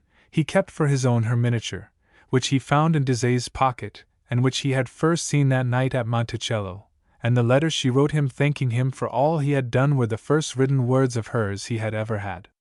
Though there was not a word of love in the note, not even of friendship, Calvert reread it a score of times and treasured it, and at last put it with the miniature in the little chamois case that rested near his heart. The check which Lafayette had put upon the Austrians on the 11th of June having produced a cessation of hostilities, he wrote and dispatched to the Assembly the letter which he had had in contemplation for some time, and of which he had spoken to Calvert. This courageous letter, the authenticity of which was fiercely denied in the Assembly, not only did not produce the effect Lafayette so hoped for, but was followed by the outrage of the 20th of June. Who does not know the shameful events of that day, the invasion of the Tuileries by hordes of ruffians and the insults to helpless royalty? When Lafayette heard of the uprising of the 20th, he determined to go in person to Paris, affirm the authorship of his letter, and urge upon the Assembly the destruction of the Jacobin party. He sent Calvert to Luckner's headquarters to ask of the Marechal permission to go to Paris, and, placing his troops in safety under the guns of Maubeuge, he departed for the capital, whither he arrived on the 28th. After 2 days spent in incessant and fruitless efforts with the Assembly and National Guard, in audiences with the king and consultations with friends, he sped back to the army, more thoroughly and bitterly convinced than ever that the revolution which he had led and believed in was now fast approaching anarchy, that the throne was lost and his own brilliant popularity vanished. He took with him to Calvert the news of the sudden death of the old Duchesse Desaix. She had failed rapidly since hearing of the death of Desaix, and had passed away painlessly on the morning of Lafayette's arrival in Paris.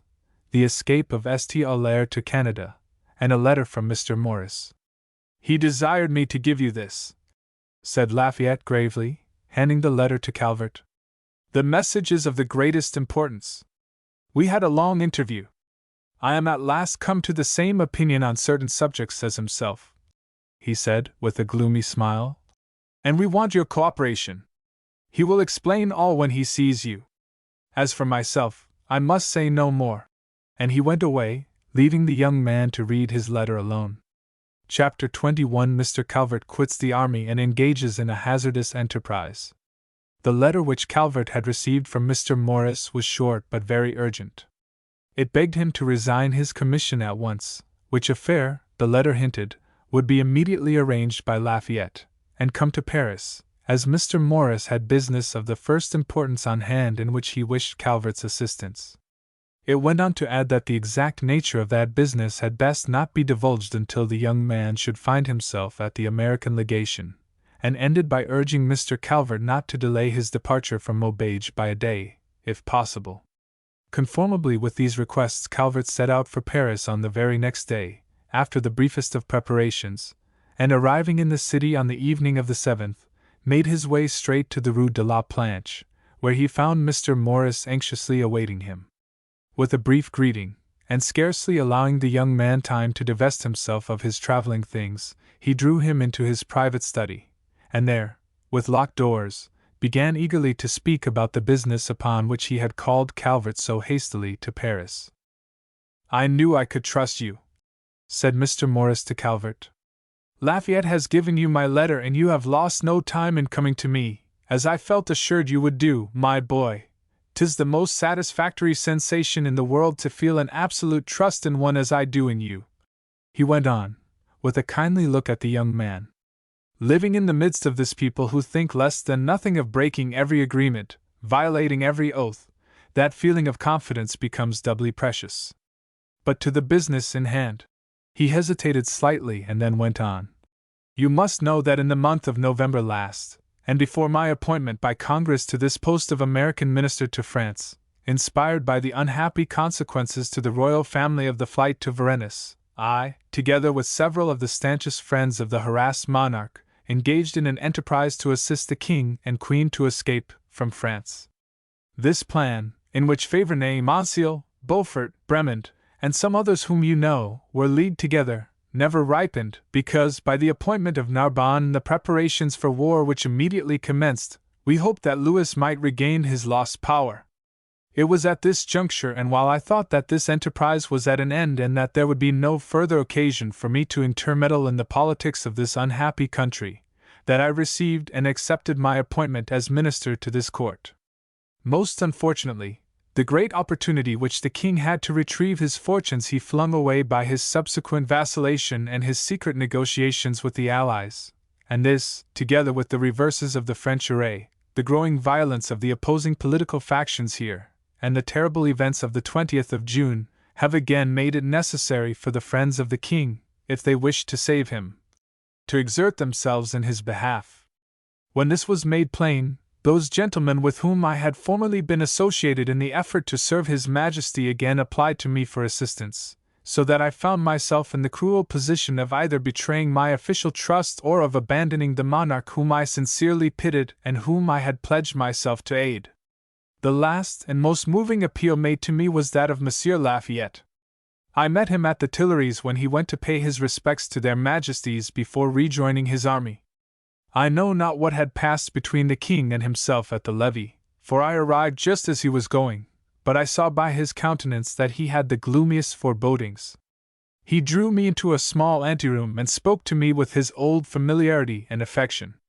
Indeed, he is greatly changed, and I could not help but be touched by the consternation and grief that weighed upon him. He opened himself to me very freely and confessed that 'twas his opinion that the king was lost if brave and wise friends did not immediately offer their services in his behalf. He knew of the scheme in which I had been before engaged to assist the king, and he besought me to renew those engagements, and to prosecute them with the utmost diligence. The king, he said, had let fall some expressions indicating his confidence in myself, a confidence, said Lafayette, which he did not hesitate to show he did not feel in me. The Queen is even more distrustful of me than the king, so that I think their safety lies in your hands. But believe me, though they do not trust me, they have no more devoted servant. I am come, at length, to your belief that in the king alone is to be found the cure for the ills of the present time, and not the most ardent royalist is now more anxious to preserve His Majesty than myself. While Lafayette was speaking, a way out of my difficulties suddenly occurred to me. I thought of you, my boy, and, knowing that I could rely on you as on myself, I determined to appeal to you to act in my stead, to take upon yourself those dangers and risks which, in my position of minister from a neutral power to this country, I have now no right to assume.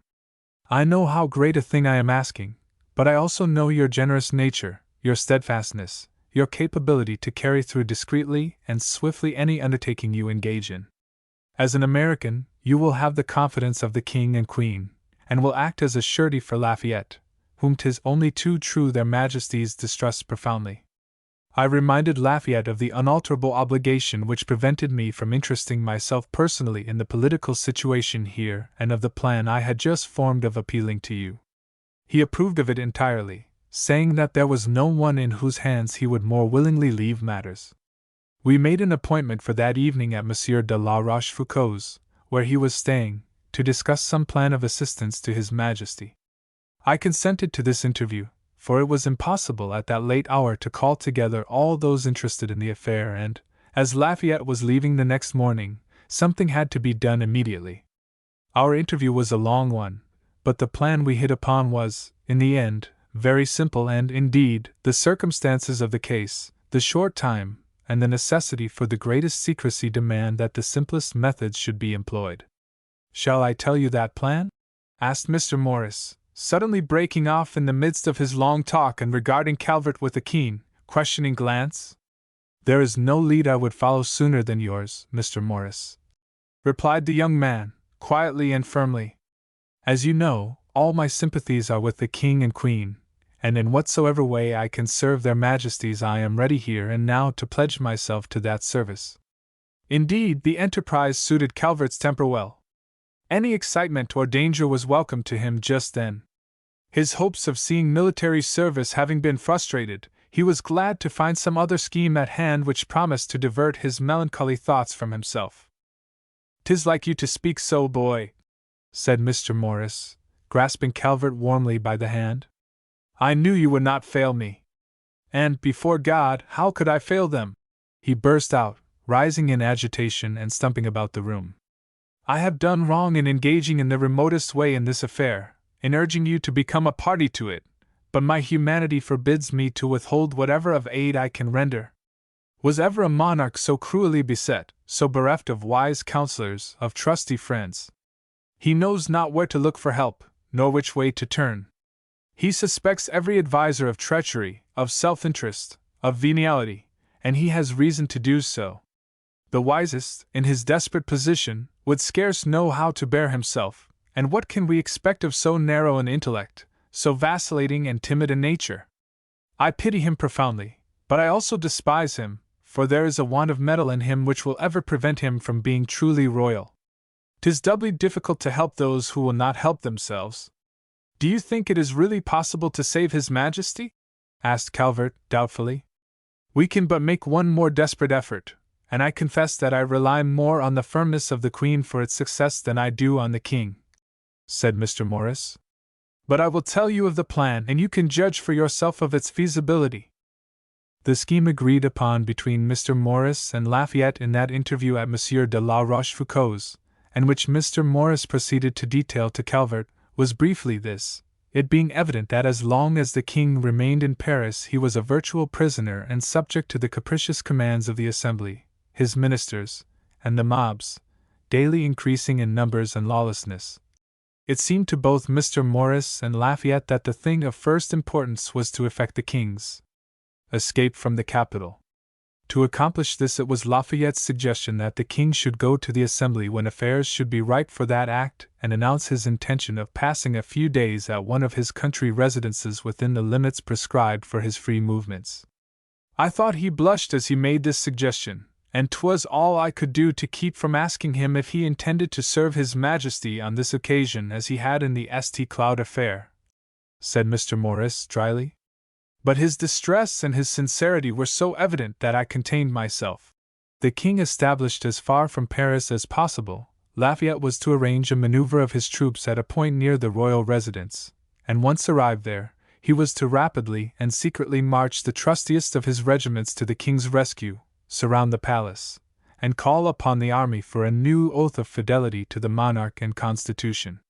Rendered independent by this stroke, Louis was to issue a proclamation forbidding the allies and émigrés to enter his kingdom. Should the army flash in the pan and refuse to swear allegiance, Lafayette was, at all hazards, and with the aid of the regiments whose loyalty was beyond question, to escort the king to a place of safety beyond the border. For the accomplishment of this plan, simple though it was, an enormous sum of money and the greatest diplomacy were necessary. As for the money, that was easily come by. Indeed, Monsieur de Montciel had already brought to Mr. Morris 200,000 livres contributed by the loyal adherents of His Majesty. More was promised within the next few days. Mr. Morris consented to receive these sums, though he felt obliged to refuse the protection of the legation to any papers relative to the matter in hand. With such sums at their disposal, it was hoped and believed by Mr. Morris and the other ardent friends of the unfortunate sovereign that enough influential members of the Assembly could be bribed to ensure the king's departure from Paris and the allegiance of those doubtful regiments upon the frontier. "It was my suggestion, Calvert," said Mr. Morris, "that you should be sent to test and influence those disaffected regiments, and to find a safe retreat for His Majesty in case of failure of our scheme, while we remain here to work with the members of the Assembly and watch the situation for a favorable moment to strike the blow. It was my further suggestion that your wife should be one of the ladies-in-waiting to the Queen, that we might have sure and swift intelligence of what passes within the palace. By the greatest good fortune I heard the following day, through Madame de Flahaut, of the illness and withdrawal of one of the Queen's attendants, and the next evening at court, having the opportunity of saying a few words in private to Her Majesty, I besought her to give the vacant post to your wife. I intimated to her that the appointment was of the greatest importance to herself and the king, and being, doubtless, impressed by the earnestness of my manner, she promised to grant my request, though she had intended to leave the place vacant, saying bitterly that 'twere best she should draw no other into the circle of danger which surrounded her. I had the satisfaction of learning yesterday that the appointment had been made, and already your wife is installed as a lady-in-waiting at the Tuileries. Under cover of letters to her, which, I think, will be more likely to escape patriotic curiosity than any others, you will keep the king and his friends here in Paris informed of your movements and the progress of affairs, and through her we can have intimate knowledge of what passes in the palace, so that they can hardly fail to know when to take the decisive step. Are you willing to undertake this difficult and dangerous enterprise? Asked Mr. Morris, looking at the young man. With all my heart, replied Calvert. Were I not interested in the cause itself, I would still remember the graciousness of their majesties when I was presented to them, and hold it a privilege to serve them. You will see them again tomorrow evening and can assure them yourself of your fidelity. I think they have no doubt of it now, nor ever will. Through Monsieur de Faverney I arranged for a private audience with the King and Queen for tomorrow. You see, I counted on you as on myself, and felt assured that you would come at the earliest moment, Ned. At that interview I will again present you to their majesties, and then I will withdraw definitely from all connection with this affair, leaving you to lay the plan before the King and Queen, and to carry it through should it be agreed to by their majesties. The two gentlemen sat up until far into the night discussing the enterprise, Calvert making many valuable suggestions, and entering so heartily into the arrangement that Mr. Morris began to take a more hopeful view of the situation than he had hitherto allowed himself to do. On the following evening, about 10 o'clock, Beaufort arrived hastily at the legation with the information that all was in readiness for the private audience which Mr. Morris had requested, and the three gentlemen, entering a coach, were driven rapidly to the Tuileries. They were introduced at a wicket on the little Rue du Manège, and passing up a stairway seldom used and through the Queen's apartments, at length found themselves at the door of a small and private chamber of His Majesty's suite. At this door Beaufort tapped gently, and hearing an "Entrez" from within, he pushed it open, and then, with a low bow, retired, leaving Mr. Morris and Calvert to enter by themselves. His Majesty was alone and seated beside a small table, on which were a lamp and some writing materials. As Mr. Morris and Calvert advanced into the room he rose and graciously extended a hand to each of the gentlemen. "Vous êtes le bienvenu," he says to Mr. Morris, and then, looking at Calvert with a half-smile, "I remember you very well now," he adds rapidly, in French to the younger man. While the king was speaking, Calvert noticed with a glance the heavy, harassed expression of Louis's face. The eyes, which had once been benign and rather stupid, had now a haunted, suspicious look in them. While he was yet bowing, and before he could form a reply to the king's remarks, the Queen entered rapidly from an adjoining apartment. Calvert felt a shock, a thrill of pity, as he looked at Her Majesty. A dozen fateful years seemed to have rolled over that countenance, so lovely when last he had seen it. Though she still held herself proudly, the animation and beauty of face and figure had vanished. The large blue eyes were tired and red with weeping, the complexion had lost its brilliancy, and the fair hair was tinged with grey. History hath made it out that the Queen's hair whitened in a single night of her captivity, but it had already begun to lose its golden color before the days of the Temple, and the lock which she shortly after this sent to Calvert, in token of her appreciation of his services, was thickly streaked with white. She came forward and stood beside the king, inclining her head graciously to Mr. Morris, who made their majesties a profound obeisance. "I am come to again present my friend, Mr. Calvert of Virginia, to your majesties," he says, indicating Calvert, who bowed again, and at whom the Queen looked with a keen, suspicious glance that almost instantly kindled into one of kindness and trust. "He is to be my representative in that affair in which it will be my undying regret not to have been able to participate," continued Mr. Morris, "and I'd beg of your majesties to give him your utmost confidence and trust, for I assure your majesties that he is entirely worthy of both. He will acquaint you with the details of that plan, the existence of which Monsieur de Montseal intimated to your majesties yesterday, and should that plan meet with your royal approval, Mr. Calvert is ready to stake his life and his honor in the execution of it. Your majesties understand how impossible it is for me to say more, and I can only ask permission to withdraw." 'Twas the Queen who answered. The king seemed unable to find a word. "We thank you with all our hearts," she says in a low, mournful tone, looking at Mr. Morris. "And we understand." At her gesture of recognition and dismissal, Mr. Morris executed another low obeisance and withdrew. Left alone with the king and queen, and being seated, at their majesties' invitation, Calvert unfolded to them in detail the plan agreed upon by the king's friends, leaving out as much as possible Lafayette's part in it. 'Twas his own wish, conveyed through Mr. Morris, lest the queen should take fright and refuse her sanction to the enterprise. Indeed, so deep was her distrust of him, that to Mr. Calvert it seemed that she only gave her consent because of the share Mr. Morris and himself had in it. "So that is the plan," she said, musing. "We betrayed ourselves when we succored America. Perhaps we are to be repaid now, and Americans are to help us in this desperate strait.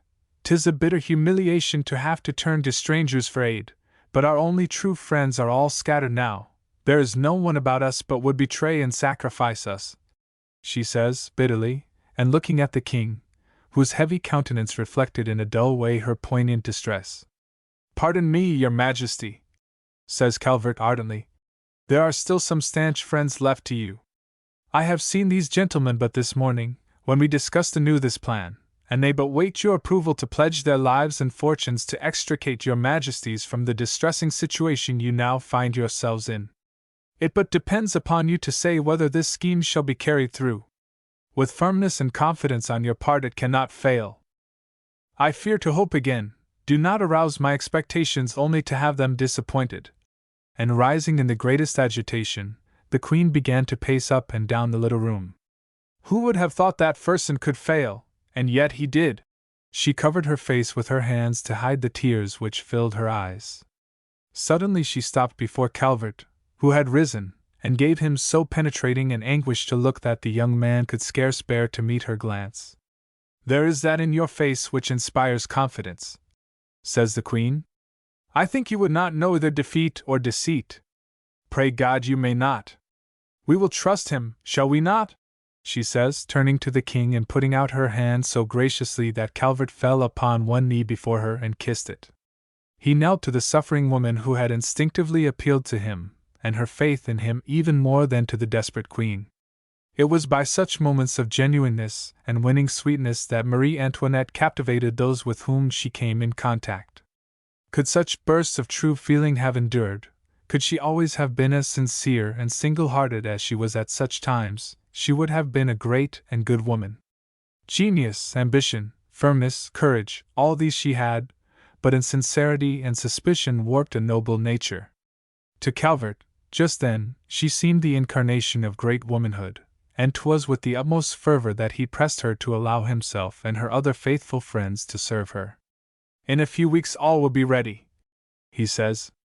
"I go from here to the frontier to visit and, if possible, win over those troops whose loyalty to your majesties has been in question, then on to secure a safe retreat in case our plan fails, which, pray God, it may not. Either Worms, where Monsieur de Condé is powerful, or Spire, whose Prince-Bishop is most devoted to your majesties, will surely offer its hospitality and protection. It depends only on your majesty's firmness to escape from this capital and captivity. Through letters to my wife." Calvert hesitated slightly. 'Twas the first time he had so used the word. "Your majesties will know exactly the situation of affairs outside of Paris, and through her replies we must know what takes place in the palace. Kept informed of each other's movements, 'twill be easy to fix upon the best day for striking the blow we have in contemplation, and if you will but do your part, it must needs be successful." As he concluded his urgent appeal, he rose from his knees and stood before the king and queen, glancing anxiously from one to the other. His face expressed so much earnestness and enthusiasm that their majesties could not help but be impressed. "And our engagements with our cousin of Austria?" said the queen, after an instant's silence. "For I will not conceal from you, monsieur, that since Varennes I have no hopes save in our allies." "Were it not better that you should depend for your safety on your own subjects, madam?" asked Calvert. The king agreed with him and said so at once, but it was with reluctance that the queen gave her consent to the enterprise. "It is a noble plan and a hazardous one, and we thank you, monsieur, and those other gentlemen who are imperiling their lives to ensure our safety, but I confess to you," said Her Majesty sadly, "that I sanction the undertaking and enter into it, not in the hope that the first part of it will succeed, alas! I distrust our generals and troops too deeply for that, but in the belief that once out of Paris we may ultimately be able to take refuge with our friends beyond the frontier." As she spoke, there came a hurried tapping at the door, and, almost before permission to enter had been given, Beaufort appeared. He signed hastily to Calvert to depart, and on a silent gesture of dismissal from the king and queen, he followed the young nobleman from the room through a door opposite to the one by which he had been admitted. Hurrying past endless antechambers, down marble stairways, and through long corridors, Calvert at length found himself at a little gate which gave upon the carousel. This Beaufort unlocked, and giving the password to the Swiss sentry who stood without, the two young men at length found themselves on the Quai des Tuileries. There, after a moment's hurried conversation, during which Calvert told Beaufort of the result of the momentous interview with the king and queen, the two parted, the young Frenchman returning to the palace and Calvert making his way as quickly as possible back to the legation, where Mr. Morris anxiously awaited him. Chapter 22 Mr. Calvert starts on a journey. The Queen's consent having been obtained, Calvert set out upon his journey to the frontier the next day. He would have carried a lighter heart had he felt better assured of the good faith of the King and Queen. Louis had given his consent readily enough and had approved heartily of the plan, for it had ever been against his real wishes to call in the aid of the Allies. But Calvert knew too well how little he dared rely on the King's firmness or courage. As for the Queen, he could only hope that the continued representations of Beaufort, Faverney, and others about Her Majesty cognizant of the enterprise and the confidence she had expressed in himself, would confirm her in her resolution to help carry the undertaking through to a successful termination.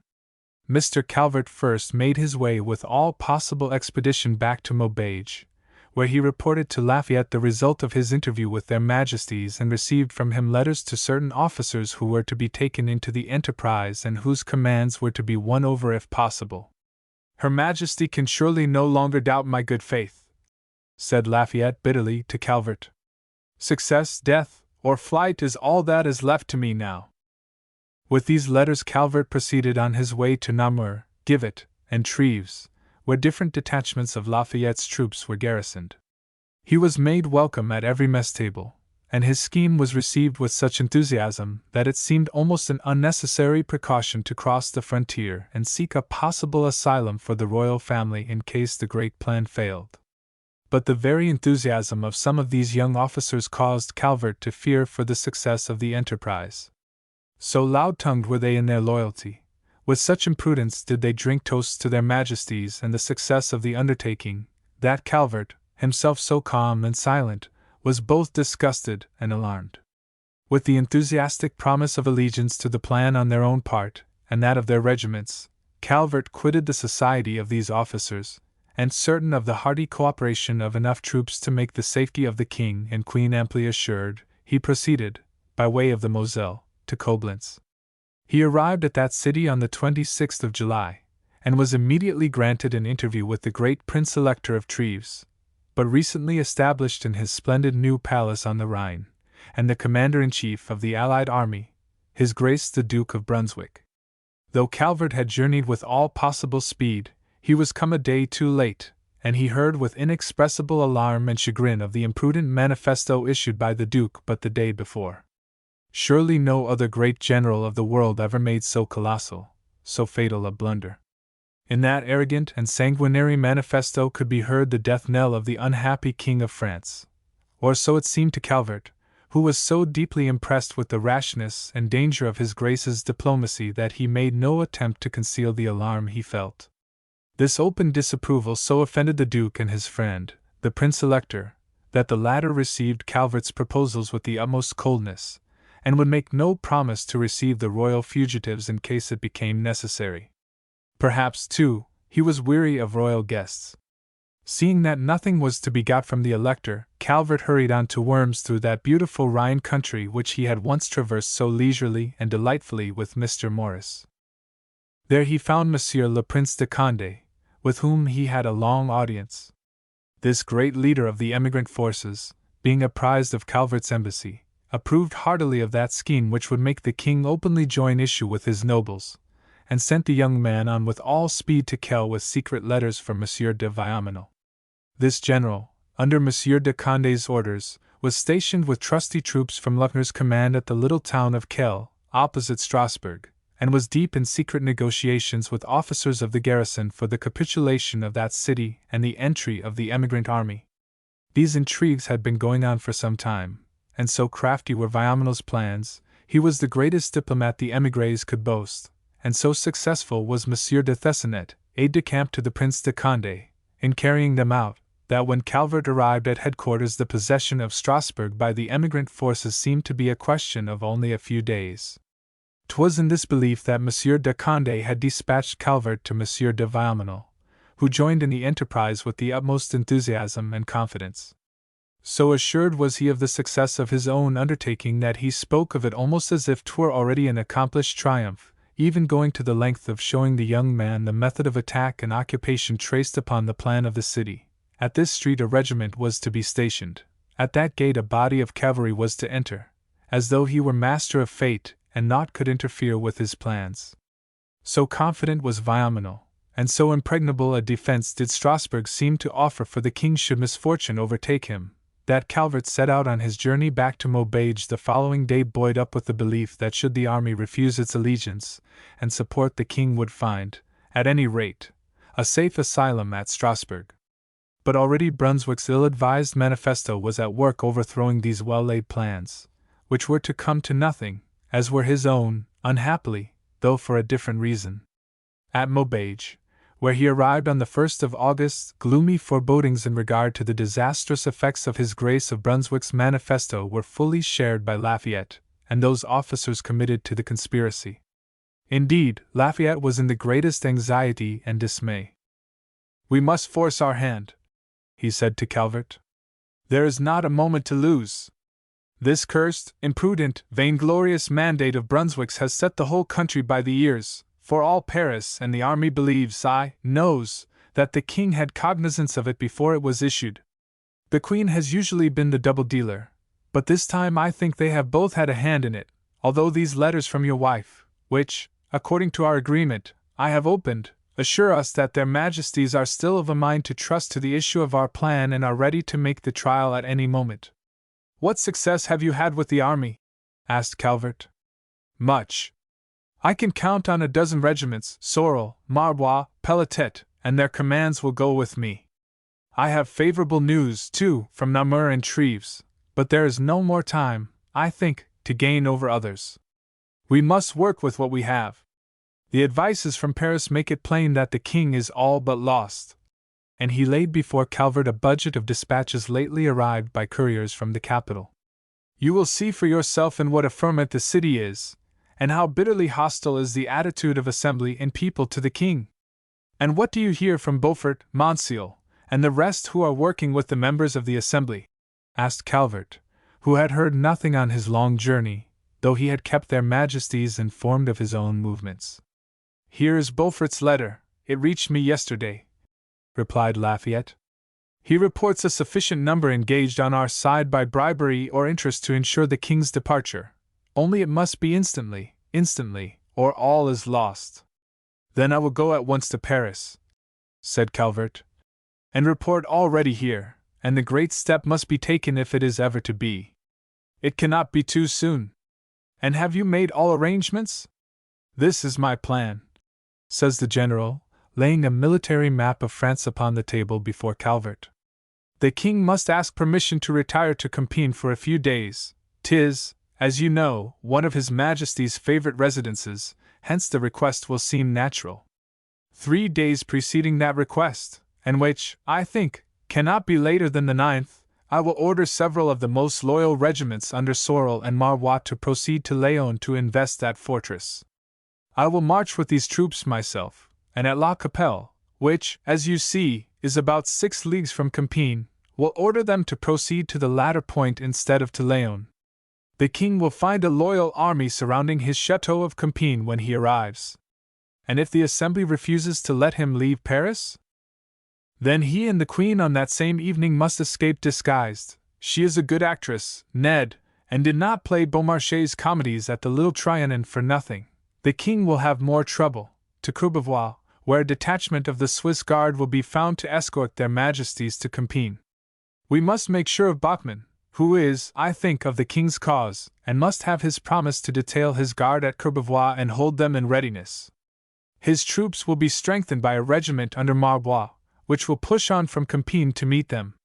Should all go well and His Majesty's request be granted, you must instantly send an aide-de-camp to intercept Marbois and turn him back to Compiègne. Though I do not doubt Bachmann's loyalty, 'tis well to be on the safe side, so that thou, Ned, and Faverney, and other of the king's friends must be at Courbevoie to aid His Majesty's flight and see that no treachery is done. We must trust Beaufort to accompany the king to the assembly, and stay beside their Majesties to see that our plans do not miscarry within the palace. And now what dost thou think of the great enterprise? I think it cannot fail of success if their Majesties will but do their part, and that they will at last appreciate the Marquis de Lafayette at his true value," says Calvert, warmly. "I think I shall get small credit in that quarter," replies Lafayette, smiling a little sarcastically. "Nor do I feel that I deserve much. 'Tis to thee and to Mr. Morris that the king's gratitude is due, and if Louis XVI is saved from his enemies it will be by the courage and generosity of 2 American gentlemen," he says, very nobly. "'Twas Mr. Morris's shrewd wit which first set the enterprise afoot, and 'tis thy coolness and bravery which has carried it so far on its way to success. I could not have moved hand or foot in the matter without you too." After fixing upon the 9th of August as the day on which His Majesty should repair to the Assembly to make his request, and arranging some further details of communication between the army at Compiègne and the troops at Courbevoie, Calvert, in spite of his fatigue, he had ridden for 2 days and the better part of 2 nights, set out at once for Paris, where he arrived on the morning of the 5th. As he feared, he found the city in a state of the greatest agitation. The different sections of Paris had demanded the dethronement of the king, and the temper of the people was so hostile toward their ruler that His Majesty's friends were of the opinion that their plan to save him must be put to the test instantly, or all would be lost. Mr. Calvert met those gentlemen. There were 5 in all besides Calvert, Monsieul, Bremond, Beaufort, Faverney, and d'Engremont, at Monsieur de Monsieul's, together with Mr. Morris, who, although he obeyed the letter of the law he had laid down for himself, could not, to save his life, refrain from being a spectator, if a silent one, at those deliberations in which he was so profoundly interested. 'Twas agreed by these gentlemen, who were all impatient of any delay, that the date, the 9th, set by Lafayette, should be adopted for the trial of the great enterprise, and Monsieur de Faverney was instantly dispatched to the frontier to acquaint him of this decision. Beaufort and d'Engremont, who had knowledge of all that passed within the palace, were to prepare the king's address to the assembly and to urge upon their Majesties the necessity of the speedy trial of that plan to which they had committed themselves. This was no easy business, for, since the unfortunate flight to Varennes, both the king and the queen hesitated to trust themselves to their friends or to take any step, the failure of which would but add to the misfortunes they already had to bear. Bremond and Monsieul were to renew their efforts to ensure the king's departure by the assembly and to make assurance doubly sure in that quarter, while as for Calvert, he was to sound Bachmann, gain his allegiance to the king's cause, and engage him to detain his Swiss guard at Courbevoie to aid the king's flight should it be necessary. With these arrangements fully agreed upon, the gentlemen separated, Calvert going to the legation for a talk with Mr. Morris, though he would not stop there for fear of compromising him should the enterprise bring him into peril, and then to the guard-room of the palace, where he found the captain of the Swiss troop. 'Twas easy enough to engage Bachmann in Calvert's plan, for he was already devoted to the royal cause, and his troops would follow him wherever he led. He entered enthusiastically into the hazardous scheme, agreeing to detail certain regiments at Courbevoie under his own command on the evening of the 9th of August to act as an escort for their Majesties as far as Compiègne if necessary. When this affair was satisfactorily settled and reported to the other conspirators for the king's safety, Calvert made his way to the hotel in the Rue Richelieu, at which he had stayed with Mr. Morris, and sought the first repose he had known for nearly 56 hours.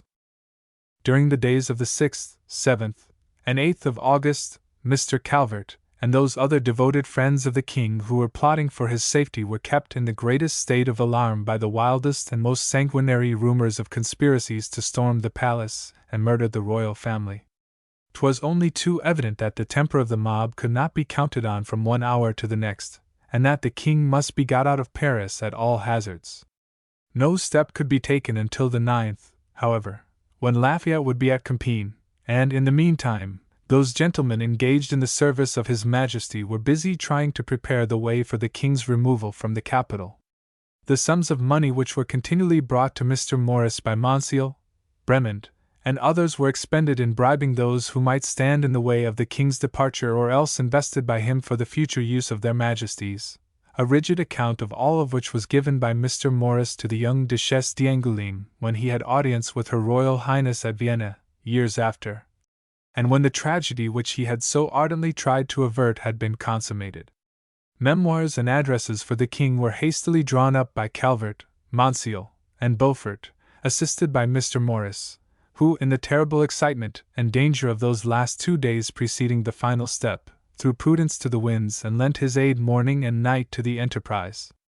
Early on the morning of the 9th, Faverney returned, worn by the fatigue of his long and rapid journey, with the news that Lafayette was on the march, that the troops would reach Compiègne by afternoon, and that he had left them at La Capelle.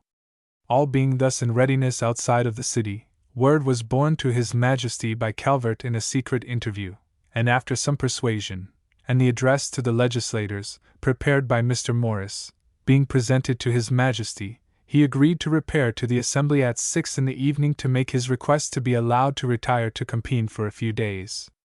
In the early afternoon, and after every precaution possible had been taken to ensure the success of the undertaking, Calvert, Bremond, and Faverney left the city, by different routes, for Courbevoie, agreeing to meet there at the caserne of the Swiss Guard to await the issue of the king's appeal to the Assembly and be ready to escort His Majesty by force, if necessary, to Compiègne, while Mr. Morris, deeming it best not to appear at the Assembly, remained at the legation, anxiously waiting for news of the success or failure of the plan. Chapter 23 Within the Palace. The arrival of Calvert at the chateau with his message that all was in readiness for the taking of the final step, the decision for instant action thus forced upon His Majesty, and the excitement pervading the whole city, threw the king and queen and those few about them who were in the secret into the greatest agitation. Her Majesty, especially, was in the cruelest apprehension, and dismissing her other attendants, kept only Adrian with her during that weary day, which, it seemed, would never end. She was the only soul the queen could confide in, and the two frightened women clung to each other, waiting in terror for the issue of that day's great business. 100 times did Her Majesty change her mind about the expediency of risking further the displeasure of the Assembly and the people by this request to leave the capital. 100 times did she revert to her former purpose of waiting for and trusting in the allies whose approach was now so near. It took all of Adrienne's courage and persuasiveness to bring the queen back to her purpose of adhering to the enterprise afoot. She found herself arguing passionately in behalf of Calvert, and at length succeeded in again imbuing the queen's mind with that faith in him which she herself had. 'Twas curious how that old trust she had felt and acknowledged long before she had loved him animated her now, mingled with a pride in him, a passionate devotion, which she had thought never to experience. As for the king, she saw but little of him, for he was either closeted with his ministers or else sat alone, silent and apathetic, as if in resignation of that fate thrust upon him. Towards 7 o'clock Beaufort and d'Angremont were admitted, and shortly after, His Majesty prepared to go with them to the Assembly. During the 2 hours which followed, 1,000 hopes and fears agitated the two women left alone in a private chamber of the Queen's apartments. Her Majesty, unable to remain quiet, paced the room in the cruelest apprehension. At exactly 9 the king entered, pale and alarmed looking, and attended only by Beaufort. At sight of him the queen arose and went to him with a little cry. "They have refused, all is lost," says His Majesty, in a hollow voice. "Impossible!" she exclaims, looking from the king to Beaufort, who stood by, deathly pale, also. "It is only too true, your Majesty," says Beaufort, for the king seemed incapable of speech. "In spite of the enormous bribes offered and received, in spite of promises, in spite of His Majesty's address, which should have mollified all parties and inspired confidence, the temper of the assembly, which had appeared favorable to His Majesty, suddenly changed and an outrageous scene took place. Humiliations and insults and threats were heaped upon His Majesty, who retired as speedily as possible. D'Engremont was arrested as we left the assembly, which has refused to allow the departure of your Majesties, and there remains nothing but to try the last expedient. The Queen stood gazing at the King and Beaufort, anger and despair written on every feature. Her eyes blazed, and into the lately colorless cheeks a deep crimson sprang. "Impossible," she says again. "The traitors! To betray us at every turn! Surely there is no one so friendless as the King and Queen of France. And shall we trust ourselves again to flight? Oh, the horrors of that last ride!" She shuddered and sank into a chair. Adrian knelt beside the despairing woman. "All is ready. Your Majesties have but to follow the instructions, to don the disguises prepared. Once at Courbevoie all is secure," she says, speaking with the greatest energy and confidence, and clasping the Queen's hand in her own. Suddenly Her Majesty started up. "Never, never!" she bursts out, beginning to pace up and down the small chamber. "Never will I again go through with the humiliation of flight and capture. Better death or imprisonment at the hands of this ungrateful, mad people." "But, Your Majesty," says Beaufort, beginning to speak, but the Queen interrupted him. "I know what you would tell me, Beaufort." She stopped and spoke imperiously. "That this scheme is the best possible one, the only one, perhaps, that in this enterprise lies our only safety, but I cannot believe it. 1,000 times would I rather trust myself to the Allies," she said, beginning to pace the floor again. "I think 'tis not that alone which Monsieur de Beaufort would tell your Majesty," said Adrian, rising from beside the chair where the Queen had been sitting. She stood straight and tall before the desperate Queen and spoke rapidly. "He would say, also, that there is a handful of brave gentlemen who have risked their lives to serve your Majesties, who are waiting now but a few miles away and the further opportunity of serving you. Every moment adds to their peril. Should your Majesties fail them, what will become of them?" She threw out her hands with an appealing gesture. "'Tis true," murmured the King. "It must not be said that we sacrificed the last of our friends," he said, smiling a little bitterly and looking at the Queen, who continued to pace the little room in the cruelest agitation. "I pray your Majesties not to think of us," said Beaufort. "Your devoted friends and servants think only of what is best for your Majesties. 'Tis their opinion, as well as my own, that there is nothing left but flight." "Never, never!" exclaimed the Queen, with increasing firmness. "But think of the danger of remaining in Paris," urged Beaufort. "We know not at what moment this insurrection prepared by the Jacobins may burst out. We know not at what moment this palace and the sacred persons of your Majesties may be at the mercy of an infuriated, insensate mob. Let them come, these dangers, these horrors," says the Queen, intrepidly. "They will bring Brunswick and the Allies that much sooner to this Paris which I will not leave until they enter it." She stamped her foot upon the velvet carpet and clinched her white hands at her sides. "Then your Majesty is resolved to give up the enterprise she has promised to support, to abandon those loyal servants who have depended upon her and His Majesty the King?" asks Adrian, looking at the Queen, her face pale as marble and her eyes burning with indignation. "Does Madame Calvert permit herself to question our actions?" says the Queen, turning imperiously upon her. Suddenly her beautiful eyes filled with tears. "Forgive me, you are right," she says. "'Tis our fate, our wretched fate, to seem to abandon and injure all who are brought near us, all who attempt to serve us. We cannot help ourselves. Even now we must break our faith with these loyal friends, for now I see that after the refusal of the Assembly to allow us to leave Paris, 'twere madness to attempt to go. We would but increase the danger, the humiliation we already have to endure. The only wise course is to await Brunswick and the Allies. I see now the folly of this plan of escape. Indeed, I was never fully persuaded of its wisdom. The confidence I felt in this young American, his devotion to us and that of those other friends, blinded me to the dangers and difficulties of the undertaking." "And the King?"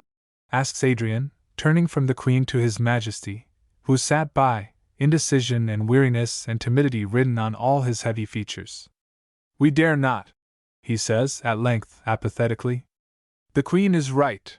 After the refusal by the Assembly to allow us to depart, after this new humiliation, it were worse than folly to think of escaping.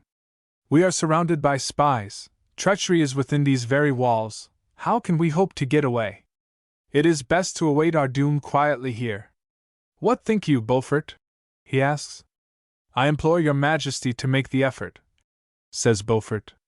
"Once outside Paris, the Swiss guards await you. Lafayette with his loyal regiments is even now at Compiègne." "Lafayette at Compiègne? Who knows?" says the Queen, gloomily, interrupting Beaufort again. "Monsieur de Lafayette hath betrayed us before and may do so again. I trust him not. To know that he has a share in this enterprise is to make me fear to pursue it. No, no," she goes on, shuddering and turning away. "St. Cloud and the 5th of October are too well remembered. I should have thought of all this before," she says, striking her hands together in an agony of doubt and despair. "It is too late now. And who will tell these gentlemen waiting at Courbevoie, and the regiments advancing from Compiègne at the risk of their lives, of this sudden change in your Majesty's plans? Should Monsieur d'Angramont be induced to divulge their names, they will inevitably be lost. Their only hope is in immediate flight," says Adrian, looking from the King, sunk in resigned silence, to the frantic, hapless Queen, and back again. "Who but myself, madam?" said Beaufort, advancing. "And if your Majesties are fully determined to go no further in this business, I will ask leave to withdraw and set out for Courbevoie at once. Every moment is precious, and an hour's delay may mean the loss of many lives." "No, no, Beaufort, I cannot let you go," cried the King, starting up. "Nom de Dieu, I forbid you, d'Angramont is taken from me, there is no one in whom I can confide or trust, we must send another," he went on, incoherently, and raising his hand as if to check Beaufort's departure. For an instant the Queen swept him a glance of disdain. 'Twas not timidity that made her falter. She could not understand the physical weakness of the King. With her the abandonment of the great undertaking was a matter of expediency, not of fear, and she deserted her friends as relentlessly from interest as he did from cowardice. "There is no one, your Majesty, no one whom we can send. 'Tis too late to trust others with this great secret." "Then I will go," said Adrian, suddenly stepping forward. "Send me, I am in the secret, I can be trusted. I can put on the disguise intended for your Majesty and go." She turned to the Queen and spoke eagerly and rapidly. "I fear nothing. Let me go, let me go!" She dropped on her knees before the Queen. "I must go, I must," she said wildly. "Is there no other?" asked the Queen, turning to Beaufort. "Surely we are not so destitute of friends that we must send this girl upon such a dangerous mission," she said sorrowfully. "I implore your Majesty to let me go," said Adrian once more. "'Tis a service I would do myself as well as your Majesty," she went on, her white face suddenly covered with a burning blush. The Queen looked at her keenly for a moment, and then she put out her hand with a sad, comprehending smile. "You may go," she said. Chapter 24, the 10th of August. According to agreement, Bremen sped instantly from the Assembly to Courbevoie with news of the fresh humiliation put upon the King, and the outrageous scene which had taken place. He found Calvert, Monsignor, Faverney, Bachmann, and several officers of the Swiss Guard, upon whose loyalty they could depend, assembled in a room of the officers' quarters of the barracks, anxiously awaiting the issue of the day's events. He told his news amid a dead silence, broken only now and then by an exclamation of indignation or disappointment from one of the listeners. When he had finished speaking, Calvert turned to the little group. "Then, gentlemen," he says, "pursuant to the plan, the King's request having been denied, we may expect their Majesties here before 10, and shall have the honor of guarding them to Compiègne." As he looked around upon the little company, there was not a face but expressed some secret doubt and misgiving. The King's timidity and vacillation were so well known that 'twas impossible not to question his good faith even in this last extremity. As 10 o'clock passed and 11 and no message or sign of the royal fugitives came to the anxious, impatient watchers, those secret doubts and misgivings began to be openly expressed. "'Tis the Austrian who has kept him, I will bet 100 louis," said one of the guards officers, gloomily.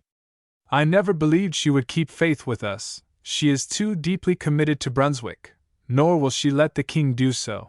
Even while he spoke, there was a sound of someone's running hurriedly up the stairs. They were assembled in an upper room, and in an instant an orderly was hammering at the door, which was flung open by Monsieur. "A messenger for Monsieur Calvert," he says, saluting. Calvert followed the man hastily down the steps to where a figure waited for him, which made him start back with an exclamation of surprise and consternation. Adrian, for it was she, came forward, taking off the cap pulled over her eyes and letting fall the great cloak with which she had enveloped herself in spite of the intense heat, and appearing in the outrider's livery which was to have been the Queen's disguise. "C'est moi," she says, hurriedly, and putting a finger to her lips. "And I am come to tell you that their Majesties have failed you, have abandoned the plan, and to implore you to escape while there is time." She stood straight and tall in her boy's clothes, but the dim light, falling upon her upturned face, showed it pale as death, and her voice trembled as she spoke. "You are come to tell me this?" says Calvert slowly, still staring at her as though scarce able to believe his senses. "And where is Beaufort?" "The king refused to let him go.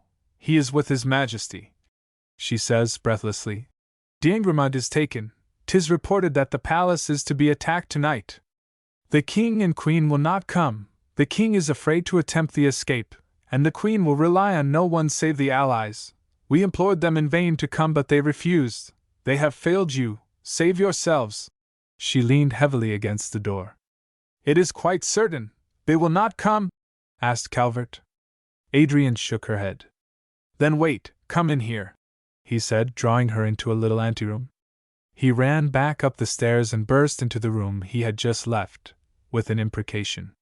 "Their Majesties have flashed in the pan," he said to the gentlemen who crowded about him. "'Tis no use to wait longer. D'Engremont is taken. You, Monsieur and Faverney, set out instantly to intercept Marbois' regiment and turn it back to Compiègne. You will go back with the troops and report to General de Lafayette what has happened. As for you, gentlemen," he says to the officers of the guard, "not being needed here longer, you had best lead your men back with all speed to Paris to guard the palace. The attack is for tonight." Almost before he had finished speaking, the little company had vanished which it had taken such secrecy and courage and fidelity to call together. The great plan was overthrown which had taken such daring and patience and wealth to set afoot.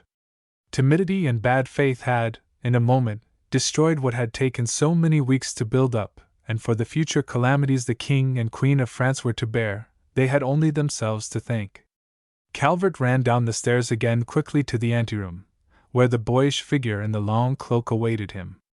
"Come," he said briefly, and ordering a fresh horse for the rider, whose mount was weary, almost without a word the two galloped back together under the fading stars to the city of tumult and horror and crime. And as they raced forward in silence, 1,000 hopes and fears crowded in upon Calvert's mind, but he put them steadily from him, trying to think but of the king and queen and if there might yet be help for them or service to render.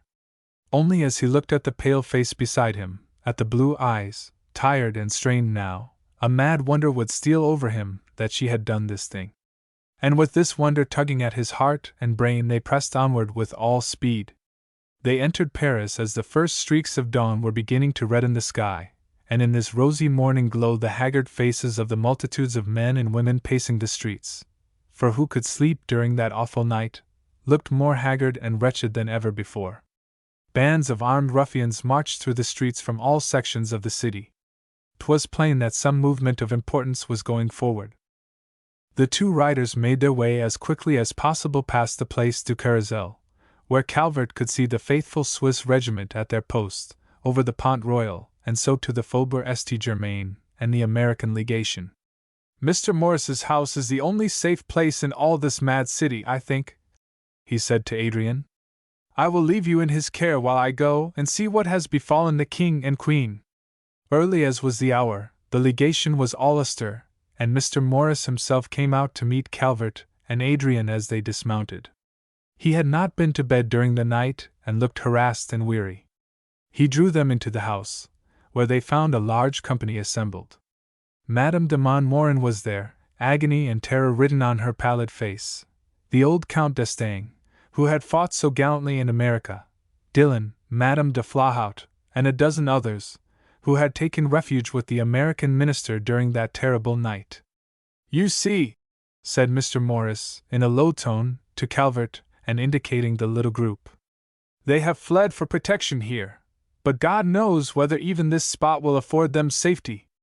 I call you to witness, Calvert, that if my protection of these persons should become a matter of reproach to me here, or at home, and I have reason to expect it will, from what I have already experienced, I call you to witness that I have not violated the neutrality of this place by inviting them here, but I will never put them out now that they are here, let the consequences be what they may." "Who could believe that you could act in any other way?" said Calvert, warmly, touched by the nobility and earnestness of Mr. Morris's manner, very different from his usual cynical one. "And I am come to put another in your charge until the Queen sends for her," he went on. "She has ridden through this terrible night, God knows how, to give us warning that the King and Queen have abandoned us and the great plan and have chosen to remain at the palace.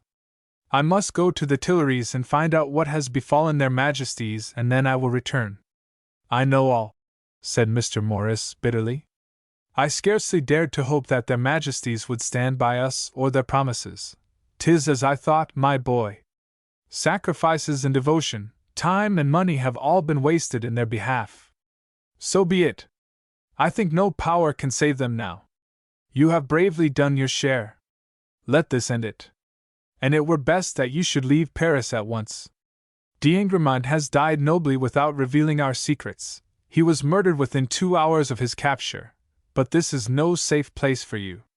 Go to the Tuileries if you will, but return to me as soon as possible. You have lost at the palace, but I think there is a reward waiting for you here at the legation," he says, smiling a little and turning away. Scarcely had Calvert left the legation when he heard the alarm from the great bell of St. Germain-l'Auxerrois, that fatal bell which had rung in the massacre of St. Bartholomew 220 years before, and almost immediately after there came the sounds of musketry and cannonading from the direction of the palace of the Tuileries. The attack had already begun, and Calvert thought with a thrill of horror of the fate that awaited Beaufort and those other loyal servants of their Majesties within the palace. The fearful drama of that day is too well known to need repeating. On that day Louis XVI of France passed from history and the Revolution was consummated.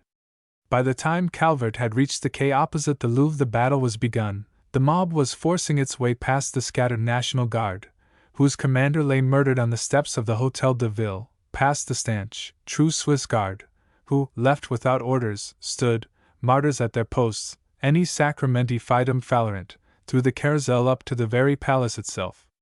There, surrounded by 700 loyal gentlemen, whom he was to abandon as he had abandoned all his friends and servants, the king awaited his doom in apathetic resignation.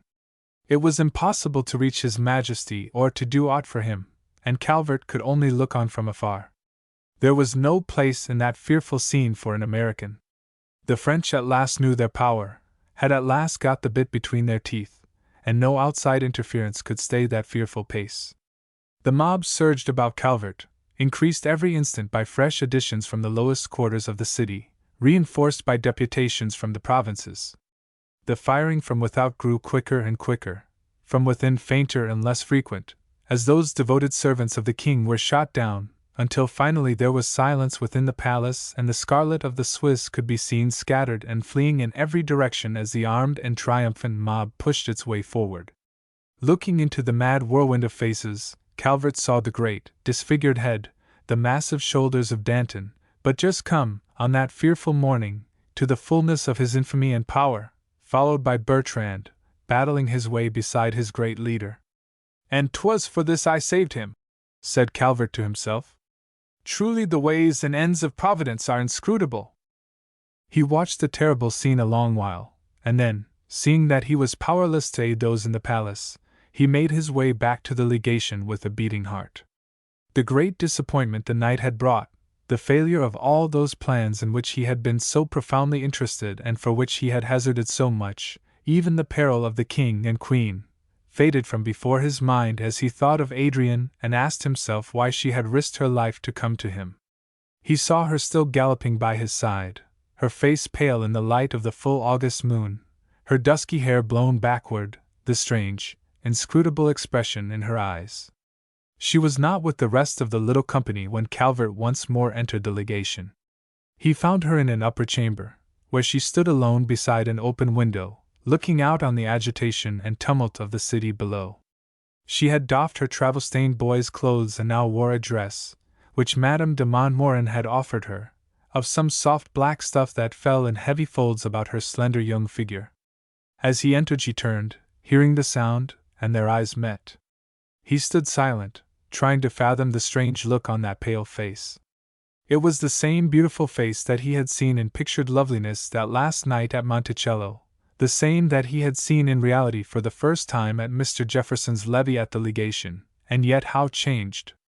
All the haughty pride, the caprice, the vanity, the artificiality were gone, and instead, upon the finely chiseled features and in the blue eyes, rested a serene, if melancholy beauty, a quiet nobility born of suffering.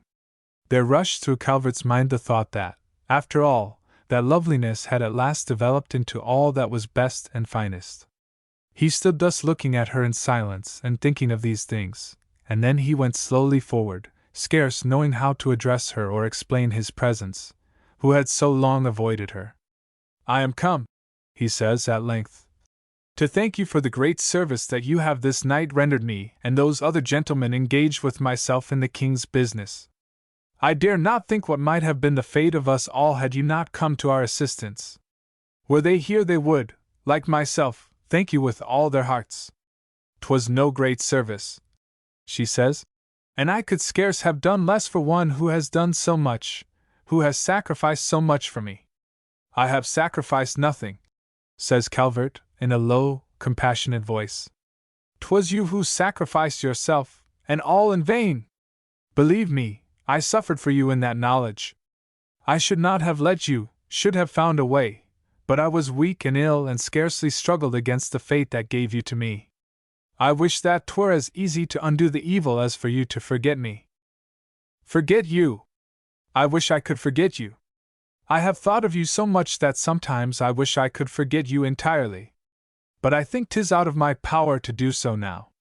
I think I should have to be quite dead, and even then I do not know, I am not sure, if you should speak to me I think I would hear," she says wildly, and covering her eyes with her hand. He looked at the dark-robed figure, the dark head bowed on the heaving breast, and suddenly a joy such as he had never thought to feel ran through his veins. He went over to her, and lifting the hand from the closed eyes, he put it to his lips. "Adrian," he says, tenderly and wonderingly, "you are crying! Why?" "I am crying for so many things. For joy and despair and hope and dead love, because this means nothing to you and everything to me, because I love you and you love me not, because you once loved me." She stopped in an access of anguish and, sobbing, knelt before him. The humility of true love had at last mastered her. "Not to me, not to me," he said unsteadily, lifting her. "And why not to you? There is no one so true, no one I honor so much. In my pride and ignorance I thought you were not the equal of these fine gentlemen who have abandoned their king and their country. But I have learned to know you, and my own heart, and what I have thrown away. I am not ashamed to say this, to own to you that I love you." She threw back her head and looked at Calvert with eyes that shone with a sorrowful light. "For you once told me that you loved me, and though I know I have lost that love, the memory that I once had it will stay with me and be my pride forever. 'Tis yours still, believe me," said Calvert. "'Tis yours now and forever, forever." He put his arm around her and drew her to him. "Far or near I have loved you since the first day I saw you, but I never dreamed that you would come to care, and in my pride I swore I would never tell you of my love after that day in the garden at Ozzy. I must have been mad, I think," she said wonderingly. "Mad to have laughed at you, mad to have thrown away your love. Ah, I have learned since then. 'Tis like a miracle that you should have come to care for me," said Calvert, his lips upon her dark hair. "The hour you left me I knew that I loved you. Oh, the agony of that knowledge and the thought that I would never see you again! Even then my pride would not let me tell you. I thought you would come again, and then when later you turned from me, my heart broke. I think 'twas quite numb. I was neither sorry nor glad." She stopped again. "Are you glad now, Adrian?" asked Calvert, looking at her tenderly. "Yes," she said quietly. "And will you be content to leave this France of yours and come with me to America? There is a home waiting for you there. 'Tis not a splendid place like those you know, but only a country house that stands near the noblest and loveliest river of the land, upon whose banks peace and happiness dwell." As he spoke, grim sounds of tumult, cannonading, fierce cries, and hoarse commands came to them from the hot, crowded street below, but they did not heed them. They were far away from that terrible, doomed city. Words were scarcely needed. They stood there soul to soul, alone in all the world, and happy. "I am going back to that land of mine, where there is work for me to do. Will you not go with me? There is nothing more we can do here. The last chance to save their majesties is gone. Will you leave this troubled, fated land and come with me to that other one, where I will make you forget the horrors, the sufferings you have endured in this, where I swear I will make you happy? Will you go to this America of mine?" he asked. She gazed into the eyes she so loved and trusted with a glance as serene and true as their own. "I will go," she said,